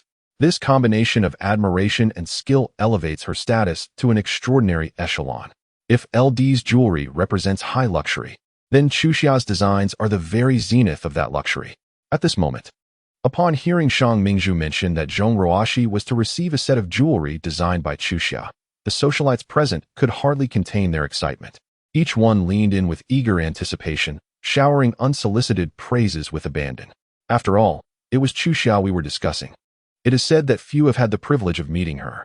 How, then, did Miss Zhong manage to acquire an entire set of jewelry crafted by her own hands? A bespoke creation, no less. Could it be that Miss Zhong was able to persuade her to design a custom piece specifically for Madame Shang? Might they be acquainted? I believe the possibility is quite likely. Last month was Mrs. Li's birthday, and she desired a custom design from Chuxia. If it weren't for Miss Zhong's influence, it would have been nearly impossible to reach her. The moment this was said, laughter followed. Not only Mrs. Li, but my mother-in-law also celebrated her birthday last year. I attempted to commission a piece of jewelry for her, yet the LD studio informed me that all other designers were available for collaboration, except for Chuxia. Indeed, Miss Zhong possesses remarkable capabilities to engage such prominent figures. Amidst the flurry of compliments, only Su Qing raised an eyebrow slightly. Chuxia? Surely, she hadn't misheard. Instinctively glancing toward Ming Hanyu, she noticed his sudden change in demeanor, his expression darkening. Then, recalling something, a mysterious smile graced her lips as she winked at him. On Zhong Ruoxi's side, the spotlight was shared. After indulging in the admiration and envious gazes from the crowd, she finally allowed herself a subtle smile.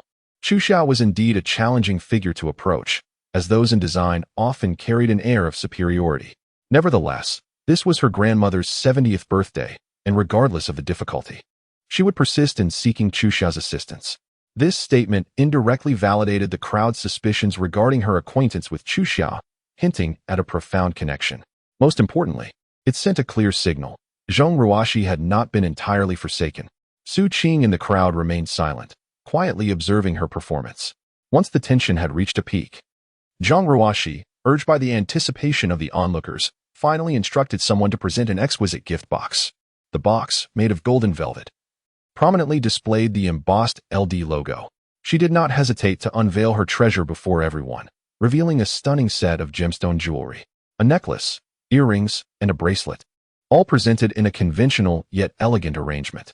The entire set was adorned with emeralds, designed with a touch of innovation amidst classic elements, striking a balance between sophistication and vibrancy, perfectly showcasing the brilliance of the gems.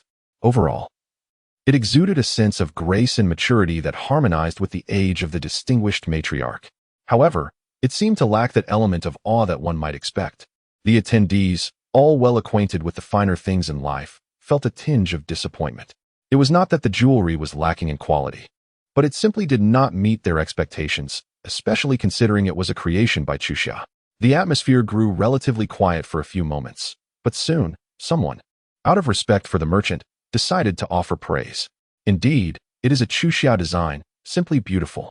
This remark prompted a few scattered affirmations, creating an illusion of excitement. Yet it felt somewhat awkward. Zhong Ruoxi, eager to showcase her piece, opened the box for all to see, and Su Qing, amidst the crowd, observed intently, her pupils narrowing in contemplation. This design, just as she was about to confirm with Ming Hanyu, a voice interrupted her. Is this truly a creation by Chuxia? Did she personally design it? But had not LD claimed that Chuxia would temporarily cease her work? Moreover, she had not released any new pieces for quite some time, having faded from the public eye over the past year. The speaker was none other than Mrs. Li, mentioned earlier, hailing from a distinguished family in Kyoto. Previously, she had been inexplicably compared to Zhang Ruoxi, which left her feeling quite displeased due to the veiled ridicule she endured. Naturally, she refrained from blindly agreeing with others at this moment. Zhang Ruoxi's countenance darkened. What did Mrs. Li mean by that? She had painstakingly acquired this set of jewelry with the intention of astonishing everyone at this event by leveraging Chuxia's reputation, thereby earning the admiration of the venerable Mrs. Shang. With everything at stake, she could not afford to falter again. Shang Mingzhu was her final lifeline. Failure would mean utter ruin. It was already a matter of burning bridges. And now someone was openly undermining her. How could she possibly endure it? Her voice rose in pitch. Do you still doubt the authenticity of this jewelry? Just because you couldn't secure it doesn't mean others couldn't either. Mrs. Li, today is my grandmother's birthday. Your words, are they intended to embarrass the Shang family? What have I said? Mrs. Li scoffed, rolling her eyes. Grandmother? Even Shang Yunzhen has abandoned her, yet she still clings to that title.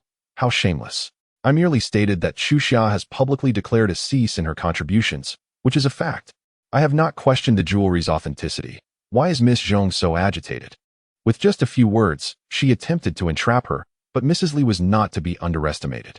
A cold laugh escaped her lips, leaving no semblance of dignity for Zhong Ruoxi. Furthermore, what did it mean to embarrass the Shang family? Our family is closely affiliated with them. I hold Mrs. Shang in high esteem. On the contrary, Miss Zhong, she deliberately paused, the implication clear. Does she truly represent the Shang family's honor? This is not merely insinuation, it is overtly stated. Striking directly at Zhong Ruoxi's sore spot. Observing the evidently confrontational Mrs. Li, Shang Mingzhu's brow momentarily flashed with a hint of sharpness, her eyes filled with scrutiny. Yet, she soon donned a warm smile, attempting to mediate. All right, let us not bicker over this. What is there to contest? It is merely a set of jewelry, after all. Ruoxi's intention is simply to please her mother. How could this possibly reflect poorly on the Shang family? Miss Shang, one cannot quite articulate it in that manner. Interjected another voice before the speaker could finish. The individual wore a slight, enigmatic smile, their eyes glimmering with sharp insight. Indeed, it is merely a set of jewelry. But it represents the heartfelt filial piety of Ruoxi. To have it questioned without cause would surely cause her distress. Today is, after all, the matriarch's birthday banquet. The Shang family would not permit such an incident to transpire, would they? It sounded as though they were defending Zhong Ruoxi, yet something felt amiss. Shang Mingzhu turned her gaze towards the speaker, an inexplicable sense of familiarity washing over her. Meanwhile, Zhong Ruoxi's expression shifted dramatically. Chapter 93. The fabrication fixating intently on the speaker, Zhong Ruoxi nearly ground her teeth as she gravely inquired, "What does Mrs. G intend to achieve?" G. The surname prompted a sudden realization among those who had initially been bewildered. This was indeed the mother of Ji Qingyu. Although perplexed as to how someone of nouveau riche origins had infiltrated their circle, the unfortunate circumstances surrounding her son were common knowledge. Typically, in such scandalous affairs, it is the girl who bears the brunt of the consequences. Yet in their case, it had transformed into the misfortune of the male. The mere thought of her son being missing and pursued by assailants ignited a tempest of fury within Madame Ji. Yet, she refrained from expressing her wrath directly towards the merchants, fearing it might incite further troubles for her family. She could only suppress her anger and offer a cold smile. What could I possibly do? I could only admire Miss Zhang's extravagant birthday gift. Zhang Ruoxi, initially brimming with confidence, felt a sudden wave of unease upon hearing her words. Even Shang Mingzhu, perceptive as she was, sensed the peculiar tension and leaned in to whisper to Zhang Ruoxi.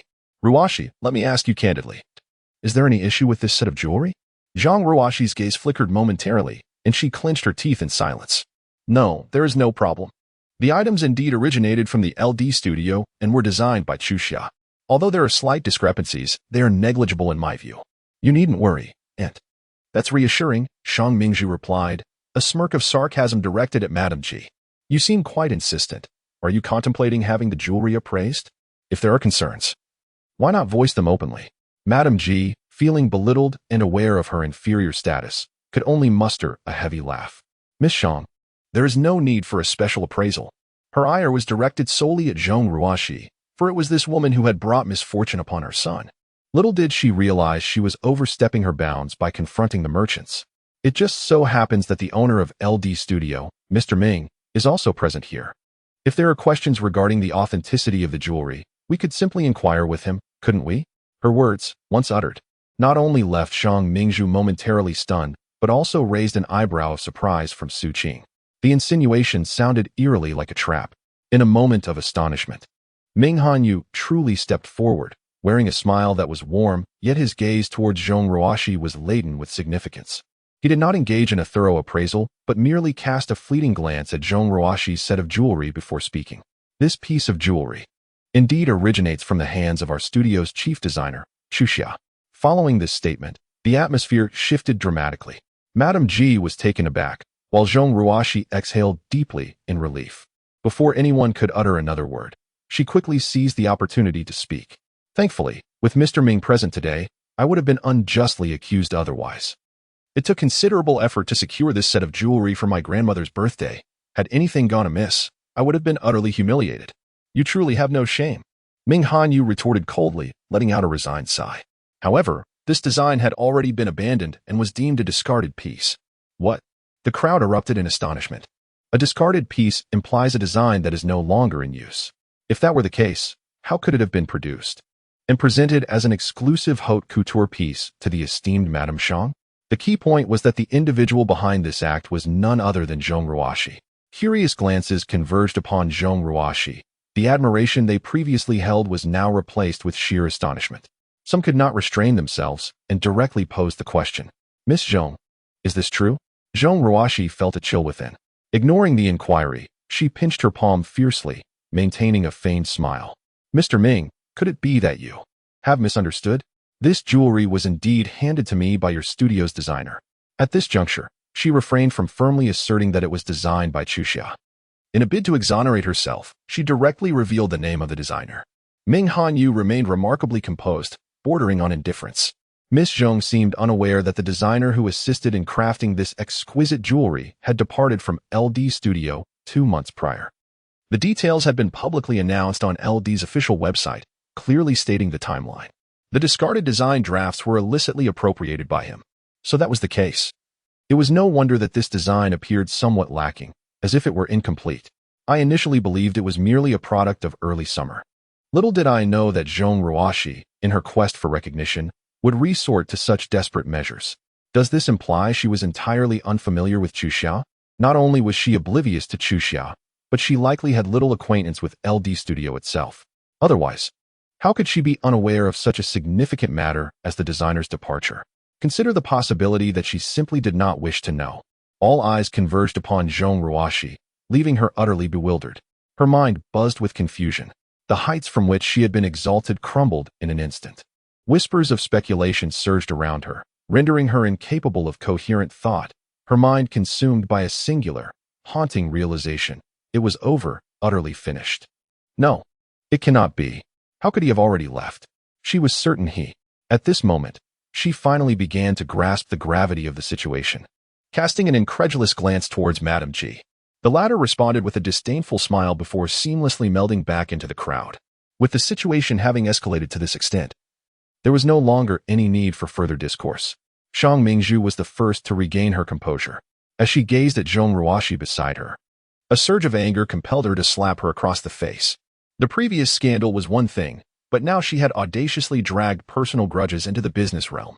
However, this was not the time for internal strife. Zhong Ruoxi had accompanied her and needed to assist in cleaning up the mess. It seemed that Ruoxi had also been deceived. Thankfully, Boss Ming had pointed it out. Otherwise, how could someone of her stature be so easily duped? Miss Zhong, after all, was not so naive as to be easily manipulated. As the designated critic of the day, Lady Li would not allow Shang Mingzhu to simply gloss over the situation. With a scornful smile, she questioned whether there were ulterior motives at play. Lady Li. Shang Mingzhu's face changed with fury, her gaze sharp. Were you here to celebrate or to create chaos? Lady Li, unable to confront her directly, awkwardly retreated. At the center of the dispute, Zhong Ruoxi's mind was buzzing. Suddenly, she thought of Su Qing. Glancing over with resentment, she caught sight of Shang Yunzhen behind the crowd, with his hands in his pockets and an air of detachment. He appeared to be watching the scene unfold. Overwhelmed by pressure and on the verge of tears, Zhong Ruoxi called out, "Brother Yunzhen." Her voice rose, almost desperate, drawing the attention of everyone present. Unlike the others, Su Qing had already noticed his arrival. Observing him silently watching the spectacle, she felt a surge of resentment. She even began to wonder if today's events had anything to do with him. Realizing he had been spotted, Shang Yunzhen ceased his silence and strode forward with measured steps. As he approached Su Ping, he suddenly halted and cast a sidelong glance at her. "Come here, let me introduce you to my grandmother." The crowd fell silent. Zhong Ruoxi was taken aback, while Shang Mingzhu exclaimed in surprise, "I know her." This seemed rather malicious, echoing the declarations made on public platforms previously. Shang Yunzhen possessed an undeniable physical advantage: broad shoulders, a slender waist, and long limbs.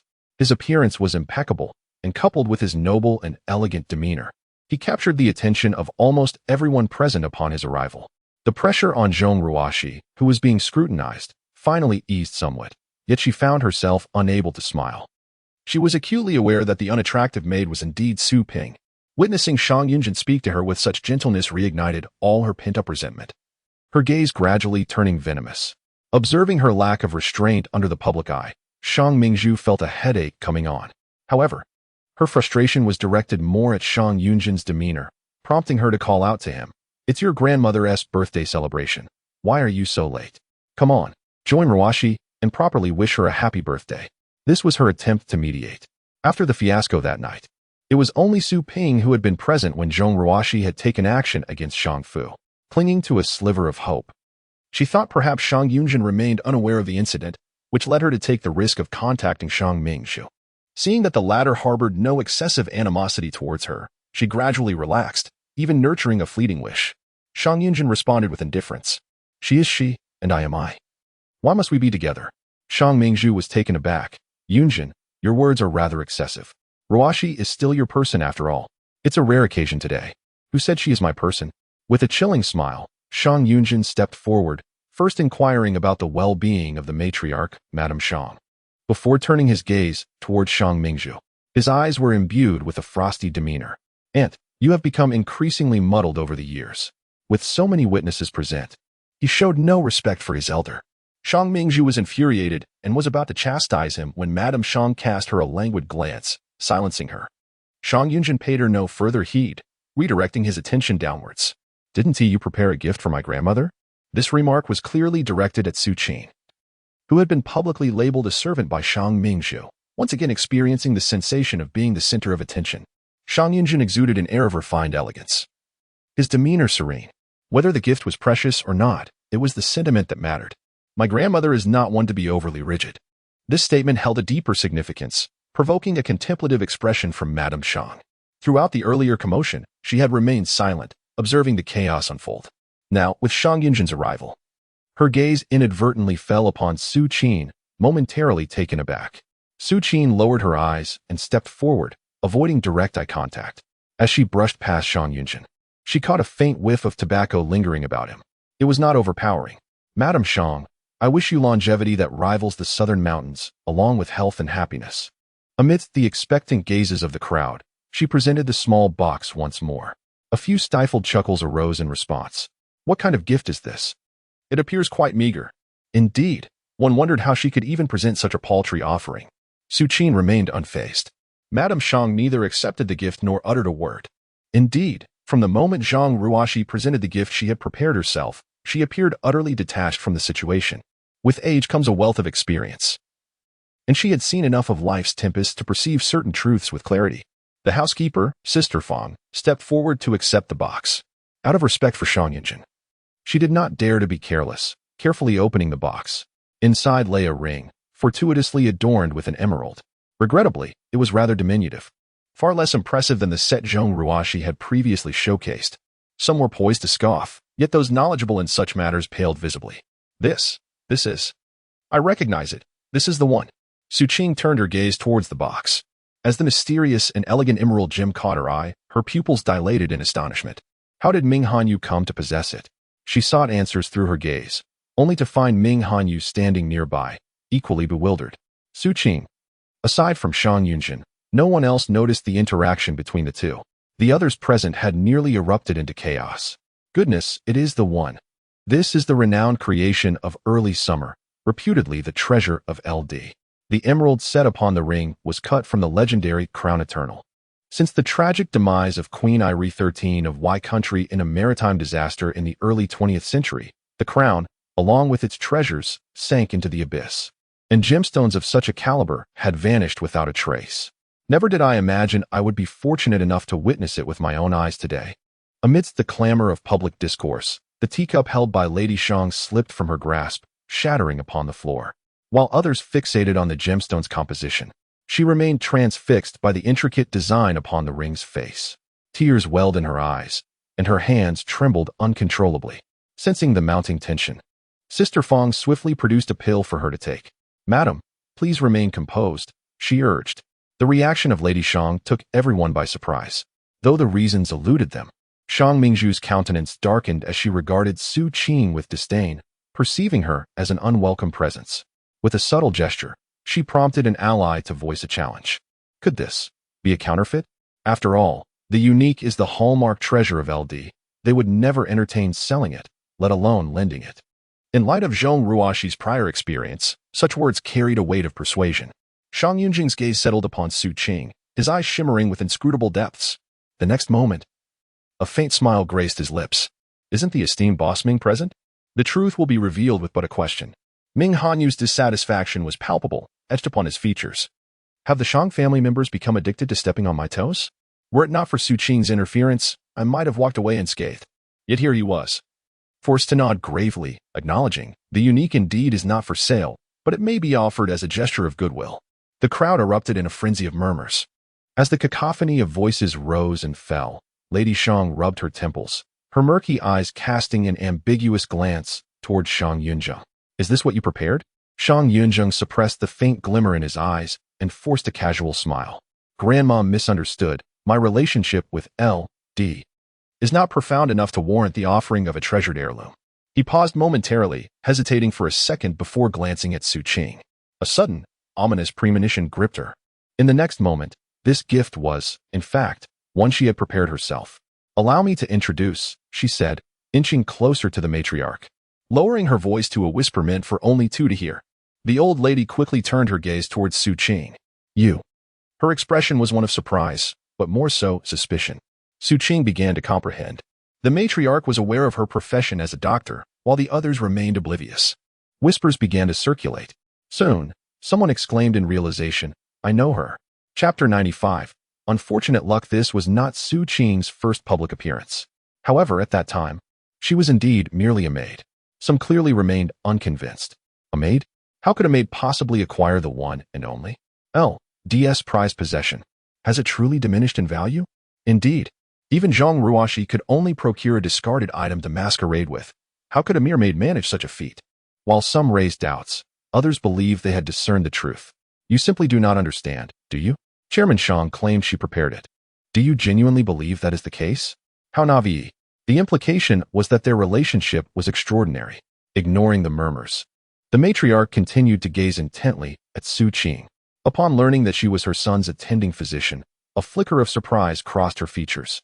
However, what astonished her even more was the ring. How did you come to think of bestowing this ring upon me as a birthday gift? In contrast to her earlier excitement, she now appeared considerably more composed.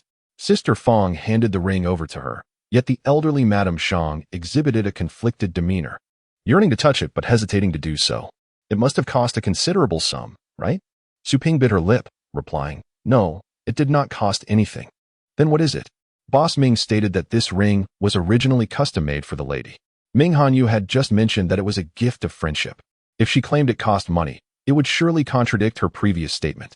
Su Ping paused momentarily before adding, Thus, upon learning that the gift was intended for you, he directly entrusted it to me. To the ears of others, her words seemed laden with flattery. One by one, they couldn't help but reveal expressions of amusement, glancing at the indignantly glaring Zhang Ruoxi. A mere maid, particularly under the esteemed regard of Shang Yunzhen, publicly ingratiating herself with Madame Shang, raised intriguing questions. Strangely enough, such an overt display did not evoke disdain from Madame Shang. Rather, a hint of sentimentality flickered in her eyes. Is that so?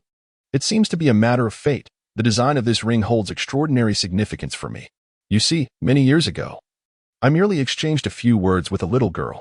I never expected it would actually be crafted, perhaps for this reason.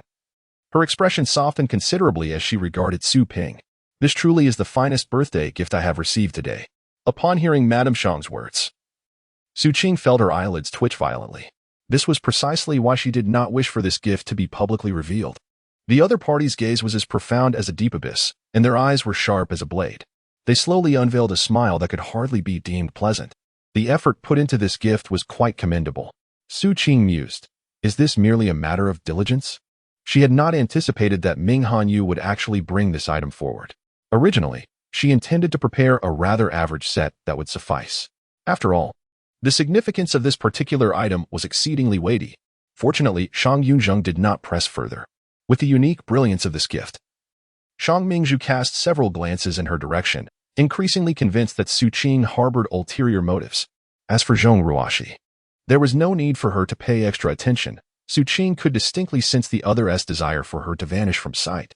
Just as Su Qing stepped out from the limelight, she was soon surrounded by several individuals. Ostensibly, they congratulated her for catching Madame Shang's favorable eye, yet beneath the surface, they were all covertly inquiring about the ring. Curiosity abounded. How did you come to know that Madame Shang favored unique designs? The elderly lady had witnessed countless fine treasures throughout her life and may not genuinely be interested in contemporary trends.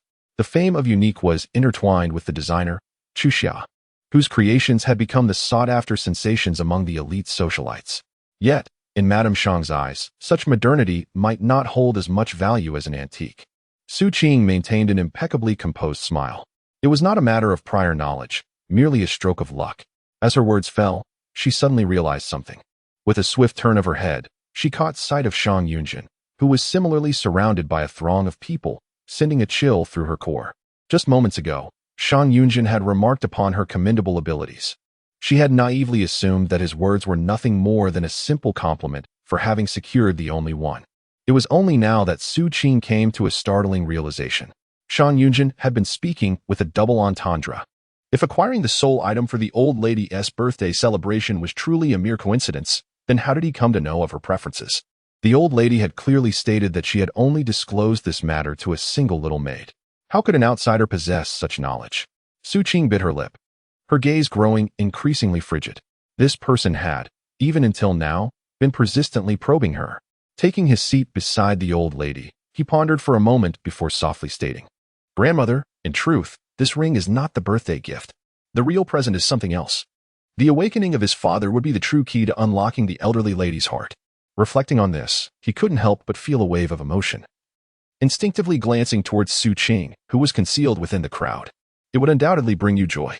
Following a series of setbacks and derisions, Zhang Ruoxi had turned pale, playing the role of an invisible entity.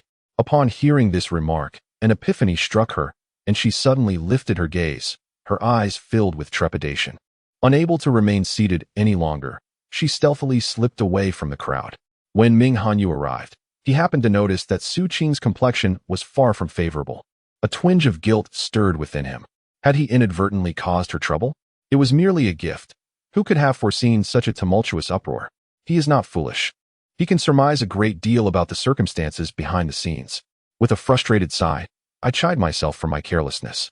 The crowd around me has dispersed, and Su Qing gathers her composure, her gaze sharp and discerning.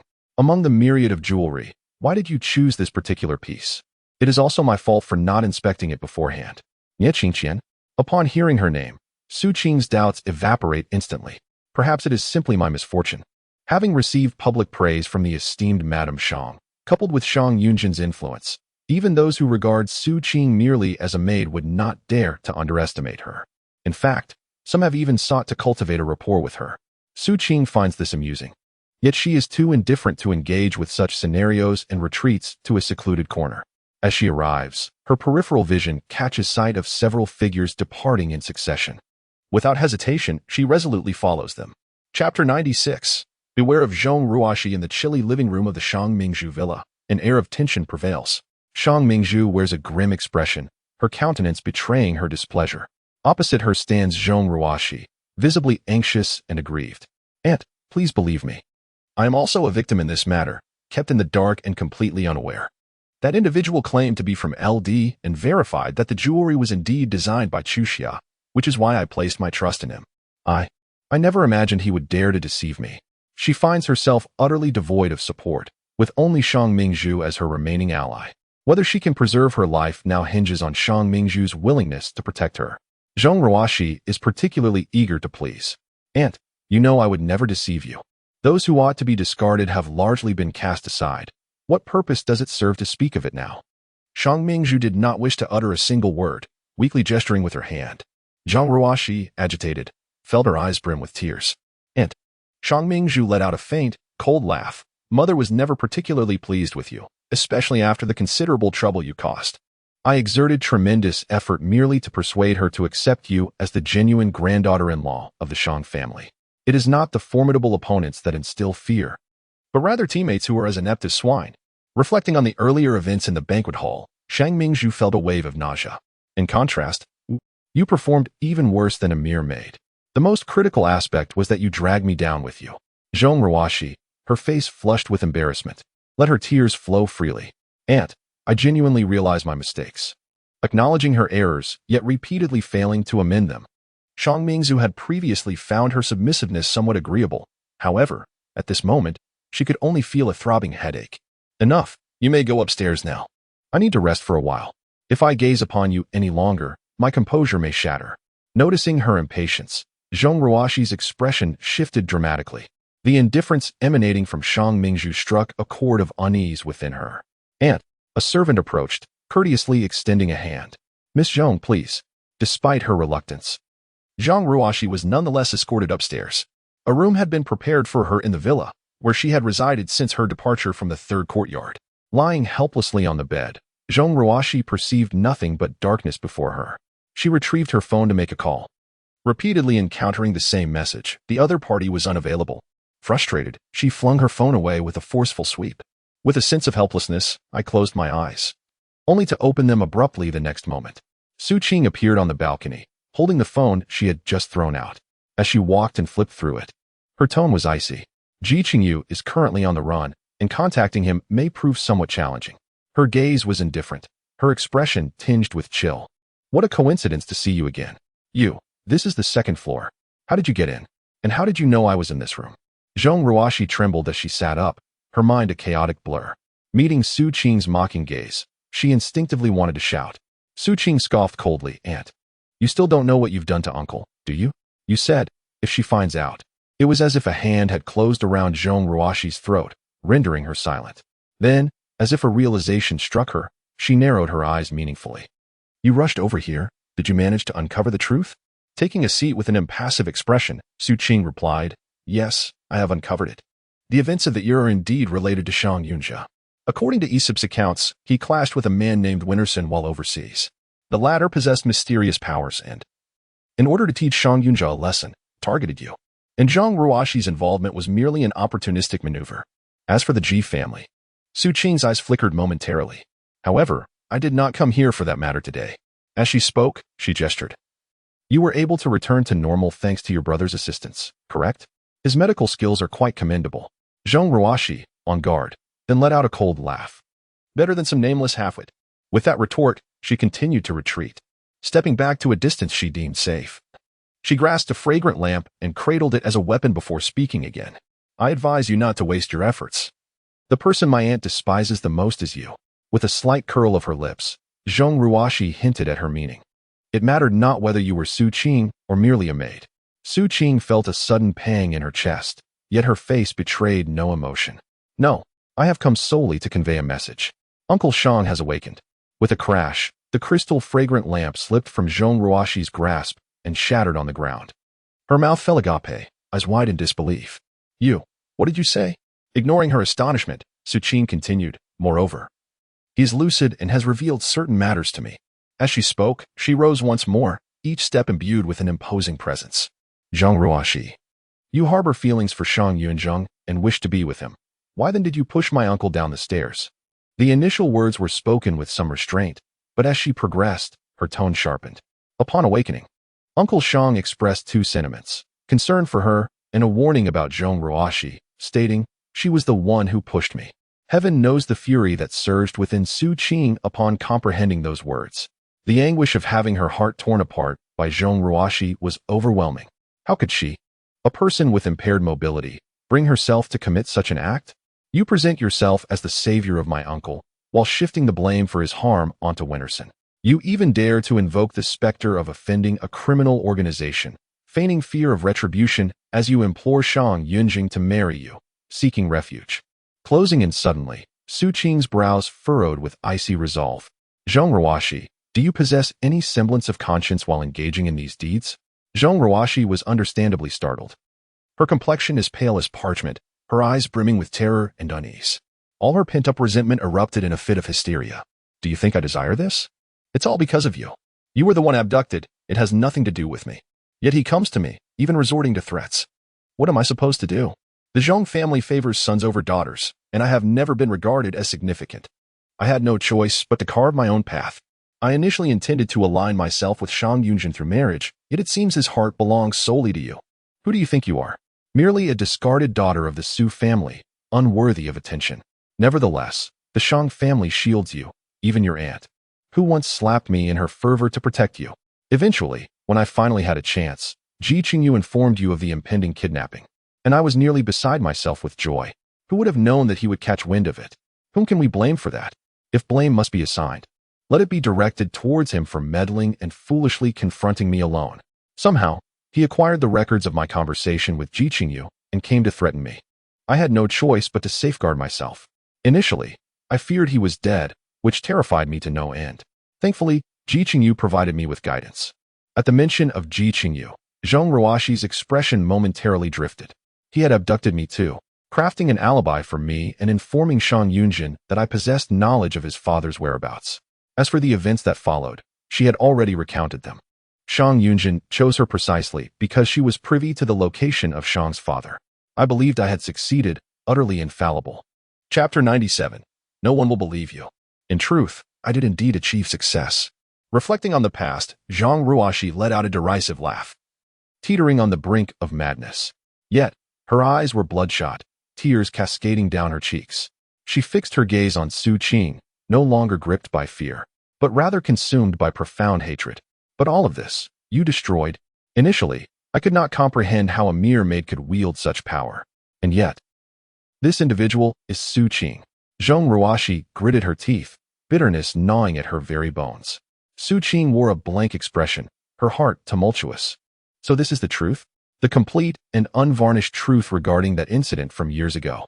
Her eyes stung, a painful ache settling in. She blinked fiercely. But he is the father of Shang Yunzhen. Are you not afraid of being exposed? Should not a rational person's instinct be to flee as far away as possible? Zhong Ruoxi's gaze became vacant. Afraid? How could I not be? I, too, contemplated escape, yet when I proposed engagement, he astonishingly acquiesced. The agreement to the engagement birthed her delusions. She thought perhaps marrying Shang Yunzhen, becoming a family, and bearing him a child might lead to the revelation of the truth, and he would not turn against her. Aware of her own folly, she found herself unable to restrain her desires. Consequently, marrying Shang Yunzhen became her obsession. Su Qing's eyes gradually grew icy. I understand why you are so impatient for your uncle's demise. Upon the mention of Father Shang, Zhong Ruoxi gradually regained her composure. What does it matter? Aside from you, no one knows of this affair. Biting her lip fiercely, she cast all her chips. No one will believe you. Su Qing gazed at her in disbelief, letting out a cold snicker. Years have passed, Zhong Ruoxi. How can you still be so naive? Do you truly believe that you can act with impunity beneath his very nose without being discovered? Do you think Shang Yunzhen is oblivious to your actions against his father? Perhaps he was unaware back then, but in the sanatorium. Suddenly closing in, she effortlessly seized Zhong Ruoxi by the throat. However, now you must pay the price for your deeds. You dare? This is the Shang family. You wouldn't dare to kill me. Why not? Su Qing scoffed, her eyes filled with icy disdain. But rest assured, I will not kill you. Uncle Shang has been bedridden for these years. You should experience that sensation as well. I used to think that death was the greatest agony. Now I understand, it is merely liberation. Zhong Ruoxi, you are unworthy. The silver needle slowly approached, causing Zhong Ruoxi's eyes to widen in terror. She was being choked, struggling for breath, her complexion turning progressively ashen. Yet, all this suffering paled in comparison to a mere silver needle. At the critical moment, Shang Mingzhu's voice rang coldly. What did you just say happened to my brother? Caught off guard by her sudden arrival, Su Qing hesitated, loosening her grip. Seizing the opportunity, Zhong Ruoxi broke free, overwhelmed by fear and devoid of rational thought. Upon seeing Shang Mingzhu for the first time, she instinctively ran towards her. While running, she pointed at Su Qing, speaking without thought. She is. Su Qing interjected, Miss Shang, I have a video I believe you will find intriguing. Zhong Ruoxi's unfinished words were abruptly cut off as she forcefully pushed past Shang Mingzhu. Dashing outside, just as she was about to turn onto the main road, a sports car came racing towards her. The driver, caught off guard, was unable to swerve in time, while Zhong Ruoxi, oblivious to her surroundings, collided head-on. Amidst the screeching of tires, someone hurriedly exited the driver's seat, exclaiming in disbelief. What is happening? I was merely test driving, and now someone is trying to set me up? Shang Mingzhu, who had been following closely, barked sharply. What are you waiting for? Quickly call for a doctor. The scene descended into chaos as several servants rushed past. On the other side of the road, Shang Yunzhen approached slowly. Having witnessed the incident firsthand, he displayed little reaction, his expression cold and indifferent. He instructed Tian Ba, who was trailing behind him. Call an ambulance and have the person taken away. After speaking, he raised an eyebrow and cast a distant glance at the entrance of the villa. Su Qing emerged alongside, yet did not pursue further. Upon noticing the accident, she halted.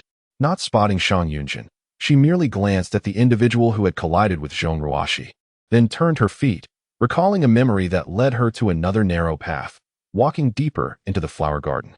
The old matriarch adored flowers, especially rare varieties, and the ancestral home had several greenhouses built for this purpose. Influenced by her surroundings since childhood, Su Qing too developed a passion for gardening. However, being young, she had no particular preference for species, finding joy in the vibrant display of blossoms. Later, the girl became enchanted, inexplicably captivated by the translucent and alluring hue of pink dragon gemstones. She persuaded her housekeeper, Aunt Fong, to procure an abundance of flower seedlings. Deep within the path, there stood a moon gate, a place where Su Qing cherished playing during her childhood. She chose the wall beside the moon gate to plant the seedlings. Initially intending to tend to them herself, she was pricked by the thorny pink dragon and, after being injured, she entrusted the task to Shang Yunzhen. Beneath the two walls, a myriad of flowers lined up. Now, many years have passed, and it remains uncertain if they still thrive. The path was tranquil, untouched by others, save for the soft rustle of Su Qing's footsteps. Lush green bamboos flanked her, and through the gaps, she caught a faint glimpse of a distant expanse of pink. Su Qing's pupils suddenly constricted. In the next moment, she turned the corner and beheld the flowers she had planted in her youth. In full bloom, the pink dragon flowers flourished, having grown from mere seedlings, no thicker than her fingers, to a wall adorned with blossoms. They clung to the wall, climbing upwards as they basked in the sunlight, exuberantly unfurling. Overwhelmed by the sudden sight of that wall of flowers in full splendor, Su Qing could not help but feel tears welling in her eyes. Time had flown, everything had changed, yet, paradoxically, some things remained the same, much like these flowers. She recalled the impatience she felt back then, running to see her plants daily, unable to contain her complaints to Aunt Fong about how they seemed nothing like her imaginings. Who would have thought that after all this time, she would witness the very spectacle she once desired? The flowers remained unchanged, yet the people did not. For instance, her aunt, Shang Mingzhu, resolutely chose to stand by Zhong Ruoxi despite all that had transpired, forcing herself not to dwell on the past. And then there was Shang Fu. Originally, it was for her. Su Qing sat on the stone bench opposite the moon gate, gazing intently at the floral wall. She thought she would cry. Yet when she reached up to touch her face, it was dry. She had no notion of how much time had elapsed when footsteps echoed behind her, accompanied by a deep voice. "This place is somewhat secluded. How did you find your way here?" Secluded? Just as the sunlight filtered through the gaps in the green bamboo, it graced her face with a dappled glow, seemingly bestowing upon her a fleeting charm. I do not perceive it as such. Chapter 98. Abducted. What once seemed an insurmountable obstacle, a grudge that one could never relinquish in this lifetime, appeared to dissipate at this moment. Su Qing was engulfed in a myriad of emotions, uncertain of her current state of mind, and ultimately decided to let everything go. With a calm demeanor, she inquired, "Is there something you wish to discuss, Mr. Shang?" Shang Yunzhen's expression shifted momentarily, his gaze dropping swiftly. "Grandmother wishes to see you." Very well. This was a mutual agreement, and thus there was no reason to refuse. As Su Qing accompanied Shang Yunzhen, she found Shang Mingzhu there as well. Upon seeing her, the latter's countenance visibly darkened. "What brings you here?" Perhaps reminded of the earlier incident involving Zhong Ruoxi, her eyes narrowed slightly, her demeanor unfriendly. "What were you about to show me just now?" Though phrased as a question, her hostility towards Su Qing was unmistakable. Recalling past kindness, Su Qing hesitated to confront Shang Mingzhu directly. Silently, she retrieved her phone and handed it over. The video captured the moment Zhong Ruoxi stealthily entered Mr. Shang's hospital room. After merely a few seconds of viewing, Shang Mingzhu was left in stunned disbelief. As if struck by a sudden realization, her gaze sharpened like a blade. "How did you come by this? Was it fabricated to malign Ruoxi?"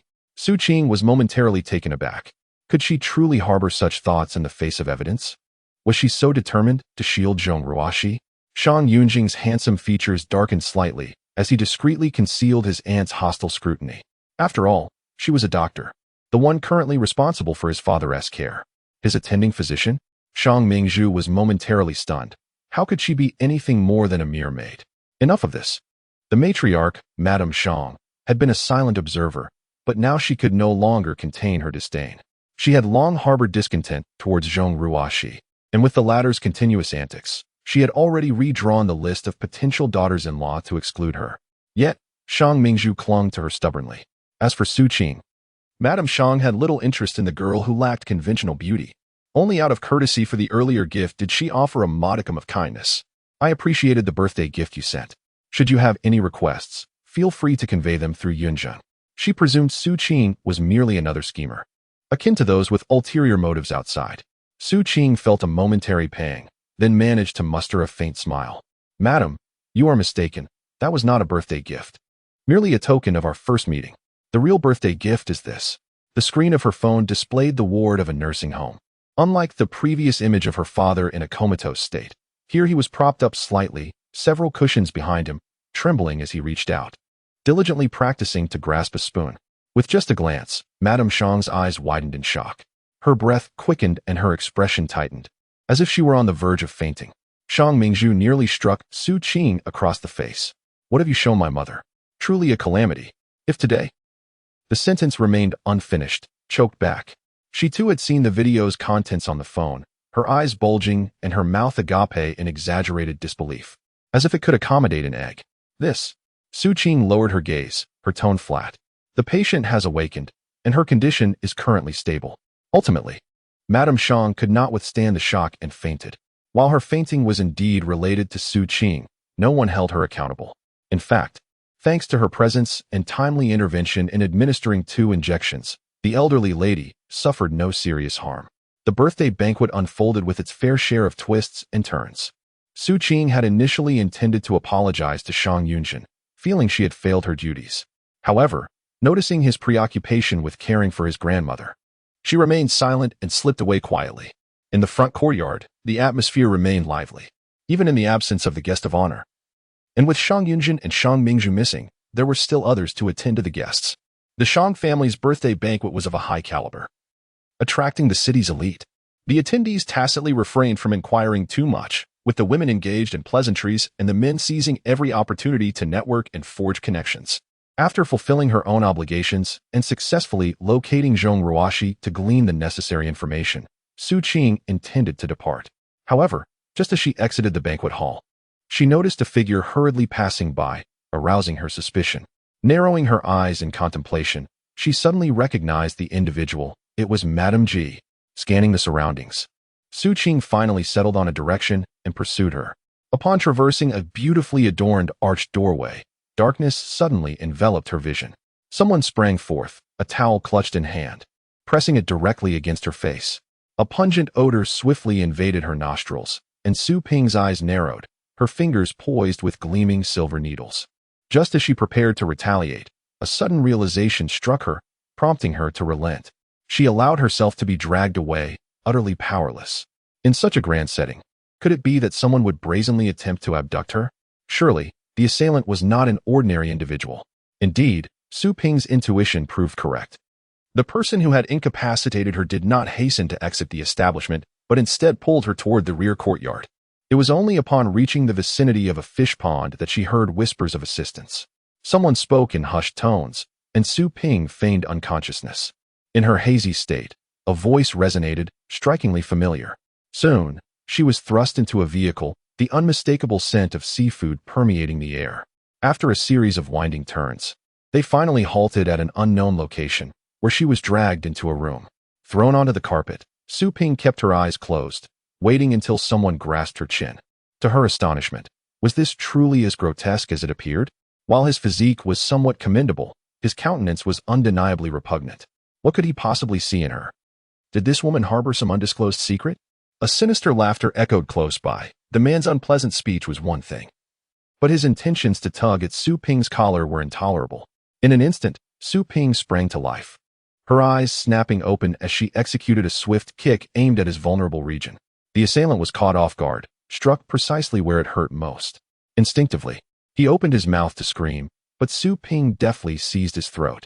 With her brows furrowed and eyes fierce, she was poised to interrogate him when a chilling voice emerged from behind her. Awake indeed, Su Ping felt a chill run down her spine. Furrowing her brows and turning her head, she then realized there was another presence in the room. A portly man in his 50s, clad in a Zhongshan suit, was seated on the sofa, casting a sinister gaze upon her. 2 robust bodyguards loomed behind him. The man's face, the more she looked, the more familiar it became. Noticing Su Ping's frown, he forced a strained smile. Do not be impulsive, young lady. We have met before. We are allies, and I have yet to express my gratitude. Su Ping. It finally dawned on her who this man was. Chapter 99. The Transaction of Yesteryear. The last time they met was at the Chinese Medicine Exchange Conference hosted by the Zhong family. At that time, she had lent her hand to assist him with treatment. Indeed, the man before her was the wealthy merchant, Ji Qingyu's father, Ji Rulin. As soon as she recognized him, Su Ping instantly surmised his intentions for the abduction. Ji Rulin wasted no time with pleasantries and got straight to the point. I have heard there has been a misunderstanding between you and my son, and I wish to inquire if reconciliation is possible. True to his mercantile nature, he casually revealed his bargaining chips. I assure you, I would never harm you. And upon the successful conclusion of our arrangement, there will be ample rewards. I will provide you with money, substantial amounts of it. With wealth, you can pursue your desires. Ji Rulin gestured, such as enhancing your appearance. Su Ping. Gratitude?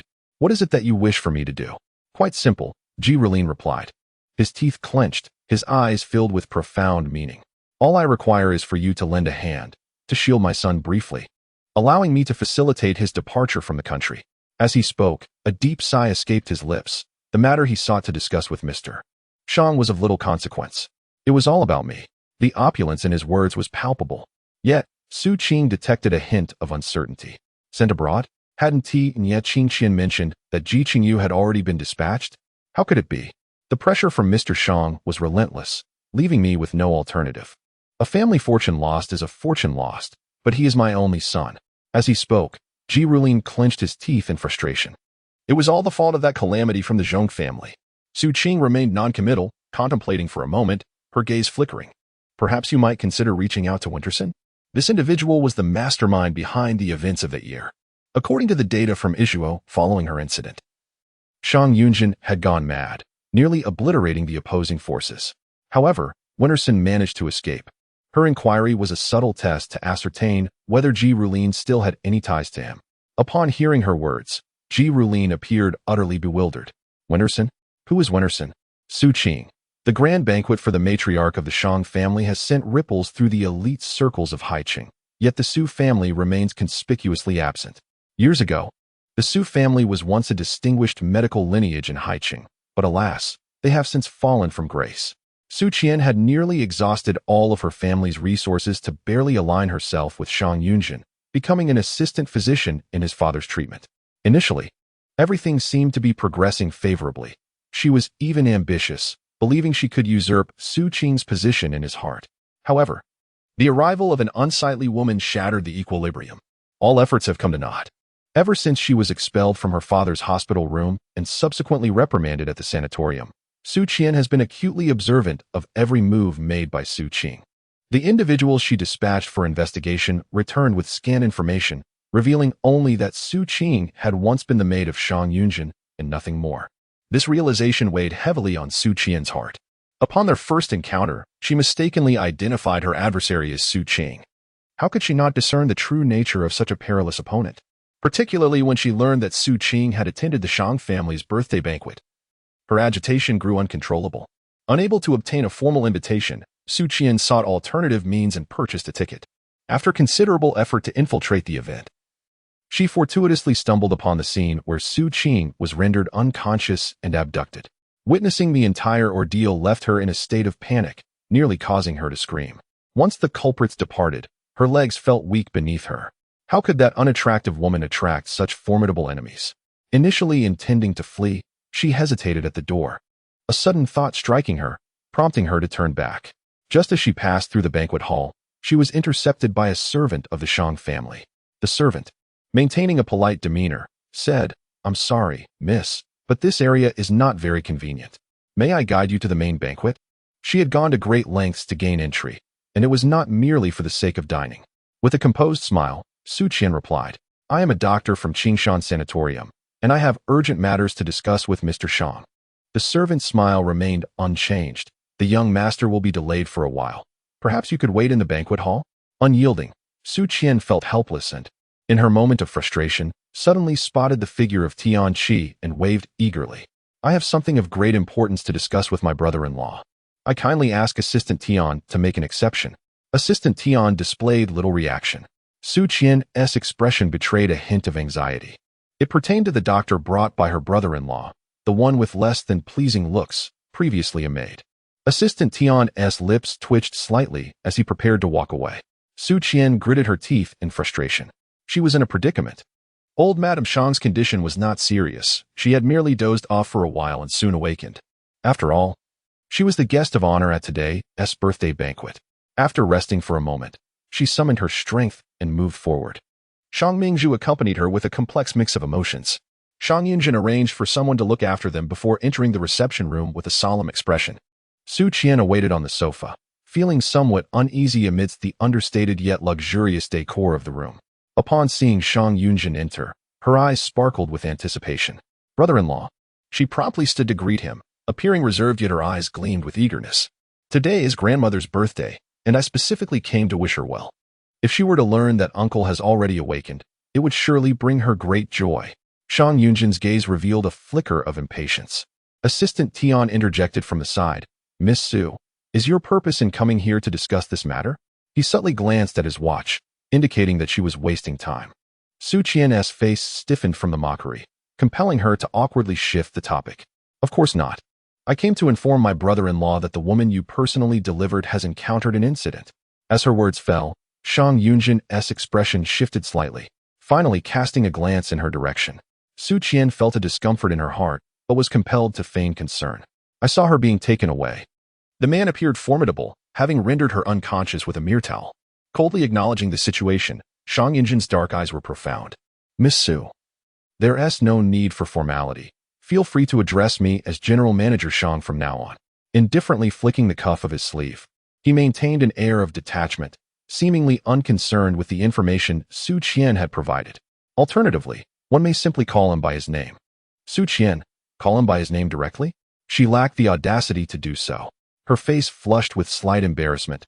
She contemplated saying more, but Tian Qi snapped his fingers. Please. At the entrance, Tian Ba gestured subtly, and two individuals promptly approached, taking her away. As she was dragged out, Su Qian remained in a daze. Meanwhile, on Shang Yunzhen's side, Tian Qi, ever astute, had already made arrangements. Rest assured, we've dispatched someone to investigate. Who possesses such audacity to act within the old residence? It seems that woman is beset by calamity. To be abducted repeatedly, experiencing what others might never encounter in a lifetime, all within a span of mere days. Merely uttering this thought caught Shang Yunzhen's attention, prompting him to narrow his eyes, a chill settling within their depths. As for Su Qian, after a brief moment of astonishment, she swiftly grasped the crux of the matter. You are aware of the reasons behind General Manager Shang's targeting of the Ji family and your son. If that is the case, why not address the issue at its root? Because it cannot be resolved, Ji Rulin replied with a pained smile. You are an outsider. There is little to gain from divulging this to you, as long as you agree to assist. Upon seeing Su Qing nod, he took a deep breath and cautiously extracted a piece of paper from his wallet, presenting it to her. The moment her eyes fell upon it, Su Qing's pupils widened in shock, her face a tableau of astonishment. This was the transaction from years past. For so long, I had lived in trepidation, and it was all because of this. This agreement had propelled the Ji family into sudden opulence, illuminating their existence overnight. Yet, it had also become a sword hanging over my head. Chapter 100, Shang Yunzhen, take me away as Ji Rulin stated. The events of that year were not significantly tied to Ji Qingyu. His sole misstep was catching wind of the situation and, in a bid to curry favor with Zhong Ruoxi, eagerly divulging the details to her. Su Qing was already aware of the subsequent developments. Zhong Ruoxi's scheming led to Uncle Shang's discovery, culminating in tragedy. To absolve herself, Zhong Ruoxi feigned her own kidnapping and even exploited her uncle's predicament to usurp Su Qing's chance at survival. Yet, Ji Rulin denied that the gunman was one of his subordinates. The true accomplice was not Wen Tizhen. In the dim confines of the small room, Su Qing clenched her fists, her eyes reddening. She nearly faltered in suppressing her tremors. Returning to the present, never had there been a moment so shrouded in darkness. The old residence's surveillance was comprehensive, making it effortless to trace the sequence of events leading to Su Qing's abduction. Moreover, the assailants were not particularly meticulous, leaving a trail of inconsistencies. Even Tian Qi could not help but click his tongue in disbelief. Was Ji Rulin truly emboldened? He had his wife lure Su Qing in that direction and dispatched his closest assistant to incapacitate and drag her away. It was as if he had brazenly inscribed his guilt across his face. The only somewhat unexpected aspect was the involvement of someone from the old residence. Lost in contemplation, Tian Ba entered, dragging a person behind him. He was tall and robust, handling the other like one would a mere chick. Upon entering, he showed no mercy, unceremoniously tossing the individual onto the carpet. Yu Xiaoxiao trembled with fear. Mr. Shang, you were looking for me? Tian Qi's gaze turned icy. Is a mere 50,000 yuan sufficient to entice you into colluding with outsiders and assisting them in committing crimes? It seems you truly have no fear of imprisonment. Yu Xiaoxiao's pupils quivered violently, her complexion paling. I did all of this for Zhong. Unlike her complete lack of reaction in front of Su Qian, a flicker of malice surfaced in Shang Yunzhen's eyes after reviewing the surveillance footage. It has been dealt with, he remarked, his attention once again fixed on the computer screen. In the instant her mouth was covered, the girl in the footage distinctly moved her right hand. He understood that she had something concealed between her fingers. He was well aware of Su Qian's capabilities. A mere assistant to Ji Rulin would hardly have the power to affect her. Had she chosen to be abducted, was it in hopes of him coming to her rescue? A few minutes later, Shang Yunzhen rose and exited. Even though Su Qing had agreed to cooperate, out of caution, Ji Rulin had temporarily confined her. He dispatched someone to fetch Ji Qingyu. The father and son had maintained contact. The phone had been confiscated, and the small dark room was eerily silent, devoid of light and any sense of time. Su Qing curled up in the corner, hugging her knees, as if she were ensnared in an abyss. In her dazed state, the door was suddenly kicked open. As she lifted her gaze, she found Shang Yunzhen standing at the threshold, against the light. It appeared as if he descended from the heavens, reminiscent of the scene from years ago when he first arrived at the Su residence, standing before her. This marked the third time he had rescued her. Su Qing's emotions began to unravel, and she could not suppress the tremor at the corners of her eyes. Shang Yunzhen furrowed his brow, took a few steps closer, and crouched down beside her. "How do you feel?" Su Qing shook her head. "I'm fine," she replied, her voice slightly hoarse. Her gaze quickly swept the surroundings, and upon noticing the puzzled expression in his eyes, she pouted. "My legs are numb." Shang Yunzhen appeared momentarily taken aback. Soon, he bent down and lifted her effortlessly into his arms. In the next instant, Su Qing wrapped her arms tightly around his neck, burying her face against his chest. In that moment, all her vulnerabilities were laid bare. Her mind was a chaotic blur. She could think of nothing but the need to draw strength from another. Anyone would suffice. Shang Yunzhen's body stiffened suddenly, his dark eyes swirling with unspoken emotions. He then patiently reassured her, "It's all right." Su Qing clutched his collar with unwavering grip, her voice strained, as if forced from the depths of her throat. "Take me away." Fear gripped her, but it was not due to any abduction. In truth, there was nothing amiss. Ji Rulin still required her assistance and had not harmed her in any way. The true terror stemmed from within, from the burden Ji Rulin had entrusted to her. Shang Yunzhen's brow arched slightly, and in a place where Su Qing could not see, a shadow of darkness flickered in his gaze. Outside, there was a slight commotion.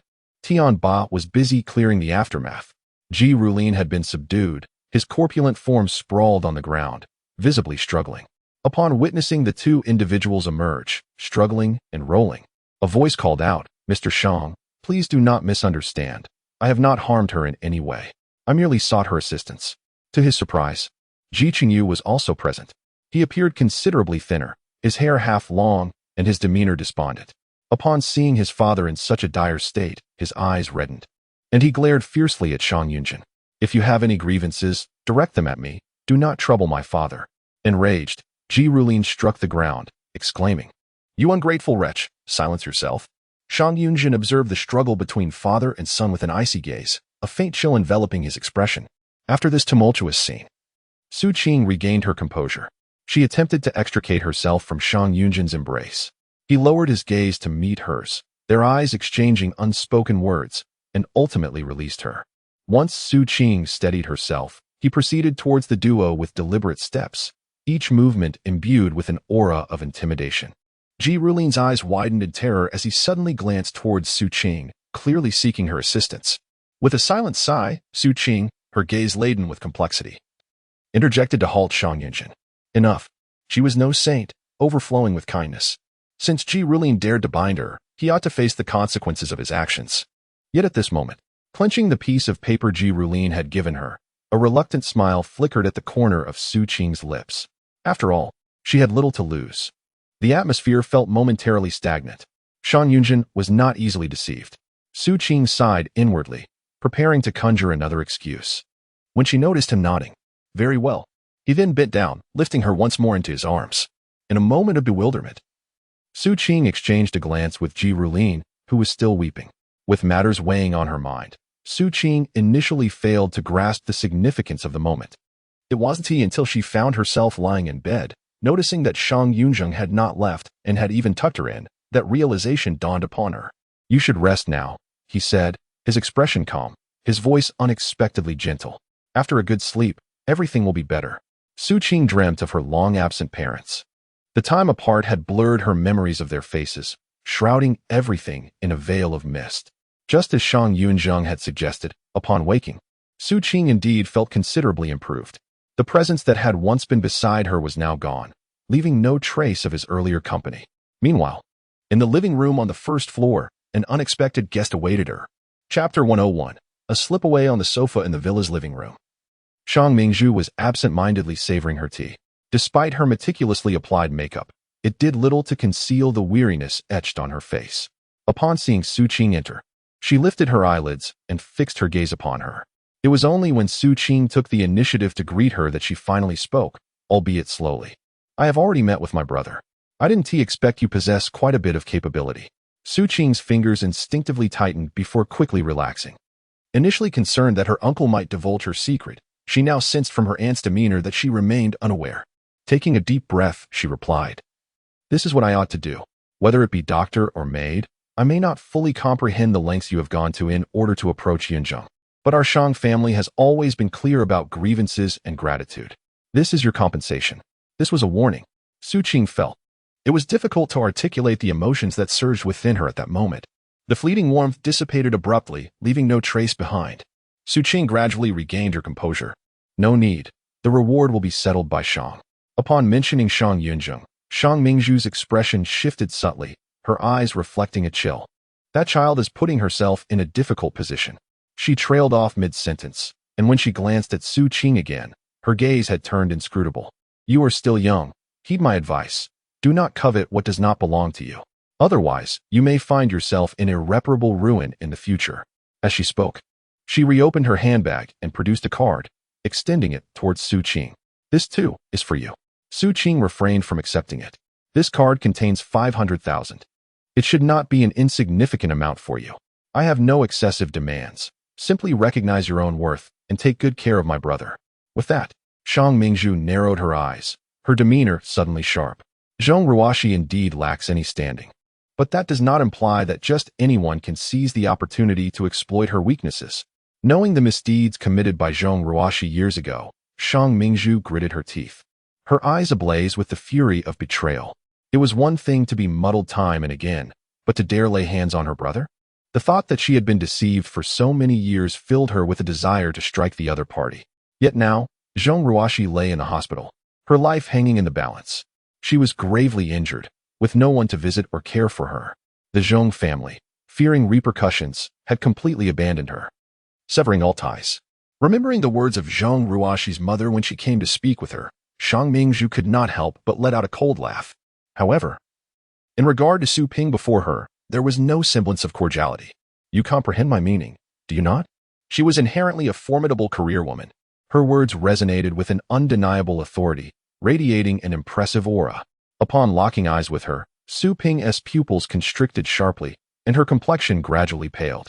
Perhaps due to preconceived notions and the instigation from Zhong Ruoxi, her aunt had persistently harbored animosity towards her. Even after she had awakened Uncle Shang from his slumber, this hostility had not waned. Rather, it had intensified. With a heavy sigh, she nodded. "Rest assured, I understand." Gazing intently at Su Ping, she noticed a lack of the anticipated sorrow and resistance on her face, which brought a quiet sense of relief to Shang Mingzhu. "You would do well to remember your words." As she spoke, she pressed a card into Su Ping's hand, leaving her no opportunity for refusal. Su Ping furrowed her brow. Although it was framed as a reward, in reality, her aunt intended to use this money to negate the acknowledgement for her role in awakening Uncle Shang. It remained unclear what had prompted such unease from Shang Yunzhen. Shang Mingzhu did not linger, aware that with her son awakened, old Lady Shang was intent on visiting the rehabilitation center. She had to accompany her and departed swiftly. The contents of the paper were unremarkable, merely a few sentences instructing Ji Rulin to abduct her and deliver her to a specified location. While the content was ordinary, the handwriting was anything but. Su Ping closed her eyes and gasped, desperately suppressing the surge of anxiety within. She took up her phone and began to operate it swiftly. The pitch-black screen gradually flickered to life with faint points of light. With rapid keystrokes, Su Ping soon unearthed a web address. Clicking on it, she found herself on an active gaming interface. "Goodness, you suddenly hacked in here. Are you trying to frighten someone to death?" Su Qing typed expressionlessly.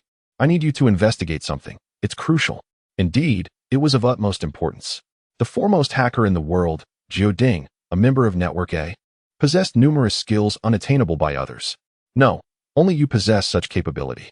Not only was there strength, but also trustworthiness. Investigate this person, uncover everything about him from years past. What on earth? After delivering her instructions, Su Qing did not linger. She drove straight to Nie Qingqian's bar. Meanwhile, Nie Qingqian was in a state of unease. Upon seeing Su Qing, she preemptively admitted fault. You're not here to settle scores, are you? It's all the fault of those incompetent fools down below. They reported chaos without understanding the situation. As for Ji Qingyu not being sent away, never mind. Such mistakes can happen to anyone, Su Qing replied, shaking her head. However, he truly must be sent away. Meeting Nie Qingqian's puzzled gaze, she reiterated. We will send him off. Her collaboration with Ji Rulin had already been established, since Ji Rulin had provided her with that crucial paper, which was of significant importance to her. Assisting in sending away his son was only proper. Upholding promises was the right thing to do.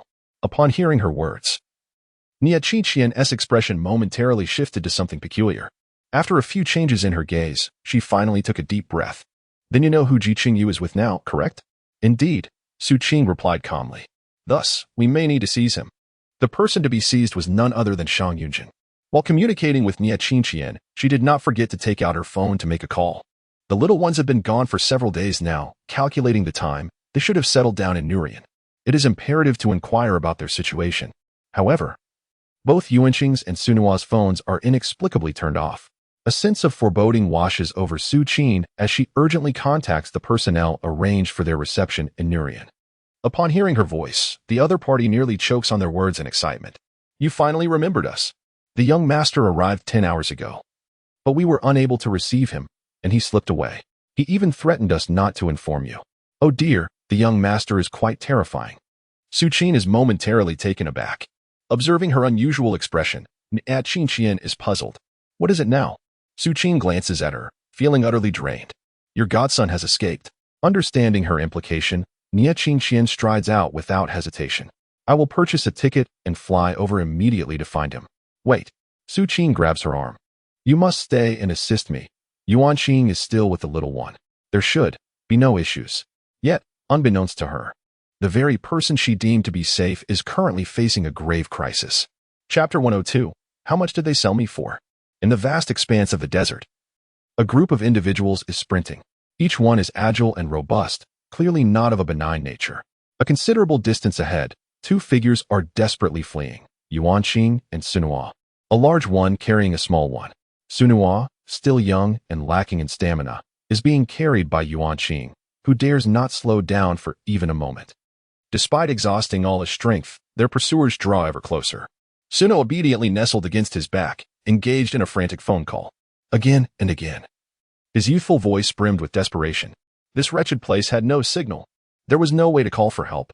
Of course, there were ways to cope without signal. But time was not on their side. In just a short while, their pursuers had caught up, surrounding them and clamoring in various tongues. Run, keep running. Damn it. Those little bastards are cunning. I nearly lost my eyesight. Suno put away his phone, a flicker of fear finally surfacing in his stark black and white eyes. Who are these people? Are we going to die? Yuanqing, his face shadowed with despair, gently set him down and embraced him tightly. I don't know, either these individuals had been tailing them relentlessly. They had just disembarked from the plane, slipping away from the watchful eyes of their own contacts, only to find themselves targeted by this group. They pursued without relent, offering no respite, and what was most alarming was their uniform attire and masks, leaving no trace to discern their identities. At that moment, Yuanqing truly regretted his rash decision to incapacitate the Pei brothers. The child must not come to harm.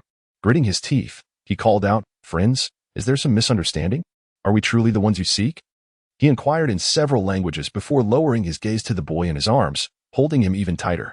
They were after the child. The leader let out a cold laugh, distinctly different from the earlier clamor of the onlookers.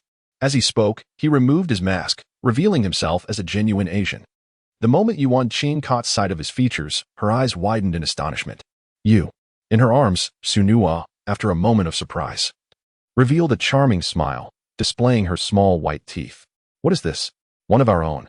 Meanwhile, Su Qing remained oblivious to her son's predicament.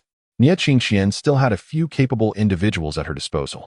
The two devised a specific plan of action, splitting into two teams. Su Qing would rescue the hostages, while Nie Qingqian would ensure their safe departure. The Ji family villa was expansive, with opulent decor that exuded an aura of wealth. However, it appeared somewhat desolate, with hardly a soul in sight. Concealed within the greenery, Su Qing retrieved her infrared detector. The absence of visible figures indicated that the occupants were within the villa. According to the movement patterns, there were 8 individuals downstairs. Scanning the upper floor, Su Qing relayed the task to her companions and began her advance. Inside the villa. On the second floor, Mrs. Ji was weeping as she held Ji Qingyu. How could you allow yourself to be enchanted by that little vixen from the Zhong family? If it weren't for her, our family would not have descended into chaos. How could such a calamity not have been struck down immediately? In her lamentations, she struck her son with indignation. And you, your father, why can't you just enjoy a peaceful life without being tempted by the allure of wealth and glory? If it weren't for what happened back then. Enough. Hearing his mother curse Zhong Ruoxi, Ji Qingyu's expression was filled with sorrow. However, having gotten himself into trouble, he dared not utter a word, and it was Ji Rulin, who was already suffering from a headache due to incessant nagging, who finally spoke up. What is the point of discussing this now? It would be better to contemplate how to. Before he could finish his sentence, the sound of shattering glass echoed from below. His eyes brightened instantly. They have arrived. With that, he led his wife and son toward the exit. Upon opening the door, they found Tianba waiting outside. Su Qing had meticulously orchestrated the situation, successfully ensnaring the 8 bodyguards downstairs. Seizing the opportunity, she swiftly ascended to the second floor. On the second floor, the Ji family huddled together on the sofa in the study, trembling with fear. Tianba stood watch nearby. Su Qing, her face concealed, assumed that the adversary would not recognize her and immediately engaged Tianba in combat. You. She barely managed to utter that single word before her eyes rolled back, and she fainted. Behind her, a shadow materialized. The figure had stealthily climbed in from the balcony, silently approaching, and suddenly knocked out Tianba. Upon recognizing the face of the intruder, particularly the nearly iconic scar etched upon it, Su Qing was momentarily stunned. Ji Qingyu was the first to rise. You have finally arrived? Quickly, come with me to save someone. This was directed at the scarred face. Ji-zone? Ji Rulin was both astonished and elated. Hurry, take him away. As he spoke, he gritted his teeth fiercely. Not only Su Qing but Ji Rulin also grasped Ji Qingyu's intention. With their own safety in jeopardy, he still wished to save Zhang Ruoxi? Please expedite his departure. Su Qing nodded and dragged the person along. The scarred man promptly followed, supporting Ji Qingyu's other arm. The 3 of them descended the stairs together and boarded the vehicle that had long been prepared. Su Qing swiftly exited, moving with remarkable speed to the predetermined location to rendezvous with Echiqian. The scarred-faced individual followed closely behind them. Once everything was thoroughly arranged, Su Qing changed vehicles and headed towards Shang Yunzhen's villa. As she approached the entrance, she suddenly sensed that something was amiss. Her previous interactions with Ji Rulin had been limited to her assistance in treating his ailment, merely a doctor, at best. How could he be so certain that she would aid him in rescuing his son? Moreover, the plan to rescue Ji Qingyu unfolded with unexpected ease. As if Shang Yunzhen had never anticipated anyone would attempt to rescue, the combat prowess arranged at the Ji residence was rather ordinary. Despite the fact that it involved individuals connected to her past abduction, both from others' accounts and her own understanding, it was clear what that incident signified for Shang Yunzhen. Something felt off. It was all the fault of that piece of paper, which had thrown her into disarray. Deep in thought, she furrowed her brows as she entered the door. Upon stepping into the living room, she found Shang Yunzhen seated on the sofa, under the bright lights. The man was holding the card that Shang Mingzhu had given her. Has he left? Perhaps out of guilt. Su Qing felt that his gaze and expression were laden with deeper meaning. Shang Yunzhen's demeanor was nonchalant, his eyes gleaming with amusement. Have you sold me out? How much did you receive for me? It is said that there are 500,000 within this card. 500,000. Shang Yunzhen raised an eyebrow, his tone slightly elevated. Is that all? Do you truly compare me to something worthless? Su Qing solemnly shook her head. No, you are not worthless. It seems that something is indeed amiss. I mean, there is no need for comparison. You are undoubtedly the most valuable. Shang Yunzhen's expression darkened subtly. What does my aunt intend to do with this money? His demeanor was inscrutable, leaving one to ponder whether he cared or was indifferent. Chapter 103. Isn't there already a child? Regarding these matters, Su Qing chose to be completely candid. She stated that this was remuneration for her medical treatment and life-saving efforts. After a moment's reflection, she added that it was also to ease her mind and teach her to be more composed. Shang Yunzhen nodded, seemingly convinced. In fact, he gestured cheerfully for her to come closer. It appeared that her overthinking had been unnecessary. Su Qing secretly heaved a sigh of relief and slowly approached. As she drew near, Shang Yunzhen suddenly leaned forward, grasping her wrist firmly and pulling her onto his lap. caught entirely off guard. Su Qing only realized what had happened when she found herself straddling him. The position, though devoid of any onlookers in the living room, still tested her sense of modesty. Su Qing squirmed slightly. Mr. Shang? Having already crossed such boundaries, was it now time to feel shy? Shang Yunzhen's large hand descended, gripping her waist to prevent her from moving. With his other hand, he seized her chin, compelling her to meet his gaze. I didn't expect you to have such a wide social circle, even knowing Ming Hanyu. Tilting his head slightly, he seemed to inquire casually, what is your relationship with him? It appeared he was poised to settle accounts. The moment the emerald ring was revealed, Su Qing understood that this confrontation was inevitable, though it had been delayed by Ji Rulin's unexpected intervention. Upon hearing these words, there was no hint of surprise. It was merely a matter of serendipity that I had once saved him.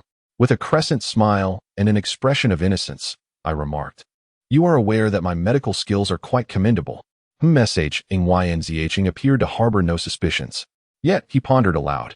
You also saved JRLN, yet he has not shown gratitude. Instead, he has you assisting him. This was delivered with a calm demeanor, exuding an air of composure. The man, strikingly handsome and possessing an aristocratic aura, bore a hint of refreshing coolness in his features. Nevertheless, his gaze upon SQN was intensely focused, as if she were the sole occupant of his world. SQN felt a tightening in her breath, forcing a smile that was notably strained. What was Mr. Shing speaking about? Why could I not comprehend? Is that so? Yunzhen maintained his unwavering smile, his hand at SQN's waist subtly descending. Does that mean the individual who abducted JCH and facilitated his departure bears no relation to you? SQN managed a smile, intending to nod, when she suddenly felt a sharp pang of pain. In his other hand, something was present, a familiar, piercing sensation. Even without looking, she could surmise it was a needle. Her silver needle. To avoid detection, she had refrained from using her silver needles when visiting the J family. However, after escorting the individual away, she discovered one of her silver needles was missing. Whispers filled the air. At this time, N, accompanied by her entourage, should have already departed Qing. I must admit, you were quite astute. Instead of taking the airport route, you opted to switch vehicles along the way directly to CHSH and then resorted to smuggling. The risks are inherently greater, yet the situation unfolds rather smoothly. I recall your amicable relationship with that plastic surgeon. Su Qing felt a wave of anxiety wash over her. It turns out her concerns were not unfounded. Regarding the rescue of Ji Qingyu, the surprising ease of the endeavor was, in fact, a trap, a pitfall meticulously laid out for her. Whether it was due to her inadvertent reveal while pleading for Ji Rulin or some instructions from Ji Rulin's side remains unclear. Closing her eyes, she resolved to feign a tragic tale. I had no choice. At that time, Ji Rulin had captured me, and he threatened me, without a hint of concealment. Su Qing recounted the demands made by him. He said that my willingness to assist would lead to my release, hence I. Her expression oscillated between shock and fear, laced with a sense of grievance, appearing rather insincere. However, Shang Yunzhen listened intently, harboring no suspicions, even nodding in full agreement. In perilous circumstances, one must indeed strive for advantageous terms. Your decision is not misguided. Before Su Qing could breathe a sigh of relief, he continued, however, your eventual safety was not due to his mercy, but rather my intervention. A cold smile graced his lips, and an unsettling chill emanated from his gaze. Thus, the item he bestowed upon you, should it not be surrendered to me? Su Qing gasped, nearly unable to catch her breath. It seemed Shang Yunzhen remained oblivious to her distress, continuing to chuckle to himself. I hear it is a piece of paper. Su Qing. Ji Rulin is quite audacious to have targeted my people. Although 7 years have elapsed, some accounts must still be settled. This seems to be the most subdued instance in which Shang Yunzhen mentions the incident from 7 years ago. His face betrays no discernible emotion, save for the grip he has on Su Qing's arm, which is quite forceful. What do you think? His deep, somber voice sends a chill down Su Qing's spine. It's a shift. Shang Yunzhen is questioning her. Could it be that he believes she is somehow involved in the events that harmed Su Qing back then? Regardless of his thoughts, Su Qing resolutely refuses to allow any connection between her present self and the past. Without a moment's hesitation, she decisively stands up. I shall retrieve it for you. The handwriting on the paper provided by Ji Rulin is of utmost importance. However, since Shang Yunzhen is already aware of its existence, it cannot be concealed. Yet, Su Qing dares not take the risk. One sheet is pristine, while the other is crumpled. She takes the initiative to explain. The content on this paper is what I transcribed. I assure you, it is identical, without a single deviation. You see, I was quite anxious at the time, holding it tightly in my hand, causing it to become damp and smudged. You may have it authenticated. Her words are nearly factual, and Su Qing remains unruffled, almost indignant in her defense. Shang Yunzhen gazes at her intently for a prolonged moment before examining the 2 sheets of paper, ultimately deciding to have them authenticated. After they pass without issue, Su Qing breathes a sigh of relief, only to notice Shang Yunzhen rising. His large hand naturally settles on her waist. It's getting late. Have you eaten? Su Qing senses a different atmosphere, her eyes darting downwards. I have already dined, Mr. Shang. Good night. With a decisive and brisk departure. She had scarcely exited the living room when she heard someone speak again in a languid tone. First, it was the maid, and then the doctor, none other than the renowned Chuan Xiong. He had established a favorable rapport with the celebrated international cosmetic surgeon and the owner of L.G. Studio, to the extent that he could entrust Ji Rulin with a significant responsibility to assist him in saving his son. Do enlighten me as to what other identities I may be unaware of. Regardless of my identity, it is of little consequence. What truly matters is that my sole aim in approaching you is simply to conceive a child. A child? Shang Yunzhen scoffed, his brows knitting into a cold frown. Do you not already possess one? You. Chapter 104. Narrow paths of enmity. Su Qing found herself bewilderingly swept into bed. Since she had claimed her objective was to have a child, Shang Yunzhen had taken it upon himself to engage in activities conducive to procreation. Once the tumult subsided, she recalled the drug he had surreptitiously administered to her. Its effects had yet to wane. What then was the purpose? Merely to satiate his own selfish desires. Simultaneously, an unsettling feeling loomed over her. The figure beside her lay with eyes tightly shut, breathing steadily, appearing to be in a deep slumber, filled with trepidation. Su Qing quietly rose to examine her phone. Before their physical entanglement, Shang Yunzhen had sent her a photograph, inquiring whether she recognized the individuals depicted. He had even deliberately attempted to extract a confession from her. Acknowledgement was out of the question, yet the mere thought sent a thrill of fear coursing through her. In that moment, she had not dared to look closely. Now, in the absence of onlookers, she scrutinized the image. The photograph featured Zai Zai and Yuan Qing, both appearing well, their expressions at ease. Especially the little one, grinning widely with a face full of pride. Su Qing sighed silently. The people she had arranged for had not made contact with them. Currently, the two were in a state of being untraceable. The date on the photograph was quite recent. And without hesitation, Su Qing began to investigate the background. It depicted an endless expanse of desert, looking desolate and forlorn. She pinpointed a few locations and sent them to Nie Qingqian. As she put away her phone, a wave of concern washed over her. The fact that he had obtained this photograph was sufficient evidence that he had already grasped the whereabouts of the two. She hoped her people would still arrive in time. After completing these tasks, Su Qing turned around. The next moment, she inhaled sharply, nearly jumping in place from fright. Shang Yunzhen stood silently behind her, his expression a mix of amusement and intrigue. It was unclear when he had arrived. Su Qing's throat felt dry, and she struggled to muster a smile. You also woke up? She questioned, uncertain if he had seen anything. I had a nightmare and woke to find you missing, so I couldn't sleep. I just came out to take a look. Shang Yunzhen's nonchalant tone felt disingenuous. Instead, his gaze on Su Qing was filled with a mysterious depth. What are you so anxious about? Are you feeling guilty? As he spoke, he walked closer, naturally enveloping Su Qing in his embrace. The proximity was overwhelming. His unique scent engulfed her, leaving only an air of intimacy. The low, husky timbre of his voice resonated near her ear, ensnaring her senses. Perhaps due to her flustered state, Su Qing's heartbeat became erratic. Heat rushed to her cheeks, and she pressed her lips together tightly, her thoughts inexplicably sluggish, rendering her unable to conjure a plausible excuse. Shang Yunzhen chuckled softly, seemingly in high spirits. It turned out he was so easily amused. Rest assured, initially, Su Qing did not comprehend the meaning behind his reassurances. During this period, her freedom remained utterly unrestrained. Whether she ventured from Haiqing to the Qingshan Rehabilitation Center for her father's checkup, visited Nie Qingqian's bar, or even deliberately took a leisurely drive, no one hindered her movements or followed her. Upon learning of this, even Nie Qingqian found it somewhat astonishing. What could he possibly mean? Knowing full well of her suspicious nature, why refrain from exposing her?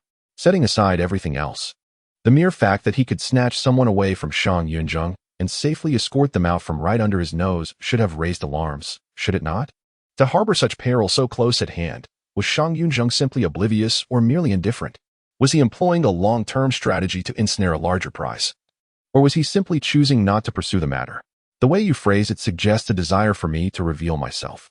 With a hint of jest that straddled the line between truth and falsehood, Su Qing did not glance at Nie Qingqian, and thus failed to notice the fleeting peculiarity that crossed her face. Perhaps it indicated a lack of pursuit. If so, that is good. Nie Qingqian, steering the car with both hands firmly on the wheel, appeared to exhale in relief, whether out of regret or gratitude remained uncertain. The two arrived today at Yushui No. 1, a venue nestled within a semi-commercial district, bustling with artists establishing their studios amidst a rich cultural ambience. As soon as they alighted from the vehicle, they spotted someone waiting outside.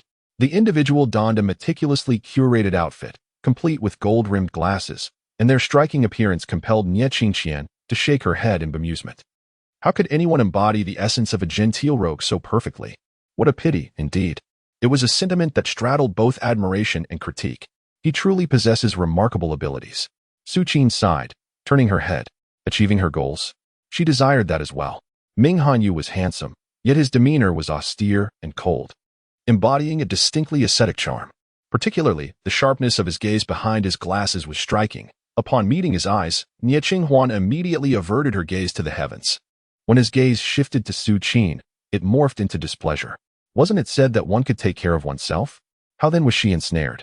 That day, he was also present at the birthday banquet of the venerable Madame Shang. Although the Shang family had tightly sealed the information, he certainly had his means to uncover it. No worries, it was all under control. Su Qing broke into a sincere smile, addressing him as senior brother. While at the Shang family mansion, she had to exercise caution, unable to express many thoughts. At this moment, she felt considerably more at ease. Thank you for your hard work. The three of them entered together. Despite the brief time, the studio was already quite orderly. As Su Qing walked, she observed with genuine admiration. Truly, as expected of senior brother, his actions were decisive and efficient. Given that the LD brand had predominantly focused on international markets, it had scarcely developed domestically until now. This time, for her sake, Ming Hanyu had relocated the studio to Haicheng. One could not help but feel touched. Yet Ming Hanyu was not swayed by her flattery. He invited the two to sit down and poured them tea. Don't think you can play tricks on me. LD has always belonged to you. Mentioning the child, the atmosphere suddenly turned somber.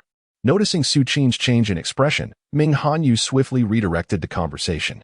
By the way, later, within 3 months at the latest, Xiangchen will also be coming. Do you wish to meet him? Su Qing's motion of drinking tea halted abruptly as she looked up in surprise. What is he coming for? Her mind was somewhat chaotic as she walked alone along the street, suppressing all the distractions before preparing to hail a cab. A Rolls-Royce glided silently to a stop behind her. The window slid down, revealing a man wearing sunglasses. Beside him sat a heavily made-up woman. Upon seeing her, the man waved flamboyantly, his demeanor utterly frivolous. Hey there, gorgeous. What is that old saying? Enemies cross paths. Remaining composed, Su Ping chose silence. Just then, Lu Nianbei removed his sunglasses, his expression freezing in disbelief. Goodness, I didn't notice from the photo, but in person, you're rather unattractive. Su Ping, after years of separation, his first remark upon their reunion was a critique of her appearance. Chapter 105. It turns out Lu Xiao cannot read Lu Nianbei was a childhood friend of Shang Yunzhen.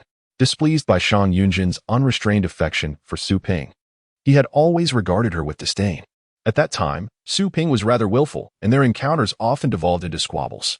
Lu Nianbei, momentarily taken aback, quickly opened the car door to pursue her. Don't rush off. I have something to say to you. Su Ping tugged at her wrist, which he had grasped. Her gaze indifferent. Let go. Still quite temperamental, I see. Lu Nianbei chuckled, releasing her, but blocking her path. What is the matter? Su Ping regarded him with an expression akin to observing a simpleton next door, leaving Lu Nianbei looking constipated as his nonchalant air gradually chilled. Not understanding? Then allow me to be more direct. What exactly did you do to earn my brother's newfound respect for you? Over the years, apart from that little girl, I have yet to encounter another woman who enjoys such privileges in his presence. As he spoke, he deliberately leaned in, hinting at something more. It was all calculated towards my brother Jing. How could he possibly let that slide? Quite impressive, I must say. rather than merely being childhood friends. Lu Nianbei resembles more of a loyal follower to Shang Yunzhen, harboring an unwavering admiration for him. He is consumed with interest in every matter concerning Shang Yunzhen, regardless of its magnitude. Even during that incident in the high seas when he saved her, he was right there alongside. It is hardly surprising that he is aware of her existence and her previous actions. Su Qing offered a cold smile, before meddling in the affairs of others. Shouldn't Lu be more preoccupied with sorting out his own matters? The street bustled with passers-by, and Su Qing found herself ensnared by Lu Nianbei, unable to extricate herself. Another woman sat in his car, a sight that provoked wild imaginations, and some had already begun to discreetly record videos. Su Qing felt a twinge of impatience, her tone frosty.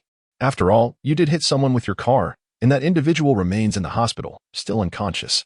It is unlikely to find anyone other than Lu Nianbei who would dare to drive recklessly at the Shang family estate. Upon hearing her words, Lu Nianbei's eyes widened in astonishment, as if someone had seized his throat, clearly taken aback. You saw that? No, wait, do you know Zhong Ruoxi? In the next moment, his expression took on a deeper significance. Oh, of course you must know her. How could I have forgotten? After all, she came from my brother, and undoubtedly did her homework to familiarize herself with the people around him.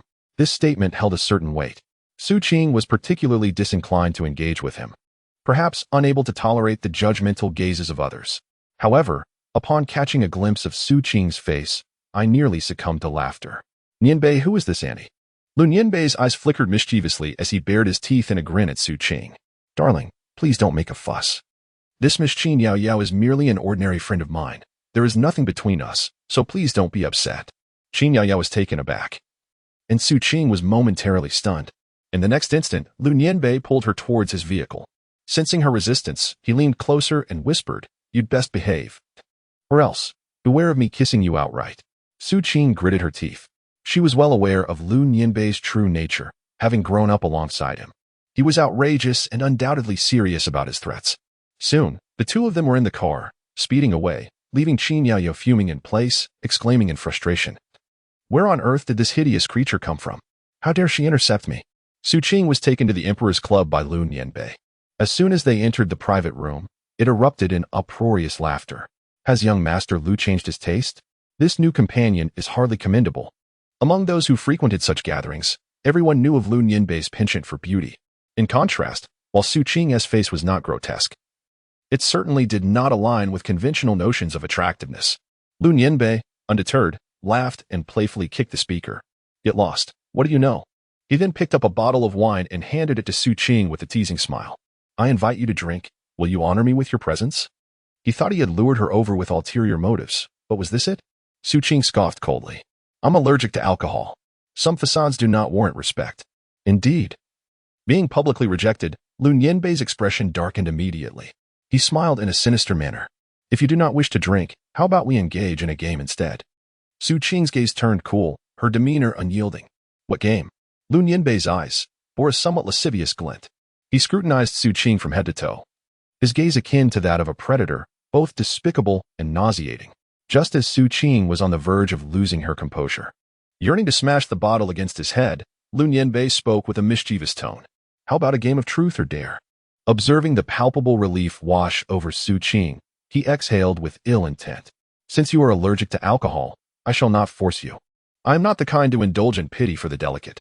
Thus, you shall remove your clothing." Su Qing. Lu Nianbei had approached her unexpectedly, leading her to believe there was a serious matter at hand, coupled with a sense of gratitude for his assistance in her rescue. Su Qing reluctantly acquiesced and followed him. Yet, it became apparent that some individuals are simply incorrigible. A leopard cannot change its spots. Su Qing scoffed coldly, turning without hesitation to leave. Just then, her phone rang. As she reached for it, Lu Nianbei, quick and nimble, snatched it from her grasp. "Not giving your brother face. It seems you have other engagements. Allow me to see who it is." As he spoke, he cast a glance at Su Qing's phone screen, raising an eyebrow slightly. "Juding? Who is this?" "Qingo." In truth, Su Qing had not clearly seen the caller ID, mistakenly thinking it was Nie Qingqian. After all, Juding rarely called her. Their communication was primarily through email. At that moment, she was caught off guard as Lu Nianbei uttered her name, and her heart leapt into her throat. Her immediate reaction was to glance at the others in the private room, hoping that none of them belonged to this circle and were unaware of the name Jioding. However, upon casting her gaze around, she locked eyes with a pair of deep, distant ink-black orbs. A shiver ran down her spine. To her astonishment, Shang Yunzhen was also present. The man sat in a seemingly inconspicuous corner at the end of the sofa, without a coat, his shirt casually unbuttoned at two places, hair slightly disheveled, and a cigarette perched between his fingers, wisps of blue smoke curling around him. The way he narrowed his eyes to scrutinize her left Su Qing breathless. Just moments ago, all attention had been drawn to Lu Nianbei, and she had failed to notice. Striving to muster a smile, she greeted him with poise. Mr. Shang, you are here too? As soon as the words left her lips, a hush fell over the room. Whispers erupted. What is going on here? Lu Xiao's unique new flame actually knows our Mr. Shang? Lu Nianbei offered no explanation, only delighting in the chaos, laughing gleefully. Surprised? Quite the twist, huh? Ha ha. Su Qing squinted her eyes, seizing the opportunity while he was distracted, and stepped forward to grasp Lu Nianbei's hand, startling him into a quick retreat. What the? Are you taking advantage of me? She was putting on quite the act in front of Shang Yunzhen. So, Lu Xiao is illiterate after all. What? Lu Nianbei initially did not comprehend, but as he followed Su Qing's gaze, he froze. Chapter 106. My time is limited. There on the phone screen was a call, clearly labeled with the two characters Jin Ding.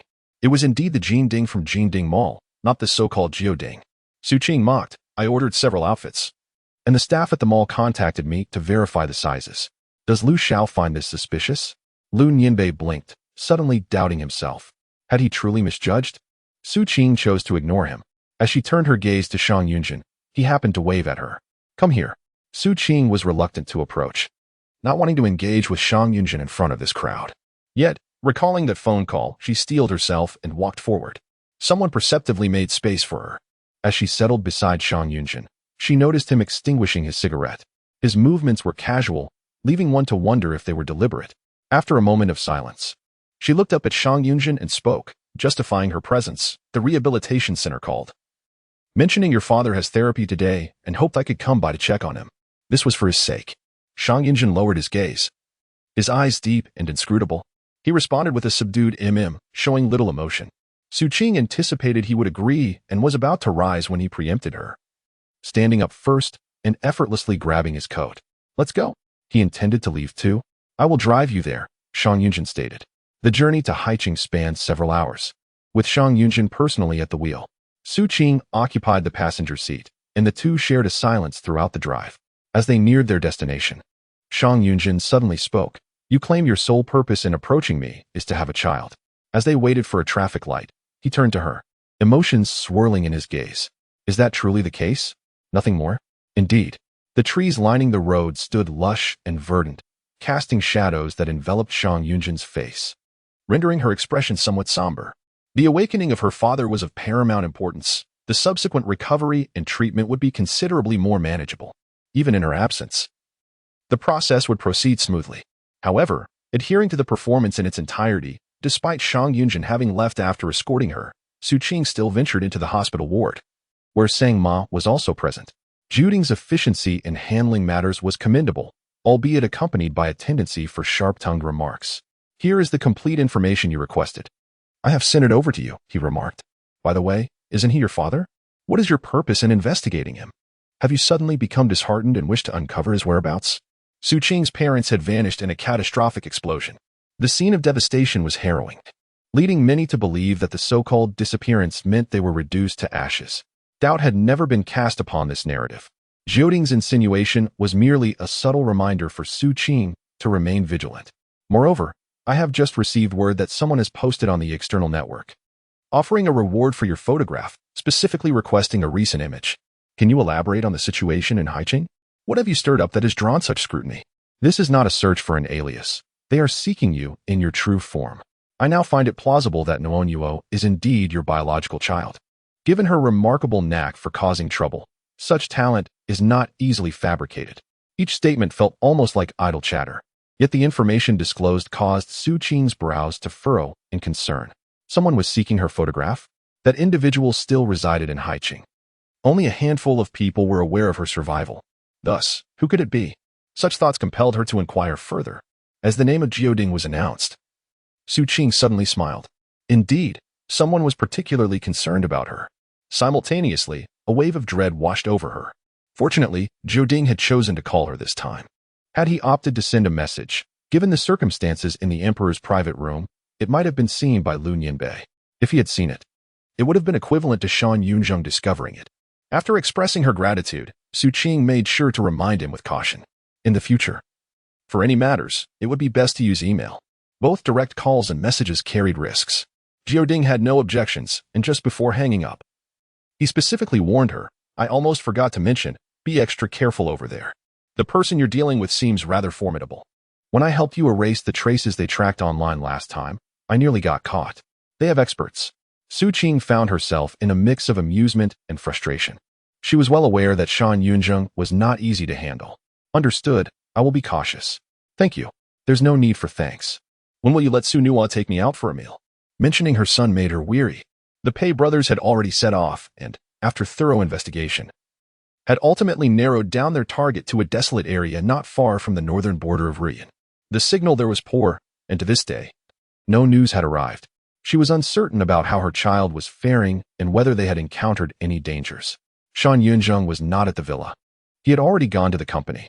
Su Qing changed her clothes and, while calling Nie Qingqian, stepped back outside. Just as she reached the entrance, she noticed a car approaching, stopping not far from her. It was an ordinary vehicle, utterly unremarkable.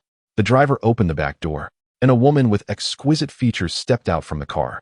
Upon catching sight of Su Qing, a gentle smile blossomed upon her lips. "Excuse me, is Mr. Shang Yunzhen residing here?" The woman before her possessed a visage that appeared remarkably well-preserved, rendering it nearly impossible to discern her true age. Her attire, though devoid of labels, was unmistakably of high luxury, and Su Qing recognized it at a glance. However, what stood out most was her innate elegance. Her demeanor was warm and amiable, and her subtle smile exuded an effortless grace. Even a mere nod conveyed an indescribable sophistication, marking her as a woman of privilege, raised in an affluent environment. Yet, she seemed unfamiliar to Su Qing. After ending the call, Su Qing stepped out of the vehicle and inquired, "May I ask who you are, madam?" The woman, seemingly oblivious to Su Qing's sudden vigilance, responded with a warm smile, "My surname is Min, and I hail from Kyoto. I have a matter to discuss with Mr. Shang, and I wonder if it would be convenient." Kyoto, the Min surname. Su Qing's mind raced as she grasped the key information. Her gaze fixed on the woman's brows. "Mr. Shang has stepped out and may not return for some time. If you are not in a hurry, perhaps you could visit the hospital first?" "Excuse me?" Mrs. Min's expression turned quizzical. "Why would I need to go to the hospital? Just for a routine checkup." Su Qing replied. The woman radiated an inviting aura, and conversing with her felt like a refreshing spring breeze.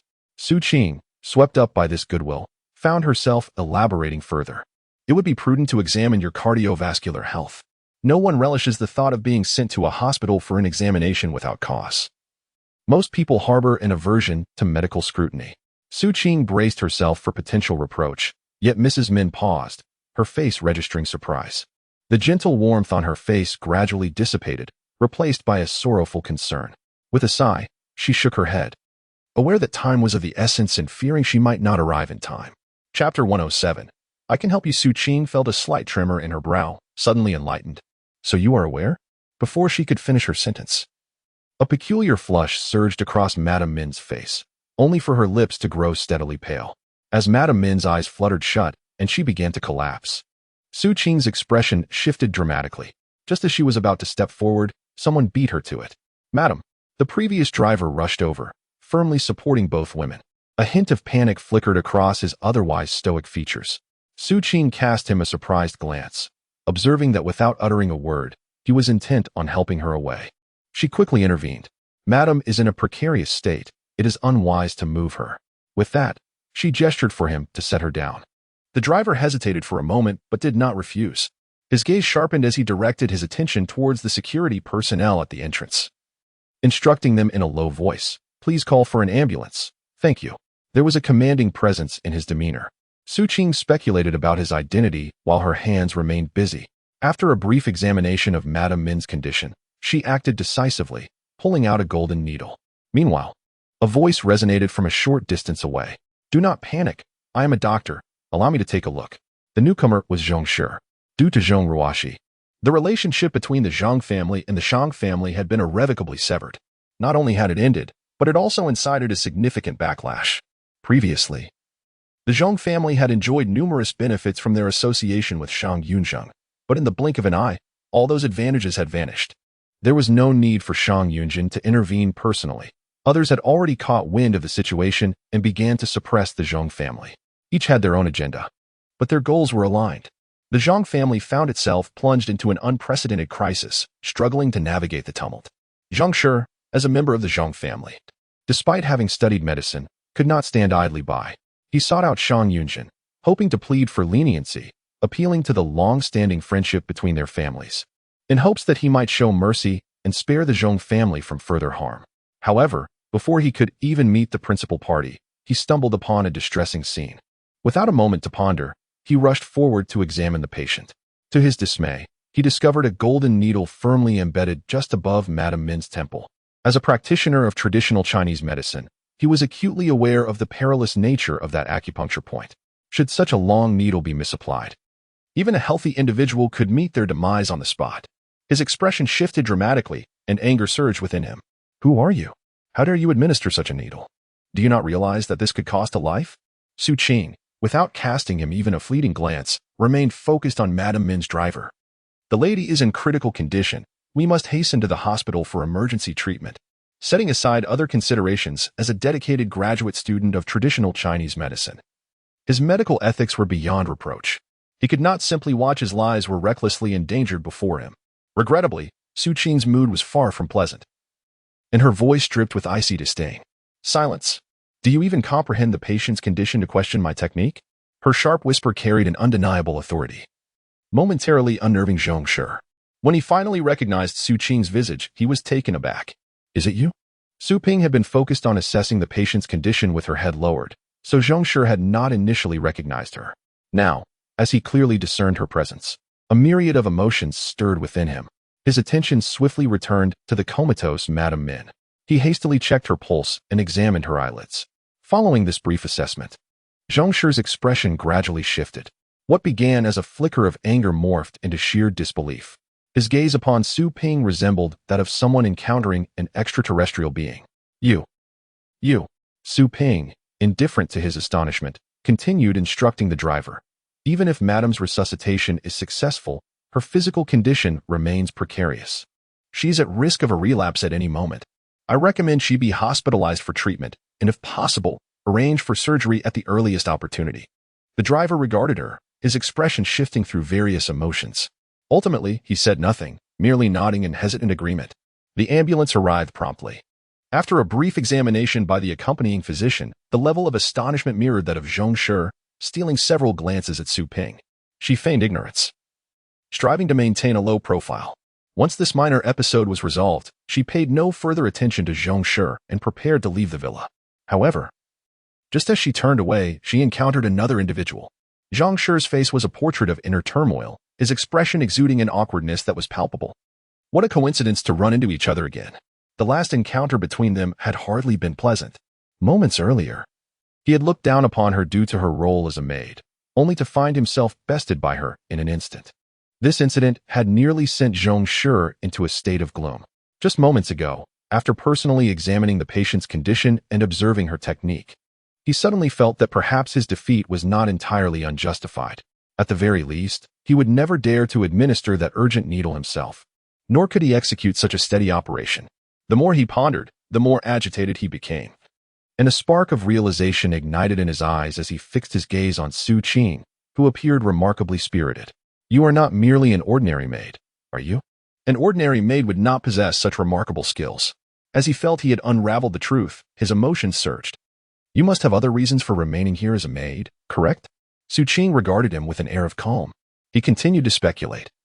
Or perhaps you have some pressing circumstances that compel you to stay. A shadow crossed his face as he contemplated something. Yet upon glancing at the security personnel at the door, he refrained from saying more and merely sighed. With your exceptional medical skills, being a maid is quite a disservice to you. You should not be overlooked given your talents. The more he spoke, the more regret he felt, and he could not help but frown. If you were willing, I could introduce you to a position as a legitimate doctor in a hospital. You would surely find greater happiness utilizing your skills there. As for Mr. Shang, I could assist in advocating for you. To save lives and benefit society is undoubtedly far more meaningful than merely being a maid, and the financial rewards would certainly be greater as well. Rest assured, I will support you. His words were laced with undeniable excitement.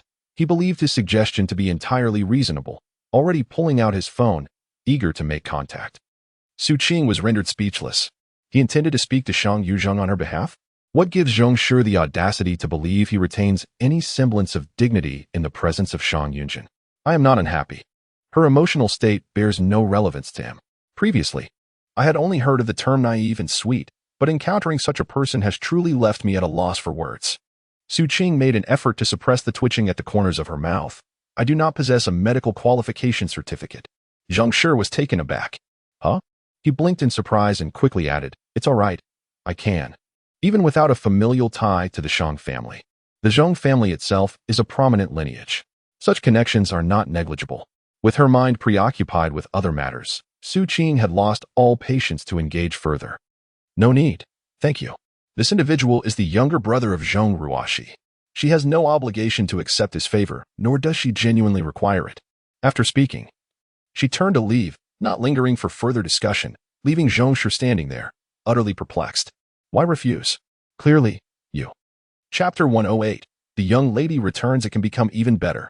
Su Qing had taken only a few steps when she abruptly turned around. Also, you have misunderstood. What I demonstrated earlier was merely the most fundamental emergency first aid techniques in traditional Chinese medicine. Anyone could perform it. It does not reflect my medical prowess. Juncture. Is it truly something anyone could achieve? He is no fool. He perceives everything. With all preparations in place, she quickly lay upon the surgical bed of the patient. Initially, she had not intended to become involved. But the paper Ji-Rulin had given her completely altered Su Qing's perspective. The Su family is a lineage of traditional Chinese medicine in Haiqing.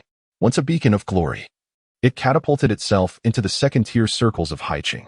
Unfortunately, it later faded into obscurity, clinging desperately to the life-saving Iho water, which allowed it to maintain a meager foothold in Haiqing. The medicinal herbs used for Iho water are exceedingly rare, and the process of extraction is extraordinarily intricate, preventing mass production. Thus, it remains a treasured gem, available in limited supply. Many, recognizing this scarcity, felt compelled to curry favor with the Su family, perpetually seeking their approval. However, the true intricacies of this situation are known solely to the members of the Su family. As the lights began to twinkle in the evening, the Su family's villa was ablaze with illumination. Led by the elder couple, the family gathered in the living room, awaiting a visitor. Li Ying, the eldest daughter-in-law, paced back and forth, growing increasingly displeased as no one arrived. How utterly disrespectful of Su Qing to keep her parents waiting. An offspring should be more considerate. Given her years of wandering, merely surviving was a feat. Did anyone truly expect her to exhibit any decorum? The second son of the Su family wore a similarly grim expression and muttered a complaint, then turned his gaze toward the family patriarch. Father, do you truly believe that girl will agree to surrender the items? Outsiders may perceive the rarity of Iho water, but they are unaware that the Su family genuinely lacks sufficient supply. Moreover, the news that Su Qing is, in fact, alive has long been known to the Su family. Yet they received a warning and dared not disclose this information. The thought of having squandered an excellent opportunity to align with Shang Yunzhen darkened the old patriarch's countenance. Just as he prepared to voice his concerns, the sound of an approaching car resonated from outside, followed shortly by the butler's hurried entrance. Despite clearly seeing someone trailing behind him, Li Ying did not hesitate to admonish him. Soon, a rather corpulent figure emerged, prompting yet another bout of ridicule. Indeed, still bearing that unattractive visage. After all these years, Su Qing, how is it that you have not changed one bit? Have you not considered shedding a few pounds? Since the tender age of 5, Su Qing had been sent into the world of commerce, growing up therein, and with the interference of Shang Yunzhen. She had almost no connection to the Su family. Were it not for, contemplating his intentions, old Master Su softened his expression, adopting a relatively calm demeanor as he spoke candidly. It has been arduous for you these years out there. This individual has only just arrived and has yet to catch their breath. The matriarch of the Su family, concerned that Su Qing might feel uncomfortable, quickly donned a smile, saying, "We are all family, so why the haste? Let us sit down and converse leisurely." As she instructed a servant to prepare tea, she beckoned to Su Qing. "Come here, dear. so that your grandmother may have a good look at you. Though the girl's plump figure could be overlooked, her face was painfully unattractive. The matriarch could not help but feel a profound sense of regret when recalling the delicate beauty of the little girl from years past. Had she not fallen from grace? Given the bond she once shared with Shang Yunzhen, a union between their families would have been seamless, elevating the Su family to even greater heights. Alas, what a pity. Though her thoughts lingered on this, her visage betrayed none of her inner feelings. Su Qing met her smile with a composed demeanor, remaining still, merely raising an eyebrow. Is there an issue with the water? Li Ying, unable to contain her impatience, pointedly criticized. Of course there is. They only provide 10 bottles a year. What good is that? Hello, given your surname Su, you ought to consider the long-term interests of your family and enlist the assistance of the Su family's pharmacists to produce more of the water for unforeseen circumstances. Su Qing's expression remained impassive. Shall I change my surname then? The atmosphere instantly grew tense. Su Qing continued with a cold scoff. Although only 10 units are produced each year, each is priced at 230,000. What more do you desire? How much does a common potion cost? The Su family has amassed wealth and connections through the water, yet now you are insatiable? Li Ying, stung by the retort, turned pale with rage. Her teeth clenched in frustration. So what if the price is high? It is a price that people are willing to pay. You ungrateful wretch. You don't consider your family at all, just like your worthless father. Crash. A teacup shattered on the ground, and Su Qing's gaze turned icy. Dare to say that again. Despite being viewed as an overlooked ugly duckling, her eyes gleamed with fierce intensity. In that moment, feeling a palpable threat, Li Ying's heart quaked, her complexion paling. Her voice diminished significantly. After delivering her words, she retreated behind the eldest Su family member, falling silent. Noticing the awkwardness in the air, the elder Su finally let out a heavy snort. What is going on? Are you all making a ruckus in my presence, as if I hold no significance? Su Qing regarded him coolly, showing no fear. What I just said, was that not your sentiment as well? Li Ying had kept silent when she was at a disadvantage. But now that she had the upper hand, she claimed not to regard him at all. Who was she performing for? Su Qing, lacking patience for such games, stripped away the facade of the Su family.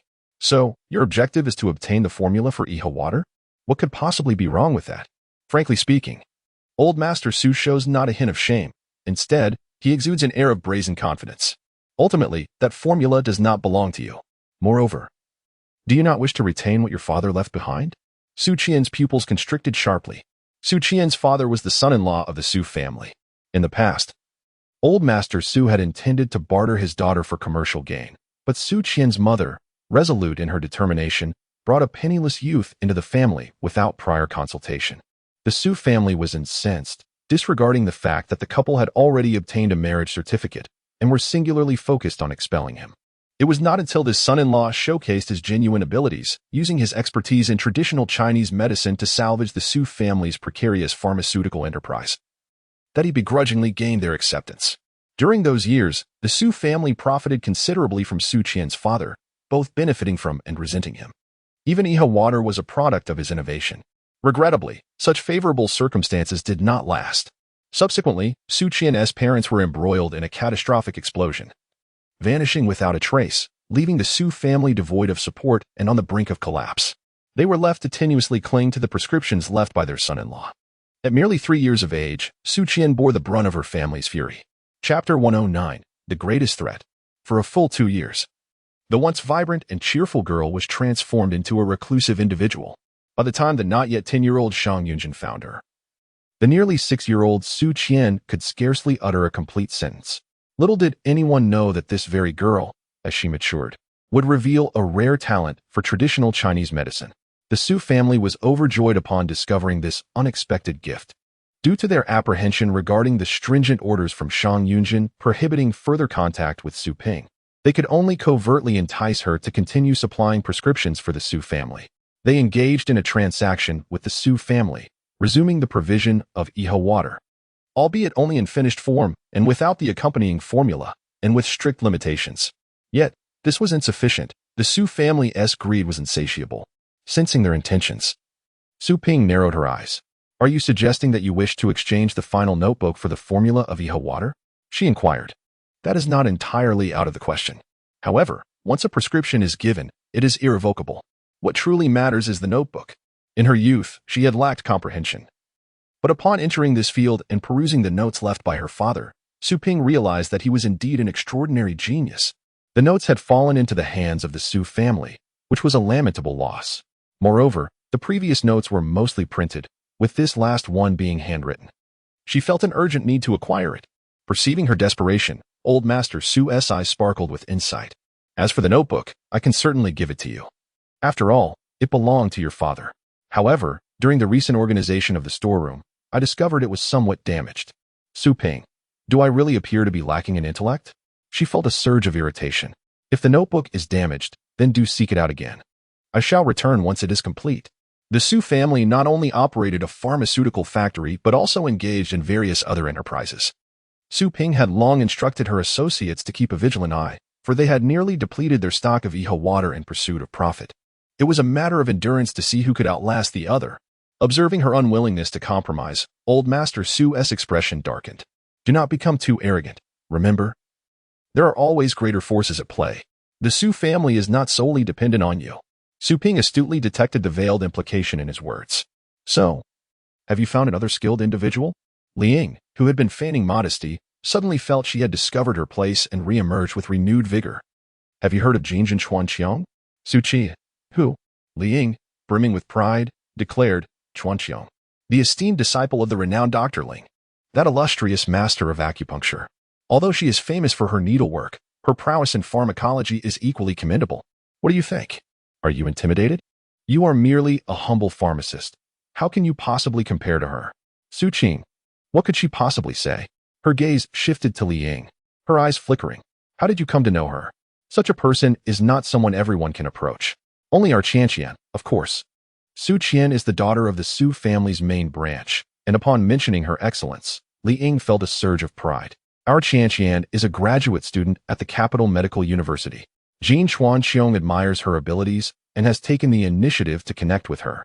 They are currently working together. Su Qing, I advise you to be prudent. Otherwise, be wary of her words that could render you without a foothold in the realm of traditional Chinese medicine. Upon entering, Li Ying immediately seized the opportunity to confront her. And later, as the patriarch Su took center stage, Su Qing found little chance to observe the others present. It was only when Li Ying mentioned it that she noticed Su Qian sitting not far from the two elders of the Su family. The latter's gaze was fixed intently upon her. From the moment she heard of Su Qing's arrival, Su Qian's eyes had been locked on the entrance. Her underlying tension and unease unmistakable. She knew Su Qing was alive and had been on edge ever since. Over the years, she had exerted nearly all her strength to finally stand within the gaze of Shang Yunzhen, yet she could not replace Su Qing. As if that were not enough, she was defeated by an unattractive woman who had once been a maid. Now, she could not even address him as brother-in-law. Upon seeing Su Qing in person, she had assumed that after years abroad, Su Qing would have refined her appearance. To her dismay, she appeared even more wretched. While she felt a sense of schadenfreude, there was also an undercurrent of disappointment. It seemed unlikely she could surpass the unattractive woman currently by Shang Yunzhen's side. After all, the present-day Su Qing looked more unappealing than that woman. With a disdainful snort, Su Qian suppressed all her thoughts and absently pulled out her phone. Casting not another glance at Su Qing's lips twitched oddly, her eyes glinting with deeper meaning. Are you certain that Chuanqiong is reliable? Are you sure she will assist? Su Qian had paid to procure her current photographs from external sources, yet now she acted as if nothing were amiss. What do you mean by that? Li Ying had emphasized Chuanqiong's capabilities specifically to undermine Su Qing's confidence. To her surprise, Su Qing's expression remained unchanged. Feeling a pang of disappointment, Su Qian's arrogance only intensified. What kind of person is she? Do you think she can be compared to you? Unreliable? Ah. Our Qian has a close relationship with her. It's merely a matter of a single word. Such confidence, it would be a pity not to fulfill it. Su Qing forced a smile, nodding in a manner that suggested indifference. Very well then, I wish you all success. With that, she ceased any further conversation and turned to leave.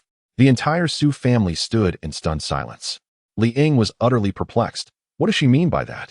The second son of the Su family wore a stern expression, his demeanor ominous. This girl was simply too arrogant. If she wasn't taught a lesson, she might genuinely believe herself to be extraordinary. The rest of the Su family was equally incensed, voicing their agreement. Hearing the commotion, Old Master Su frowned and admonished. What is all this noise about? Instead of squabbling, one ought to engage in something productive. But father, Are we to just stand by and watch that girl act so brazenly over us? She is merely an inexperienced young girl who needs to be taught a lesson. After taking a sip of tea from the hand of old Madame Su, old Master Su's murky eyes brimmed with schemes. Do we not possess that which she desires? The upcoming investment collaboration is about to commence, and we, the Su family, ought to present something of significance. Father, are you suggesting? The second son of the Su family's eyes suddenly sparkled with realization. This could work. Once the news spreads, let us see how anxious that girl becomes. However, old Master Su did not respond to him, instead turning his gaze towards Su Qing. The formula in Su Qing's hands would eventually be surrendered. Nonetheless, Su Qing must also maintain the relationship with Chuan Qiang. After all, they are renowned figures in the realm of traditional Chinese medicine, and there would be ample opportunities to require their assistance in the future. Chapter 110. This is my little master uncle. Old Master Su paused before continuing. Second son. Transfer 3 million to Qian. Let her use it for necessary arrangements. Su Qing naturally had no objections, while the second son of the Su family felt somewhat dissatisfied but dared not voice it further. Nie Qingqian was waiting outside in the car. As Su Qing emerged, the sight of her expression provoked an involuntary smile. What? Has she once again been drained by the leeches of the Su family? Nie Qingqian and Su Qing became acquainted 3 years ago, during a period when Su Qing was simultaneously raising a child and undergoing training. A most arduous phase of her life. They hit it off immediately, and, as it turned out, discovering more about each other was both surprising and alarming. Su Qing, however, remained composed, accustomed to such trials. Upon entering the car, she intended to share a few words with Nie Qingqian, but her phone suddenly rang, displaying an unfamiliar number. With a moment's hesitation, she swiped to answer. Hello? A tentative voice emerged from the other end. This is Lin Zhang, your little master uncle. May I inquire if you are still in Haicheng? Yes, I am. In the next moment, a wave of excitement surged through the phone line. Wonderful. I urgently need your assistance, little master uncle. Su Qing. After silently listening for a while, she responded with a simple, all right. Hanging up the phone, she met Nie Qingqian's curious gaze and shrugged helplessly. There's a surgery that requires my help. According to Lin Zhang, he had recently taken on a particularly unusual case. The patient's condition was critical, and the surgery was scheduled for the following day. Searching for someone else would be futile given the time constraints. Thus, he decided to reach out to Su Qing. Yet, the image of a kindly face surfaced in her mind, filling her heart with a bittersweet ache. She couldn't help but reminisce about their last encounter. Noticing her change in demeanor, Nie Qinghuan's eyes flickered with concern. Is old Ling still holding a grudge against you? Su Qing shook her head, her expression dimmed. The old man is stubborn. It seems forgiveness will not come easily. Before returning to the villa, Su Qing visited the hospital for a blood test. Although traces of medication lingered, their concentration had significantly diminished. Initially, her intention was to save the child, yet ultimately, it was her own offspring she was concerned about. Exercising caution, Su Qing resolved to eliminate the remnants entirely to ensure absolute safety. After scrolling through her phone for a while, she quickly fell asleep wrapped in her blanket. By the time Shang Yunzhen arrived home, it was already midnight. After completing his nightly routine, he instinctively made his way to Su Qing's room. Upon pressing down the doorknob, he found the door locked from the inside. He paused momentarily, a vague smile gracing his lips, yet his eyes reflected a cold indifference. Su Qing slumbered soundly until dawn, unaware that she had missed an encounter with Shang Yunzhen, who had already departed. Before leaving, she contemplated and sent a message. I have a surgery to assist with today, so I may not make it to the sanatorium. The revelation of her identity bore its advantages. A mix of truth and falsehood rendered her less suspect. As long as no one discerned her as Su Qing, all was well. Nie Qingqian was waiting outside in her car. Ever since Shang Yunzhen clarified their relationship, their interactions had become more open and straightforward. As she drove, a sense of unease washed over her. Have the Pei brothers sent you any messages? The whereabouts of the child remained uncertain, and there had been no word from the Pei brothers who were searching for him. The thought alone was worrisome. Su Qing shook her head. Let us wait another day. Upon their arrival, he was already waiting outside. The moment Lin Zhang laid eyes on Su Qing, he was taken aback, astonished. Little master uncle? Su Qing cast him a sidelong glance. Is there a problem? She had yet to fully recover from the previous night. This was also the reason why I locked the door early last night and did not meet with Shang Yunzhen. Indeed, it is you. Lin Zhang sighed, leading the two deeper inside as he spoke.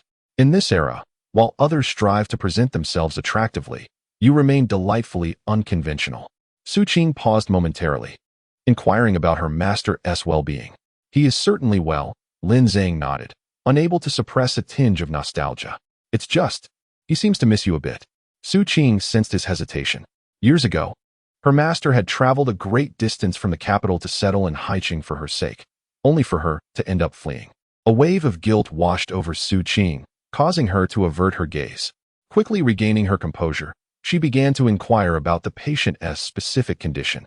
The details were not thoroughly conveyed during yesterday's call. When it came to serious matters, Lin Zhang's demeanor became significantly more earnest. The patient has a tumor in the brain, located near blood vessels, which poses a risk of rupture at any moment. Currently, she is in a state of coma, and immediate surgery is required. However, she is allergic to anesthetics. Allergic to anesthetics? Su Qing frowned. Such cases are rare but indeed exist. Nonetheless, it does not necessarily require my presence. Does your hospital not have an acupuncturist available to assist? The allergy to anesthetics can be mitigated through acupuncture to induce an anesthetic effect, though the technical demands are somewhat higher. Yet, it is not unreasonable to expect that a large hospital would possess such talent. Moreover, Lin Zhang's expression turned grave.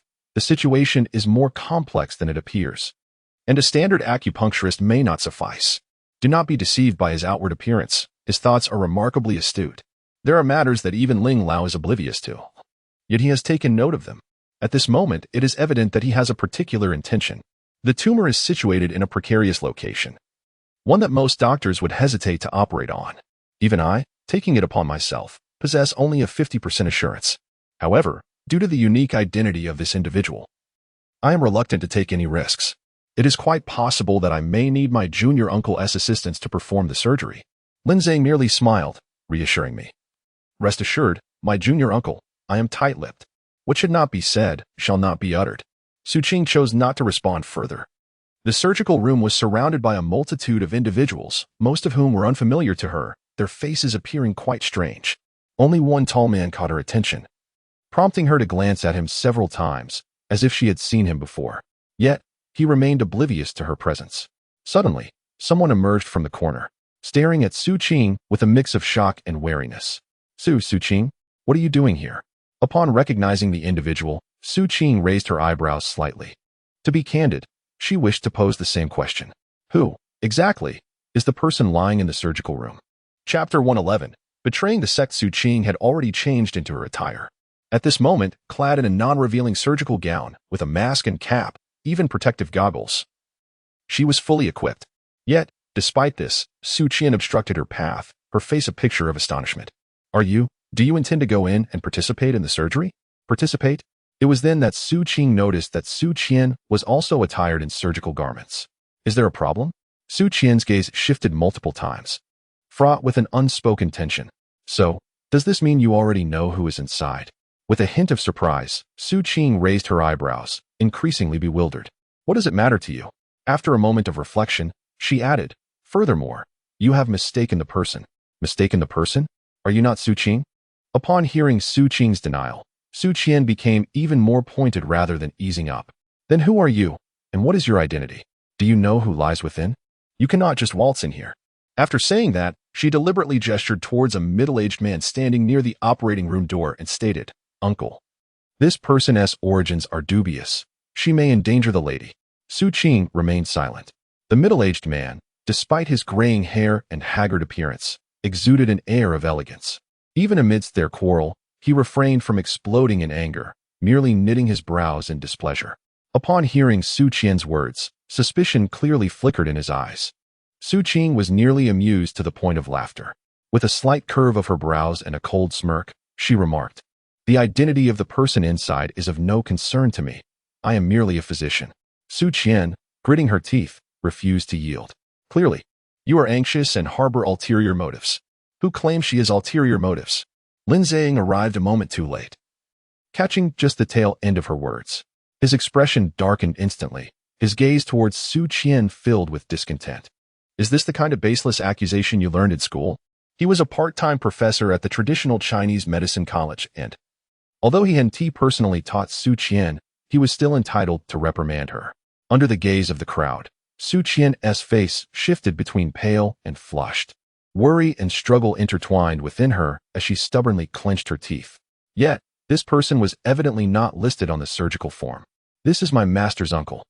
He possesses profound expertise in acupuncture, and I specifically invited him to assist. Step aside quickly. If the patient's surgery is delayed, can you bear the responsibility? After speaking, he turned to the middle-aged man, saying, Mr. Min, rest assured, our hospital will spare no effort. As for this person, before he could finish his sentence, while the main character remained unresponsive, Su Qing was already in shock. Your master's disciple? Professor Lin, are you saying that she? What? Do you have any objections? Interrupted repeatedly by Su Qing, Lin Zhang had long lost his patience. The external assistance he had specially called for was not to be casually doubted. His gaze turned notably colder. For this surgery, you will not be allowed to observe. As a student who had yet to graduate from medical school, the opportunity to observe a surgery was invaluable. In the past, Su Qing would never have easily given that up. However, at this moment, she was too stunned to think about it. She stared at Su Qing, feeling as if her heart had turned to ice. So you are Dr. Chuanqiong? Chuanqiong, the disciple of old Master Ling? Upon the mention of Chuanqiong, everyone present froze in astonishment. Even the middle-aged man, who rarely showed understanding, furrowed his brow in confusion. Wasn't he it said that he had long since betrayed his master and gone overseas? How could he possibly assist in saving a life? Upon hearing this, Lin Zhang instinctively glanced at Su Qing, who was old Master Ling, a national treasure in the field of traditional Chinese medicine. Every move he made attracted attention. It was common knowledge that he had only accepted 3 disciples throughout his life.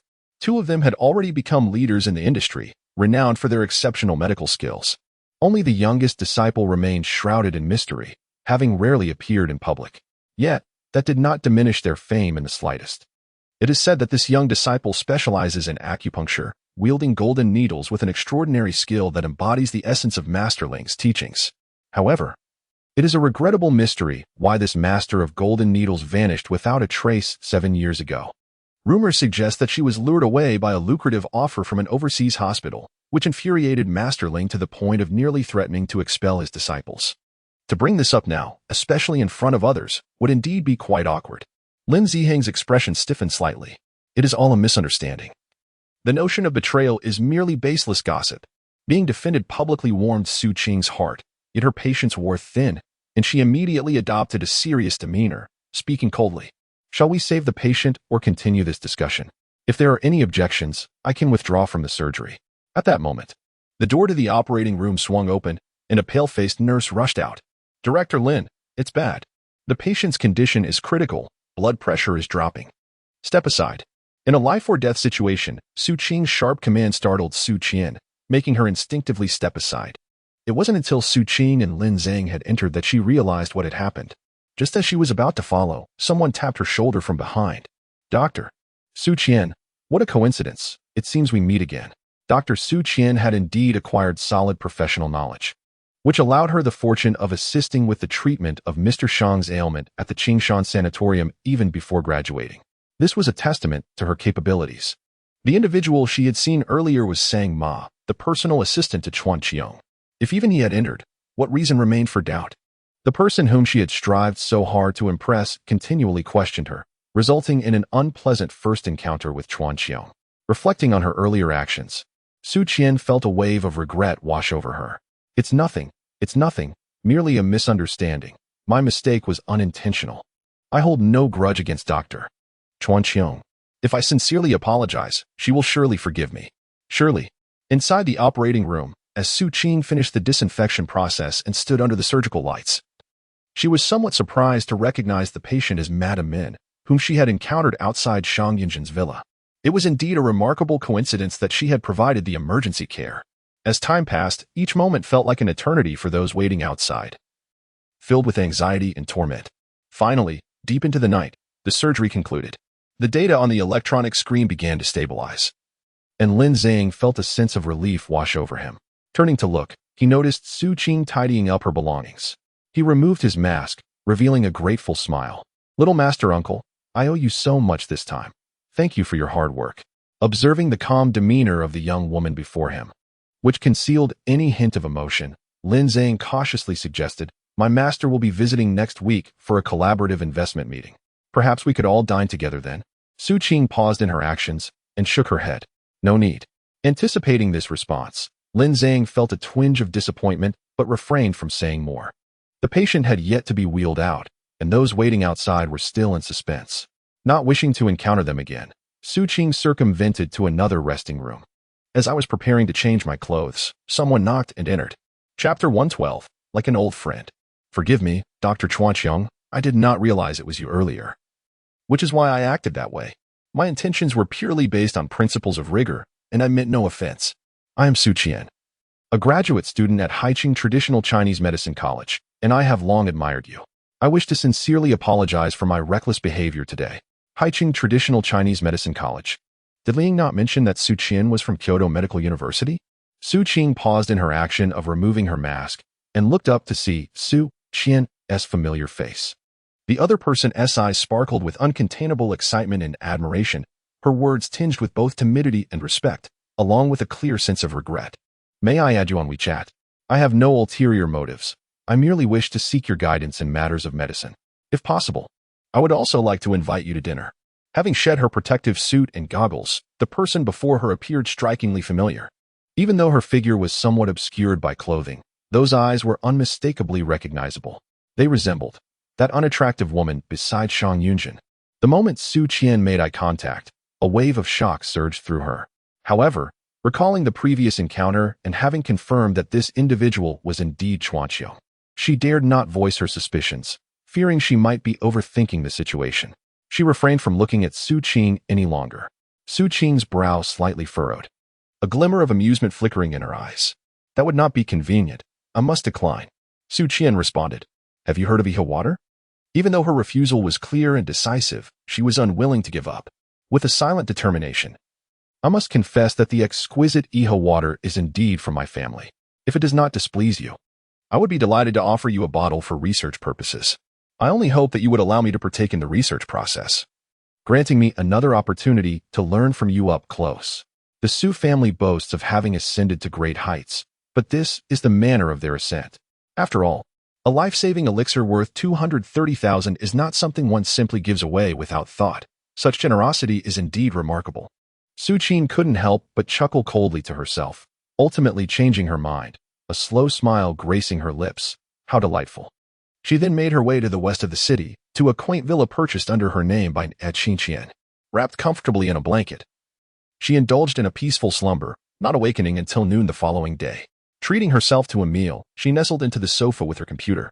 There had yet to be any news from Zai Zai, prompting her to reach out proactively.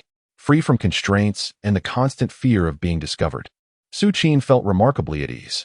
Finding a comfortable position, she contacted Jioding for cooperation. Together, they penetrated the satellite system, finally rebooting the phone they had been searching for. In the desolate wilderness, the Pei brothers appeared utterly exhausted. Days of travel, coupled with the harsh conditions, had drained their energy. To make matters worse, their provisions of food and water had been entirely depleted. In such a dire predicament, danger lurked at every corner. For the umpteenth time, Pei Jin pulled out his phone, which had been devoid of signal, frustration evident in his eyes. Just as he was about to speak to his brother Pei Shan, who walked ahead, he noticed that the phone, seemingly powered off, had inexplicably turned on. A voice soon emerged from it. Grey Wolf, can you hear me?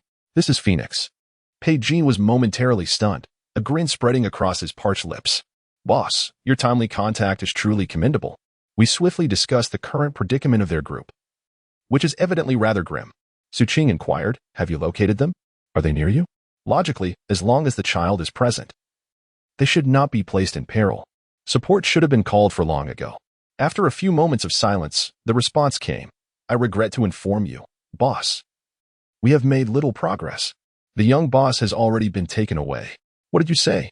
Su Qing's heart sank heavily, nearly choking her. Fortunately, the other party promptly added, however, you need not be overly concerned. Those individuals do not seem to harbor ill intentions toward the young boss, and he has already been taken to Country C. I have managed to gather some information. Knowing the precise coordinates simplifies matters considerably. We can pinpoint the location and immediately deploy a helicopter for extraction. As everything was being arranged, before the line cut off, Jioding inquired, are you still occupied over there? The situation in Nuren seems somewhat peculiar. Su Qing paused momentarily. I will expedite my efforts. initially intending to delay for a few days. She realized she could no longer afford to wait. Su Qing gathered her belongings and headed straight to the hospital. She underwent another blood test, furrowing her brow as she analyzed the results to prescribe medication for herself. The residual medication in her bloodstream needed to be expelled swiftly. What was once a thought of letting things unfold naturally could no longer be tolerated. After preparing her medication, Su Qing opted to stay, instructing Lin Zhang to arrange a hospital room where she would dutifully undergo 3 days of intravenous therapy. With her unique therapeutic approach, the results of the last blood test had significantly improved, and the medication had been nearly metabolized. On the day of her departure, she encountered Mr. Min at the entrance of the hospital. He sat in his car, gazing at her for a considerable time before finally confirming her identity. He alighted from the vehicle and approached Su Qing. "Good day, Dr. Chuan Qiong. I am Min, hailing from Kyoto."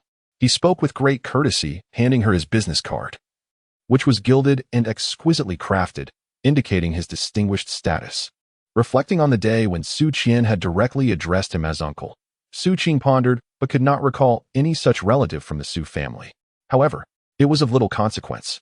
She declined the card with a gentle smile. "I believe you may have mistaken me." The alias Chuan Qiong, once fully revealed, would inevitably attract a multitude of complications, particularly from those seeking medical consultation, and she was not in a position to accommodate such demands. Furthermore, she wished to preserve her mentor's reputation, avoiding the disparagement of being labeled a cold and unfeeling disciple. "I am not the person you seek. Is that so?" On that day at the operating room door, with your spouse's life hanging by a thread, Mr. Min lost his composure and questioned you alongside Su Qian. However, upon regaining his calm, he swiftly realized the inappropriateness of his actions. Hearing her reluctance to acknowledge the matter now, he attributed it to her lingering grievances and refrained from pressing her further. He simply explained, "My words that day were indeed improper. Should you come to terms with it, you may find me at this address." He then provided her with his contact information. After speaking, he gazed contemplatively into Su Qian's eyes. "Your eyes bear a striking resemblance to those of a dear departed friend of mine." HM? Chapter 113. Words. While driving, Su Qian's agreement to perform surgery for Madame Min was solely based on her regard for Lin Zhang. It had nothing to do with anyone else, and she wished to avoid unnecessary entanglements. Upon hearing those words, she assumed it was mere politeness, intended to alleviate the awkwardness at the operating room door, and she did not take it to heart. She casually responded a few times before departing, leaving Minru standing in place, pondering for quite some time. Ultimately, he instructed the driver behind him to investigate whether this Dr. Chuan Qiong had any connection to the Su family. Indeed, compared to the frailty he exhibited upon awakening, his health had been improving significantly after several days of recuperation.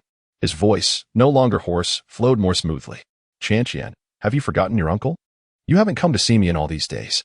Unable to resist the warmth of that moment, Su Qian instinctively replied, "No, I've been busy these past few days. I was just about to head to the rehabilitation center." Immediately regretting her words, she wished she could slap herself. Her agreement with Shang Yunzhen was merely to help save his father. Now that Mr. Shang had awakened and rehabilitation was underway, a full recovery was merely a matter of time. Logically, she should have begun to withdraw gradually. As she drove along the road to Qingshan, Su Qian couldn't help but reflect on her impulsive actions, yet in the end, she felt helpless. Deep down, she could never resist the pull of her connection to the Shang family. In the depths of youthful love, the moment of abandonment brings forth an equal measure of despair. In the years that followed, surviving through adversity, the bitterness grew correspondingly deep. Yet, all that resentment was directed solely at Shang Yunzhen. The other members of the Shang family, including Uncle Shang, and even the now distant and indifferent old lady Shang, along with various aunts like Shang Mingzhu who viewed her with disdain, were, without exception, the warm relatives who illuminated Su Qing's entire childhood. How could one simply disregard them? Furthermore, with the truth now unveiled, the kidnapping incident from years ago, which had been aimed at her, was shrouded in so many hidden complexities. The more one contemplates, the more convoluted it becomes, leading to a decision to relinquish such thoughts. Perhaps impulsiveness is simply part of it. Some bonds are destined to remain unbroken. Love may be severed, yet the ties of kinship are indelibly etched into one's very being. After more than 4 hours, Su Qing successfully arrived at the Qingshan Sanatorium. However, she did not find her father in the ward.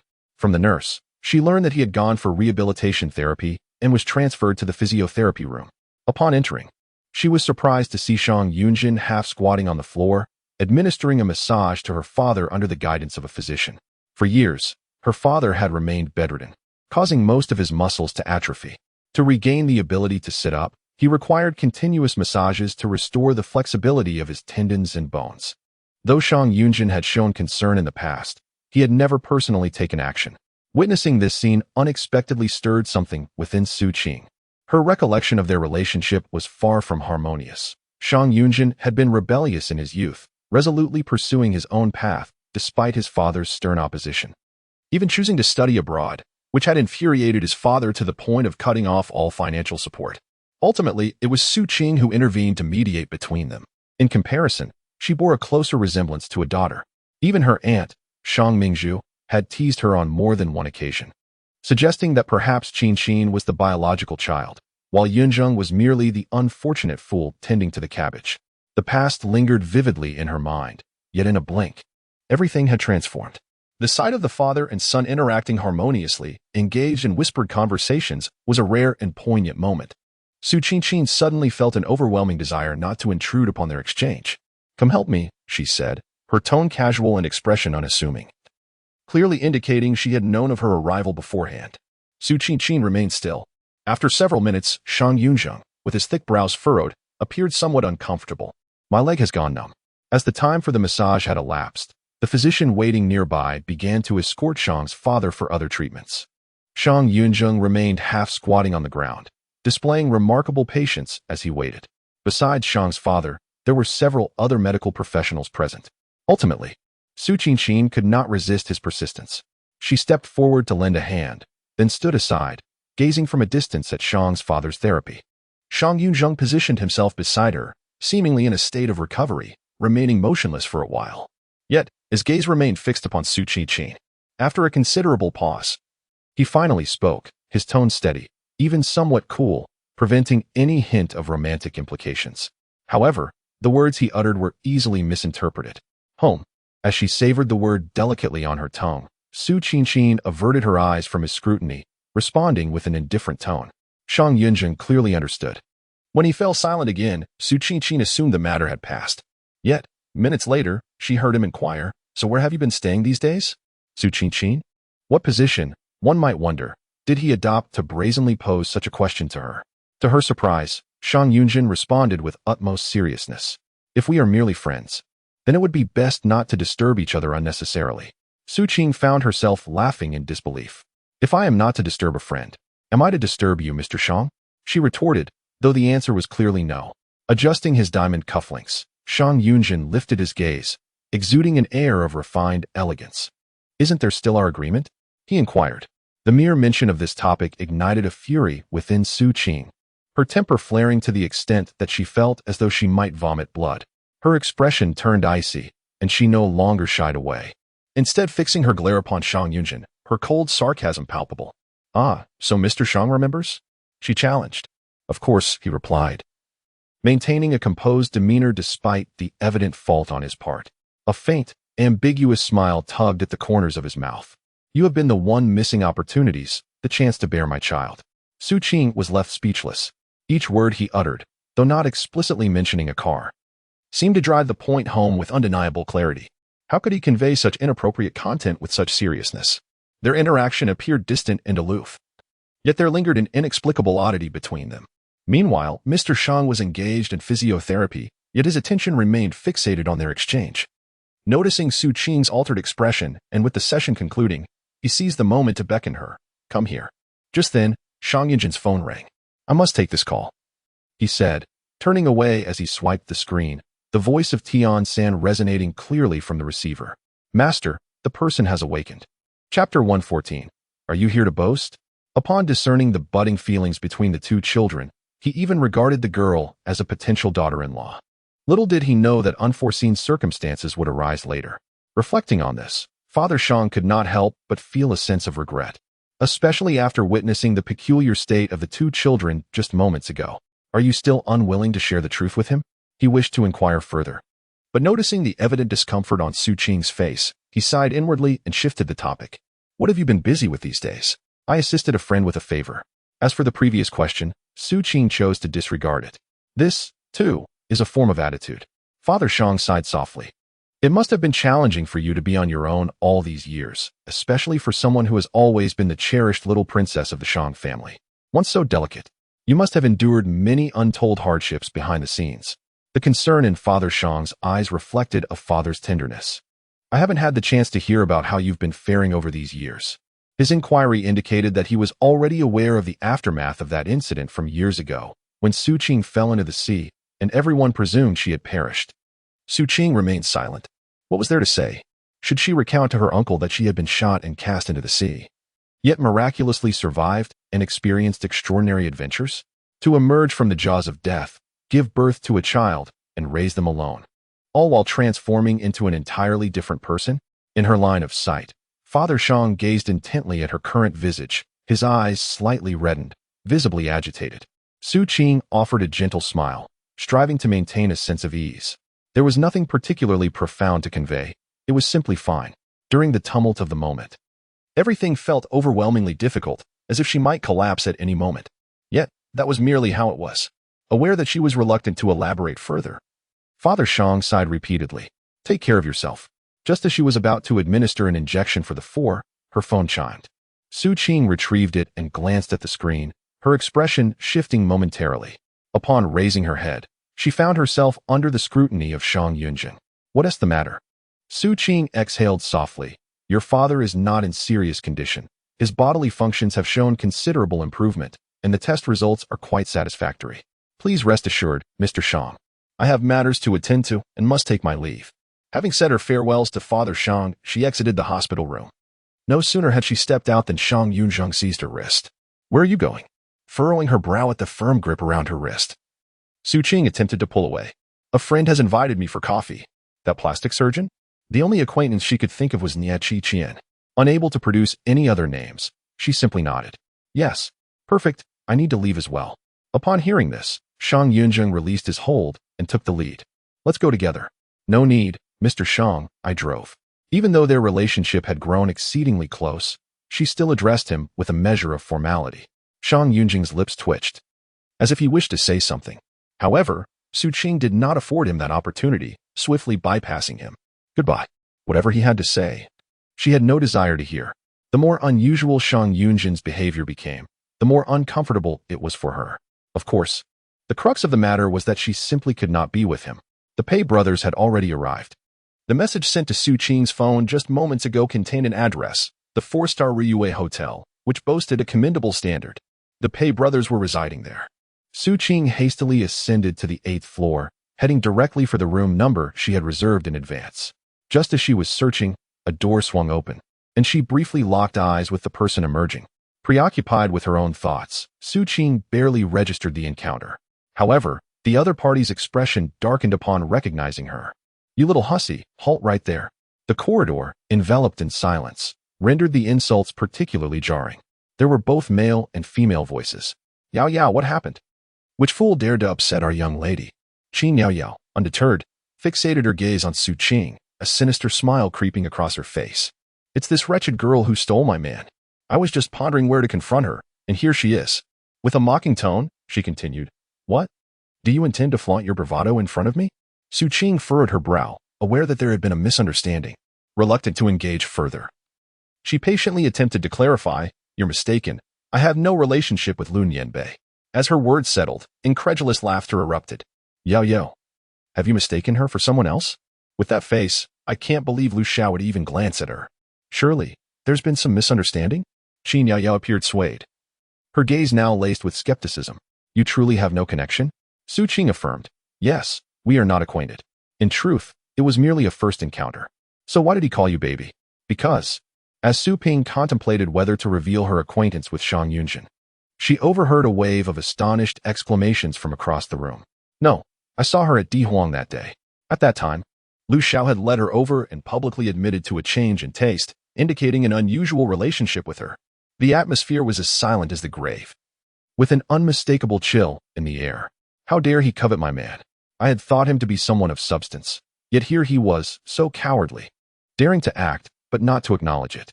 Realizing that further explanation would be futile, Su Ping's expression softened slightly. What do you intend to do? The commotion in the corridor began to draw the attention of others, as doors gradually swung open, with heads peeking out to observe. Qin Yuyu gritted her teeth. Bring her to me. When someone attempted to seize Su Ping's shoulder, she stepped back to evade them. She did not struggle, instead following them inside. The door clicked shut behind them, and a glint of malice flickered in Qin Yuyu's eyes. If you wish to prove that you have no ties to Lun Yanbei, then so be it. He is a man who values cleanliness above all. He would never tolerate his woman having ambiguous relations with another man. How about this? She raised her finger and casually pointed to a man in the room. Engage in some intimate interaction with him, and I shall believe you. What say you? Chapter 115. Strikingly similar to someone else, the man pointed at feigned panic and exclaimed, Please, don't. I'm afraid I might vomit. And you wouldn't cover her face, would you? As long as it's out of sight, everything else remains the same. Ha ha. The room erupted with mocking laughter. Qin Yuyu joined in. Her demeanor quite malicious. It seems there's no other choice. Since that's the case, I'll allow you to strip down and crawl on the ground like a dog before us, and we shall let this matter pass. Otherwise, I will ensure you comprehend the consequences of offending me. Su Ping was unfazed by the laughter, but a chill sparked in her eyes at Qin Yuyu's words. What if I refuse? Qin Yuyu scoffed, her face etched with disdain. Refuse? Who do you think you are? With a mere gesture, she signaled to a man who promptly stepped forward, striding towards Su Ping. Since you are unwilling to act, I shall procure assistance for you. The man wore a sinister smile as he reached for Su Ping's collar. Surprised by her lack of struggle and calm demeanor, he was momentarily taken aback. This girl has quite the nerve? In the next instant, his features contorted in agony as he let out a blood-curdling scream. My God, my hand. A sharp crack echoed, barely audible amidst the malicious laughter. Su Ping deftly tapped several points on the man's body, and by the time others sensed something was amiss, he was already cradling his wrist, pale and crumpled on the ground. What did you use to stab me? Why can't I move? Observing the situation spiral out of control, Qin Yuyu fumed with anger and embarrassment. How could you be so useless? You lot, go together. A throng of men and women surged forward, and Su Qing tightened her grip on the silver needle, a cold smile curling at her lips. Half an hour later, a group of people appeared in the corridor. Leading the charge was a middle-aged man clad in a uniform, a barely perceptible obsequious grin adorning his face. We received reports of an incident and hastened here. Please do not take offense, young Master Lu. The door swung open, revealing several individuals sprawled haphazardly on the floor, their bodies curled in distress and moaning. The only one appearing coherent was seated nonchalantly on a single sofa, her legs crossed. Her expression was devoid of warmth, her face marred with blemishes and acne scars, yet she wore a serious demeanor as she conversed with the trembling Qin Yuyu beside her. This is how it is, she explained. I truly am not well acquainted with Lun Yanbei. The misunderstanding that day was entirely orchestrated by that rascal, who merely sought to ensnare me. Do you remember? And for heaven's sake, do refrain from saying that Lun Yanbei has a penchant for cleanliness. Such remarks are liable to backfire. After all, he began passing love letters to girls at the tender age of 12, and his history of meddling in others' relationships is too numerous to count. A friendly reminder, a man like him is not a treasure to be cherished, especially considering that none of his past girlfriends have lasted beyond 3 months. He thrives on turmoil. The more you treat him like rubbish, the more reluctant he becomes to let you go. At the doorway, Lun Yanbei's expression darkened ominously. Sensing the shift in atmosphere, Su Qing lifted her gaze. To her surprise, the first figure she noticed was not Lun Yanbei, but rather Shang Yunzhen, standing behind him. Her eyelids twitched involuntarily. Why was he here? Finally, the long-awaited savior, Qin Yuyu, caught sight of hope and, in a fit of despair, threw herself sobbing into Lun Yanbei's arms. Save me. This woman intends to end my life. She slanders you, claiming you harbor ulterior motives and possess an unworthy heart. Catching a glimpse of the nearby, eyes glinted with malice. Not only that, she entangled herself with, asserting a close familiarity, even claiming to reside in his abode. In this circle, who is unaware that detests women who cling to him, this woman, oblivious to her peril, has sealed her own fate with such words. She is destined to suffer greatly. Having been struck and now reduced to tears, S' face was a mess. Her makeup in ruins, recoiled in disdain, avoiding her touch. Upon hearing the latter part of her statement, his gaze turned to with a knowing amusement. Maintaining his composure, surveyed the room filled with wailing men and women, ultimately fixing his gaze on, his brows slightly raised. Coffee, you say? Confronted so directly, exhibited no embarrassment. She shrugged with an air of resignation. A sudden predicament has arisen. Wouldn't he mind covering the medical expenses, would he? While others might be oblivious. They were acutely aware of the dynamics at play. Of course, did not decline, turning to the hotel manager. Call an ambulance. Take them to the hospital. Charge the medical expenses to my account. Should any further compensation be required, feel free to contact my assistant. Such generosity was truly remarkable. Once he had given his instructions, he turned back to. The implications of his words were ripe for misinterpretation. As sobs abruptly ceased, her expression one of disbelief. You. Feigning a sweet smile, replied with an angelic fade, I have earnestly explained this to you. It is your refusal to believe that has led us here. The Joy Hotel is a subsidiary of the Liu family, and the beaten Qin Yu shares an intricate relationship with Lu Nianbei. Ultimately, it was he who intervened, bringing this tumultuous incident to a resolution. Su Qing did not pay a single cent in medical fees and instead received a wave of apologies. As she departed, the middle-aged officer who had responded to the scene glanced at Su Qing, half-jokingly and half-admiringly remarked, You possess quite remarkable skills, young lady. The two exchanged no further words as they made their way to the parking lot. With the driver, old Chun, absent, Shang Yunzhen took the initiative to open the door on the driver's side. Lu Nianbei, quick-witted, leapt into the back seat, leaving the passenger seat for Su Qing. Wearing a playful and irreverent grin, it was rare for Brother Zhang to take the wheel. Thus, she felt compelled to relish the experience. With Lu Nianbei's presence, the atmosphere in the car was anything but dreary. It was lively, albeit solely due to him. From the moment he had appeared before Su Qing, his intentions had been anything but innocent. At that moment, he was particularly intent on extracting information from her. Su Qing, disinterested, closed her eyes and feigned oblivion. After considerable time, when Lu Nianbei grew weary of his one-man show and fell silent, Shang Yunzhen at the driver's seat unexpectedly spoke up. You seem to know him well, he insinuated, alluding to the conversation she had with Qin Yu at the hotel. She had never anticipated they would arrive, and in a moment of distraction, she had spoken more than she intended, hoping to avert similar incidents. Little did she know it would lead to her own troubles. With a subtle twitch of her eyelid, she began to speak nonsensically. It's not so much that I know him. Rather, it's primarily due to Lu Xiao's reputation for being a charmer. He is capable of such brazen acts, so my words were likely quite accurate. Shang Yunzhen listened in silence, absorbing her words. With unwavering focus, her gaze remained fixed ahead, leaving one to wonder whether belief or skepticism lay beneath. In the back seat, Lu Nianbei was growing increasingly agitated. What is the meaning of this? I demanded. The person is still present, at least show some consideration. Su Qing scoffed, harboring resentment for being unjustly implicated and delayed in a pressing matter. Unable to refrain from a direct jibe, I thought with Lu Xiao's thick skin, he wouldn't take it to heart. Who are you insulting for lacking dignity? Whoever deserves it. The atmosphere, which had settled into a brief tranquility, erupted once more into discord. After much grumbling, Lu Nianbei found himself at a loss, furrowing his brow in frustration. Wait a minute, this familiar confrontation, why does it feel so reminiscent of someone else? Caught off guard, Su Qing felt her breath quicken, maintaining a facade of calm, pretending to be oblivious. Who? The moment the question slipped from her lips, a jarring screech of brakes pierced the air. Without any warning, Su Qing was thrust forward by inertia, her body lurching violently. Chapter 116. Elixir of the Gods still shaken, Su Qing turned to look at Shang Yunzhen. While Lu Nianbei in the back seat was already in an uproar. Zhengge, what is going on?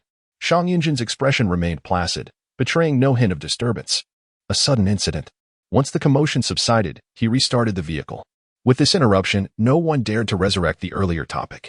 His words were sparse yet pointed, a testament to his sharp tongue. With guests in the living room, Su Qing refrained from entering, remaining unaware of the unfolding events. Just as she stepped into her room, a call from Ye Qingxian came through. Qing Bauer, Zhong Ruoxi has awakened. Su Qing raised her eyebrows in surprise. Awakening is merely an awakening.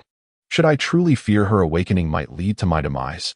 To elucidate my point, what I genuinely wish to convey is that upon regaining consciousness, she mysteriously vanished from the hospital. Furthermore, there is an unsettling piece of news that the Su family disseminated this morning. A sense of foreboding washed over Su Qing as she pondered their intentions. Each year, Haiqing holds a traditional investment promotion conference spearheaded by the Pharmaceutical Regulatory Association, attracting numerous merchants from their circle alongside esteemed figures from the medical community. The Su family hinted that they would unveil their treasured medical notes during this event, inviting everyone to engage in dialogue and exchange insights. Su Qing's pupils constricted. My father's notes? Indeed. Nie Qingqian nodded, suggesting that this was merely bait, intended to ensnare you and compel your concession. Huh. Su Qing narrowed her eyes, a sardonic smile grazing her lips. The Su family possesses such limited prowess. After ending the call with Nie Qingqian, she proceeded to message Pei Shan. They had initially arranged for her to meet them at the hotel. But the sudden appearance of Qin Yaoyao had interrupted her plans. The matter concerning her child was pressing. She feared that her absence might incite concern among the two brothers. Thus, Su Qing resolved to inform them of her delay before heading over. However, before she could send her message, Pei Shan's reply arrived. Su Qing's eyelids flickered with anticipation, and without hesitation, she rose to leave. The person had already arrived, claiming to have something of great importance to share with her. Perhaps the matter was indeed urgent. Upon reaching the entrance, she spotted a furtive figure not far away. It was Pei Jin. Su Qing felt a tightening in her chest and hurried over. Before she could even utter a question, Pei Jin had already lowered his voice to speak. Boss, since you are residing here, you must exercise utmost caution. The little boss has been taken away by Shang Yunzhen's men. He has reactivated a portion of his power overseas, and the adversary is far too formidable. Arriving a step ahead of us, we were utterly incapable of intercepting or retrieving him. Su Qing was taken aback. Pei Jin bore minor injuries, with a sizable bruise at the corner of his mouth. The simplicity of his words struck Su Qing like a thunderclap. A throbbing pain pulsed at her temples. Her child had cost him a staggering 500 million. It was hardly surprising that Shang Yunzhen would retaliate and seek revenge. Yet, due to her underlying guilt, hearing this news sent a chill down her spine. She had thought that sending her child away would resolve everything, allowing her to turn the page completely. Previously, she had been well cared for by the Shang family, living as a sheltered princess in an ivory tower, with her only interaction with Shang Yunzhen being their romantic relationship, where she indulged in limitless affection. She had never considered that the man who had always doted on her could possess any terrifying aspects. It was only later, upon venturing outside and hearing various rumors, that she suddenly realized the man, who had always treated her with tenderness, was far from ordinary. The previous paternity test incident, combined with his cautious nature, made her wonder if she could not afford to dwell on such thoughts. Just the slightest expansion of her imagination sent her into a panic. Steeling herself, she commanded, "Please exert yourselves further and ascertain the current whereabouts of my child. Upon receiving concrete information, regardless of the time, it is imperative to notify me promptly. Only by knowing the current whereabouts of the child can we take action." Presently, within the country, Shang Yunzhen holds a significant identity and acts with a degree of discretion. This is advantageous for us. The Pei brothers were specifically designated to be close to the child, tasked with ensuring his safety, and there is naturally no dissent. However, Pei Jin did express some confusion. Wasn't it said that the surveillance network here is stringent, and crucial information cannot be transmitted via mobile devices? This is precisely why he took the considerable risk of making this trip. This statement sounded somewhat peculiar. Nevertheless, Su Qing's attention was entirely consumed by the concern that the child might be discovered at any moment, causing her to overlook this detail. Above the entrance of the Shang residence, several cameras were installed, providing a comprehensive 360-degree view. Skillfully navigating the controls, she swiftly accessed the surveillance system of the Shang residence. It had been quite some time since she engaged in such activities. She was merely returning to her old profession. She pulled up the surveillance video from the entrance. And indeed, she observed Pei Jin appearing and conversing with her, his face captured clearly. Su Qing pressed her lips together tightly, methodically switching through all the cameras positioned there. Pei Jin's identity is sensitive, and he is already engaged with Shang Yunzhen's associates abroad. It is likely that his identity as a mercenary for Nuren has already been exposed. Following this line of inquiry may very well reveal numerous leads. Given the secrets concerning herself and the child, Su Qing was not daring to be careless in the slightest. After ensuring that there were no oversights, she began to delete the footage one by one. Simultaneously, she switched the earlier images back to cover them, creating an illusion of seamlessness. Even if someone were to notice something amiss later, they would be unable to restore the original footage. The difficulty was not particularly great, except for the limitations imposed by operating on a mobile device, which constrained her movements. Throughout her endeavors, the network firewall of the commercial residence remained utterly silent. Su Qing felt as if she were in an uninhabited realm, gradually lowering her guard. This was not her first foray into the surveillance network of the commercial residence. She had previously erased a significant amount of data. What was once a familiar task now became unexpectedly challenging. Just as she reached 2/3 of her progress, a small light appeared on her phone screen. The previously smooth data line suddenly became a chaotic tangle. A line of text materialized, reading, "You dare disturb the ground beneath the Tai Sui? You must be living impatiently," accompanied by a mocking expression. Su Qing's lips curled into a slow smile. She had been discovered. Chapter 117. We are all adults now. Calmly switching interfaces, she began to engage with her adversary. It appeared they were operating from a computer, giving them an advantage. Su Qing found herself somewhat strained in her response, yet not entirely outmatched. Her fingertips danced swiftly across the screen, her expression grave. The red and white data lines on the screen pursued each other in a fierce struggle, while her opponent aimed to capture her ID. Su Qing's objective was to delete the surveillance footage. However, she refrained from revealing her intentions too soon, focusing instead on interception. It must be said that her opponent was indeed formidable, and with Su Qing's constraints, she ultimately could not prevail. The moment the adversary breached the firewall and invaded her email, Su Qing appeared to be at a disadvantage, swiftly retreating. Yet, she immediately redirected her attention to the data stream of the surveillance footage. The data set that had breached her email vanished in an instant. It was merely a trap. The cunning rabbit has 3 burrows. In this line of work, who does not prepare in advance for unforeseen circumstances? It is a lesson learned from her own offspring. Su Qing displayed a triumphant smile, seizing those fleeting seconds to swiftly delete the remaining content. It was too late for any cover-up. The discovery had already been made. But as long as she could erase it, that would suffice. At the very least, it had to be to an irreparable extent. However, contrary to Su Qing's expectations, within less than a second, the dim data flow on the opposing side reignited. The adversary behind the computer seemed to have suddenly gained an advantage, not only extricating themselves with astonishing reflexes, but also following her data trail directly toward her. Su Qing's expression shifted dramatically after a moment of contemplation. She resolved to confront the challenge head-on. The surveillance video content absolutely could not remain, as long as there was no direct evidence. Whatever others might say could be dismissed as a misunderstanding. No longer daring to be careless, Su Qing focused intently. In the blink of an eye, she found herself engaged in a life-and-death struggle within the virtual network. A single move could determine the outcome. Yet, Su Qing regrettably faced defeat. As the virtual data on the screen exploded in succession, her phone began to heat up rapidly.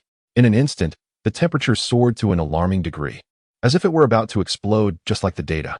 The heat caused Su Qing to release her grip, and with a thud, the phone fell to the ground, landing on the adjacent lawn, mercifully unbroken. However, the screen was now completely dark. Thus, it became irreparably damaged. Equally dark was the expression on Su Qing's face.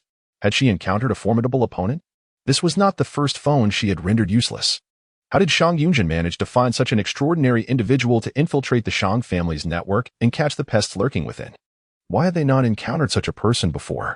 Unbeknownst to them, within the villa, several individuals wore equally grave expressions. Lu Nianbei clenched his fists, so tense that he nearly forgot to breathe. Goodness, this person is remarkably formidable. Even our Xiao Wu is unable to match him. After uttering this, he sensed a disquieting inconsistency. If this individual is so powerful, then how could he have manipulated the surveillance footage without being easily detected? The one referred to as Xiao Wu was a young man with an appealing appearance, sporting a pair of black-rimmed glasses that lent him an air of gentility. However, at this moment, his expression was rather unfavorable. This was not due to a singular individual. Lu Nianbei nearly sprang to his feet. Who else could possibly be joining this commotion? Uncertain. I can't shake the feeling that this maneuver seems strikingly familiar. Could it be a flood has swept through the Dragon King Temple? How could that be? Lu Nianbei responded indignantly. If it were one of their own, how could they remain unrecognized? Moreover, they would not be opposing them. That is not necessarily the case. Tian Wu's lips twitched, though he refrained from voicing a counterargument. Lu Nianbei's gaze, however, was once again fixated on Shang Yunzhen, instantly filled with various forms of admiration. Indeed, it must be my brother Zhang. No matter the specters or phantoms, as long as you take action, they will all reveal their true forms. Observing his sycophantic demeanor, Tian Wu fell silent. Do you know that the master plays with computers? I had no idea. Lu Nianbei chuckled merrily, yet this did not diminish his faith in him. Tian Wu, the legendary infatuated fan, this is precisely his nature. Lu Nianbei was not in the slightest perturbed by his disdainful gaze. Rather, he felt an increased sense of pride. So my idol, Zhang Ge, is knowledgeable about computers too? Ah, how many surprises does my idol hold that I am yet to discover? Speaking of which, what was that ungrateful little brat planning to do just now? Silently infiltrating the residential network, only to breach the surveillance system. Could it be that he seeks someone or something? While he remains oblivious, Tian Wu understands. Delete the surveillance footage. Regrettably, I realized it a bit too late. He had already succeeded. Not necessarily. Shang Yunzhen's expression stirred, his eyes gleaming with an enigmatic light. Initially, when the villa's video was compromised and deleted, he was irritated but did not deem it overly significant. Now that it has been exposed, why persist in such actions? A visage of Su Qing, not particularly attractive, flickered in his mind, and his gaze darkened slightly. Perhaps it is worth attempting to restore it. What else is she concealing from him? As colleagues in the same field, following standard procedures, how could those items deleted by them possibly be recovered? However, since he has proposed it, Tian Wu's eyes sparkled. Is there a loophole? He probably lacks sufficient time. Realizing he had been deceived, he took action to assist. Shang Yunzhen squinted. If I am not mistaken, the other party is likely operating via a mobile phone. A mobile phone? Absurd. Shaking off the previous despondency, Tian Wu immediately rolled up his sleeves. Understood. I shall take action now. Lu Nianbei struggled to keep up with their conversation. Yet it did not impede his understanding of its essence. Upon hearing that there was a possibility of repairing the surveillance, he felt a sense of relief wash over him. However, he soon cast a skeptical glance towards Tian Wu. Are you capable? A man must not admit defeat. Tian Wu gritted his teeth, asserting. How can one know if they do not attempt?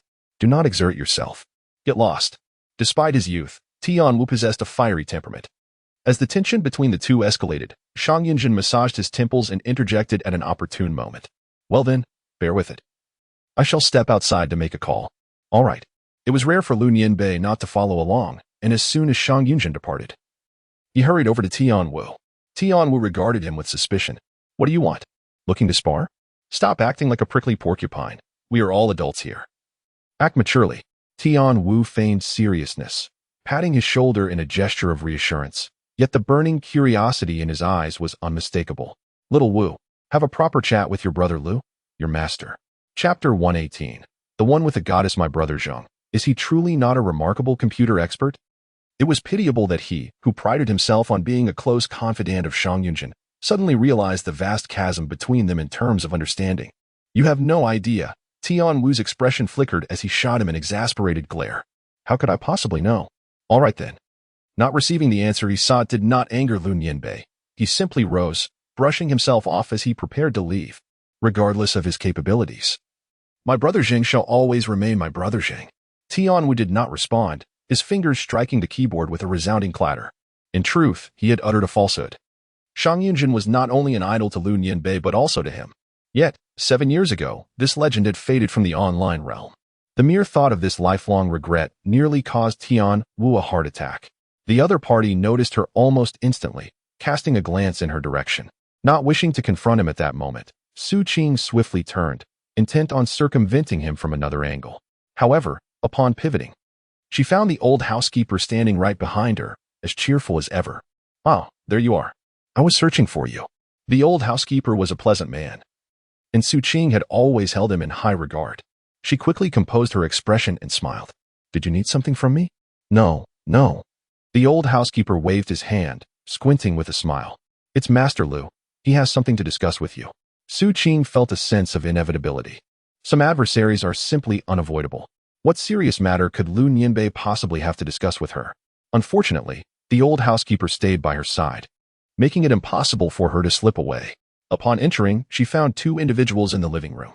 Lu Nianbei, a grown man, lay sprawled on the sofa in a most unrefined manner, cradling a fruit platter.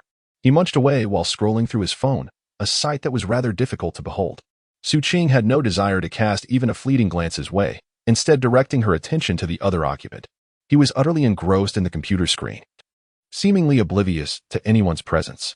Observing his swift movements across the keyboard, Su Qing furrowed her brow, recalling her recently discarded phone. It turns out to be him. Yet, this young man appears strangely familiar. I must have encountered him somewhere before. Before she could ponder further, a sudden roar of engines emanated from Lu Nianbei's phone. The sound was both clear and intense, strikingly reminiscent. Su Qing raised her eyes in surprise to glance over. A few minutes later, As the cacophony subsided, replaced by a chorus of cheers, Lu Nianbei lifted his head, looking as if he yearned for more.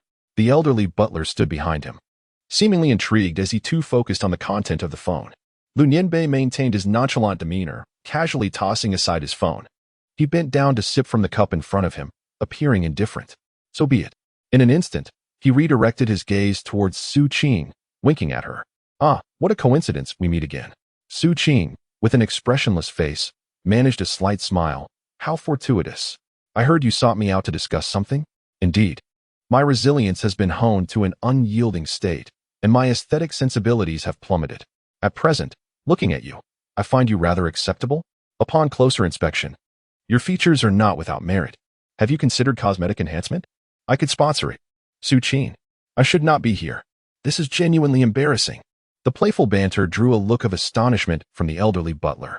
To think, you two seem quite familiar with each other? Su Qing had initially appeared in the villa under the guise of a maid. This lens, to some extent, influenced the perceptions of others towards her. Much like how Zhang Ruoxi and Shang Mingzhu frequently referenced it, it is not surprising that the old steward would be taken aback. Of course, he is familiar with the situation. Lu Nianbei flashed a grin that hinted at mischief. Our friendship is quite close, after all. Friends? Indeed, friends. Nodding emphatically. Lu Nianbei playfully winked, suggesting that as a friend, I could assist him by peeling a pomegranate. Su Qing, ha, who does he think he is? Not only is he indifferent, but he also holds a sense of disdain. Lu Nianbei immediately bristled, narrowing his eyes with a menacing glare. What kind of look is that? Don't misunderstand. It's not what you think. As expected, when faced with this individual, it is impossible to conceal one's sharpness. Su Qing scoffed. I've had rabies shots. Do you think I would be afraid of you? Lu Nianbei, this is truly intolerable. He thrust the fruit platter into the old steward's hands, barely suppressing the urge to leap up. Yet, in the next moment, he managed to contain himself. Grinning with ulterior motives. Tell me, how can you be so ungrateful? An odd shift in attitude occurred. Su Qing suddenly realized something and turned sharply. To her astonishment, the old steward, acting on Lu Nianbei's suggestion, actually brought her a pomegranate.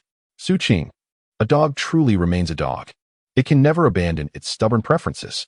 Under the indifferent gaze of Shang Yunzhen, Su Qing felt an overwhelming urge to swat it away. However, with Lu Nianbei present, it was evident that he would seize the opportunity to make a fuss, to avoid giving him the chance to provoke her. Su Qing gritted her teeth and accepted the pomegranate. She did not actually peel it, but instead smiled at Lu Nianbei with a knowing glance.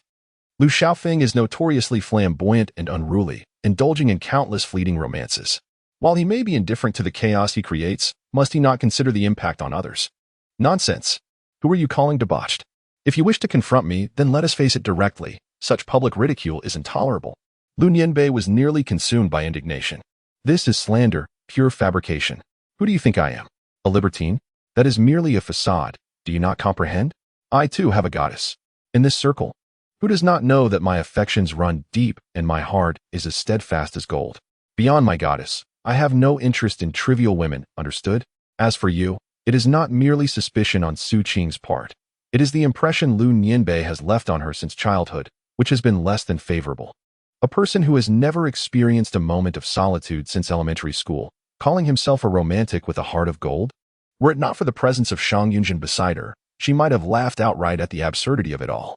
It truly is unexpected. One wonders who might be unfortunate enough to catch Lu Xiao's eye. Let us converse properly.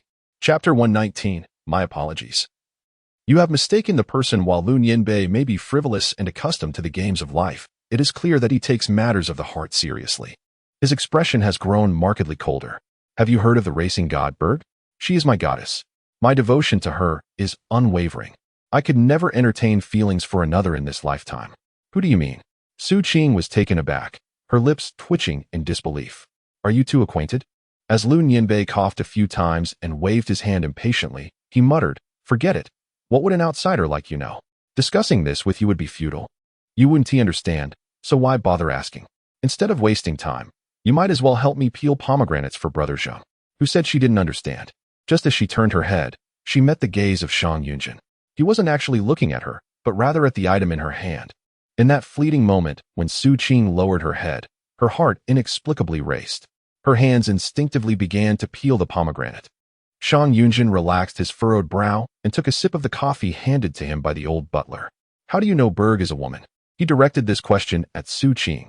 After all, from the moment Lu Nianbei mentioned the name to when he expressed his fondness, Su Qing had remained remarkably composed. Even if she were surprised, it was not the kind of shock born from ignorance. It resembled someone who understood something. Before Su Qing could respond, Lu Nianbei jumped in. Assuming the question was directed at him. Brother Zheng, you seem to misunderstand. When it comes to true love, what does gender matter? I don't care at all. As long as Berg is willing, I'm open to anyone, regardless of gender. Su Qi, cough, cough, cough. What kind of shocking revelation is this? Amidst their conversation, Tian Wu, who had been busy, finally looked up. With just one sentence, he successfully became the center of attention. I have results on my end. The pomegranate in Su Qing's hand fell to the ground, rolling until it came to a stop at Shang Yunzhen's feet. What is the rush? Lu Nianbei, oblivious to the interaction between them, hurriedly approached Tian Wu. Has the surveillance been restored? Truly impressive, Xiao Wu. Quickly, let me see who dares to be so audacious. The reckless troublemaker, Su Qing. Just as Lu Nianbei was about to view the computer screen, Shang Yunzhen swiftly extended his long arm and snatched the computer from Tian Wu's grasp. He was closer and quicker. Why the rush? Lu Nianbei appeared hurt. Brother Zheng. Shang Yunzhen disregarded him, finally focusing his gaze on the computer screen. Su Qing watched him, her hands tightly clenched, her heart racing to her throat in a fleeting moment. Shall we all take a look together? Su Qing was uncertain of her own mindset as she moved closer. Unable to contain himself, Lu Nianbei was the first to press the power button. The atmosphere in the living room fell silent for a brief moment, and soon, images began to gradually materialize on the computer screen. Intermittently, it was indeed the portion of the video she had deleted. The restoration was not particularly smooth.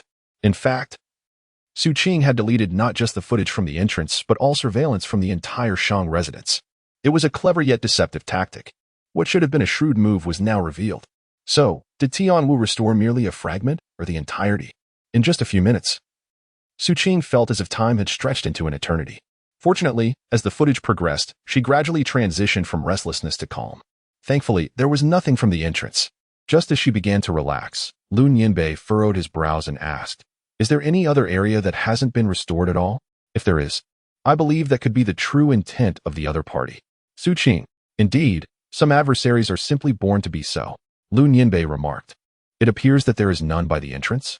Su Qing was suddenly overwhelmed by an intense urge to silence them. Yet, there was indeed someone at the entrance.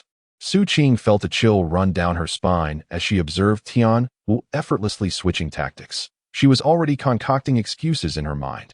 However, the surveillance footage at the entrance had not only been deleted but also overwritten. The content restored by Tian Wu appeared utterly mundane, devoid of any flaws.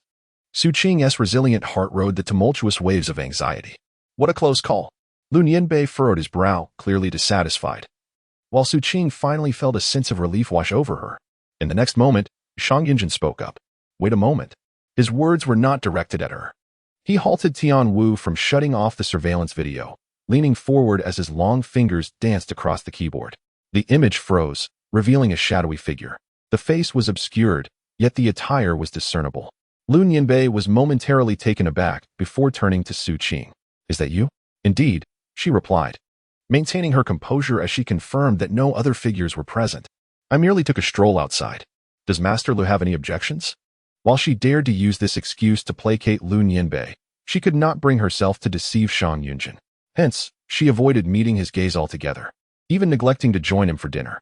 As night fell, the old housekeeper made a special effort to personally deliver a plate of pomegranates to her. Each one was large, round, and vibrant red, still exuding a cheerful demeanor. The young master asked me to bring this to you, saying you hadn't had dinner and might be hungry. Yet, even if she were truly famished, subsisting solely on pomegranates would hardly suffice. Feigning ignorance to her sarcastic expression, the old butler did not forget to remind her specifically, if you cannot finish these, you may peel them first. It just so happens that the young master is short of post-dinner fruit, and you can deliver it to him. Su Ping. This is no longer a hint, but a blatant instruction?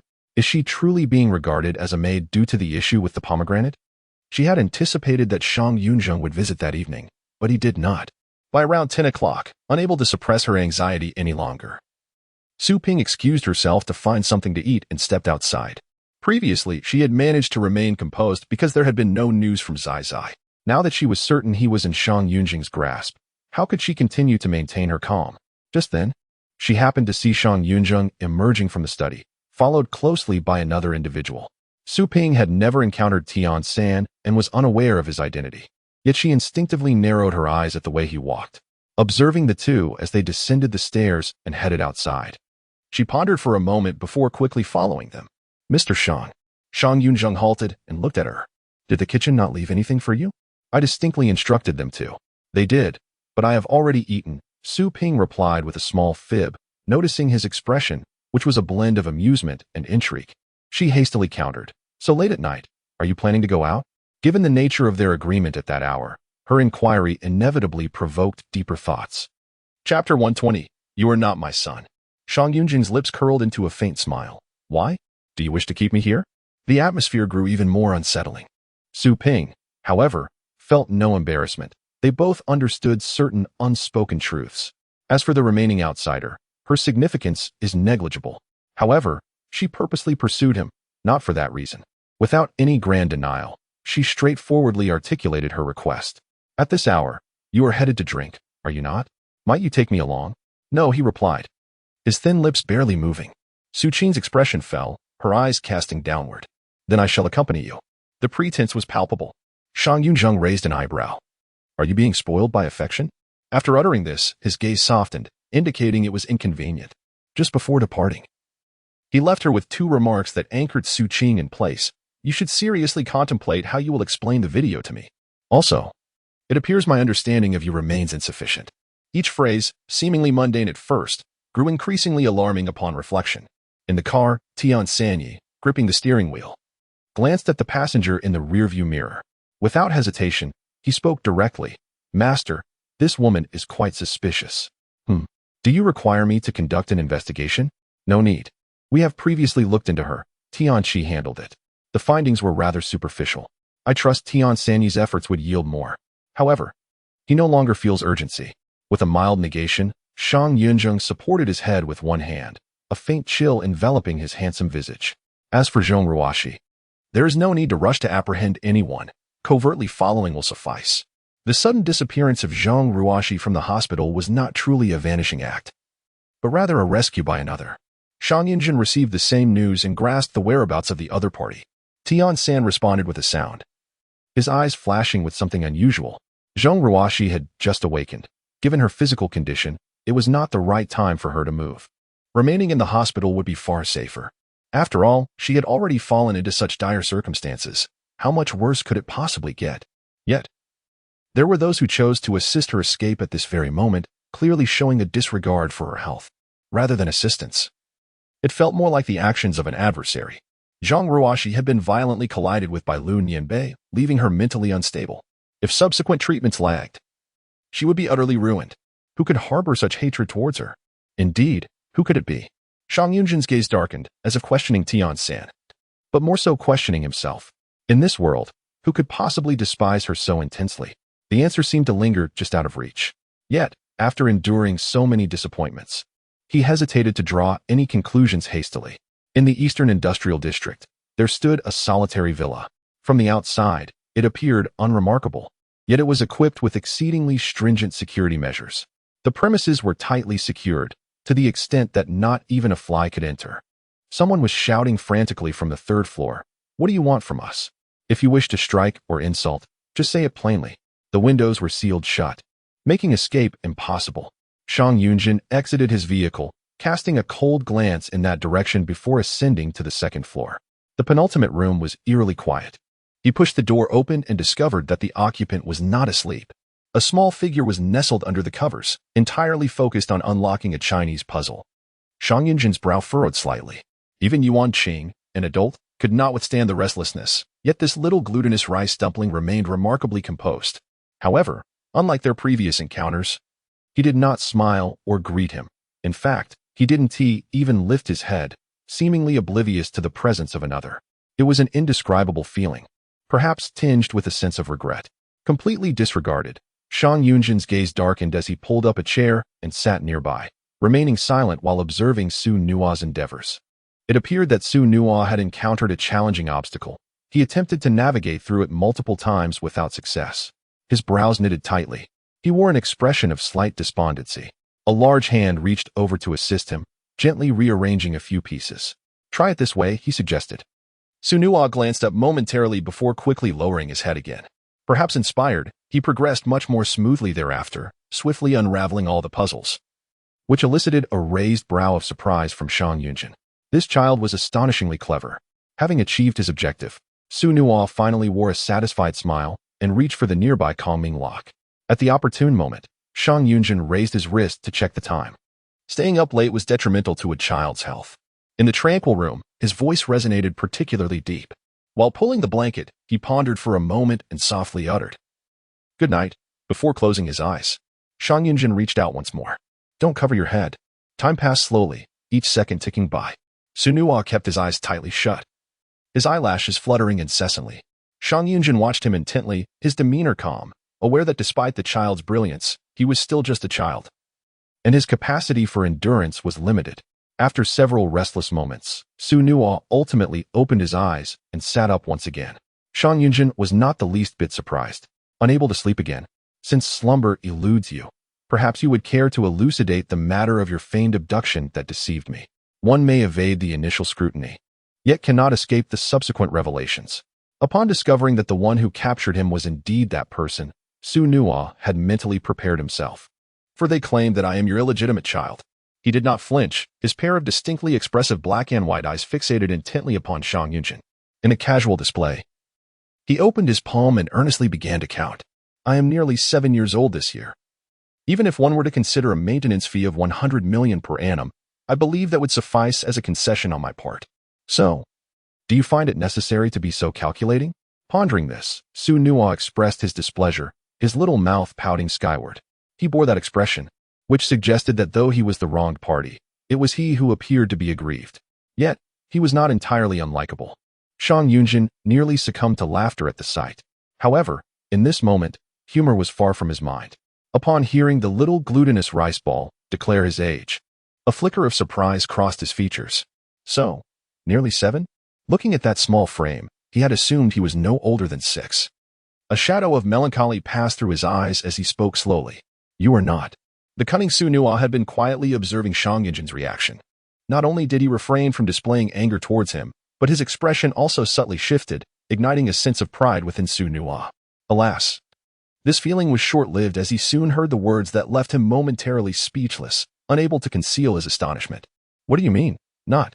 Shang Yunzhen regarded him, all emotions gradually dissipating until only indifference remained in his gaze. His words emerged, both clear and merciless. "You are not my son." Su Nuo stood in stunned silence, her small mouth agape, completely frozen in place. Chapter 121. Su Qing returns. Shang Yunzhen's expression darkened upon uttering these words. A flicker of anger clouded his eyes as he contemplated the implications. Setting aside the matter of money for the moment, he demanded, "You must tell me who prompted you to act in this manner?" The issue of the paternity test weighed heavily on his mind. The child had persistently sought him out, repeatedly attempting to extort money, and now had produced a paternity test? Though it was counterfeit, others might question its validity.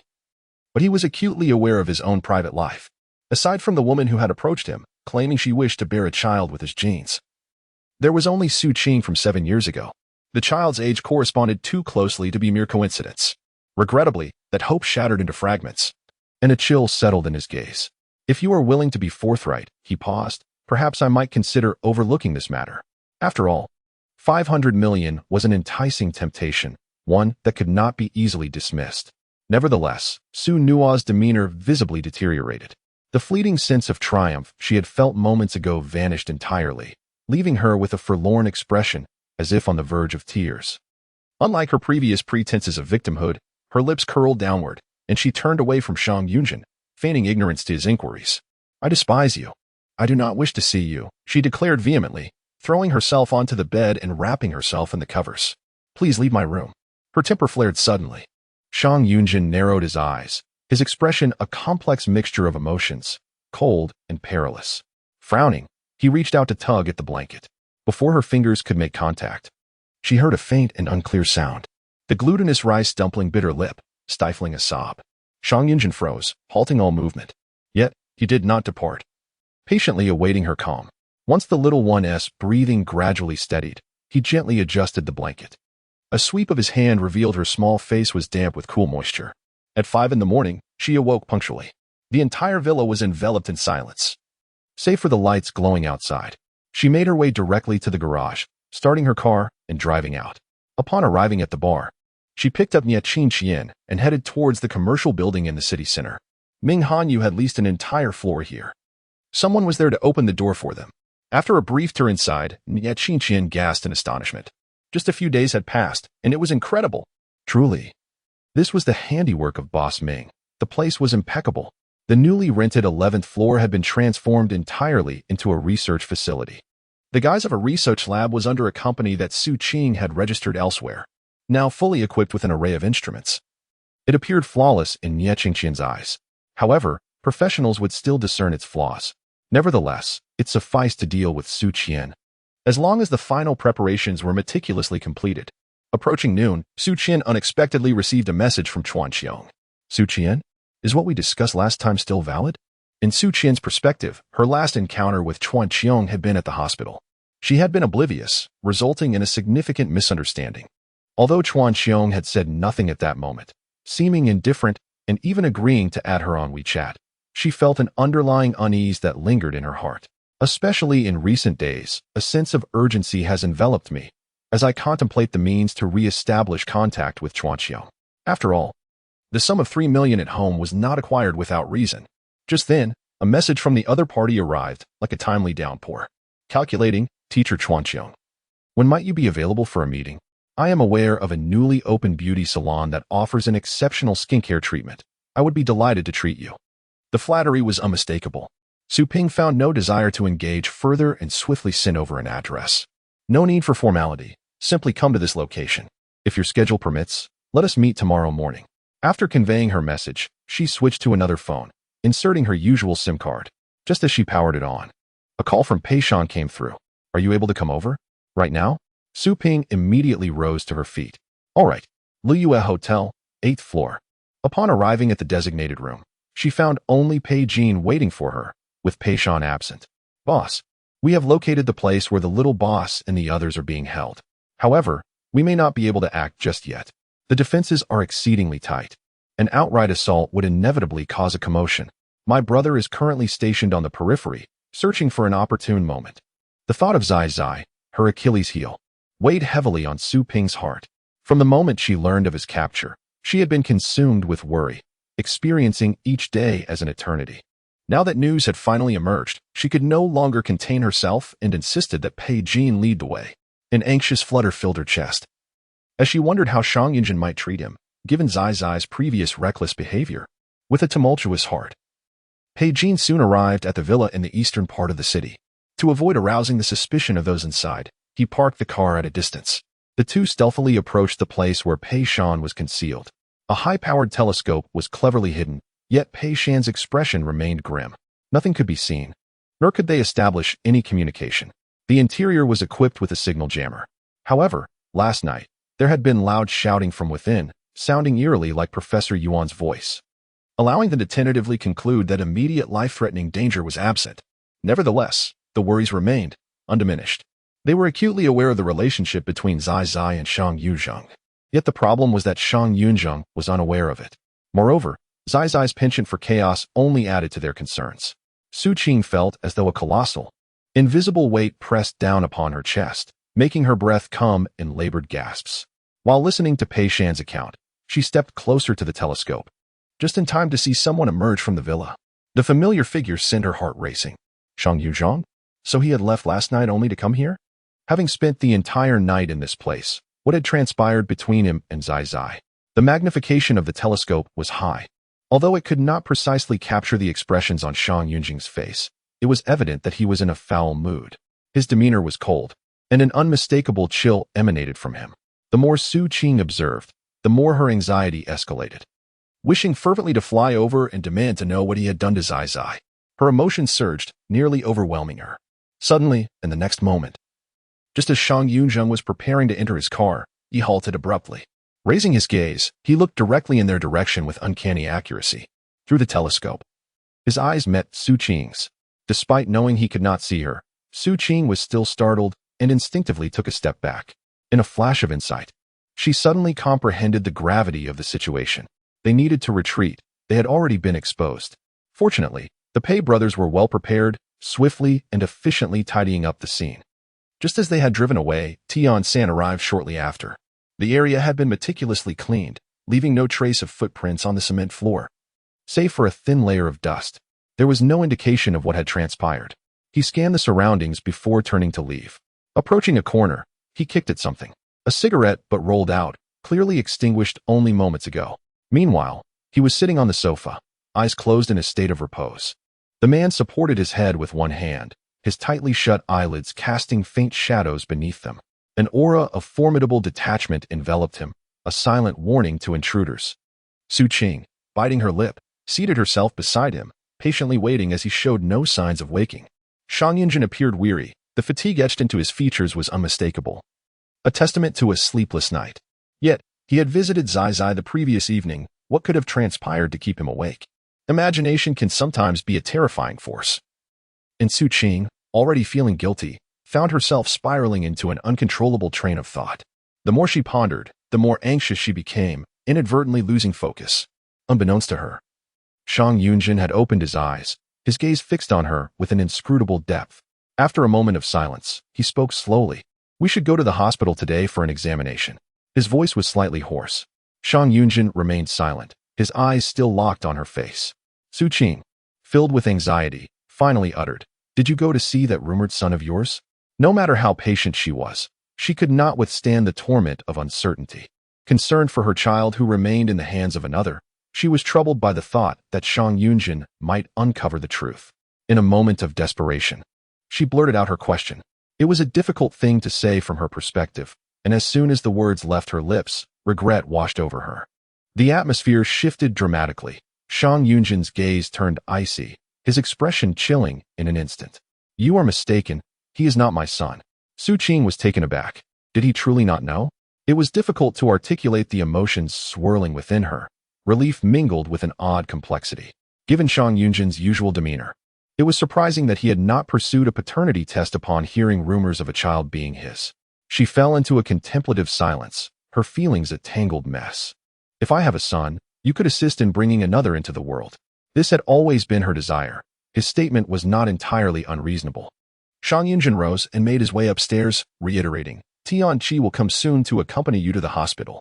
He was the one who had secretly plotted to administer contraceptive drugs to Su Qing, and now he was the one eager to see those effects dissipate. Su Qing scoffed, tempted to refuse. Yet, in the end, reason prevailed. Nothing else mattered. The most pressing priority was to seize the opportunity to conceive and bear a child. Opportunities for transformation are rare. Concerned about jeopardizing significant matters, Su Qing did not hesitate and arrived near the address provided by Su Qing that very evening. After spending the night at a hotel, she rushed to the destination early the following morning. Yet, upon seeing the name of the company, she was taken aback. Wuji? She was aware of this company. It held a certain reputation abroad but had little presence domestically. Why had Chuanqing summoned her here? A myriad of speculations flooded her mind in an instant, but after merely 2 or 3 seconds of hesitation, she stepped inside. The receptionist was an ordinary-looking young woman, applying lipstick while gazing into a mirror. Su Qing courteously nodded. "Hello. Which company are you from? Do you have an appointment?" Su Qing was momentarily taken aback, nearly losing her forced smile. "I am Su Qing." She assumed that stating her name would warrant a different level of treatment, considering it was Chuanqing who had sent her. Yet, the receptionist glanced up from the mirror, her demeanor haughty. "I haven't heard of you. If you don't have an appointment, you'll just have to wait." Su Qing's first thought was that Chuanqing was toying with her. However, after reconsidering, she thought it unlikely given the receptionist's position. Fortunately, someone arrived just in time to defuse the situation. "Miss Su, right? Please proceed to the 7th floor. Assistant Anna is waiting for you there." With a cold snort, Su Qing turned and entered the elevator, only to be kept waiting in the reception area for over an hour. Since she was awaiting Chuanqing and the potential for a meteoric rise in her career, she harbored no grievances. Collaborating with Chuanqing on the formulation of Iha water, what a monumental prospect that was. Not merely an endless reservoir of wealth, but also a means to elevate her status and secure a life of comfort for her family. In the newly refurbished 11th floor, Su Qing was escorted to the entrance of a private laboratory. The door stood slightly ajar, and someone was already inside. At last, she was about to witness the true visage of Chuan Qiong. Her heart raced wildly as she clenched her fists, trembling with excitement.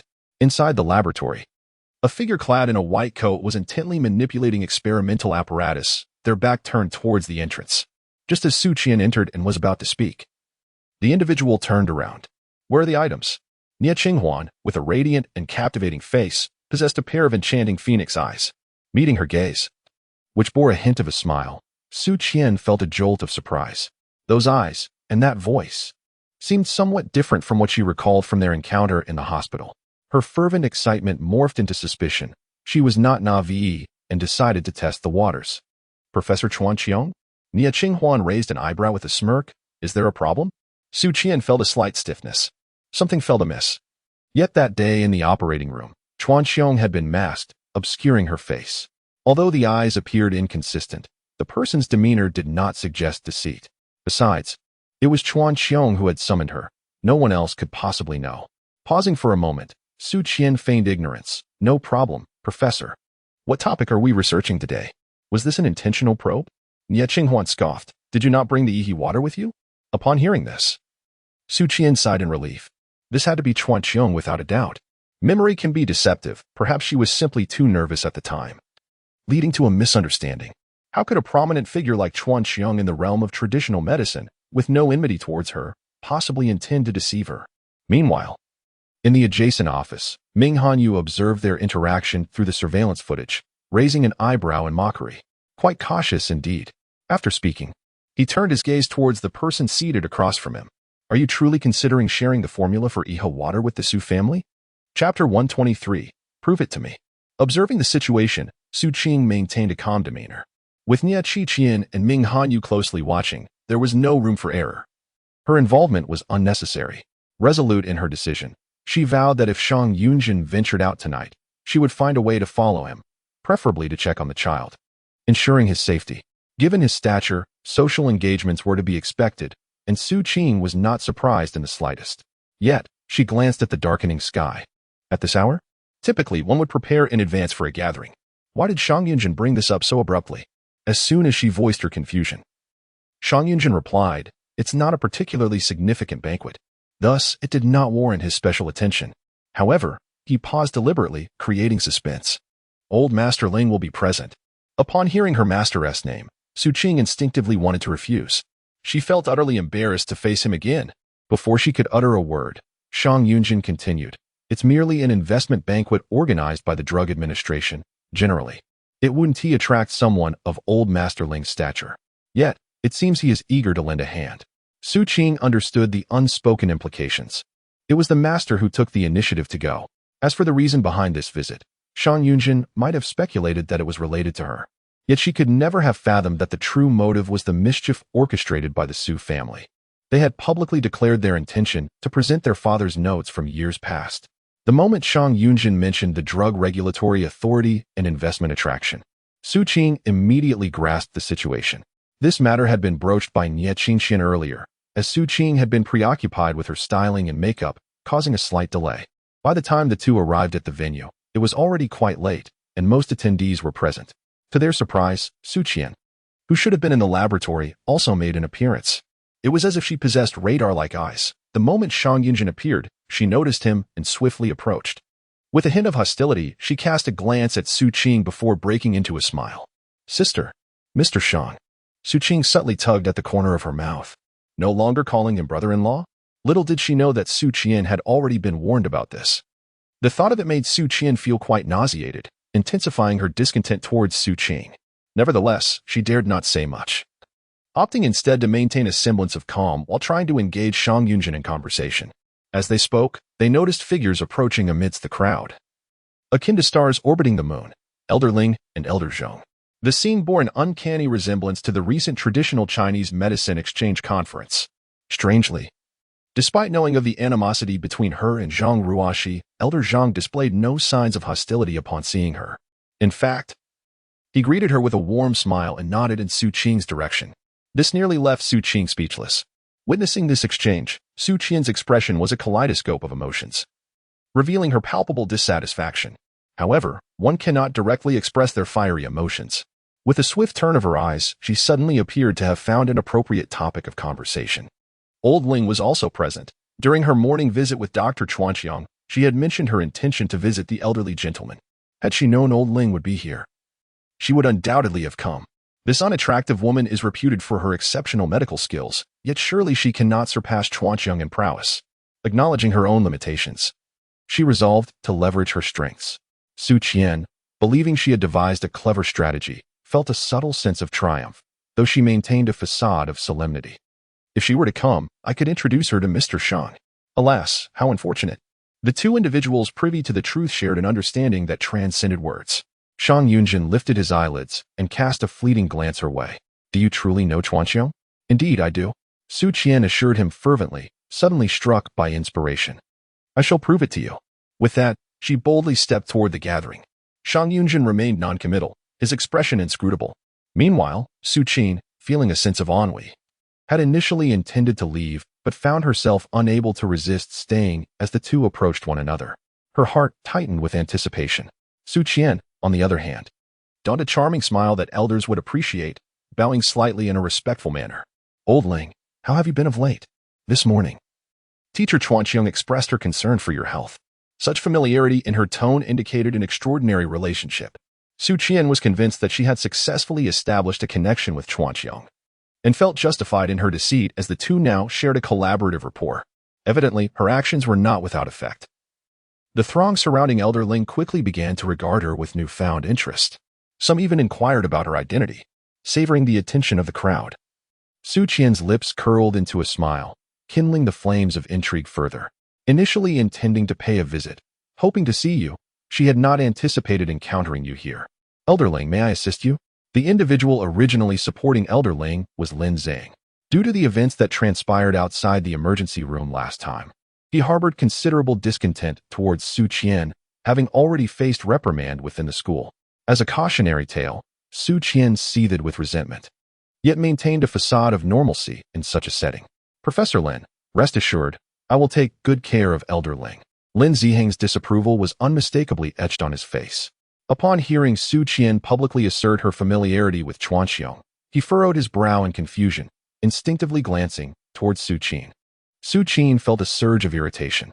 While she had no objection to Su Qian seemingly targeting her, after all, it did not directly affect her, and a simple reprimand would suffice. She was perturbed by Su Qian's attempt to leverage her to gain proximity to her master. With a chill in her gaze, Su Qing discreetly retreated, distancing herself from Shang Yunzhen. Lowering her eyes, she swiftly took out her phone and tapped a few times. Did Su Qian think she could use her as a stepping stone to ascend to her master without considering whether the original owner would consent? In the bustling crowd, those familiar with Su Qian quickly identified her. Upon learning she was the daughter of the Su family, their respect deepened, for she hailed from a lineage that held significant influence. Some even took to the internet to commend her, expressing their admiration aloud. Originally a graduate student at Kyoto Medical University, it is no wonder that she is acquainted with Ling Lao's disciple, Chuanqiang. Kyoto Medical University? Su Qian was taken aback. The remark was made quite audibly, not only catching Su Qian's attention but also Lin Ziheng's. He furrowed his brow and retorted, Are you from Kyoto Medical University? Renowned for its prestige, particularly in the field of traditional Chinese medicine, Kyoto Medical University is highly esteemed.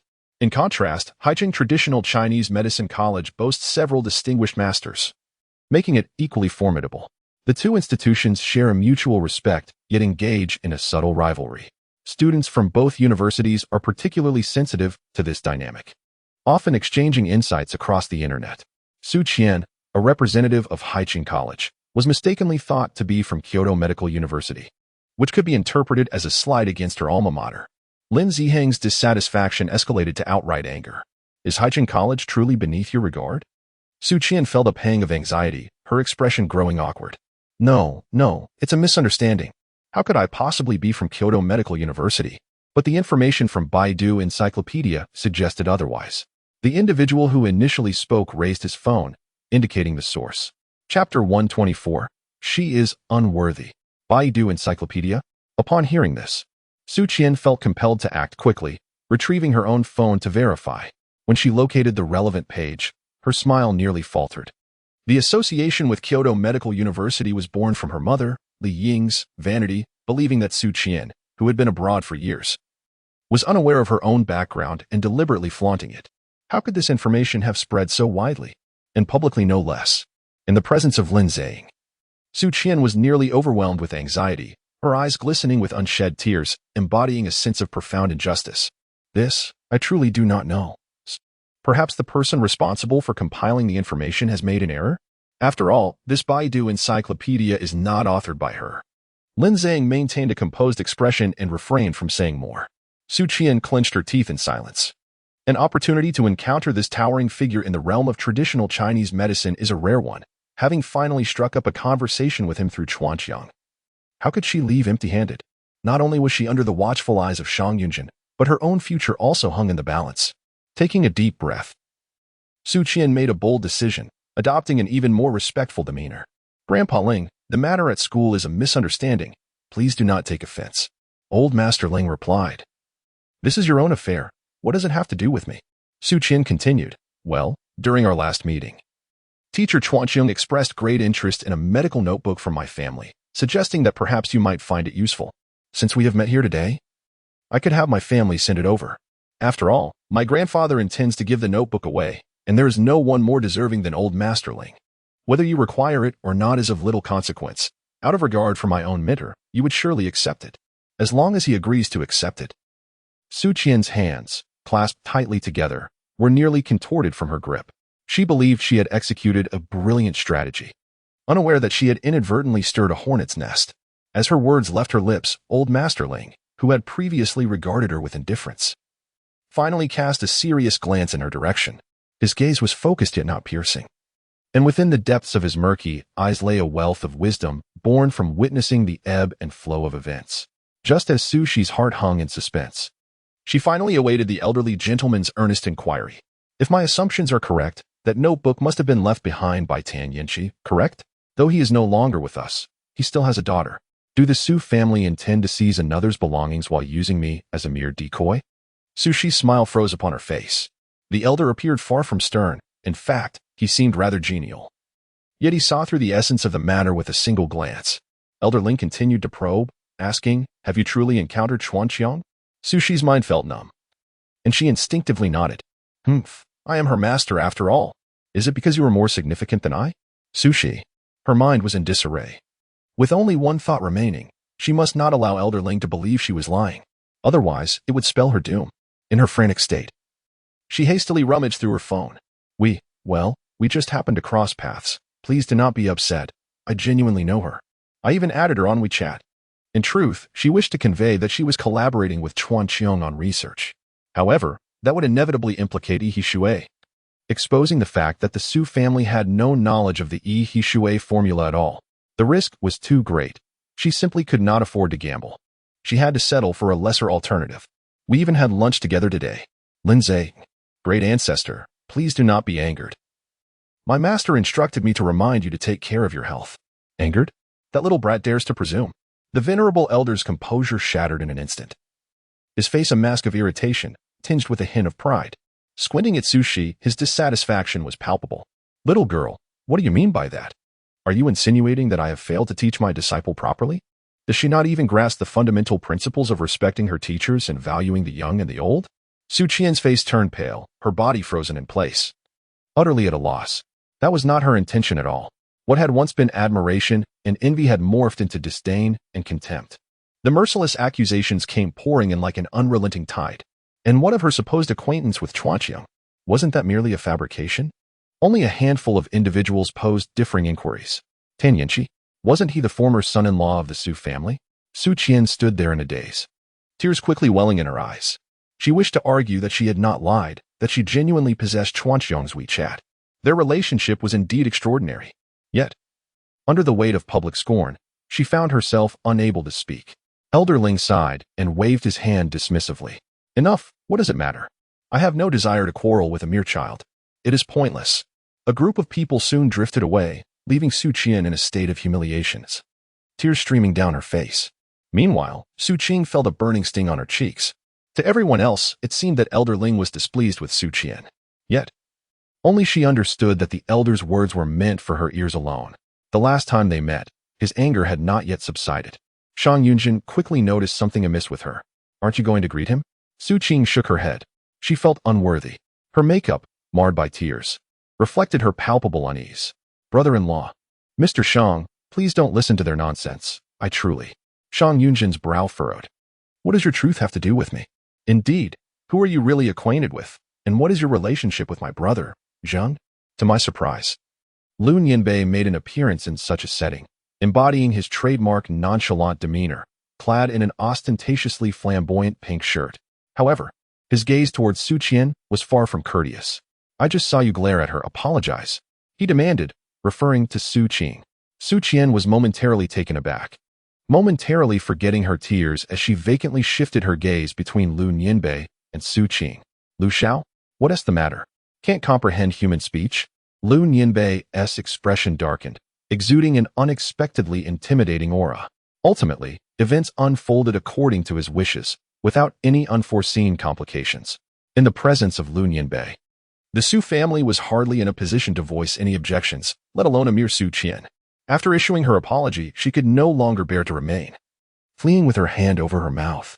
Before long, Lu Nianbei adeptly turned his attention back to Su Qing, surprisingly unbothered by the awkwardness. My beauty, he called out, his voice smooth as silk.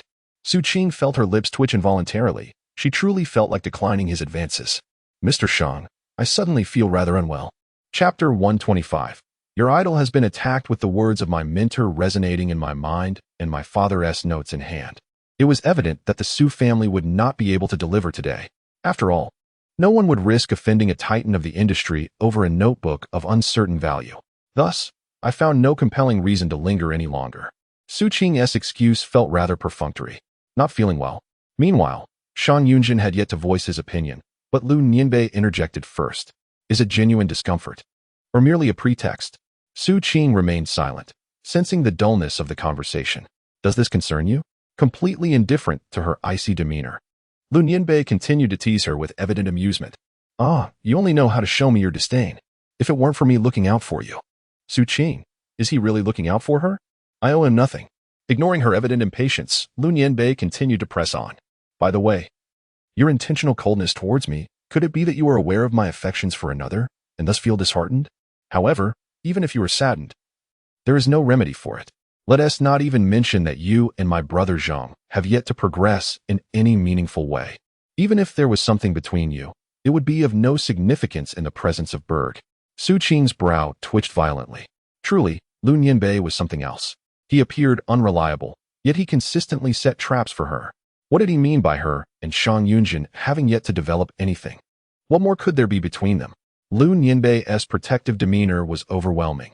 Engaging with him was an exhausting endeavor, and Su Qing genuinely wished to avoid entanglements with him, her coldness nearly spilling from her eyes. Mr. Lu, your brain cells are remarkably active. It must be a privilege for the racing deity Berg to have a devoted fan like you. Indeed, upon the mention of his idol, Lu Nianbei's face lit up with pride. After all, the racing deity Berg is my light. She is the one I shall admire and follow throughout my life.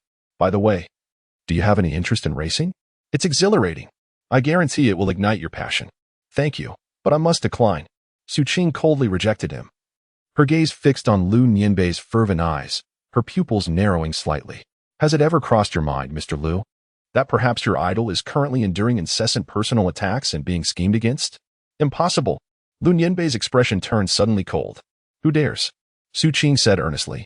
I merely suggested a possibility. Could it be that person is you? Lu Nianbei was taken aback, blinking rapidly. What do you mean by that? I mean it literally. The duo engaged in their usual banter, momentarily ignoring the presence of Shang Yunzhen beside them. Initially, he showed no overt reaction. But as Su Qing's demeanor became increasingly animated under Lu Nianbei's influence, a subtle glimmer in his eyes began to fade. Eventually, his expression darkened, prompting him to speak directly. The interaction between the two was abruptly interrupted. Su Qing blinked, her indifference restored in an instant, and then she turned and walked away. Without a hint of reluctance, Lu Nianbei watched her depart, the confusion in his eyes gradually dissipating, replaced by a sharp, silent laughter. Look at that. She plays the part quite well.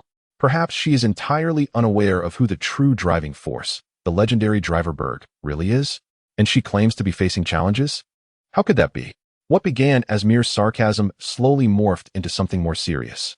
If some fool dares to undermine my brilliance, I shall ensure he lives a life of utter despair. With gritted teeth, he declared, to Di Huang. Absolutely. I shall revel in my glory for an entire night. For Su Qing, the passage of over an hour felt like a fleeting dream. She sat alone in a quiet corner, clutching her phone, her heart a tumult of emotions. The class group in the school has erupted in a frenzy, both overtly and covertly ridiculing her claims of being from Kyoto Medical University. A few sharp-tongued individuals have begun to question her intentions directly.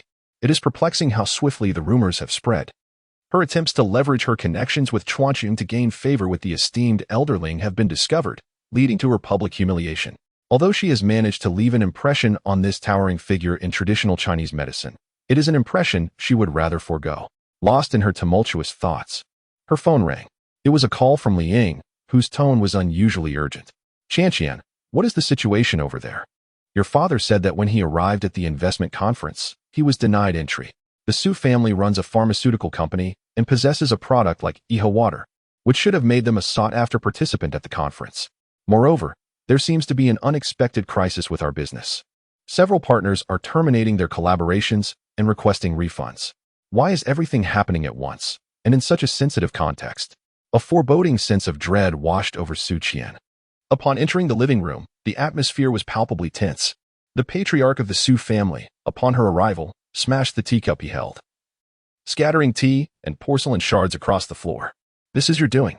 While Li Ying was still in the dark about the events at the investment conference, the old man had already utilized his connections to uncover the truth. He was seething with rage. He had urged Su Qing to make a public appearance to restore the family's honor, especially since the Su family had been in decline for several years. Sushi stood tall, her posture exuding confidence. Grandfather, since the incident has already transpired, harboring anger serves no purpose. Instead, let us consider how to resolve this matter. Her gaze swept across the living room, meeting the expectant eyes of those eager to witness the unfolding drama. Her demeanor remained proud. The situation had not yet reached its nadir. A person of old Ling's stature would surely not hold a grudge against someone like her. Moreover, Chapter 126. It still depends on her with determination. Sushi held her head high, striving to appear unperturbed. With Chuanqiong by her side, she would reach out to her later, seeking assistance in clarifying matters with old Ling. The repercussions of her actions had indeed caused significant turmoil for the Su family. Given the old man's keen focus on profit, it was unlikely he would show her leniency. Having grown up in the Su household, she was acutely aware of the characters that comprised her family. Thus, she had already devised a strategy during her journey here. Now, facing the wrath of the old patriarch, she presented a stark contrast to the seemingly fragile Su Shi who had attended the investment conference. What sort of person was old Ling? Given his esteemed position, it was beneath him to engage in a dispute with a young girl. Even if word of this were to spread, it would reflect poorly on him. The old patriarch begrudgingly absorbed her words, his anger unabated. Even if old Ling does not hold you accountable, what of Shang Yunzhen? In business, that is the most critical concern. Casting her mind back 7 years, when the Su family had attempted to extort benefits from the opposing party after an incident involving Su Qing, only to receive a stern warning. The old man's expression darkened. You intend to seek forgiveness? Sushi replied. What does this matter have to do with my brother-in-law? From beginning to end, was it not her desire to associate with the esteemed elderling that instigated the conversation? The old master of the Su family sneered coldly. I have heard that you had a conflict with the companion of Shang Yunzhen? Su Qing. She did not. Yet she grasped her grandfather's implication. The rumors of her altercation with that unattractive woman were entirely due to Lu Nianbei's unreasonable provocations, publicly compelling her to apologize. From start to finish, she had not exchanged a single word with that woman. Such matters could not possibly escape her grandfather's notice.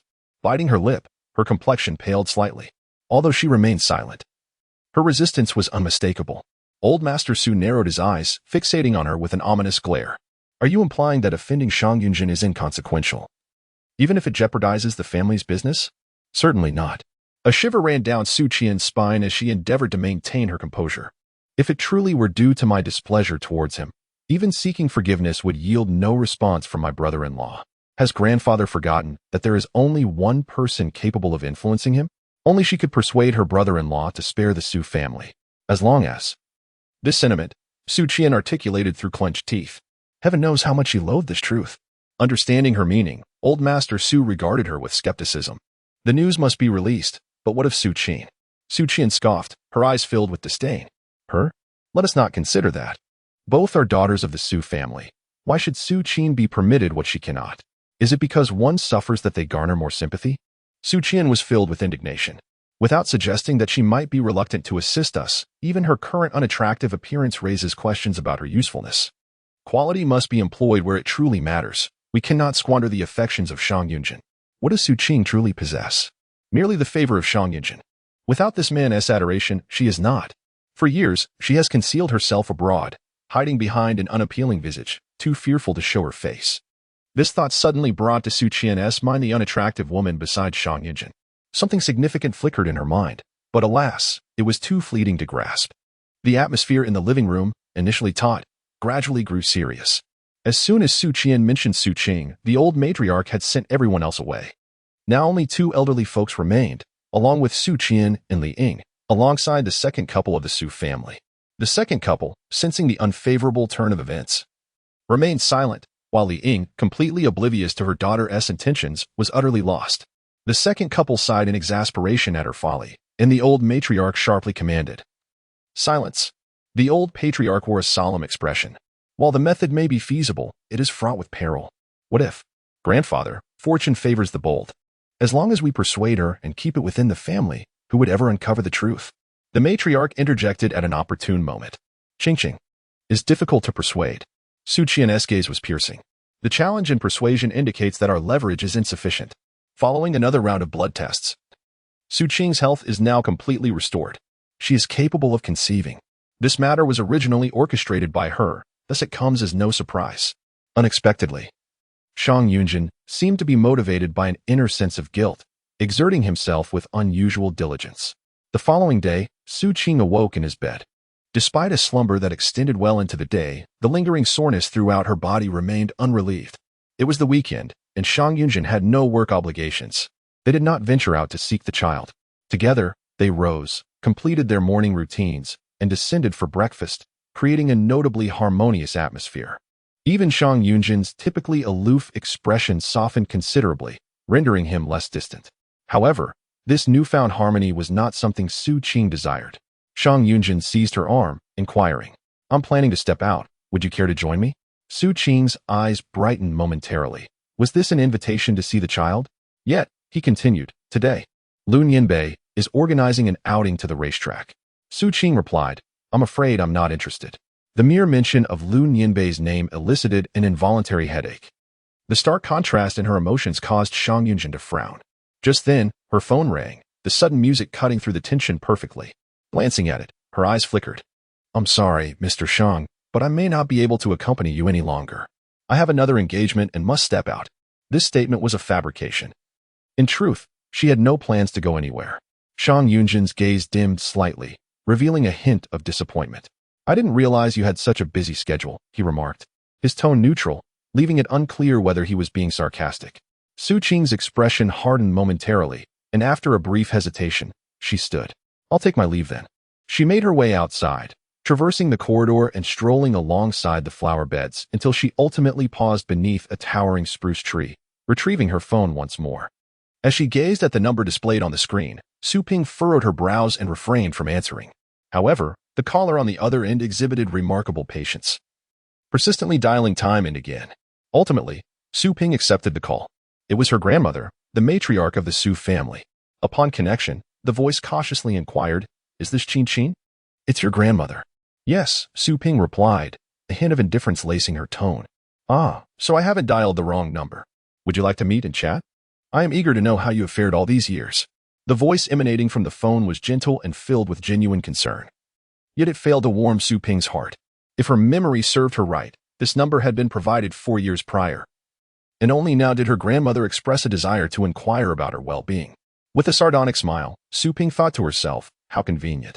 She had not intended to venture out, but given the circumstances, the Su family typically did not seek her out without reason. Since they had dispatched the matriarch, it was likely they had ulterior motives. Nevertheless, before meeting her grandmother, she needed to pay a visit to Nie Qingqian. It need not be overly complex. A simple encounter would suffice. The rendezvous was set at a quaint CAF. Over 2 hours later, a figure, clad in a hat and mask, slightly bulky in appearance, pushed open the CAF door. Su Ping's grandmother was already waiting inside. Whether it was due to her unfamiliarity with the CAF's ambience or other reasons, the matriarch wore a furrowed brow, her expression heavy with thoughts. Despite her well-maintained visage, her demeanor was far from cheerful. However, upon spotting Su Ping's entrance, all traces of gloom dissipated, and a gentle smile illuminated her face. Qingqian has arrived. Come, take a seat. I ordered your favorite cappuccino and added some sugar just for you. Su Qing did not miss the fleeting disdain in her eyes. Composed, she took a seat and calmly stated, "You're mistaken. I have never been fond of coffee." The smile that Lady Su had meticulously constructed faltered for a moment, and she sighed with a sense of resignation. "Indeed, I was mistaken. It is actually your mother's preference. During her time, she adored this." And the little cakes, a simple exchange of words, cast a melancholic shadow over the atmosphere. Suddenly recalling something, she swiftly retrieved an item from her bag and handed it over. "This is for you. Do not hold any resentment towards your grandfather. He is also helpless under the weight of the entire Su family's burdens." Her voice quivered with a hint of sorrow. Su Qing's gaze fell upon the object in her hand. It resembled a book, wrapped in blue satin, suggesting it was cherished. Su Qing's heart skipped a beat. Could this possibly be? Seemingly aware of Su Qing's anticipation, Lady Su did not keep her in suspense and unveiled the blue satin before her. It appeared like a book, yet it was not merely that. The familiar handwriting on the cover momentarily stunned Su Qing. The 3 characters Tan Yinchi she had seen countless times and had imitated innumerable times. The strokes were both flamboyant and restrained. Being too young at the time, coupled with the unfortunate experiences later at the Su residence, had left her with a hazy memory of her parents' appearances. Yet, as she caressed the cover of the notebook, she could not help but wonder what kind of person could craft such exquisite characters. Lady Su unabashedly displayed her disdain. "I have no desire to keep his belongings. If it weren't for your wish, I would have burned it all long ago." Su Qing sensed something amiss and quietly turned to the back cover, her pupils narrowing in realization. It turned out that old Master Su had indeed not deceived her. The notebook was damaged, missing nearly a third of its contents. Furthermore, it was evident that it had not been cherished. It appeared to have been carelessly discarded and only hastily retrieved at the last moment. Su Qing pressed her lips together and, after a long pause, spoke softly, "But he is ultimately your son-in-law." "What son-in-law?" "Merely the executioner who caused your mother's demise." "Perhaps." The hatred was genuine. The mention of this matter visibly stirred the emotions of the old lady of the Su family. "If it weren't for him, how could your mother have been hunted down?" Hunted down? Su Qing rarely heard about her parents. When the Su family alluded to them, it was only in the context of endless curses. Later, upon entering the Shang family, in an effort to shield her from emotional distress, Shang Yunzhen forbade others from casually mentioning them in her presence. The only thing she knew was that they had vanished in a great explosion. How did it transform into a chase? However, the old lady's expression remained stern, clearly unwilling to elaborate further. "I do not deny that I have never held much fondness for you, but what can be done? You are, after all, my daughter's offspring, bearing her blood. I understand that you harbor resentment towards us, towards the Su family. Yet, Qingqian, we truly are left with no choice. The Su family must also survive." One cannot deny that she set the atmosphere remarkably well. No matter how aloof Su Qing might be, the topic concerning her parents inevitably touched a nerve. Thus, fully aware of the other party's ulterior motives, she still took a step back. "So, you summoned me and presented me with the notebook. All for the formula of Yi Shui?" She believed she had accurately grasped the other's intentions.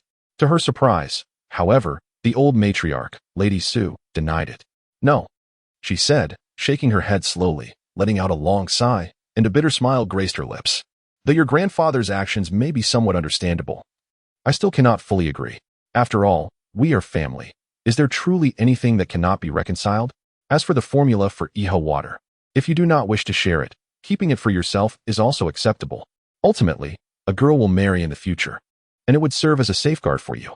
Su Qing was momentarily taken aback by the sudden warmth, nearly at a loss for words. With a scrutinizing gaze, she noticed the profound weariness in Lady Su's eyes. Her grandmother had aged, harboring few extravagant hopes, merely wishing for their well-being. "When the time comes, and I see your mother again in the afterlife, I hope to face her without shame. A sense of sorrow enveloped the atmosphere, deepening the melancholy. Su Qing lowered her gaze, remaining silent. Moments later, Lady Su unexpectedly grasped her hand. Qing, all I can do for you is this. I know the Su family has wronged you, but for the sake of your grandmother, please do not hold it against us too harshly if you can. That depends on what you want me to do, Su Qing replied. Nothing at all, Lady Su sighed, her eyes filled with sadness. Your grandmother merely wishes for the family to live in harmony, but I understand that this is a mere wish. However, Qing, can you promise your grandmother that if, one day, the Su family encounters misfortune and is compelled to engage in less than honorable acts, you could turn a blind eye? Consider it for your mother's sake. Su Qing, it seems that this request is not excessive. After all, the Su family has engaged in numerous clandestine activities. After some contemplation, she ultimately nodded in agreement. Good. I knew you were a good child. The old matriarch of the Su family smiled, departing with a sense of relief. Su Qing lingered for a while longer. Once the old lady had completely left, she took out her phone, gently caressing the notes she had acquired. She hesitated for a moment before dialing a number. How's the progress on your end? If she truly possesses talent, the formula. Chapter 128. The turning point approaches. The old man of the Su family, a cunning fox, had discerned her attachment to the notes and would naturally not relinquish them easily. In her desperation, Su Qing turned her attention to Su Qian, subtly setting a trap for her. However, the sudden possession of the notes had caught her somewhat off guard. With a long exhale, Su Qing ultimately relented. If Su Qian indeed had a knack for this, then the formula for He Shui could be entrusted to her. After all, it was merely a prescription and not of great consequence. Nie Qian listened quietly, somewhat perplexed, yet refrained from probing further. Very well, I will consider the circumstances. After ending the call, a flicker of shadow danced in her eyes before settling into tranquility. Meanwhile, Su Qing, having left the CAF, headed straight for the villa of Shang Yunzhen. In her haste, she failed to notice that someone had been trailing her closely, capturing several photographs. It was not until she reached the villa's underground parking that she finally caught her breath. Inside the car, she removed her disguise, extracting a wet wipe to carefully cleanse her face of the fade. After glancing at herself in the mirror, she finally stepped out of the car. The villa's servants were preoccupied with their own tasks, hardly paying her any heed. Fortunately, Shang Yunzhen was absent. Yet, for Su Qian, a single day felt akin to an eternity. What had merely begun as a casual boast from Liang, an attempt to belittle Su Qing by suggesting that the capital was more prestigious than Haiqing, had spiraled into a cascade of unforeseen events. In just one night, the website of Haiqing Traditional Chinese Medicine College was overwhelmed, nearly causing the servers to crash. To make matters worse, the news had spread like wildfire at Kyoto Medical University, where it was ridiculed as a joke, mocking Haiqing students for their apparent denial of their own roots. Thus, Su Qian found herself at the epicenter of a storm, enduring the relentless pressure of online harassment. The following day at school, she was nearly drowned by a deluge of spittle-laden scorn. Once celebrated as an exemplary student, she had suddenly transformed into an object of disdain, drawing judgmental glances even from her mentors. The thought that this was likely just the beginning of an even more severe ordeal nearly shattered her composure. How could everything have turned so drastically? After much contemplation, she ultimately directed her resentment towards Su Qing. When her mother mentioned Kyoto Medical University, there had been only one outsider present. Surely, it was she who had deliberately leaked the information. If she could not find happiness, she would not allow others to experience it either. Just as her thoughts seethed with anger, she received a call from Nie Qian. Initially, she presumed that Nie was also troubled by the online rumors and had come to confront her. Instead, there was news of a breakthrough in the research analysis of Iha water. Would she be available to come by? The essence of Iha water is not a mere concoction. Fully deciphering its complexities is no trivial task. Indeed, the esteemed master from Sichuan lives up to his reputation. I have time. I shall come over immediately. In an instant. As if clouds had dispersed to reveal a bright moon, Su Qian grabbed her bag and rushed towards the door, her heart brimming with excitement. Aware that she had caused a mishap, Li Ying was engulfed in regret, never anticipating that her words would lead to such turmoil. She had been downstairs cursing Su Qing with venomous remarks. As she looked up to see her daughter descending, she intended to offer some words of comfort, only to notice the bag in her hand. Qian, where are you off to at such a time? It's a perilous moment, if you venture out carelessly. What if something happens? Without a second thought, she attempted to intervene, but was met with a fierce glare from Su Qian, leaving her feeling awkward. If that's the case, Then perhaps I should accompany you? We can take a few bodyguards with us. That's unnecessary. Su Qing retorted coldly, her eyes glimmering with disdain. Why would you accompany me? Don't you think you've already embarrassed me enough? Those individuals have truly gone too far. Was it such a grave matter to merely alter their school? Su Qing seethed inwardly, her face shadowed with anger. I will be fine. Fortunately, opportunities for resurgence are on the horizon for me, Su Qing. Just wait and see how I will trample upon those who once ridiculed me. Nie Qingqian awaited in the laboratory, and as soon as Su Qing arrived, she removed her mask and handed her the latest research data. Truly, this divine water is extraordinary. After toiling day and night for the past few days, I have finally managed to uncover some insights. Sharing in the glory, success is within reach. Is that true? Esteemed teacher? How wonderful. With this, what can those naysayers say? Once I possess the complete formula for Eho water, they will all come seeking my expertise. Perhaps overwhelmed with excitement and lacking in composure, the greed in Su Qian's eyes was unmistakable. Nie Qingqian narrowed her pupils slightly, reconsidering her approach. Although significant breakthroughs had been made, a bottleneck remained. The final step eluded her, hindering superior results. Perhaps it would be better if you were to undertake the remaining research. Su Qian remained blissfully unaware of any underlying issues. In that fleeting moment, she felt as though Chuan Qiong was bestowing her research achievements upon her, lifting her to new heights. Truly, a remarkable physician. At that moment, Su Qian felt genuine gratitude. Yet she feared a change of heart and nodded vigorously. Rest assured, teacher, I shall strive diligently to meet your expectations. Nie Qingqian's smile held a deeper meaning. That is good. It is best to be sincere. Do not let her down. Unbeknownst to Su Qian, Nie Qingqian's change of heart was entirely unknown to her. Upon returning to the villa, she locked herself away in the designated room, even securing the door. She began rummaging through the table's contents. With Shang Yunzhen now aware of her identity as a physician, Su Qian confidently arranged numerous texts on the table. Extracting a volume of Qianjin Fang, she carefully peeled back the cover. Within the pages, a slightly yellowed sheet of paper caught her eye. Su Qing cautiously laid out her notes on the table, having just retrieved them from her bag. As she arranged the two items side by side, a wave of anxiety washed over her, rendering her momentarily breathless.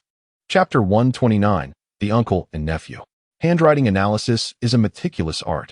Although Su Qing had long harbored suspicions, she stubbornly sought a definitive answer. As the seconds ticked by, her complexion grew increasingly pale. Ultimately, she slumped despondently in her chair, utterly devoid of energy. When the old butler knocked on the door, Su Qing found herself ensnared in an abyss of panic and despair. She was unaware of what Shang Yunzhen had been preoccupied with these past few days, having not seen him for quite some time. Though she was reluctant to go out, her current state was ill-suited for solitude. In the dining room, Shang Yunzhen was already present. Upon seeing Su Qing enter with a pallid face, his brows knitted together. What's wrong?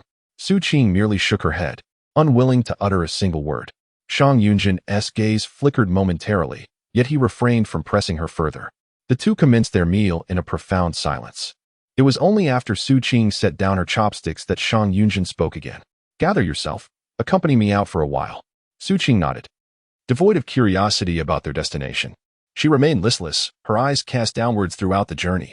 When the vehicle finally came to a halt, she unconsciously glanced outside and was instantly taken aback. Breathless with astonishment, her heart raced wildly. A seemingly unremarkable villa in the eastern part of the city housed her beloved ones, Kai Kai and the others, trapped within. Holding her breath, Su Qing cautiously followed Shang Yunzhen. Her steps tentative. What did it mean that he had brought her here?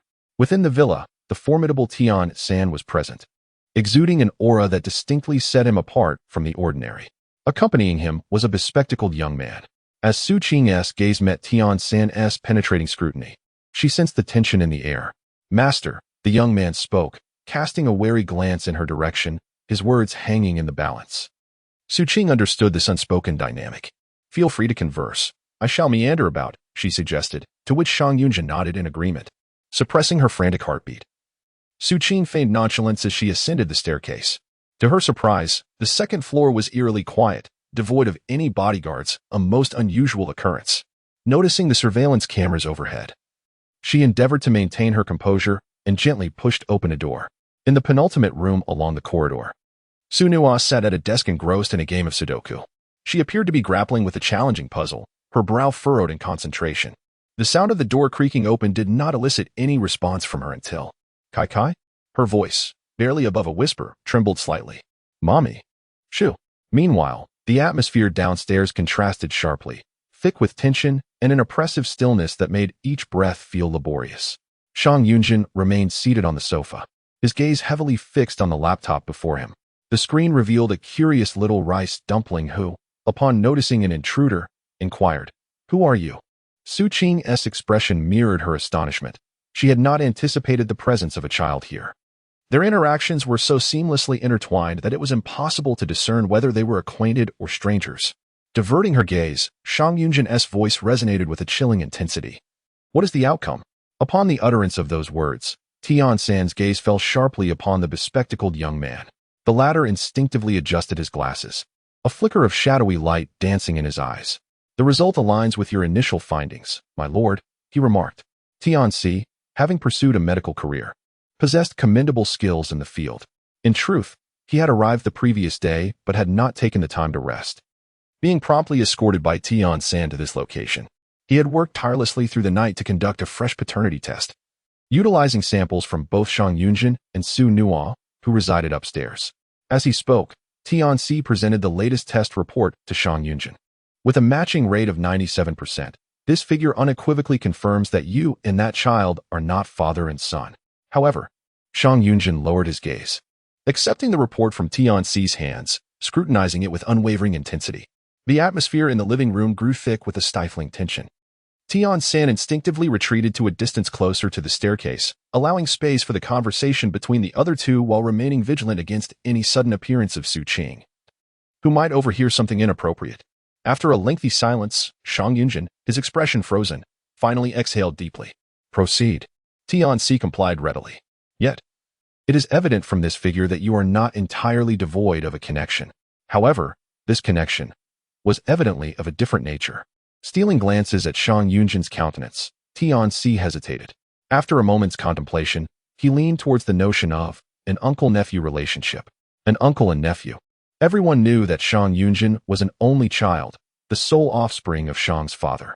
The sudden emergence of such a significant nephew raised questions worthy of profound investigation. Shang Yunzhen's jawline suddenly tensed. His fingers, clutching the test report, crumpled the pristine sheet of paper. His gaze returned to the computer screen, where the woman appeared to exchange a few words with the child. The expressions on their faces revealed no familiarity. They seemed to be complete strangers. Shortly thereafter, Su Qing emerged from the room. Shang Yunzhen chose not to follow her any further, instead fixating his attention on Su Nuo's face, his eyes shifting with inscrutable emotions.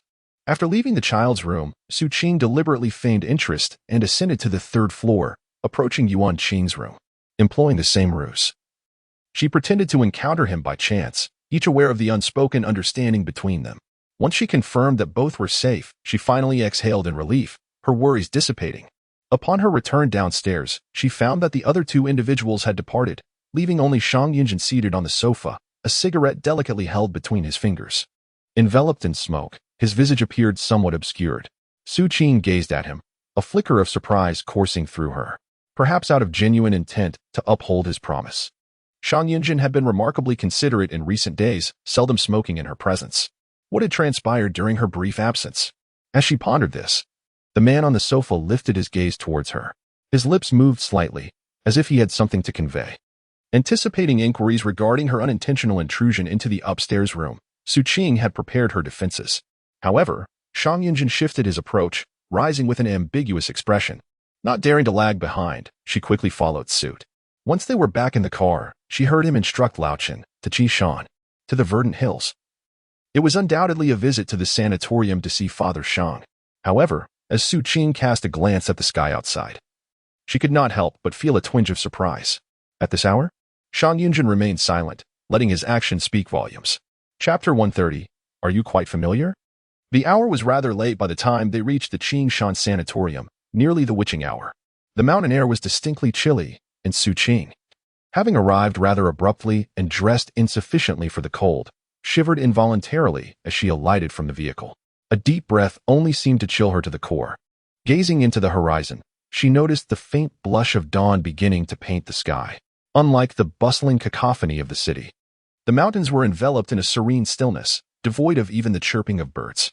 as Su Qing observed a solitary star still gleaming overhead. A wave of tranquility washed over her. Furthermore, the assurance of her cub's safety today offered a measure of solace, easing her taut nerves and allowing her to fully relax. Shang Yunzhen had already approached the entrance. Su Qing hurried to catch up. The light in Father Shang's room was aglow. He was reclined on the bed, engrossed in messaging someone. His surprise was palpable upon their sudden arrival. "What brings you here at this hour?" "Just passing through on a business trip," Shang Yunzhen replied absently, stretching his long legs as he settled onto the adjacent sofa, his demeanor noticeably out of sorts. Sensing something amiss, Father Shang set aside his phone. A knot tightened in Su Qing's heart as she quickly moved to check on him. After a thorough examination, a smile broke upon her lips. "You are recovering splendidly. At this rate, it won't be long before you are back to your former self." Her words were evidently intended to lighten the mood. Mr. Shang smiled at her, not probing further into Shang Yunzhen's unusual behavior, simply stating, "You arrived just in time. I have something to inquire of you." Su Qing detected an underlying meaning and hastily sought an excuse to leave. Mr. Shang dismissively waved his hand. Perhaps he felt nothing amiss, but to Su Qing, his words struck sharply. Instinctively, she glanced over, and indeed, Shang Yunzhen's gaze was laden with scrutiny. Before he could voice his suspicions, Mr. Shang's next statement left both of them momentarily stunned. "What has the Ji family done to you to provoke such an extreme reaction?" As he spoke, he raised his phone, adding, "Leave some room for negotiation. They have come seeking my assistance, so do not press too hard." Su Qing abruptly looked up, taken aback. And even Shang Yunzhen narrowed his eyes. "Father, are you quite familiar with Ji Rulin?" He had been in a coma for many years. How long had it been since he awakened?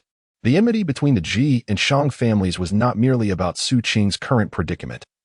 It also harkened back to a kidnapping incident from years past. Yet, Ji Rulin could plead for mercy to Mr. Shang, regardless of Mr. Shang's knowledge of the underlying circumstances. This situation reeked of the unusual. Evidently, Shang Yunzhen shared this sentiment, his narrowed eyes revealing a sharpness. "Is that so?" Mr. Shang could not help but frown. "You are still too young. There is no need for you to ask unnecessary questions. Simply let this matter go." His words carried an implicit tone of authority. Shang Yunzhen's fingers, resting on the armrest of the sofa, tightened suddenly, a smirk playing at the corners of his mouth. Since father had spoken thus, he felt obliged to comply. It seemed he was preparing to acquiesce, yet his gaze instilled a sense of unease in Su Qing. Having seen too much in the past, the traits of a mediator had long since penetrated to the marrow of his being. Just as he was about to speak in an effort to ease the tension, he noticed Shang Yunzhen leisurely extracting a sheet of paper from his pocket and unfolding it. The entire process was deliberate, yet exuded an overwhelming sense of pressure. "I will faithfully execute my father's instructions. May I trouble you to elucidate this matter?" As he spoke, he rose and handed the paper over. The moment Shang father reached for it, Su Qing's eyelids began to twitch uncontrollably. An ominous feeling washed over her, as if this were not a favorable development. Shang father's gaze had already settled on the paper. In mere seconds, the calm demeanor he had maintained was shattered as his hands began to tremble. The next instant, he turned his gaze sharply towards Su Qing, catching her entirely off guard. Although she was unaware of the contents of the paper Shang Yunzhen had produced, the look in Shang father's eyes instilled in her a profound sense of foreboding. She hurriedly stepped forward. "Uncle, you?" Simultaneously, the piercing alarm of the blood pressure monitor shattered the silence. Su Qing's heart tightened, and without regard for anything else, she rushed to provide assistance. As a sheet of paper slipped past her, her gaze flickered, and just as she was about to seize the moment to look, Shang Yunzhen's fingers reached over to reclaim the paper. "Thank you for your trouble." Though he too felt the tension, he maintained an extraordinary composure, appearing remarkably indifferent. The medical facilities in the ward were top-notch. While Shang father's condition had generally been stable, preparations for emergencies were always in place. Upon hearing the alarm, doctors and nurses swiftly arrived to assist Su Qing, and soon the situation stabilized without major issues. When Su Qing exited the ward, she found no sign of Shang Yunzhen. Shang Yunzhen possesses a reserved temperament. Even when he cares deeply, he refrains from vocalizing his sentiments. Throughout those years, despite frequently clashing with his father, his admiration and respect for the man never waned. Su Qing is acutely aware of this. Thus, he is not the type to disregard his father's well-being entirely.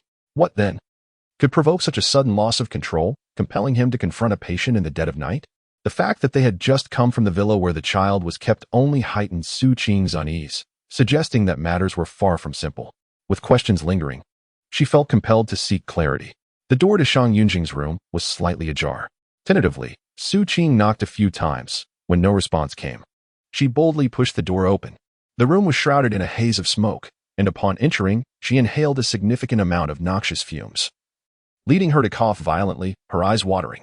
By the bar, Shang Yunzhen held a glass of liquor in one hand, his expression impassive as he observed her approach, tears glistening in her eyes. Yet, his gaze resembled a feral beast lurking in the shadows, crimson and frigid, emanating a chill that deterred direct confrontation. Su Qing endeavored to steady her breath and spoke up. "Uncle Shang's condition is stable for now." Shang Yunzhen responded, his eyes flickering with life as if he had only just noticed her presence, tilting his head slightly.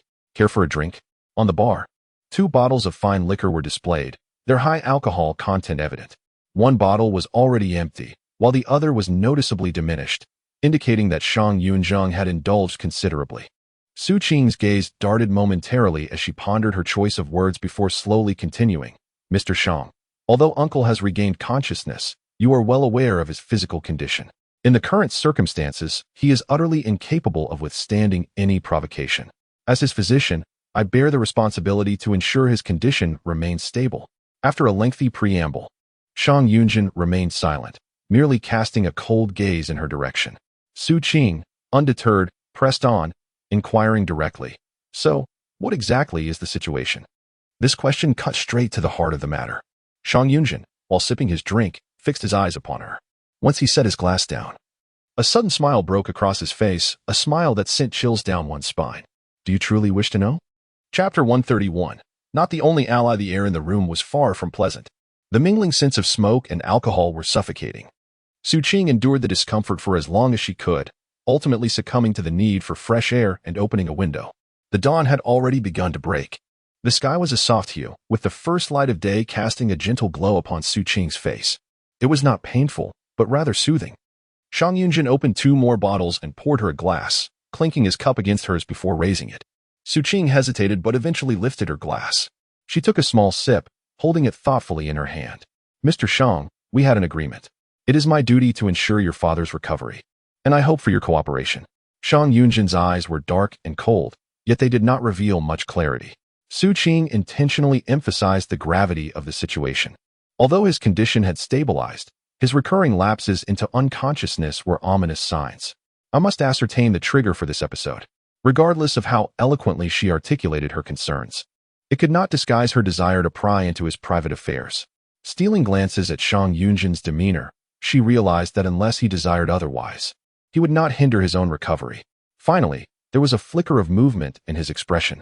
The impetus, perhaps, stemmed from a poignant vulnerability that had been inadvertently exposed. Shang Yunzhen's gaze wandered to a distant point in the air, enveloped in a haze of confusion. More dominantly, however, was a chilling self-mockery. It dawned on him that he was not alone. Su Qing seemed perplexed, struggling to grasp the sentiment. Before she could inquire further, his eyes shifted to the wine glass in her hand. "Why aren't you drinking?" The question seemed to pierce through her daze. Su Qing inhaled deeply. "It's too strong. I'm not accustomed to it." "Is that so?" Shang Yunzhen chuckled darkly, taking a hearty gulp himself. In the blink of an eye, before Su Qing could react, he suddenly grasped the nape of her neck, preventing her from moving while drawing closer. That sip of wine ultimately found its way into Su Qing's stomach. The intensity of the drink made her want to cough, yet the urge was stifled, swallowed back. Realizing Shang Yunzhen's intentions, Su Qing wished to resist. At that moment, she preferred to unravel the confusions swirling within her mind. Regrettably, no opportunity presented itself. Shang Yunzhen was relentless, seemingly venting some inner turmoil, and only in the aftermath did he embrace Su Qing tightly. In the blissful surrender of that moment, she faintly heard him utter something, though fatigue dulled her senses, rendering the words unclear. When she awakened once more, it was already afternoon. The curtains were drawn, casting a dim light throughout the room. Shang Yunzhen had departed, leaving her behind. Su Qing paid little heed to his absence, dragging her weary form to the hospital room. It was only when night fell again that she ventured to the garage. As the engine roared to life, her phone call was placed. "Help me locate Ji Rulin's whereabouts." The Ji family had long been confined within their own villa, their freedom temporarily restrained by Shang Yunzhen. However, after Su Qing's commotion, Ji Qingyu was taken away, and Ji Rulin subsequently vanished, leaving only Madame Ji, who was reluctantly brought forth. The Ji family, originally nouveau riche, lacked deep roots, and bankruptcy proceedings had already been set in motion. When Su Qing found Ji Rulin, he was hiding in a warehouse at the dock. Contrary to expectations of despondency, he was bare-chested, engaged in a game of cards with a few others. He appeared somewhat thinner than before, no longer as portly. Upon seeing Su Qing, he showed no significant surprise, casually taking a drag from his cigarette while casting her a cool glance. Su Qing's eyes flickered, maintaining her composure. She surveyed the surroundings and then glanced at the card players before approaching him. "Mr. Ji, it's been a while." In truth, it had only been a few days. Ji Rulin paused, grinning widely as he discarded his last card. "I've won. No one is allowed to contest that," he shouted triumphantly. And once the others sensed the unfavorable tide and departed, he turned his attention back to Su Qing. "It's disheartening. Our collaboration has ended, has it not?" "Indeed, it has." She recalled their first meeting when he threatened his son, insisting that the family should not be implicated. Now, he appeared utterly resigned, seeming to relish his own downfall. Su Qing's smile failed to reach her eyes. "It seems, Mr. Ji, that you are rather comfortable here, perhaps even accustomed to it." After inhaling the last of his cigarette, Ji Rulin flicked the butt to the ground and crushed it underfoot, a self-deprecating expression on his face. "There is nothing to get used to. This has always been my life. It was merely a matter of being momentarily blinded by those insubstantial things." Perhaps now that he was assured of his son's safety, he felt unburdened, exuding an aura of fearless indifference. "I have conveyed all that I can. Please relay to Mr. Shang that there is truly nothing more I can disclose. If it comes to my demise, so be it." With a nonchalant gesture, I surprisingly adopted an attitude akin to a dead pig unafraid of boiling water. Su Qing narrowed her eyes, deliberately omitting any mention of Shang Yunzhen. "Mr. Ji, do not be hasty. My presence here surely bears significance." She paused intentionally, her gaze sharpening gradually. "I am merely curious. Who exactly informed you that I could assist you?" This was a veiled threat, which Ji Rulin comprehended, yet his reaction was subdued. In fact, he even smirked, the smile somewhat peculiar. "Since you have articulated it so, do you think I am unprepared? Let us see." His disdainful look suggested he truly believed that I was his sole ally. Su Qing furrowed her brow, noting his confidence. Ji Qingyu had been personally dispatched by Nye Qingqian. Could Ji Rulin's confidence stem from that scarred face accompanying Ji Qingyu? Internally speculating, she revealed nothing on her countenance. Resigned to compromise, she shifted her approach. "Very well, let me pose another question." With a piercing gaze fixed on him, Su Qing left no room for Ji Rulin to evade. "What exactly is your relationship with Tan Yanxi?"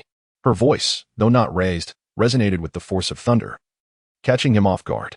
As her words lingered in the air, it was evident that Ji Rulin's cheeks trembled violently, his pupils widening in sheer terror. "You? How did you know? Wait, who are you really?" The name Tan Yanxi wields a power far greater than the threat posed by his son and Wei. Su Qing felt her heart sink heavily. In the next instant, she witnessed Ji Rulin fleeing in a panic, desperately seeking an escape. "Don't ask me. I know nothing. I don't recognize anyone." Su Qing had long anticipated his attempt to flee. With a swift kick, Ji Rulin crashed to the ground. She felt no pity, pressing a silver needle against his neck. "Why not cooperate a little? Rest assured, I have no intention of truly harming you." Adjusting to a more comfortable position, Su Qing settled on the floor, adopting a posture that suggested a lengthy conversation ahead. "I am merely curious about the nature of your relationship that compelled you, back then, to risk offending the merchants, getting entangled in murky waters to abduct me? Tan Yanxi, did he truly desire his daughter's life?" The latter part of her statement was delivered in a chilling tone. Chapter 132. Murdered Ji Rulin, a grown man, found himself face down, pinned to the ground, looking utterly disheveled. Yet, at that moment, he could not afford to be concerned with his predicament. His eyes were fixed on the silver needle between Su Qing's fingers, reflecting a clear shock. "Why you possess this?" Su Qing's gaze shifted slightly as she glanced at her needle. Was it truly so surprising that she had it? Ji Rulin then trembled as he continued. "Do not inquire too much about Mr. Tan. What do you call him?" Despite being at a disadvantage, he suddenly exhibited a newfound confidence. Su Qing raised an eyebrow, caught off guard for a moment. Just as she prepared to ask further questions, Ji Rulin seized the opportunity and bolted towards the exit with surprising speed, completely beyond Su Qing's expectations. She lagged slightly behind as she rushed out, hearing the unmistakable sound of a splash. With her eyes wide open, she watched as Ji Rulin leapt into the river, her complexion paling as she prepared to rescue him, only to have her arm abruptly seized by someone. Turning with a frosty expression, she met a pair of emotionless, icy eyes. You needn't bother. Someone else is already on their way to save him. Indeed, as the words fell from the stranger's lips, several individuals plunged into the water one after another.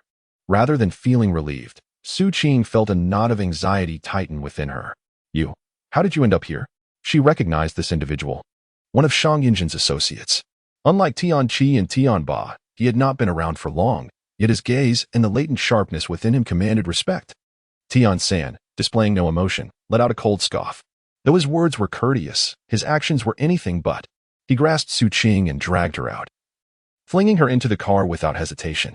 Furrowing her brow, Su Qing realized she had not even seen whether Ji Rulin had been rescued before the vehicle began to move. The opportunity to uncover the truth slipped away, leaving her breathless with frustration. She fixed her gaze on Tian San, who occupied the passenger seat, a glint of frostiness in her eyes. Were you following me?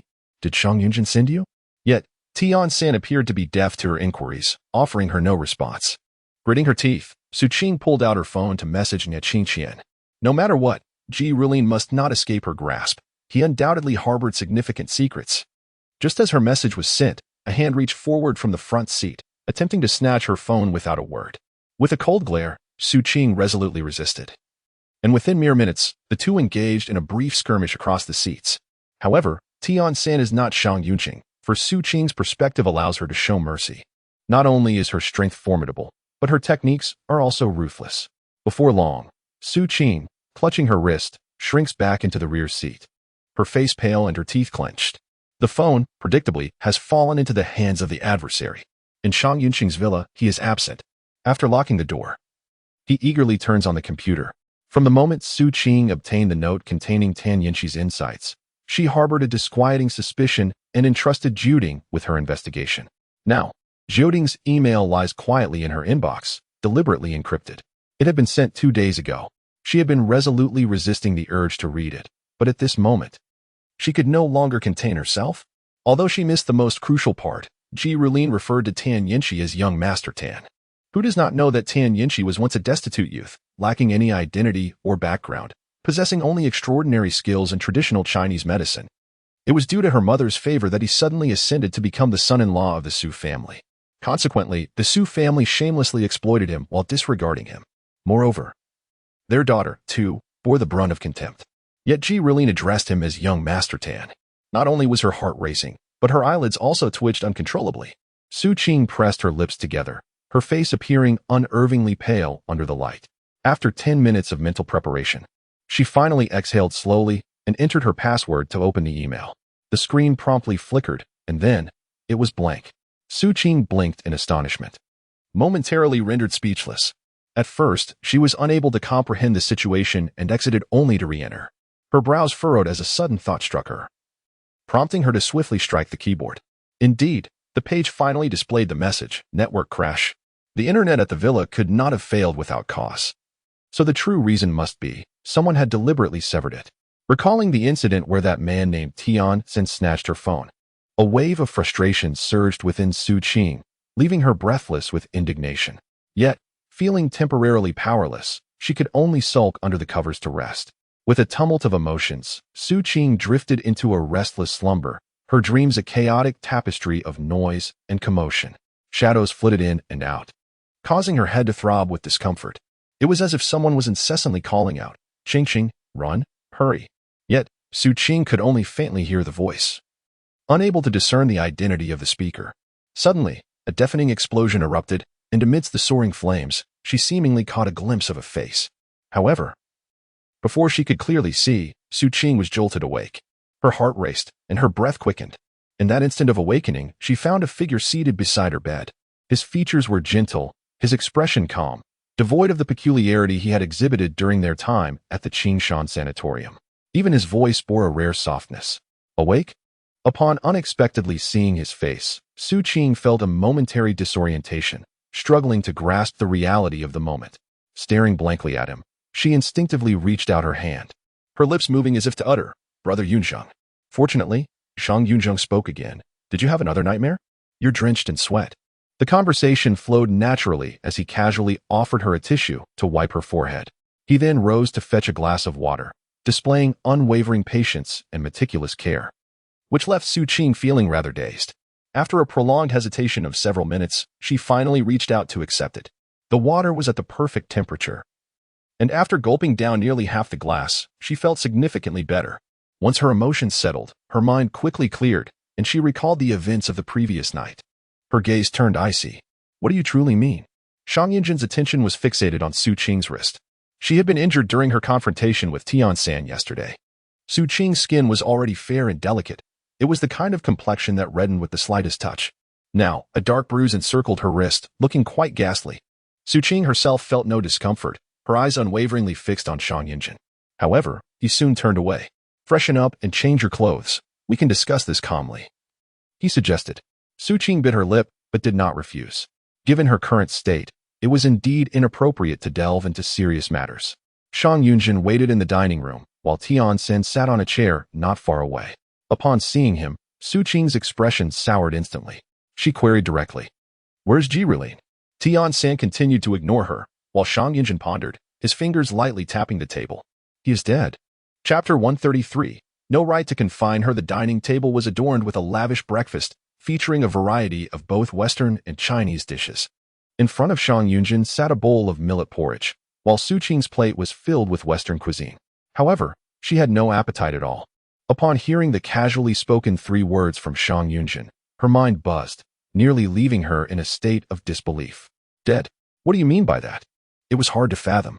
The literal interpretation. Shang Yunzhen pondered for a moment before handing over several photographs. They were images of the corpse. Already bloated and pale from prolonged immersion, exceedingly disturbing. Just a glance at them evoked a chilling atmosphere. Any ordinary girl confronted with such a sight would likely be terrified, possibly unable to remain standing. Yet, for Su Qing, there was no scream. The only expression on her face was one of shock. Following that moment of astonishment, her delicate features gradually turned icy. The individual in the photographs was none other than Jirulin. Her face was swollen, yet her features remained discernible. Just as Su Qing had begun to extract useful information from someone, that person had vanished. Moreover, the circumstances of the death were particularly suspicious. The photographs were taken with remarkable clarity, revealing a distinct stab wound on the victim's chest. After being submerged for an extended period, the wound lacked any trace of blood, having turned grotesquely outward. As a physician, Su Qing almost immediately deduced the cause of Jirulin's demise, a fatal stab aimed directly at the heart. It was a deliberate act of murder. The coincidental timing compelled her to ponder further. Her fingers trembled slightly as she clutched the photographs, and when she looked up, she met Shang Yunzhen's gaze, which was laced with intrigue, her teeth clicking together in agitation. Did you have someone do this? The question was directed at him. Yet her icy gaze was fixed upon Tian, who stood not far away. The implication was clear. Shang Yunzhen attentively observed the shifts in her emotions, particularly the final flicker of resentment. His eyes glimmered slightly. No. Just 2 words, yet devoid of any further explanation, they bore an extraordinary persuasive power. Su Ping's shoulders sagged. Who could have perpetrated such an act? The question was posed with a palpable lack of hope. Indeed, it was still uncertain. The culprit had fled. In the midst of this exchange, Shang Yunzhen's gaze seemingly wandered towards Tian, who stood not far off. In an instant, Tian's back stiffened, and a fleeting expression of shame crept across his otherwise impassive face. Shang Yunzhen's voice carried a hint of chill as he remarked that the police had already commenced an investigation and believed the truth would soon be unveiled. Su Ping remained silent. She set aside the photograph and took her seat. After a few deep breaths, she calmly reached for her breakfast. Though she had a preference for traditional Chinese fare, she made no distinctions at this moment. Nourishing her body was paramount, perhaps taken aback by her unexpected resilience. Shang Yunzhen exhibited a subtle surprise in his demeanor. How could she still find the appetite to eat such things? Seemingly influenced by her formidable mental fortitude, Shang Yunzhen also picked up his spoon and sipped a few mouthfuls of millet porridge. Just as he was about to grasp his chopsticks to pick up a shrimp dumpling, he heard Su Ping inquire, "Why did you assign someone to follow me?" In contrast to the emotional turmoil she experienced upon realizing this fact the previous day, Su Ping now exhibited a calm demeanor. Her gaze toward Shang Yunzhen remained icy, though she was no longer as agitated. Furthermore, we are merely partners. You have no right to restrict my freedom. After a brief pause, she added, "Return my phone to me." Shang Yunzhen's eyebrows arched slightly, a glimmer of astonishment flickering in his eyes before he turned his attention to Tian. Tian promptly rose, uttering not a single superfluous word, and directly retrieved a voice recorder from his person. Then, amidst Su Qing's heart racing in anticipation, he pressed the play button. What, precisely, is your relationship with him? Tianyanqi, why did you murder his daughter? A profound silence enveloped the dining table, akin to a grave stillness. Shang Yunzhen was momentarily frozen, his fingers loosening slightly. Feeling the piercing intensity of his gaze upon her countenance, Su Qing refrained from looking up. She persevered in consuming her meal, determinedly exiting the dining hall. Yet, in stark contrast to these matters, her heightened concern for Su Qing and her father, Tianyanqi, was the true source of her anxiety. Unsure of how to navigate this deception, Su Qing recognized that she could not outsmart Shang Yunzhen's astuteness for the time being and opted for silence. With her departure, an eerie rigidity settled over the restaurant. Tian-san, though few of words, possessed an icy demeanor. Master, this woman poses a problem. This was not the first time he had voiced such a concern. Shang Yunzhen lowered his gaze, noncommittal. After a prolonged moment, he responded with a faint, Just when clarity seemed imminent, the thread of evidence unraveled once more. With Ji Rulin's death, she was left in the dark regarding whom to consult about the events of that year.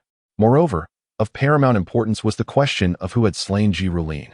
What connection did her pursuit of him truly hold? Now, everything was shrouded in ambiguity.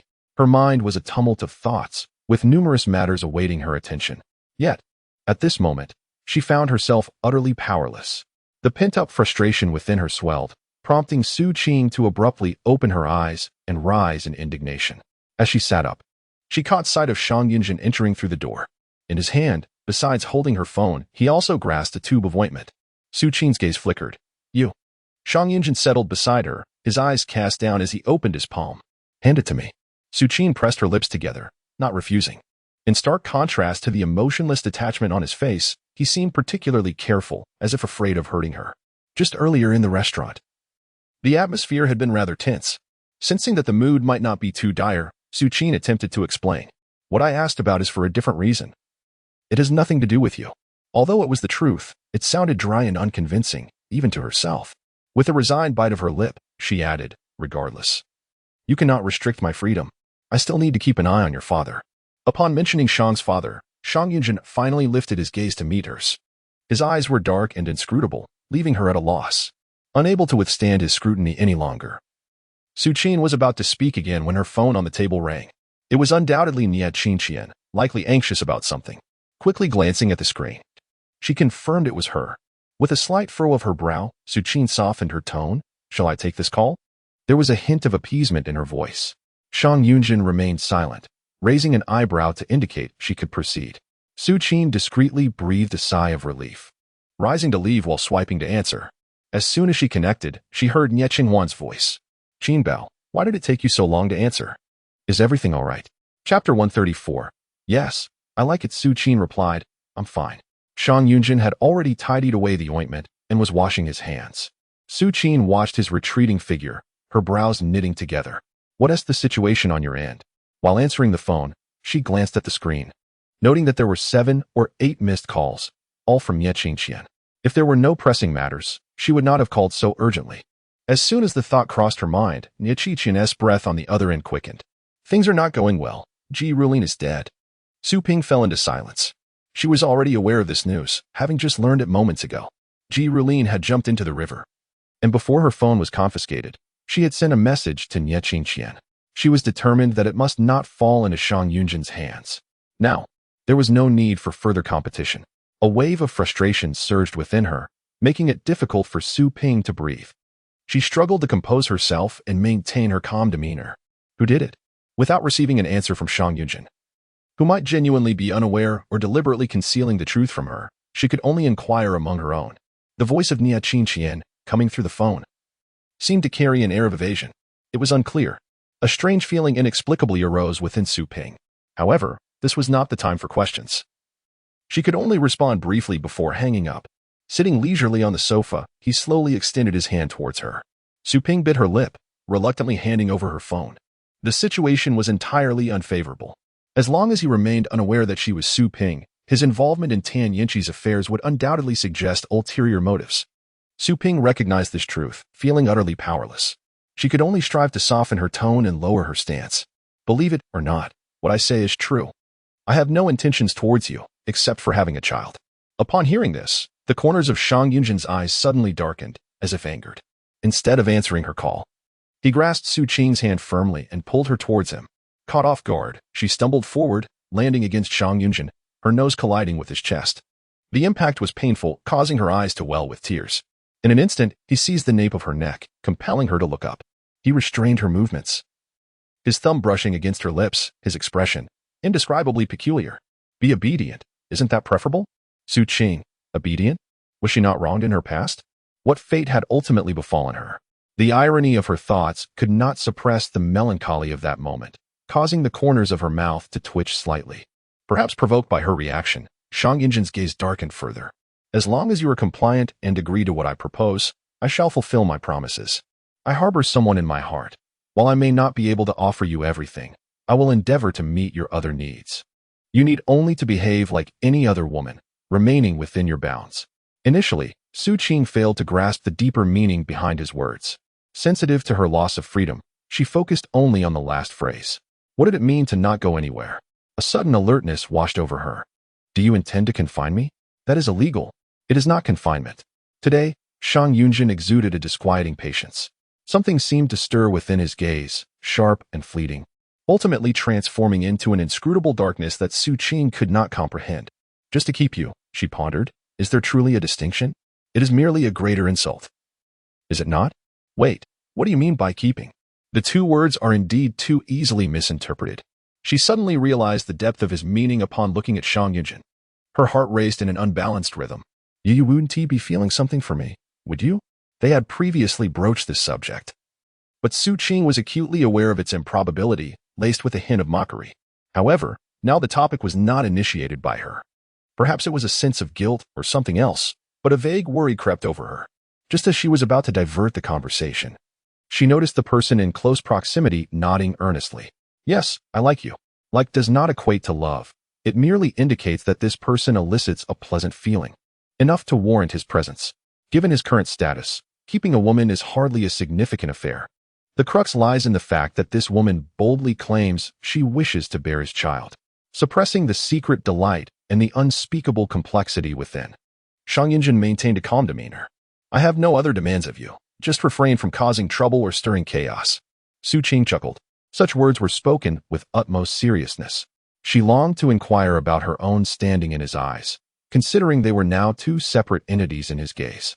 However, with Tiansan recently revealing her inquiries about her father, Tang Yinshi, bringing this topic up now would be akin to walking into a trap. Instead, she forced a smile, a blend of mockery and coldness. But if I were to become like other women, then I would no longer be myself. Ignoring the large hand on the back of her neck that caused her immense discomfort, Su Qing positioned herself upright, leaning closer to Shang Yunzhen's ear to whisper softly, enchantingly. In that case, could one expect to be treated with special regard by the esteemed Mr. Shang? The large hand gripping her nape loosened its hold and instead encircled her waist. Shang Yunzhen's strength was such that it nearly left Su Qing breathless. In this intimate proximity, she could distinctly sense the tautness of the man's physique. Su Qing soon drifted back into slumber, exhausted and devoid of dreams. Upon awakening, she found that the sun had already begun its descent in the western sky. A whole day seemed to slip away in vain, rubbing her sore waist. She couldn't help but sigh. Her relationship with Shang Yunzhen was indeed peculiar. Now, the roles had seemingly reversed. Here he was, a hungry tiger in broad daylight. Was this then a taste for indulgence? Su Qing scoffed, feeling little appetite for food, and promptly began to pack her belongings. It is often said that men are more amenable in bed. Thus, she decided to test this theory. Since she could not alter Shang Yunzhen's relentless intention to confine her, she would instead strive for some advantages, suggesting a visit to the villa in the eastern suburbs. At that critical moment, Shang Yunzhen had not objected, acquiescing to her request. Of course, Su Qing had paid an exceedingly heavy price for this concession and was still unsteady on her feet, her legs trembling. Upon arriving at the villa, she found her child already having dinner. Rather than being in her room, he was in the dining area downstairs. Surprisingly, Yuan Qing was also present, despite having previously ensured that these two did not meet. Several bodyguards stood around, all of imposing stature and evidently formidable. Su Nua had initially been sulking, but upon catching sight of Su Qing entering, he froze for a moment before quickly leaping from the dining table, arms outstretched as he rushed towards her. Mother. Behind Su Qing, Shang Yunzhen also descended from the vehicle. Chapter 135, The little one won't be able to stay for long. The tender, youthful voice resonated clearly in Shang Yunzhen's ears. He momentarily faltered in his steps. Soon, Su Nua, who had leaped into Su Qing's embrace, flashed a toothy grin. I really like you. My mother cannot be by my side for the time being. May I call you mother? Shang Yunzhen was taken aback. Having previously accepted the title of father, now the child was casually bestowing the title of mother. Was this child so indiscriminate? When the paternity test results had emerged, his feelings towards Su Nua had become exceedingly complex. There was an intimacy laced with a distinct chill, and he had not yet resolved how to navigate this newfound relationship. Observing the child affectionately calling the woman before him mother, it was indeed a peculiar sensation. This woman had once mentioned the desire to bear his child. If their offspring were to be like this. Unbeknownst to him, the gaze he directed at Su Nua softened considerably. It was unclear whether Su Qing had acquiesced. But the little rice ball beamed with delight, a stark contrast to the morose demeanor he had exhibited during the day spent confined within the room. He even managed to present a cheerful countenance towards Shang Yunzhen. You arrived at this hour. You must not have dined yet, right? Would you join me for dinner? Such a gentle and harmless request. Who could possibly refuse? As he approached, Shang Yunzhen's mood, which had initially been rather grim, inexplicably lightened. He responded with a subdued acknowledgement and extended his hand towards the child. Come here. And remember, do not address others as mother so casually. Su Nua was momentarily taken aback, appearing somewhat displeased. However, he said little, merely winking at Su Qing before moving to sit beside Shang Yunzhen, obediently extending his hand to him. The pair, one large and one small, entered together, and as Su Qing observed their retreating figures, her heart was a tumult of emotions. Simultaneously, a flicker of curiosity ignited within her. Currently, Su Nua resided here, and due to the unusual events surrounding the night of Mr. Shang's coma at the Qing Shan Sanatorium, Su Qing had even braced herself for the revelation of their connection. Yet, to her surprise, all remained tranquil. If Shang Yunzhen were to discover that this was his son, his reaction would undoubtedly be vastly different. It was indeed peculiar, yet it felt inappropriate to inquire further. By the time she entered, the duo was already seated at the dining table, Shang Yunzhen on the left, Su Nua in the middle, and the seat on the right left vacant. The spacious dining area also featured an empty seat directly across from them. Encountering the eager gaze of the little one, Su Qing felt a stirring in her heart and chose to sit beside him. Su Nua beamed with satisfaction and turned to Shang Yunzhen to make a request. Could you please help me peel a shrimp? In consideration of Su Nua's health, the dishes on the table were predominantly light in flavor. A plate of boiled shrimp was placed before him. Originally, Yuan Qing had been assisting with peeling, but he was now nowhere to be seen. Shang Yunzhen paused for a moment, then without hesitation, donned a pair of disposable gloves. The joy on Su Nua's face was unmistakable. He promptly turned to Su Qing and offered her a piece of fish. Mommy, you must try this. It's absolutely delicious. His tone was naturally familiar, lacking any semblance of addressing a newly recognized mother. Shang Yunzhen's actions of peeling the shrimp faltered briefly, yet he continued without raising his gaze for further inquiry. Su Qing's peripheral vision was consistently attuned to his reactions, and upon noticing his apparent indifference, she secretly exhaled in relief. Today, the little one exhibited an unusual demeanor, devoid of the previous sharpness, which left her both alarmed and oddly comforted.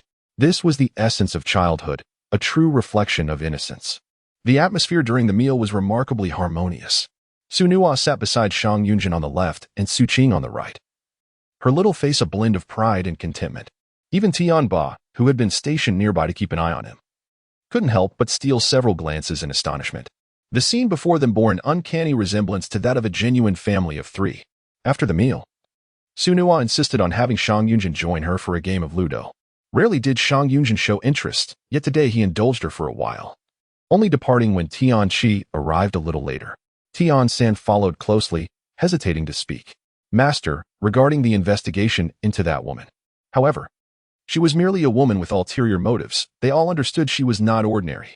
What was perplexing, however, was that despite this knowledge, they could uncover no further information about her beyond her identity as Chuan Xiao.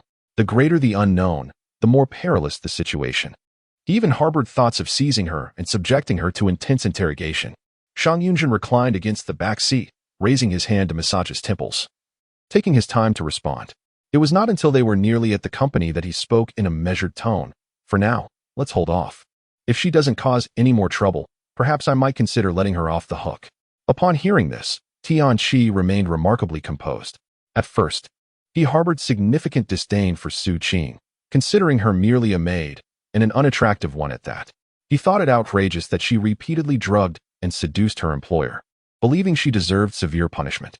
However, upon discovering her esteemed reputation as a renowned figure in the Qingxiong circles, his perspective shifted. Beauty may be abundant, yet genuine talent, particularly someone capable of providing assistance in critical moments, is indeed rare and deserving of respect. In contrast, Tian San displayed evident hesitation. Nonetheless, since his master had spoken, he refrained from opposing and promptly shifted the conversation to another topic. Will the investigation into the assailants of Ji Rulin continue? Yes. In this matter, Shang Yunzhen did not conceal the truth from Su Qing. The perpetrator had indeed fled, executing the act underwater, leaving scant evidence behind, making it challenging to trace. The atmosphere in the car instantly grew tense, as Shang Yunzhen's gaze sharpened with determination, insisting they uncover the identity and motives behind the act. Homicide is a grave matter. Anyone bold enough to risk Ji Rulin's life, employing such skillful and practiced methods, could not be an ordinary individual. Perhaps due to Su Qing's involvement, Shang Yunzhen felt particularly invested. After a brief pause, an unusual glimmer appeared in his eyes as he recalled the past incident involving Uncle Tan, suggesting they should investigate that as well. Understood, Tian San replied solemnly, though he refrained from voicing his concern. So many years had elapsed since that event, making it potentially difficult to unearth the truth. Su Qing, however, remained indifferent to how others perceived her presence. Almost immediately after Shang Yunzhen departed, she pulled Su Nua upstairs into his room, locking her gaze onto him to prevent any deceit. Be honest, have you engaged in any inappropriate conduct again? Unusual occurrences often herald something amiss.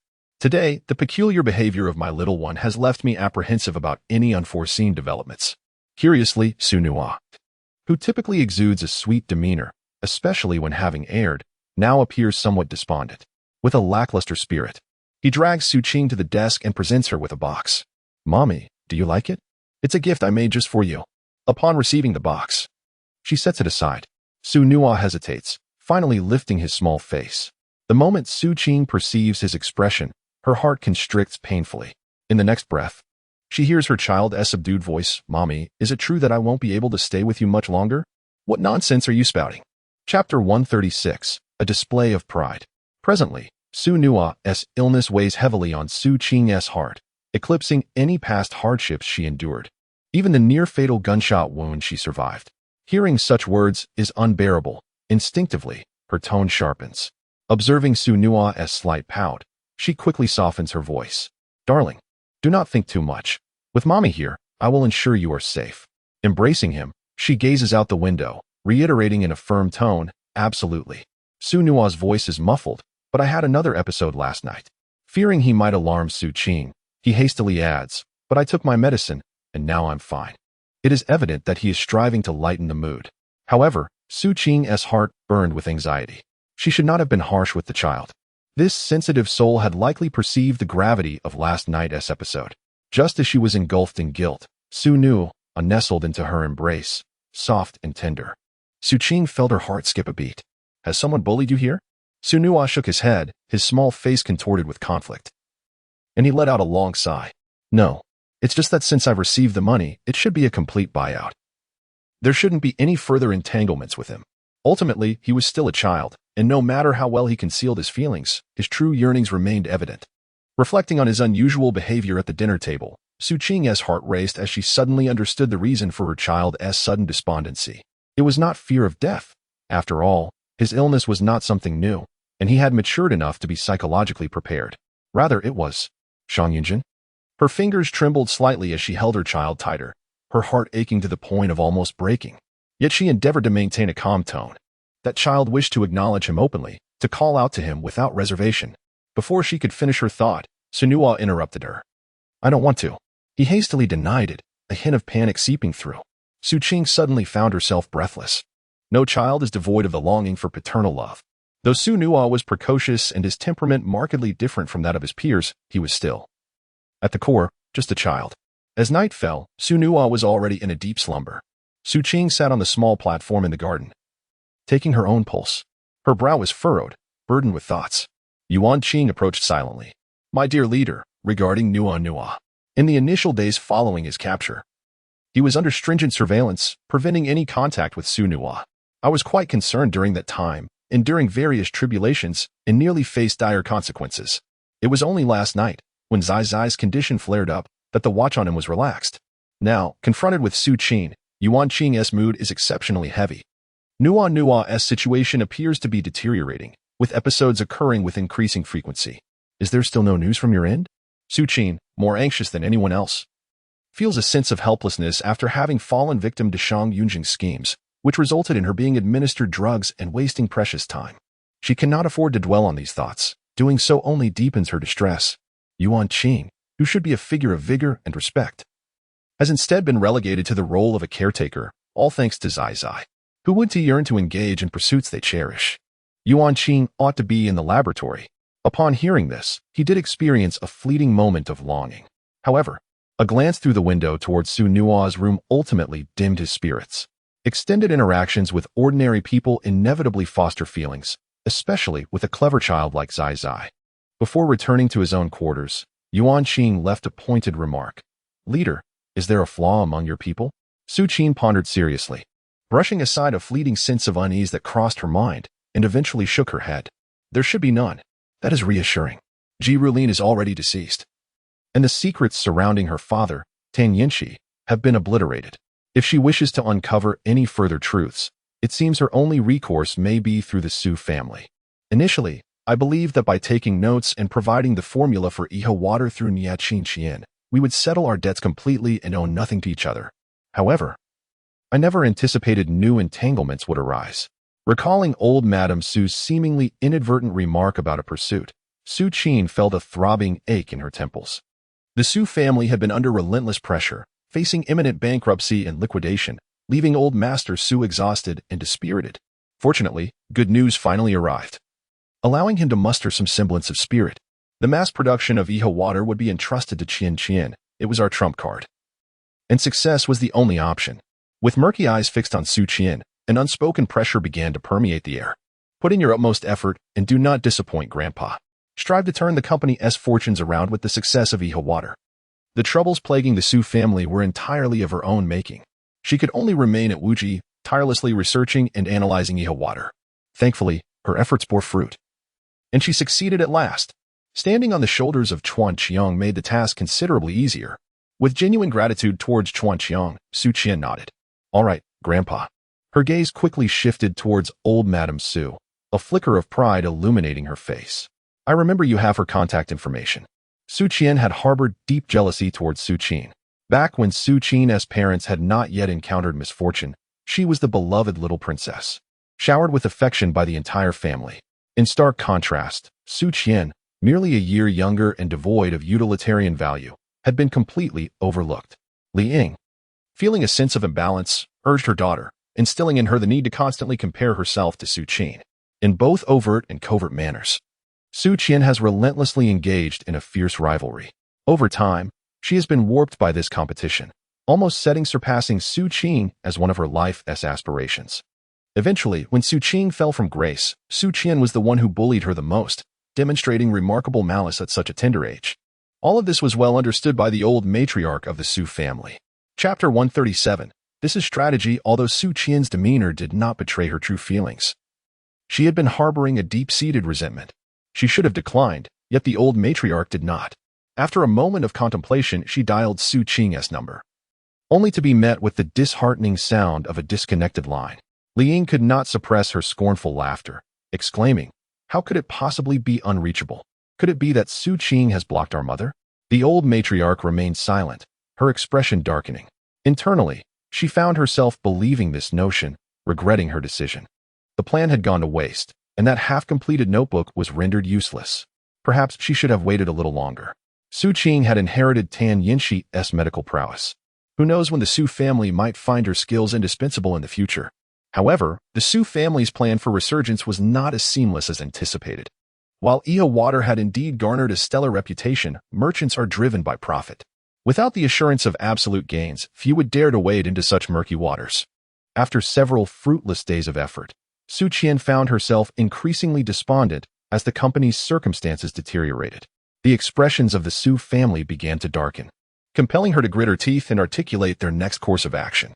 What are you suggesting? That we produce it ourselves? Iha water requires rare medicinal materials. Where will the funds come from? Moreover, we must donate the first batch of Iha water.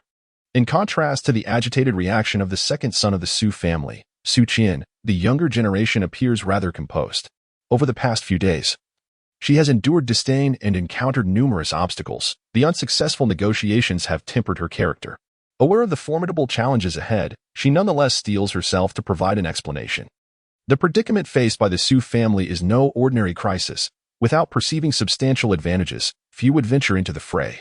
The participants in the filming also include elderly residents from nursing homes, many of whom have health concerns. The rationale for their involvement has been meticulously prepared, and considerable effort has been invested in research. Su Qing is brimming with confidence, her words sincere and compelling, possessing the potential to resonate deeply with others. One of the distinctive advantages of Iha water lies in its ability to enhance physical well-being. This is particularly beneficial for the elderly, as it not only significantly boosts their immunity and resilience but also revitalizes cellular vitality. Although free donations may appear to place us at a disadvantage, a long-term perspective reveals undeniable benefits. Indeed, Iha water is already renowned. However, its high value and premium positioning limit its audience. The demand still exceeds supply. Yet, should mass production be achieved, leading to a reduction in price alongside television advertisements, the ensuing popularity would be beyond imagination. With unwavering conviction, Su Qing painted an exquisite vision for the Su family, as if that day were already upon them. As for finances, her gaze flickered momentarily, and she nibbled her lip in uncertainty. I recall there are still funds available at home. Such audacity, this young girl truly dares to dream. Years ago, the Su family encountered a financial crisis that led to the company's outright bankruptcy. After considerable effort, they managed to rise from the ashes and, reflecting on their past mistakes, decided to allocate a portion of every subsequent profit as a reserve for unforeseen circumstances. Over the years, this reserve has accumulated into a substantial amount. However, there are strict regulations in place. Unless absolutely necessary, this fund must remain untouched. The members of the Su family are all aware of this, and Su Qing is no exception. Though the initial intentions may sound commendable, the moment she dared to set her sights on this reserve, the second son of the Su family scoffed repeatedly. The trouble was of your own making, and the decision to donate freely was yours as well. All the subsequent issues must be resolved by you alone. The grandfather had long established the rule that unless the Su family faced a life-or-death situation, this fund must remain intact. Does the second uncle truly believe that the Su family is not in such a dire predicament? Su Qing's expression also turned cold, as she unexpectedly began to confront the second son of the Su family. The very purpose of the reserve funds is to address crises, if they can never be utilized. What value do they hold? The second son of the Su family found himself at a loss for words, panting heavily in frustration. But what if it fails? This formula was merely developed by you. What if its efficacy does not match the quality of what Su Qing provided? This is impossible. Upon hearing these words, Su Qing was nearly infuriated. She had also perused the notes left by her uncle, Tan Yinshi. Her theoretical knowledge is not inferior to that of Su Qing. Not to mention that she is a bona fide student of traditional Chinese medicine, her skills far surpassing those learned by Su Qing from some obscure corner. With just the assistance of Chuanqiang, does she not possess enough confidence? With such advantages, how could she possibly be inferior to Su Qing? Su Qing gritted her teeth and scoffed. My version has a potency that surpasses hers. Really? Su Qing tilted her neck, brimming with self-assurance. Absolutely. The elder of the Su family remained silent, observing the argument between the two with a composed demeanor. As he witnessed Su Qing's unwavering confidence, a glimmer of clarity flickered in his murky eyes. Then let's proceed with the donation. Commercial investments inherently carry a degree of risk. Moreover, with the finished products provided by Su Qing for research, he believed there would be no significant issues. With his decisive endorsement, the second son of the Su family dared not voice any further objections. The reserve funds were mobilized, and the Su family's pharmaceutical factory commenced production with great urgency. Due to the intricate and demanding process of extracting Iha water, a significant quantity of medicinal materials was required, yet it ultimately yielded only 10 bottles. Su Qing, with no time to lament, hurriedly delivered the medicine to the live broadcast crew. The sponsorship of Iha water by the Su family stirred considerable discussion online. As attention surged, the original predicament slightly alleviated. Though it was but a drop in the bucket, it offered the Su family a taste of sweetness. Nie Qingqian attentively monitored the Su family's developments, watching Su Qian's triumphant expression on television, and could not help but sneer. In contrast, Su Qing, having her phone confiscated and the East District villa similarly restricted from internet access, found herself almost cut off from the world. One fortunate aspect is that she can temporarily set aside all other matters and devote her attention to Su Nuo. As Su Nuo's spirits lifted, her condition remarkably improved. And she even gained a bit of weight. During this time, Shang Yunzhen would occasionally visit, sharing a meal with them, yet he never stayed overnight. As Su Qing became increasingly concerned about Su Nuo's health and found herself unable to contain her emotions, an unexpected guest suddenly arrived at the door. Chapter 138. Father does not acknowledge me. As autumn deepened, the weather gradually turned cooler, long past the season for flying kites. Nevertheless, Su Nuo expressed a desire to go, and Su Qing accompanied her. Frowning, her expression was rife with dissatisfaction, which complicated Su Qing's feelings and made her reluctant to meet with her. Upon seeing her now, Su Qing was taken aback. What brings you here? You seem quite well informed to have found this place. Shang Mingzhu shot her a cold glare, her demeanor haughty and poised to speak, but she inadvertently noticed Su Nuo standing beside her. She froze, her gaze fixated on Su Nuo, disbelief and shock evident in her eyes. Where did this child come from? Suddenly recalling something, she turned her attention back to Su Qing, her expression shifting to one of incredulity. You gave birth to her? This was a truth that could not be acknowledged. Given Su Nuo's age, any affirmative response would lead to a myriad of complications. Su Qing discreetly exchanged glances with Su Nuo, shaking her head. No. Have you come here for a specific reason? Shang Mingzhu had originally aimed to confront Su Qing, yet she was so taken aback that her focus wavered.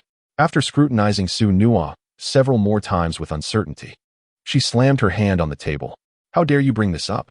The sound was somewhat loud, startling Su Nuo, who shivered slightly. Observing this, although Shang Mingzhu did not overtly express her feelings, her voice grew notably heavier when she spoke again. You must be aware of my brother's relapse into unconsciousness, right? Do not deny it. I have already gathered the facts. You were present during the rescue that night. There is nothing to refute. Su Qing nodded. Indeed, she had nearly grasped Shang Mingzhu's purpose for visiting. As expected, since you are his physician, you ought to